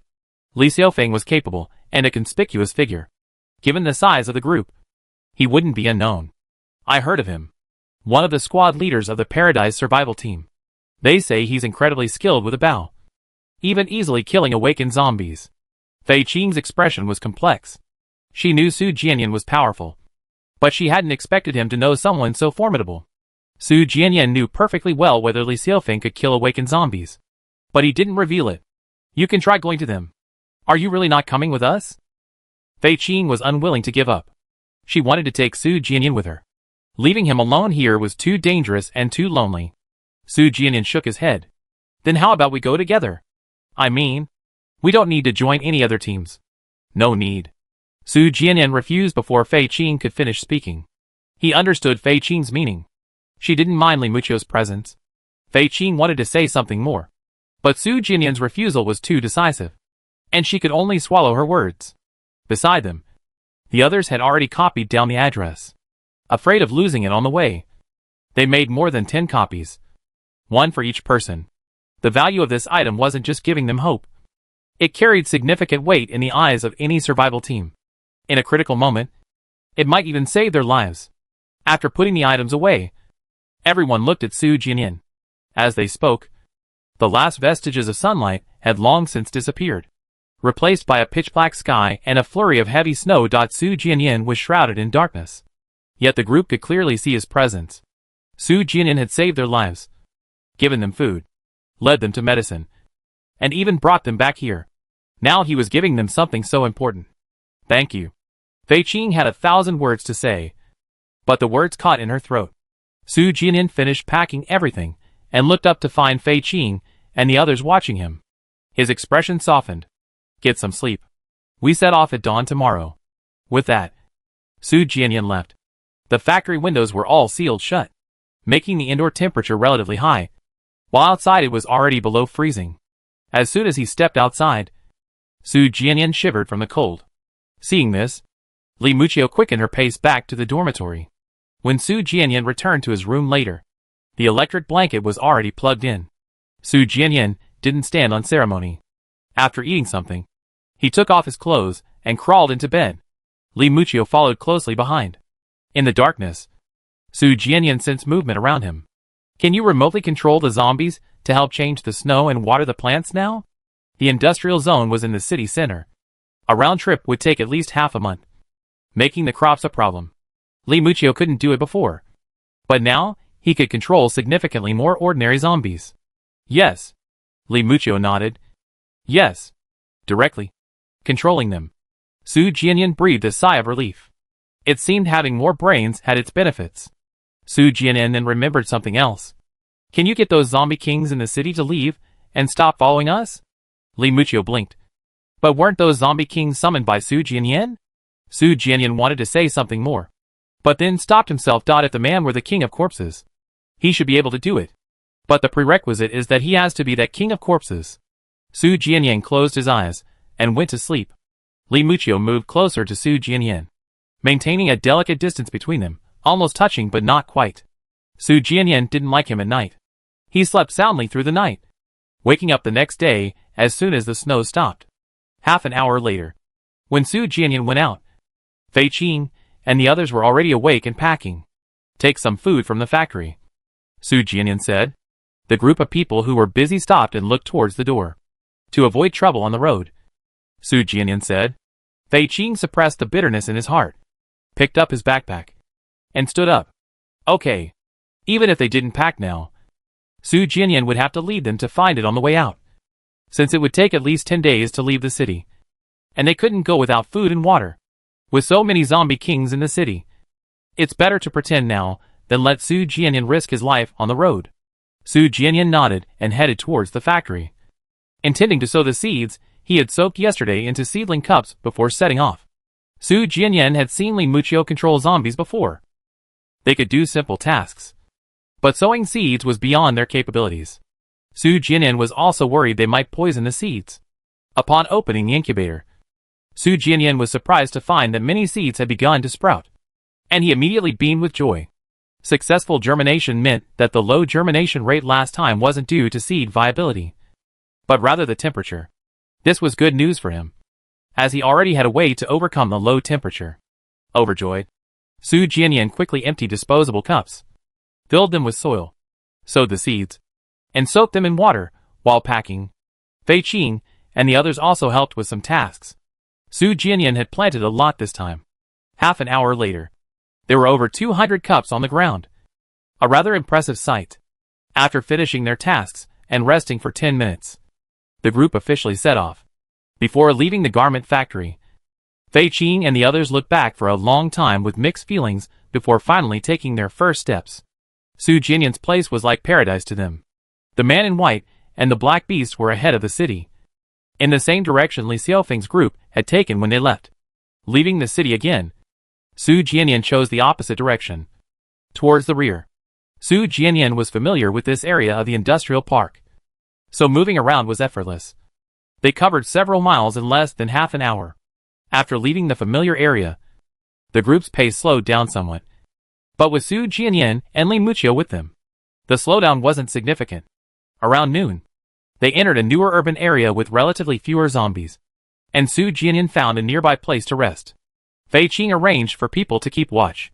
Su Jianyan watched as Li Muchio controlled the zombies to replace the snow on his crops before falling asleep. 3 hours later, the group moved again. As they moved, Su Jianyan sensed the danger as before. They were far enough away from the industrial park that he intended to check for any zombie kings ahead. But when he released his senses, he stopped in his tracks. The white-clad man and the black beast, who should have kept their distance, had somehow moved alongside them. And now the distance between them was no different than before. What's wrong? Fei Qing gripped her cleaver tightly. She had a pistol with 2 bullets left, but using that in the city was practically suicide. Nothing. Su Jianyan didn't say it aloud. You stinking thing. Li Muchio was fuming, but also somewhat pleased. Su Jianyan's displeasure made him happy. You stinking thing? Fei Qing asked blankly. Su Jianyan led the way forward. There were no zombie kings ahead. More than 3 hours later, it was completely dark, and they had to find shelter from the snow. After finishing, Su Jianyan sensed again. Sure enough, the white-clad man and the black beast were still maintaining roughly the same distance from them. And this time, the opposing group was larger than before, now consisting of 5 or 6 zombie kings. Attack them, Li Muchio said. About to leave, Su Jianyan pulled him back. Go to sleep. His physical strength seemed to be increasing. But with ordinary zombies and awakened zombies no longer opponents, and without any reference points, he had little concept of his own strength. But he knew he couldn't possibly defeat 5 zombie kings at once. Even with Li Muchio, it was impossible. So if the man in white and his group just wanted to follow, then so be it. Inside the house, Fei Qing and his group, who were about to go find blankets, exchanged glances, all seeing unease in each other's eyes. What was following them? Su Jianyan was inhumanly strong, and Li Muchio was an awakened zombie. The only thing that could make them wary was, that night, the group slept restlessly. The next day, as soon as the snow stopped, they quickly left. 2 hours later, during a short rest, Su Jianyan sensed the surroundings. He had intended to confirm the distance, but what he sensed made him frown. The man in white and his group were closer than before, and the number of zombie kings around them had increased, now reaching 12 or 13. At this rate, it wouldn't be long before all the zombie kings in the city gathered. Su Jianyan hesitated for a moment. Should he simply go back and kill them all? Killing them all with his current abilities was probably impossible. But killing one as a warning to others shouldn't be a problem. Su Jianyan sensed again. This time, he clearly conveyed his thoughts. Follow them again and kill them. After resting for about 10 minutes, the group moved again. 3 hours later, the high temperature arrived, and the group found a place to rest nearby. After sitting down, Su Jianyan, as usual, sensed the surroundings. The white-clad men remained where they had been that morning, so the distance between them had increased significantly, far greater than before. Su Jianyan breathed a sigh of relief, but he didn't feel happy. Instead, he felt somewhat lost. When the white-clad men were drawn into the city, he thought it was because of Li Muchio, but he had also been in the city at the time. The white-clad man, who had suddenly fainted during the fight with the black beast, thought it was because of Li Muchio, but he had also been there. The white-clad man had been following them, and he thought his target was Li Muchio, but he had tried to speak to him several times. Moreover, Li Muchio clearly disliked the white-clad man, even hated him. Chapter 49. Su Jianyan's expression changed repeatedly, but the most tense were Fei Qing and her group. After all, Su Jianyan was the strongest among them. If even Su Jianyan felt uneasy, then it was undoubtedly a certain death sentence for them. Su Jianyan, is it the Corpse King? Fei Qing asked tentatively, handing Su Jianyan a bottle of water. The others looked over. Their expressions were grim. After being brought back to the factory by Su Jianyan, they had enjoyed a few rare days of peace, which made them temporarily forget the horrors of the apocalypse. Now, that despair returned. Don't worry. They won't come, Su Jianyan reassured them. Fei Qing opened her lips, but couldn't utter a word for a long time. So, the Corpse Kings following them weren't just one, but a whole bunch? And why was Su Jianyan so certain? They had an inexplicable confidence in Su Jianyan. If he said the Corpse Kings wouldn't come, they wouldn't come. But those were Corpse Kings. Still a bunch of zombie kings. Su Jianyan's tone was as if he were commenting on the weather. Su Jianyan had been leading the way the whole way, and on top of that, he had to keep an eye on the zombie kings behind him. He was already quite tired. After comforting Fei Qing, he leaned against Li Muchio, closed his eyes, and prepared to take a nap. Fei Qing and the others, recovering from their initial shock, saw the scene and could only suppress their remaining doubts. For the next 2 days, the zombie kings remained silent, and the distance between them grew ever wider. Su Jianyan's heart sank deeper and deeper. This undoubtedly proved one thing: his words really did have an effect on the zombie kings. The next day, as evening fell, they could see the mountains outside the city in the distance, a sign that they were about to reach the edge of the city. Fei Qing and his group, their brows furrowed all night, relaxed, and their voices lightened. Su Jianyan was also in a good mood. That night, they found a place to rest early. The next day, Su Jianyan didn't rush out of the city. Instead, he led Fei Qing and the others to search for supplies along the way. Their food supplies were running low, and finding supplies outside the city would be even more difficult. There's a supermarket over there.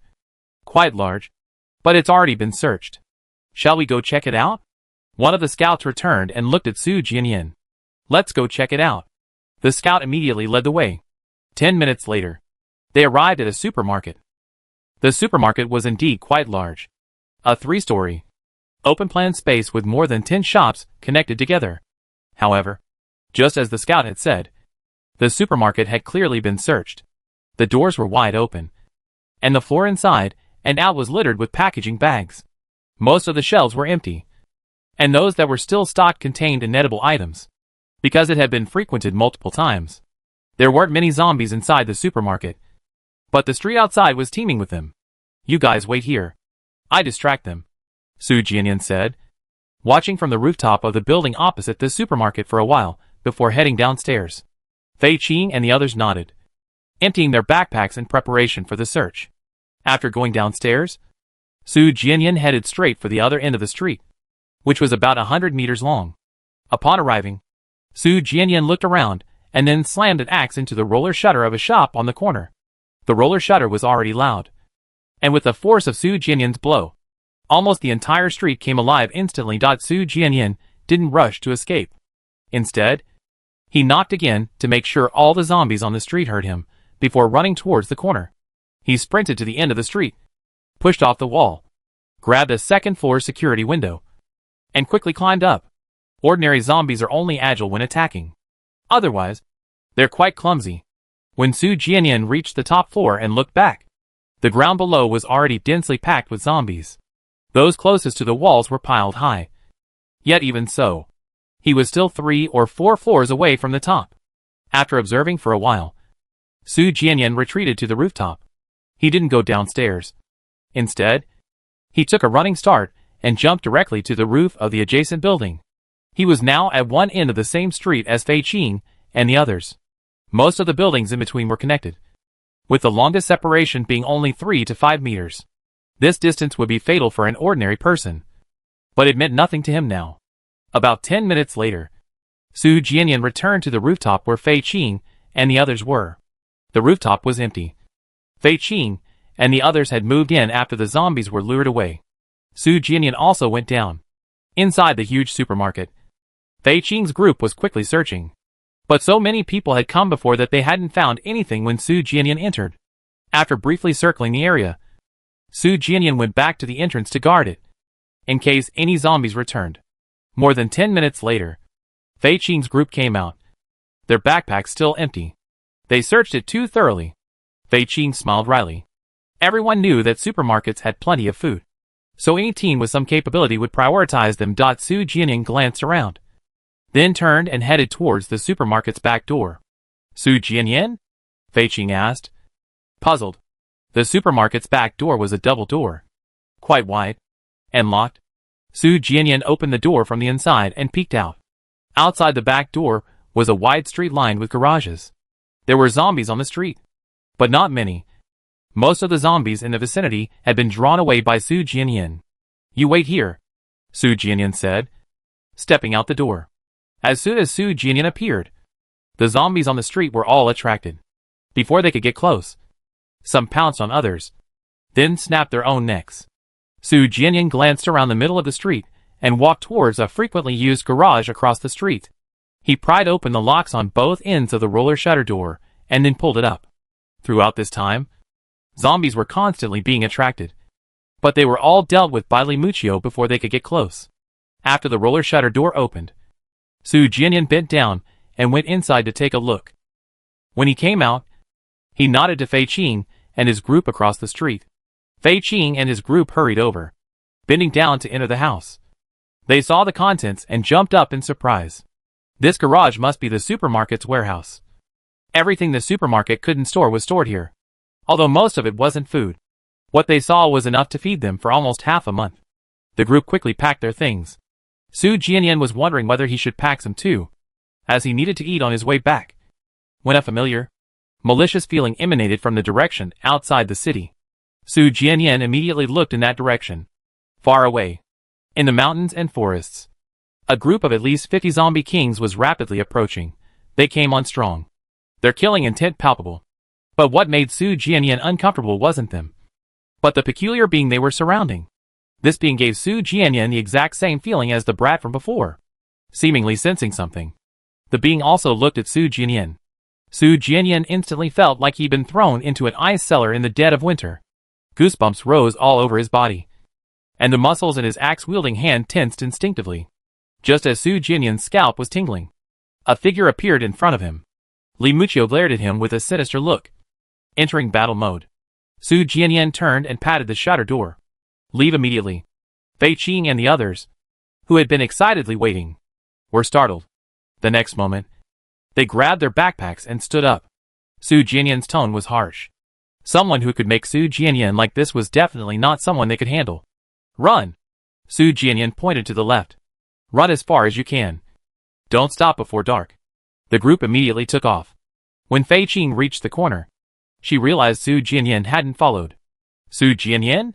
Su Jianyan ignored her, glanced again in the direction of the zombie kings outside the city, and then turned and ran in the opposite direction.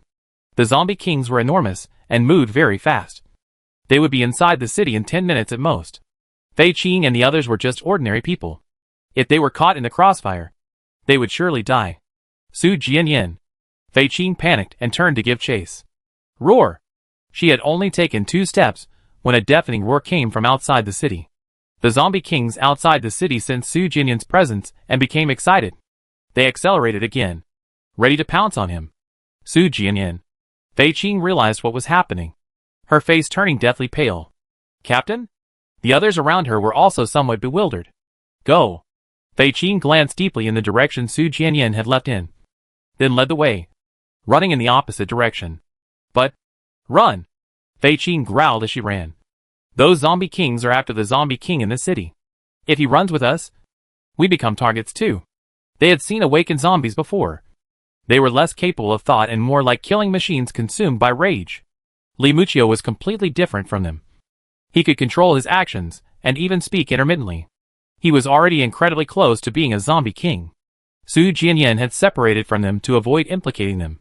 Fei Qing didn't want to, but she knew even more clearly that Su Jianyan and Li Muqiu were more likely to escape alone, and taking them along would only be a hindrance. Although this meant Su Jianyan and Li Muqiu had been used as bait. After hearing Fei Qing's words, the group finally realized what was happening. The next moment, they gritted their teeth and ran forward desperately. A whoop! Roar!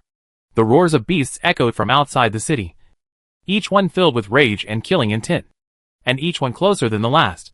When Fei Qing and his group rushed out of 3 streets, the nearest roar was already outside the city. They could even feel the ground trembling. Following this were the sounds of buildings collapsing. Roar! The commotion was like a massive, overwhelming wave, crashing wildly in the direction Su Jianyan and his group had gone. Fei Qing and his group dared not linger or look back, running forward with all their might, trying to get as far away as possible. A whoop! At the same time, beastly roars echoed from within the city. All the zombie kings in the city were heading this way. The fastest runners were Su Bai and the Black Beast. 3 days ago, their king had finally, for the first time, clearly and autonomously conveyed his will to them. Although it meant for them to get lost, even that was enough to make them happy. And they were indeed happy. But in their happiness, they suddenly sensed the malice from outside the city, which instantly darkened their faces.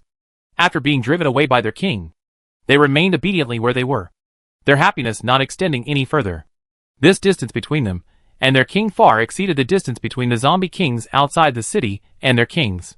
Those zombie kings were clearly coming for their king. If their king were truly injured or even killed because of their negligence, just thinking about it made their minds buzz with a surge of killing intent. In an instant, they were back to the state before they encountered their king, devoid of reason, driven only by a thirst for slaughter and destruction. On the edge of the city, Su Jianyan had planned to move to the right to create distance between himself and Fei Qing and the others before heading into the city. But the zombie kings were moving much faster than he had anticipated. Hearing the sound of buildings crashing down, and feeling the increasingly excited growls behind him, Su Jianyan felt a chill run down his spine. If it were just one zombie king, he could easily fight it. But against him was an army of dozens. Bang! Something incredibly fast forced its way through the windows and walls of the row of buildings behind them. Charging towards them, Li Muchio turned around. It was a winged, flying zombie king. Not large in size, but incredibly fast. It shot straight at Su Jianyan. Get lost, Li Muchio said coldly, realizing that the zombie kings were all after Su Jianyan. His fighting spirit was completely ignited. The zombie king paused for a moment, but only for a second. It was one of the stronger and longer awakened zombies in their team, while Li Muchio was merely an awakened zombie that hadn't fully evolved. Gah! It cried out and swooped down again, almost simultaneously with its re-emergence. Something leaped from a building on its right and pounced on it. Caught off guard, it was immediately knocked and rolled towards the buildings on its left. Upon landing, before it could even recover from the pain, an even more intense agony surged from the base of its wings. Gah! What had knocked it down was a snow-white, wolf-like awakened zombie, which tore a large chunk of flesh from its wing. Gah! Enraged, the bird-like zombie king raised its wings to strike the wolf, but its movements were abruptly halted. At the same time, the white wolf bit down on its neck. The white wolf resembled a wolf, but being an awakened zombie, its bite force far surpassed that of an ordinary wolf. With one bite, the bird-like zombie king's neck was instantly mangled. What terrified the bird-like zombie king even more was that it was completely unable to break free from Li Muchio's control, forced to watch as the white wolf bit again and again until it reached its spine. The zombie king's spine was harder than steel, but even steel can break, feeling its spine being slowly bitten and cracked. The bird-like corpse king panicked. It tried to cry for help, but no sound came out. The moment its spine completely split open, its mind went blank. The white wolf dropped the head from its mouth and quickly moved towards Li Muchio's location, taking in this entire scene, watching the white wolf chasing after them from afar. Su Jianyan was utterly astonished. In his astonishment, he looked at Li Muchio. When did Li Muchio create a subordinate? Li Muchio grabbed Su Jianyan's arm and abruptly pulled him towards her side. Almost simultaneously, the building to Su Jianyan's right was smashed by a giant bear-like monster with gray-brown fur, sending bricks and stones flying. Li Muchio blocked the flying debris. The catching up white wolf immediately flew towards the giant bear monster. The giant bear monster raised its fist to knock the white wolf away, but its left claw stopped halfway. The white wolf stepped on its arm, climbing upwards and instantly gouging out both of its eyes. Li Muchio didn't linger, pulling Su Jianyan towards the left. Boom! Almost simultaneously with their movement, another zombie king charged out from the left. Then came the ones in front. The zombie kings had completely caught up, and they were surrounded. Gurgle. The zombie kings at the front were all of the strength type, each enormous and with bizarre appearances. Being surrounded by them created an overwhelming sense of oppression. Su Jianyan, with his back to Li Muchio, gripped his axe tightly. He didn't look at the ever-increasing number of zombie kings around him, but instead stared straight ahead towards the city's outskirts. There, countless zombie kings were heading towards them. Behind them was a humanoid figure surrounded by a throng. It was a man, in his early 20s, with a buzz cut and an arrogant smile on his face. What was most striking were his golden pupils. Just looking into them made Su Jianyan feel a suffocating inability to think. Su Jianyan had felt the same way when he encountered that brat before, but then he could think normally. This time, it was as if even his thoughts were frozen solid. This man was far stronger than that brat. Much stronger. Su Jianyan's vision went black as Li Muchio blocked his way, her white wolf approaching him alongside her. Huh? Seeing the mockery in Li Muchio's eyes, the man seemed to sense something and couldn't help but raise an eyebrow. Looks like I'm in luck today. He had come because of his reputation. He had awakened more than 2 months ago, and at the same time, he heard about the events in City A. After that, he heard that the Corpse King from City A was everywhere, suppressing dissidents and recruiting soldiers. In his mind, the Corpse King of City A was definitely the most powerful, perhaps even stronger than him. But reality disappointed him. Su Jianyan was nothing special. As for Li Muchio, besides Su Jianyan, she was even less worthy of his attention. But this trip wasn't entirely unprofitable for him. The flesh and blood of the Corpse Kings were incredibly nourishing, especially 2 at once. The reason he had evolved so quickly to his current level was because he had consumed a large number of Corpse Kings. Kill them, the man said with a smile. The group of corpse kings, who had been eagerly preparing, immediately moved. They approached Su Jianyan and Li Muqiu, hoping to take advantage of the chaos to get a share. Su Jianyan tried to think. He and Li Muqiu alone couldn't possibly defeat so many corpse kings. But if he could just kill that man. Sensing the killing intent, the man narrowed his eyes at Su Jianyan, his mockery deepening. Come on, Su Jianyan. If you got the guts? Something fell from the sky and slammed into the man, catching him off guard and sending him crashing into a nearby building. This separated him from the protection of the other zombie kings in his camp.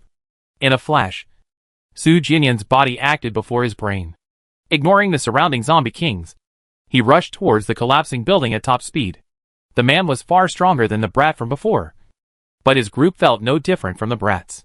The zombie kings weren't willingly submitting. They were forced to follow. Once the oppressive presence disappeared, they would immediately fall apart. As Su Jianyan moved, Li Muqiu also moved. His target wasn't the man, but the zombie kings trying to pounce on Su Jianyan. All those who try to harm Su Jianyan die. Several of the faster reacting zombie kings in the man's camp also moved simultaneously. Some tried to stop Su Jianyan, while others rushed towards the Black Beast to save their king. The sheer number of enemies sent the Black Beast tumbling over 100 meters. The zombie kings who tried to stop Su Jianyan were caught off guard. Su Jianyan's speed was unprecedented. So fast that even he was surprised. So fast that the zombie kings didn't even have time to get close before passing him. Roar! Awoo! More than a dozen figures surged from the direction the Black Beast had come from. The zombie kings from this city joined the battle. Completely enraged, they didn't care about the current situation. The moment they got close, they pounced on the nearest zombie king at top speed. They actually dared to attack their king. Su Jianyan didn't look back. He quickly traversed the ruins, determined to find the man and kill him as soon as possible. The Black Beast scrambled to its feet and tried to turn back, but more than 10 zombie kings blocked its path. The Black Beast, undaunted, pounced straight at them. Ha! Su Bai looked down from the rooftop. He hadn't directly participated in the battle, but every zombie king he observed was suppressed. That gave the Black Beast and its companions an opportunity. In the blink of an eye, nearly 10 zombie kings had fallen. Awoo! The Black Beast grumbled, annoyed that Su Bai had interfered. Su Bai was about to repeat his tactic when a sudden realization struck him, causing a momentary blurring of consciousness. He looked to his left. On the street, 2 intelligence-type zombie kings were glaring at him with venom. Intelligence-type zombies are far smarter than strength-type zombies. They immediately recognized Su Bai and the Black Beast as the 2 strongest zombie kings in Su Jianyan's camp. They didn't underestimate them, but instead launched a coordinated attack. Su Bai smiled slyly. Get lost.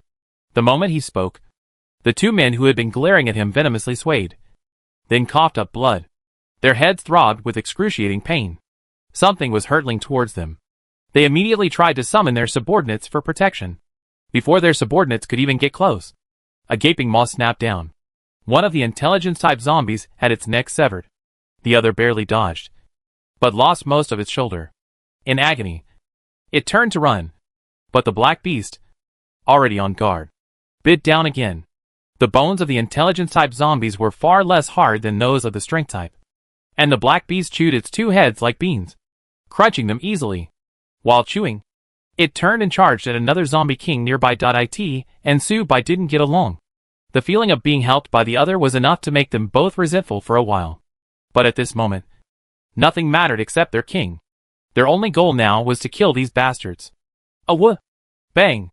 Amidst the roars of beasts and the sounds of collapsing buildings, Su Jianyan's axe fell.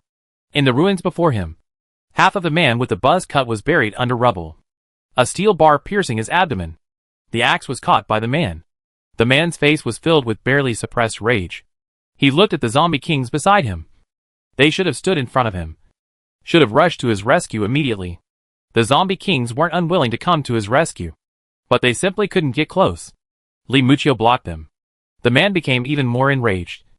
Li Muqiu hadn't even fully awakened yet. She was still just an awakened zombie.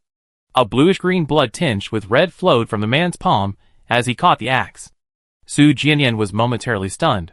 Su Bai and the other's blood was a bluish-green. Su Jianyan tried to pull the axe out, but the man gripped it tightly. Su Jianyan kicked out. The man's hand bone snapped instantly at the joint. The man groaned, but facing Su Jianyan's second axe blow, his eyes showed no fear. His other, uninjured hand grabbed the steel bar piercing his abdomen and pulled hard. As the steel bar was pulled out, he thrust it toward Su Jianyan. Su Jianyan easily dodged with a sideways movement, and at the same time, swung the axe again. The man immediately rolled to the side. His body didn't move. For a moment, the man's mind went blank. Bang! The axe landed precisely on the man's neck. Blood rushed to his throat. Pain surged, and the man finally regained his senses. Above him, Su Jianyan's clear black and white eyes had suddenly turned golden, giving him a completely different aura than before, especially the unconscious smirk on his lips. As if mocking, as if his previous vulnerability was merely a facade. And now, the man had fallen into a trap. You? The smile vanished from the man's face, replaced by panic. A weaker being cannot suppress a stronger one. The ability to suppress at least indicates a relatively small difference in strength.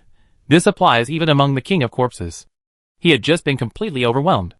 Bang! Su Jianyan's axe fell again, this time the blade embedding itself in the man's spine. Chapter 50. Sensing something, the man's fear intensified. His previous excitement vanished, replaced by pure terror. We can talk. Before he could finish, Su Jianyan's axe fell again. The man immediately tried to flee, but his body was beyond his control. He lay motionless. Bang! The axe severed the man's spine, cleaved the concrete beneath him, and embedded itself deeply in the ground. The once bustling battlefield fell silent instantly. The next moment, all the zombie kings in the man's camp stopped and turned to look. Amidst the ruins, Su Jianyan withdrew his axe and straightened up. He slowly turned, his golden pupils incredibly imposing. The zombie kings' minds went blank for a moment. By the time they reacted, their bodies were already moving. Gone was their previous murderous intent. Like a pack of stray dogs, they desperately ran towards the city outskirts. Su Bai and his group of zombie kings, trembling with excitement, immediately gave chase. But someone had already rushed out before them. Li Muchio and his white wolf worked in perfect unison, leaving a trail of blood in their wake. Li Muchio was addicted to killing. Su Jianyan tried to call out to him, but it was too late.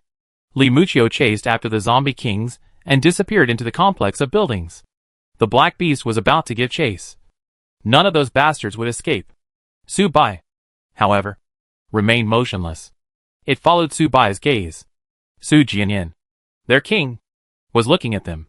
The black beast's body instantly went numb as if electrocuted, its pores opening uncontrollably.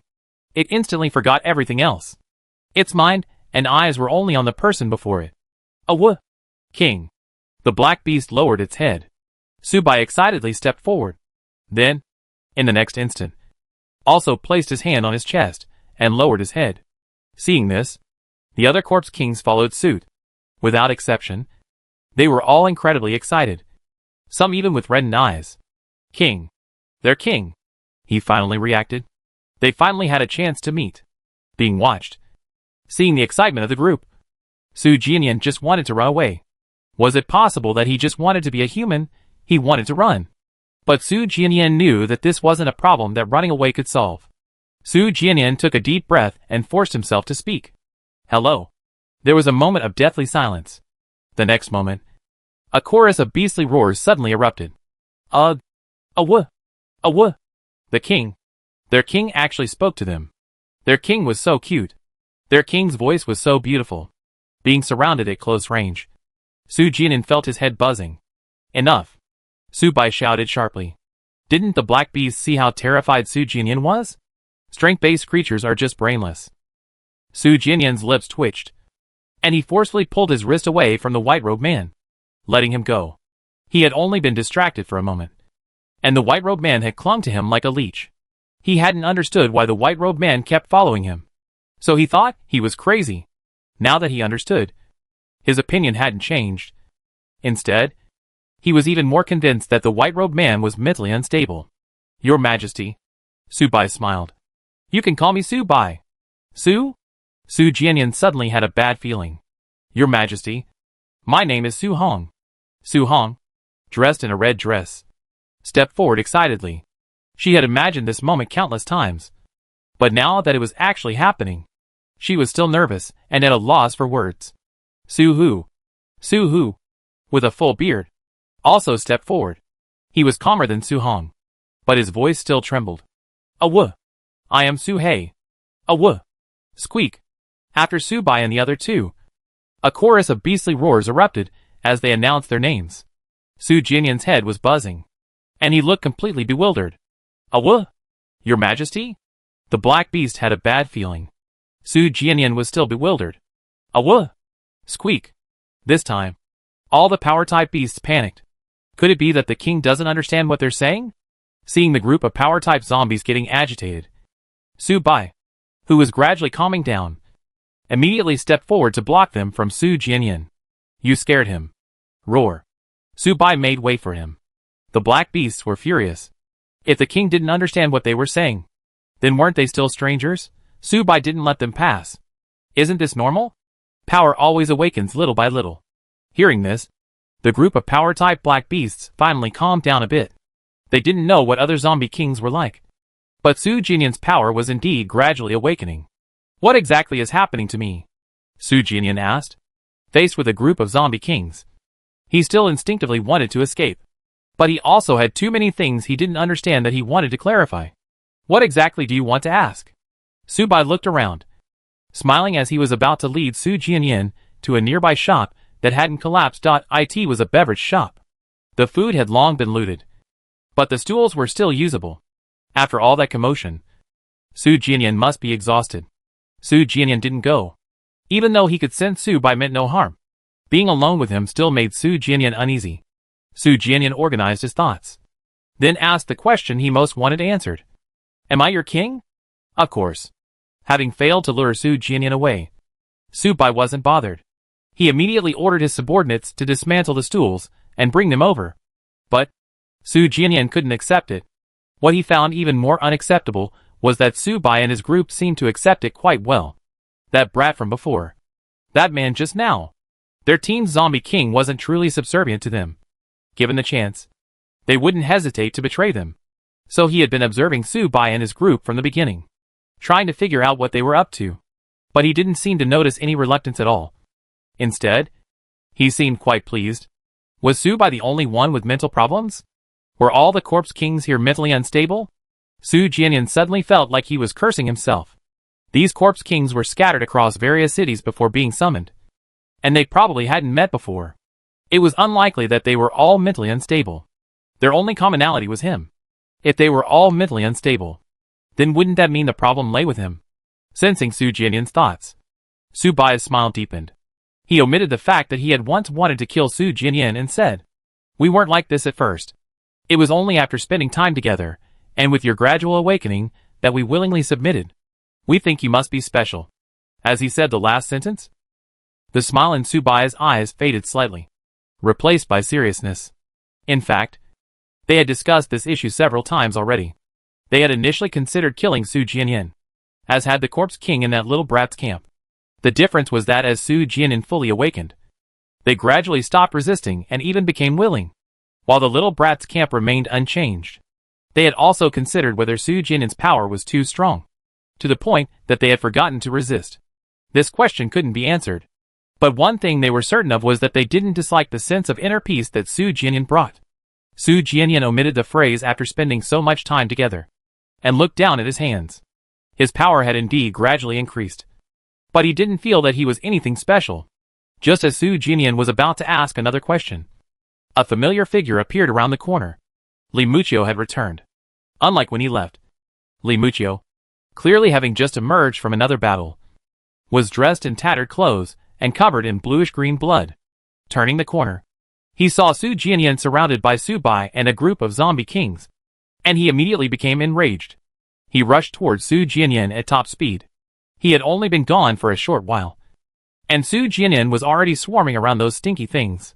Approaching, Li Muchio pulled Su Jianyan to his side. Get away, stinking thing. Stay away from Su Jianyan. Su Bai smiled, but there was no smile in his eyes. He is my king. What's wrong with me following my king? The white wolf, who had returned with Li Muchio, growled. The two awakened zombies under Su Bai's command also bared their fangs. A battle was imminent. Su Jianyan rubbed his nose, ignoring Su Bai and looking at Li Muchio.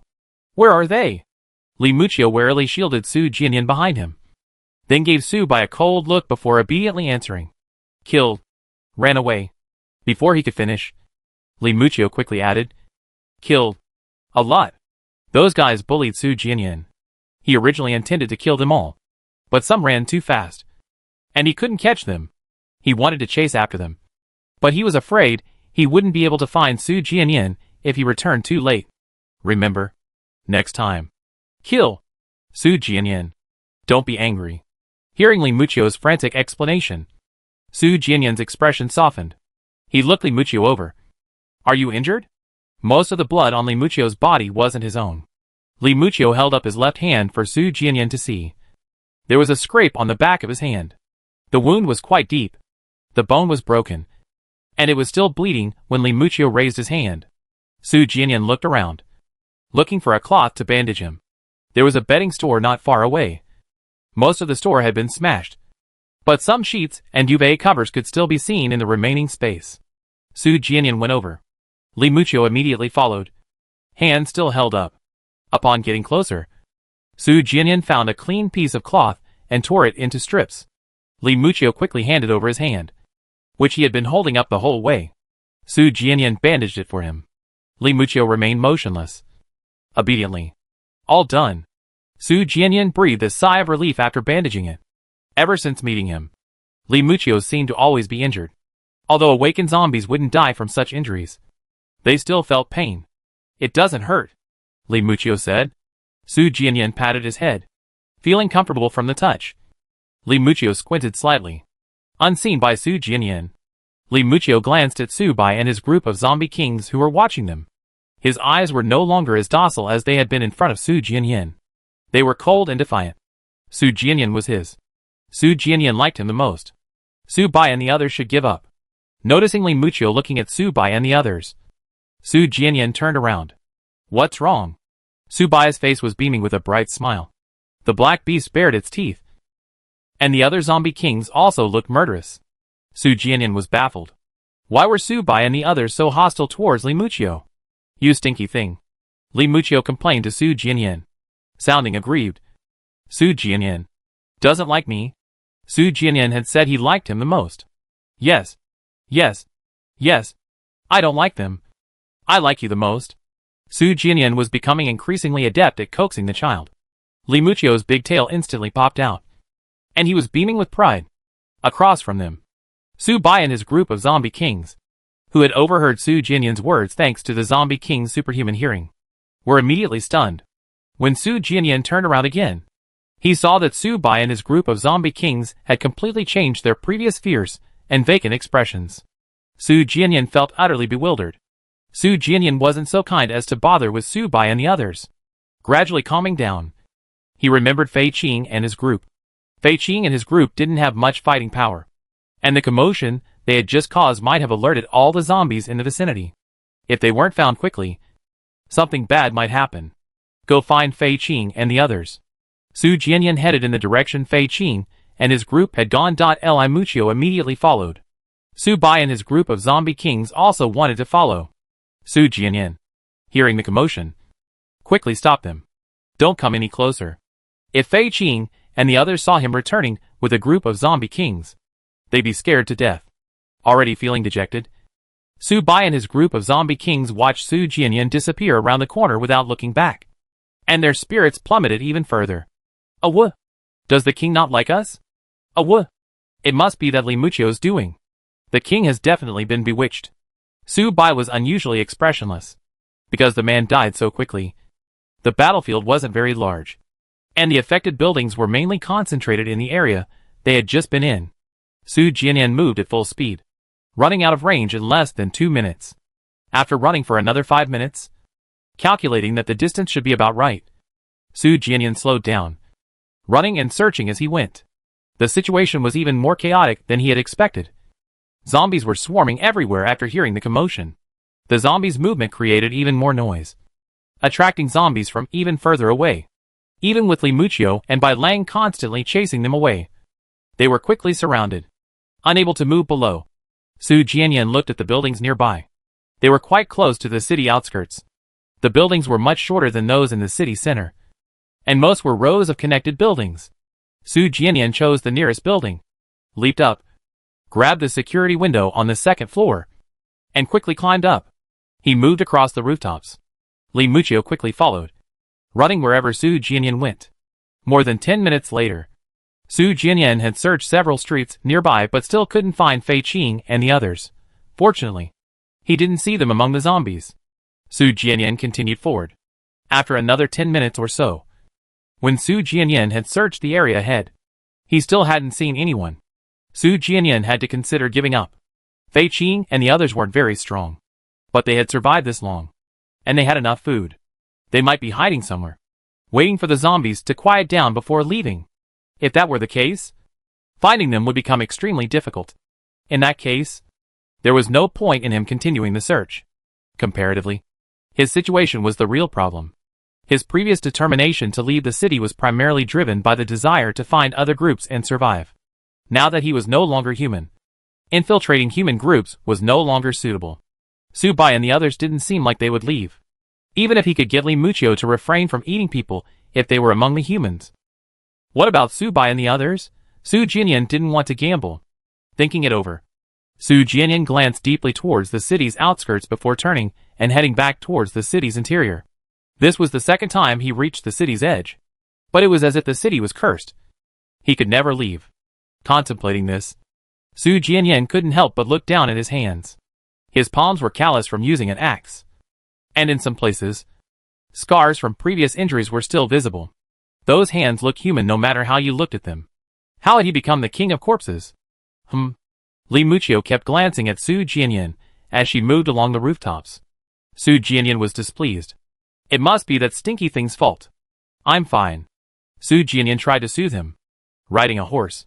Li Muchio's eyes lit up, as if he just thought of something. What? Su Jianyan asked. Puzzled, Li Muchio stopped at the edge of the roof and looked down. Su Jianyan followed his gaze. The zombies in the area were also stirring, and moving figures were everywhere on the road. Among those figures, a white wolf, like lightning, rushed from behind. Upon approaching, the white wolf stopped below their building and looked up. Riding a horse. Runs. Fast. Li Muchio proudly pointed out his subordinate to Su Jianyan. Su Jianyan was speechless. Was Li Muchio treating him like a 3-year-old? He was an adult. After all, would he be happy about riding a horse? Despite his speechless expression, Su Jianyan's heart wavered uncontrollably. The white wolf was pure white, taller than an ox, and with its large, fluffy tail, it looked quite handsome. Judging from its previous attacks, it's clearly a speed-based type. If they could ride it, they might be able to get back to the industrial park tonight. Crossing half a city in a day. Su Jianyan's heart raced with excitement. Just as Su Jianyan was wavering, a whistle rang out, and Li Muchio summoned the white wolf. Upon closer inspection, the white wolf appeared even larger. At the same time, Su Jianyan noticed that some of its fur hadn't fully grown in. The mutation was complete for the zombie king. Awakened zombies are basically still in the process of mutation. Su Jianyan glanced at Li Muchio. The subordinates of an intelligence-type zombie king are limited by the strength of the zombie king itself. The fact that the white wolf had mutated to this extent meant that Li Muchio was probably very close to becoming a zombie king. Pat.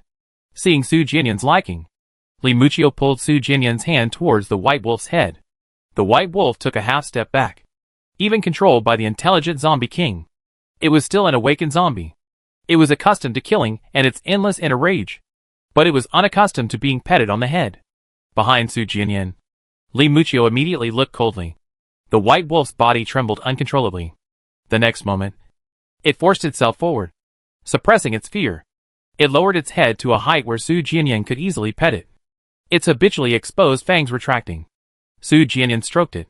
The white wolf's fur was a bit stiff, prickly to the touch, but the thought that the creature in front of him was an awakened zombie filled Su Jianyan with uncontrollable excitement.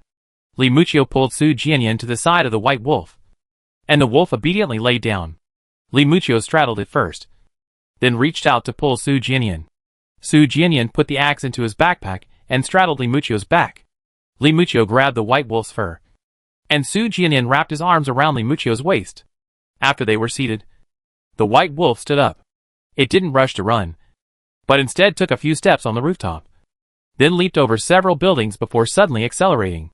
Su Jianyan already knew the white wolf was fast, but actually sitting on its back and being carried along, he realized it was much faster than he had anticipated. Almost instantly, they had crossed 5 or 6 streets. Su Jianyan instinctively tightened his grip on Li Muchio's waist, a smile involuntarily playing on his lips.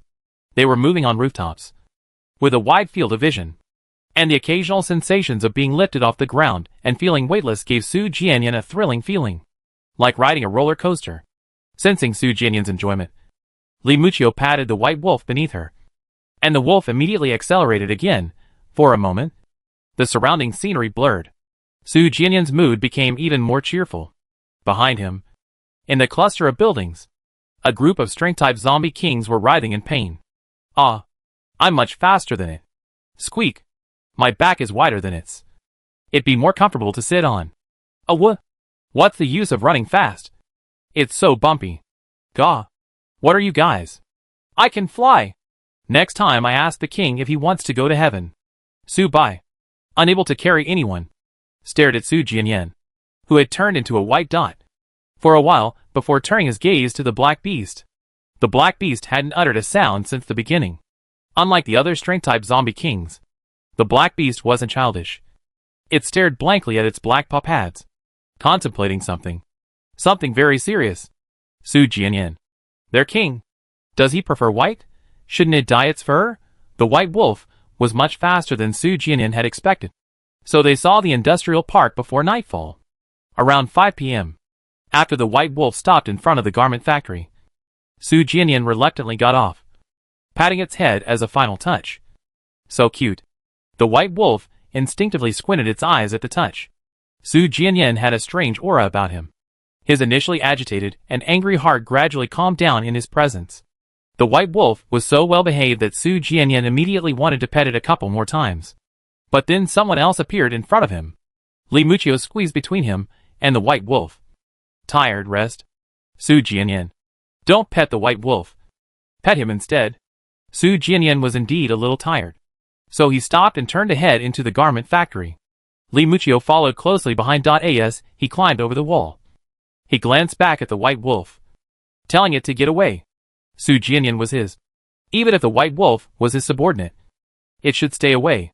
Behind the wall, Su Jianyan stretched and went to the factory first to check on his crops.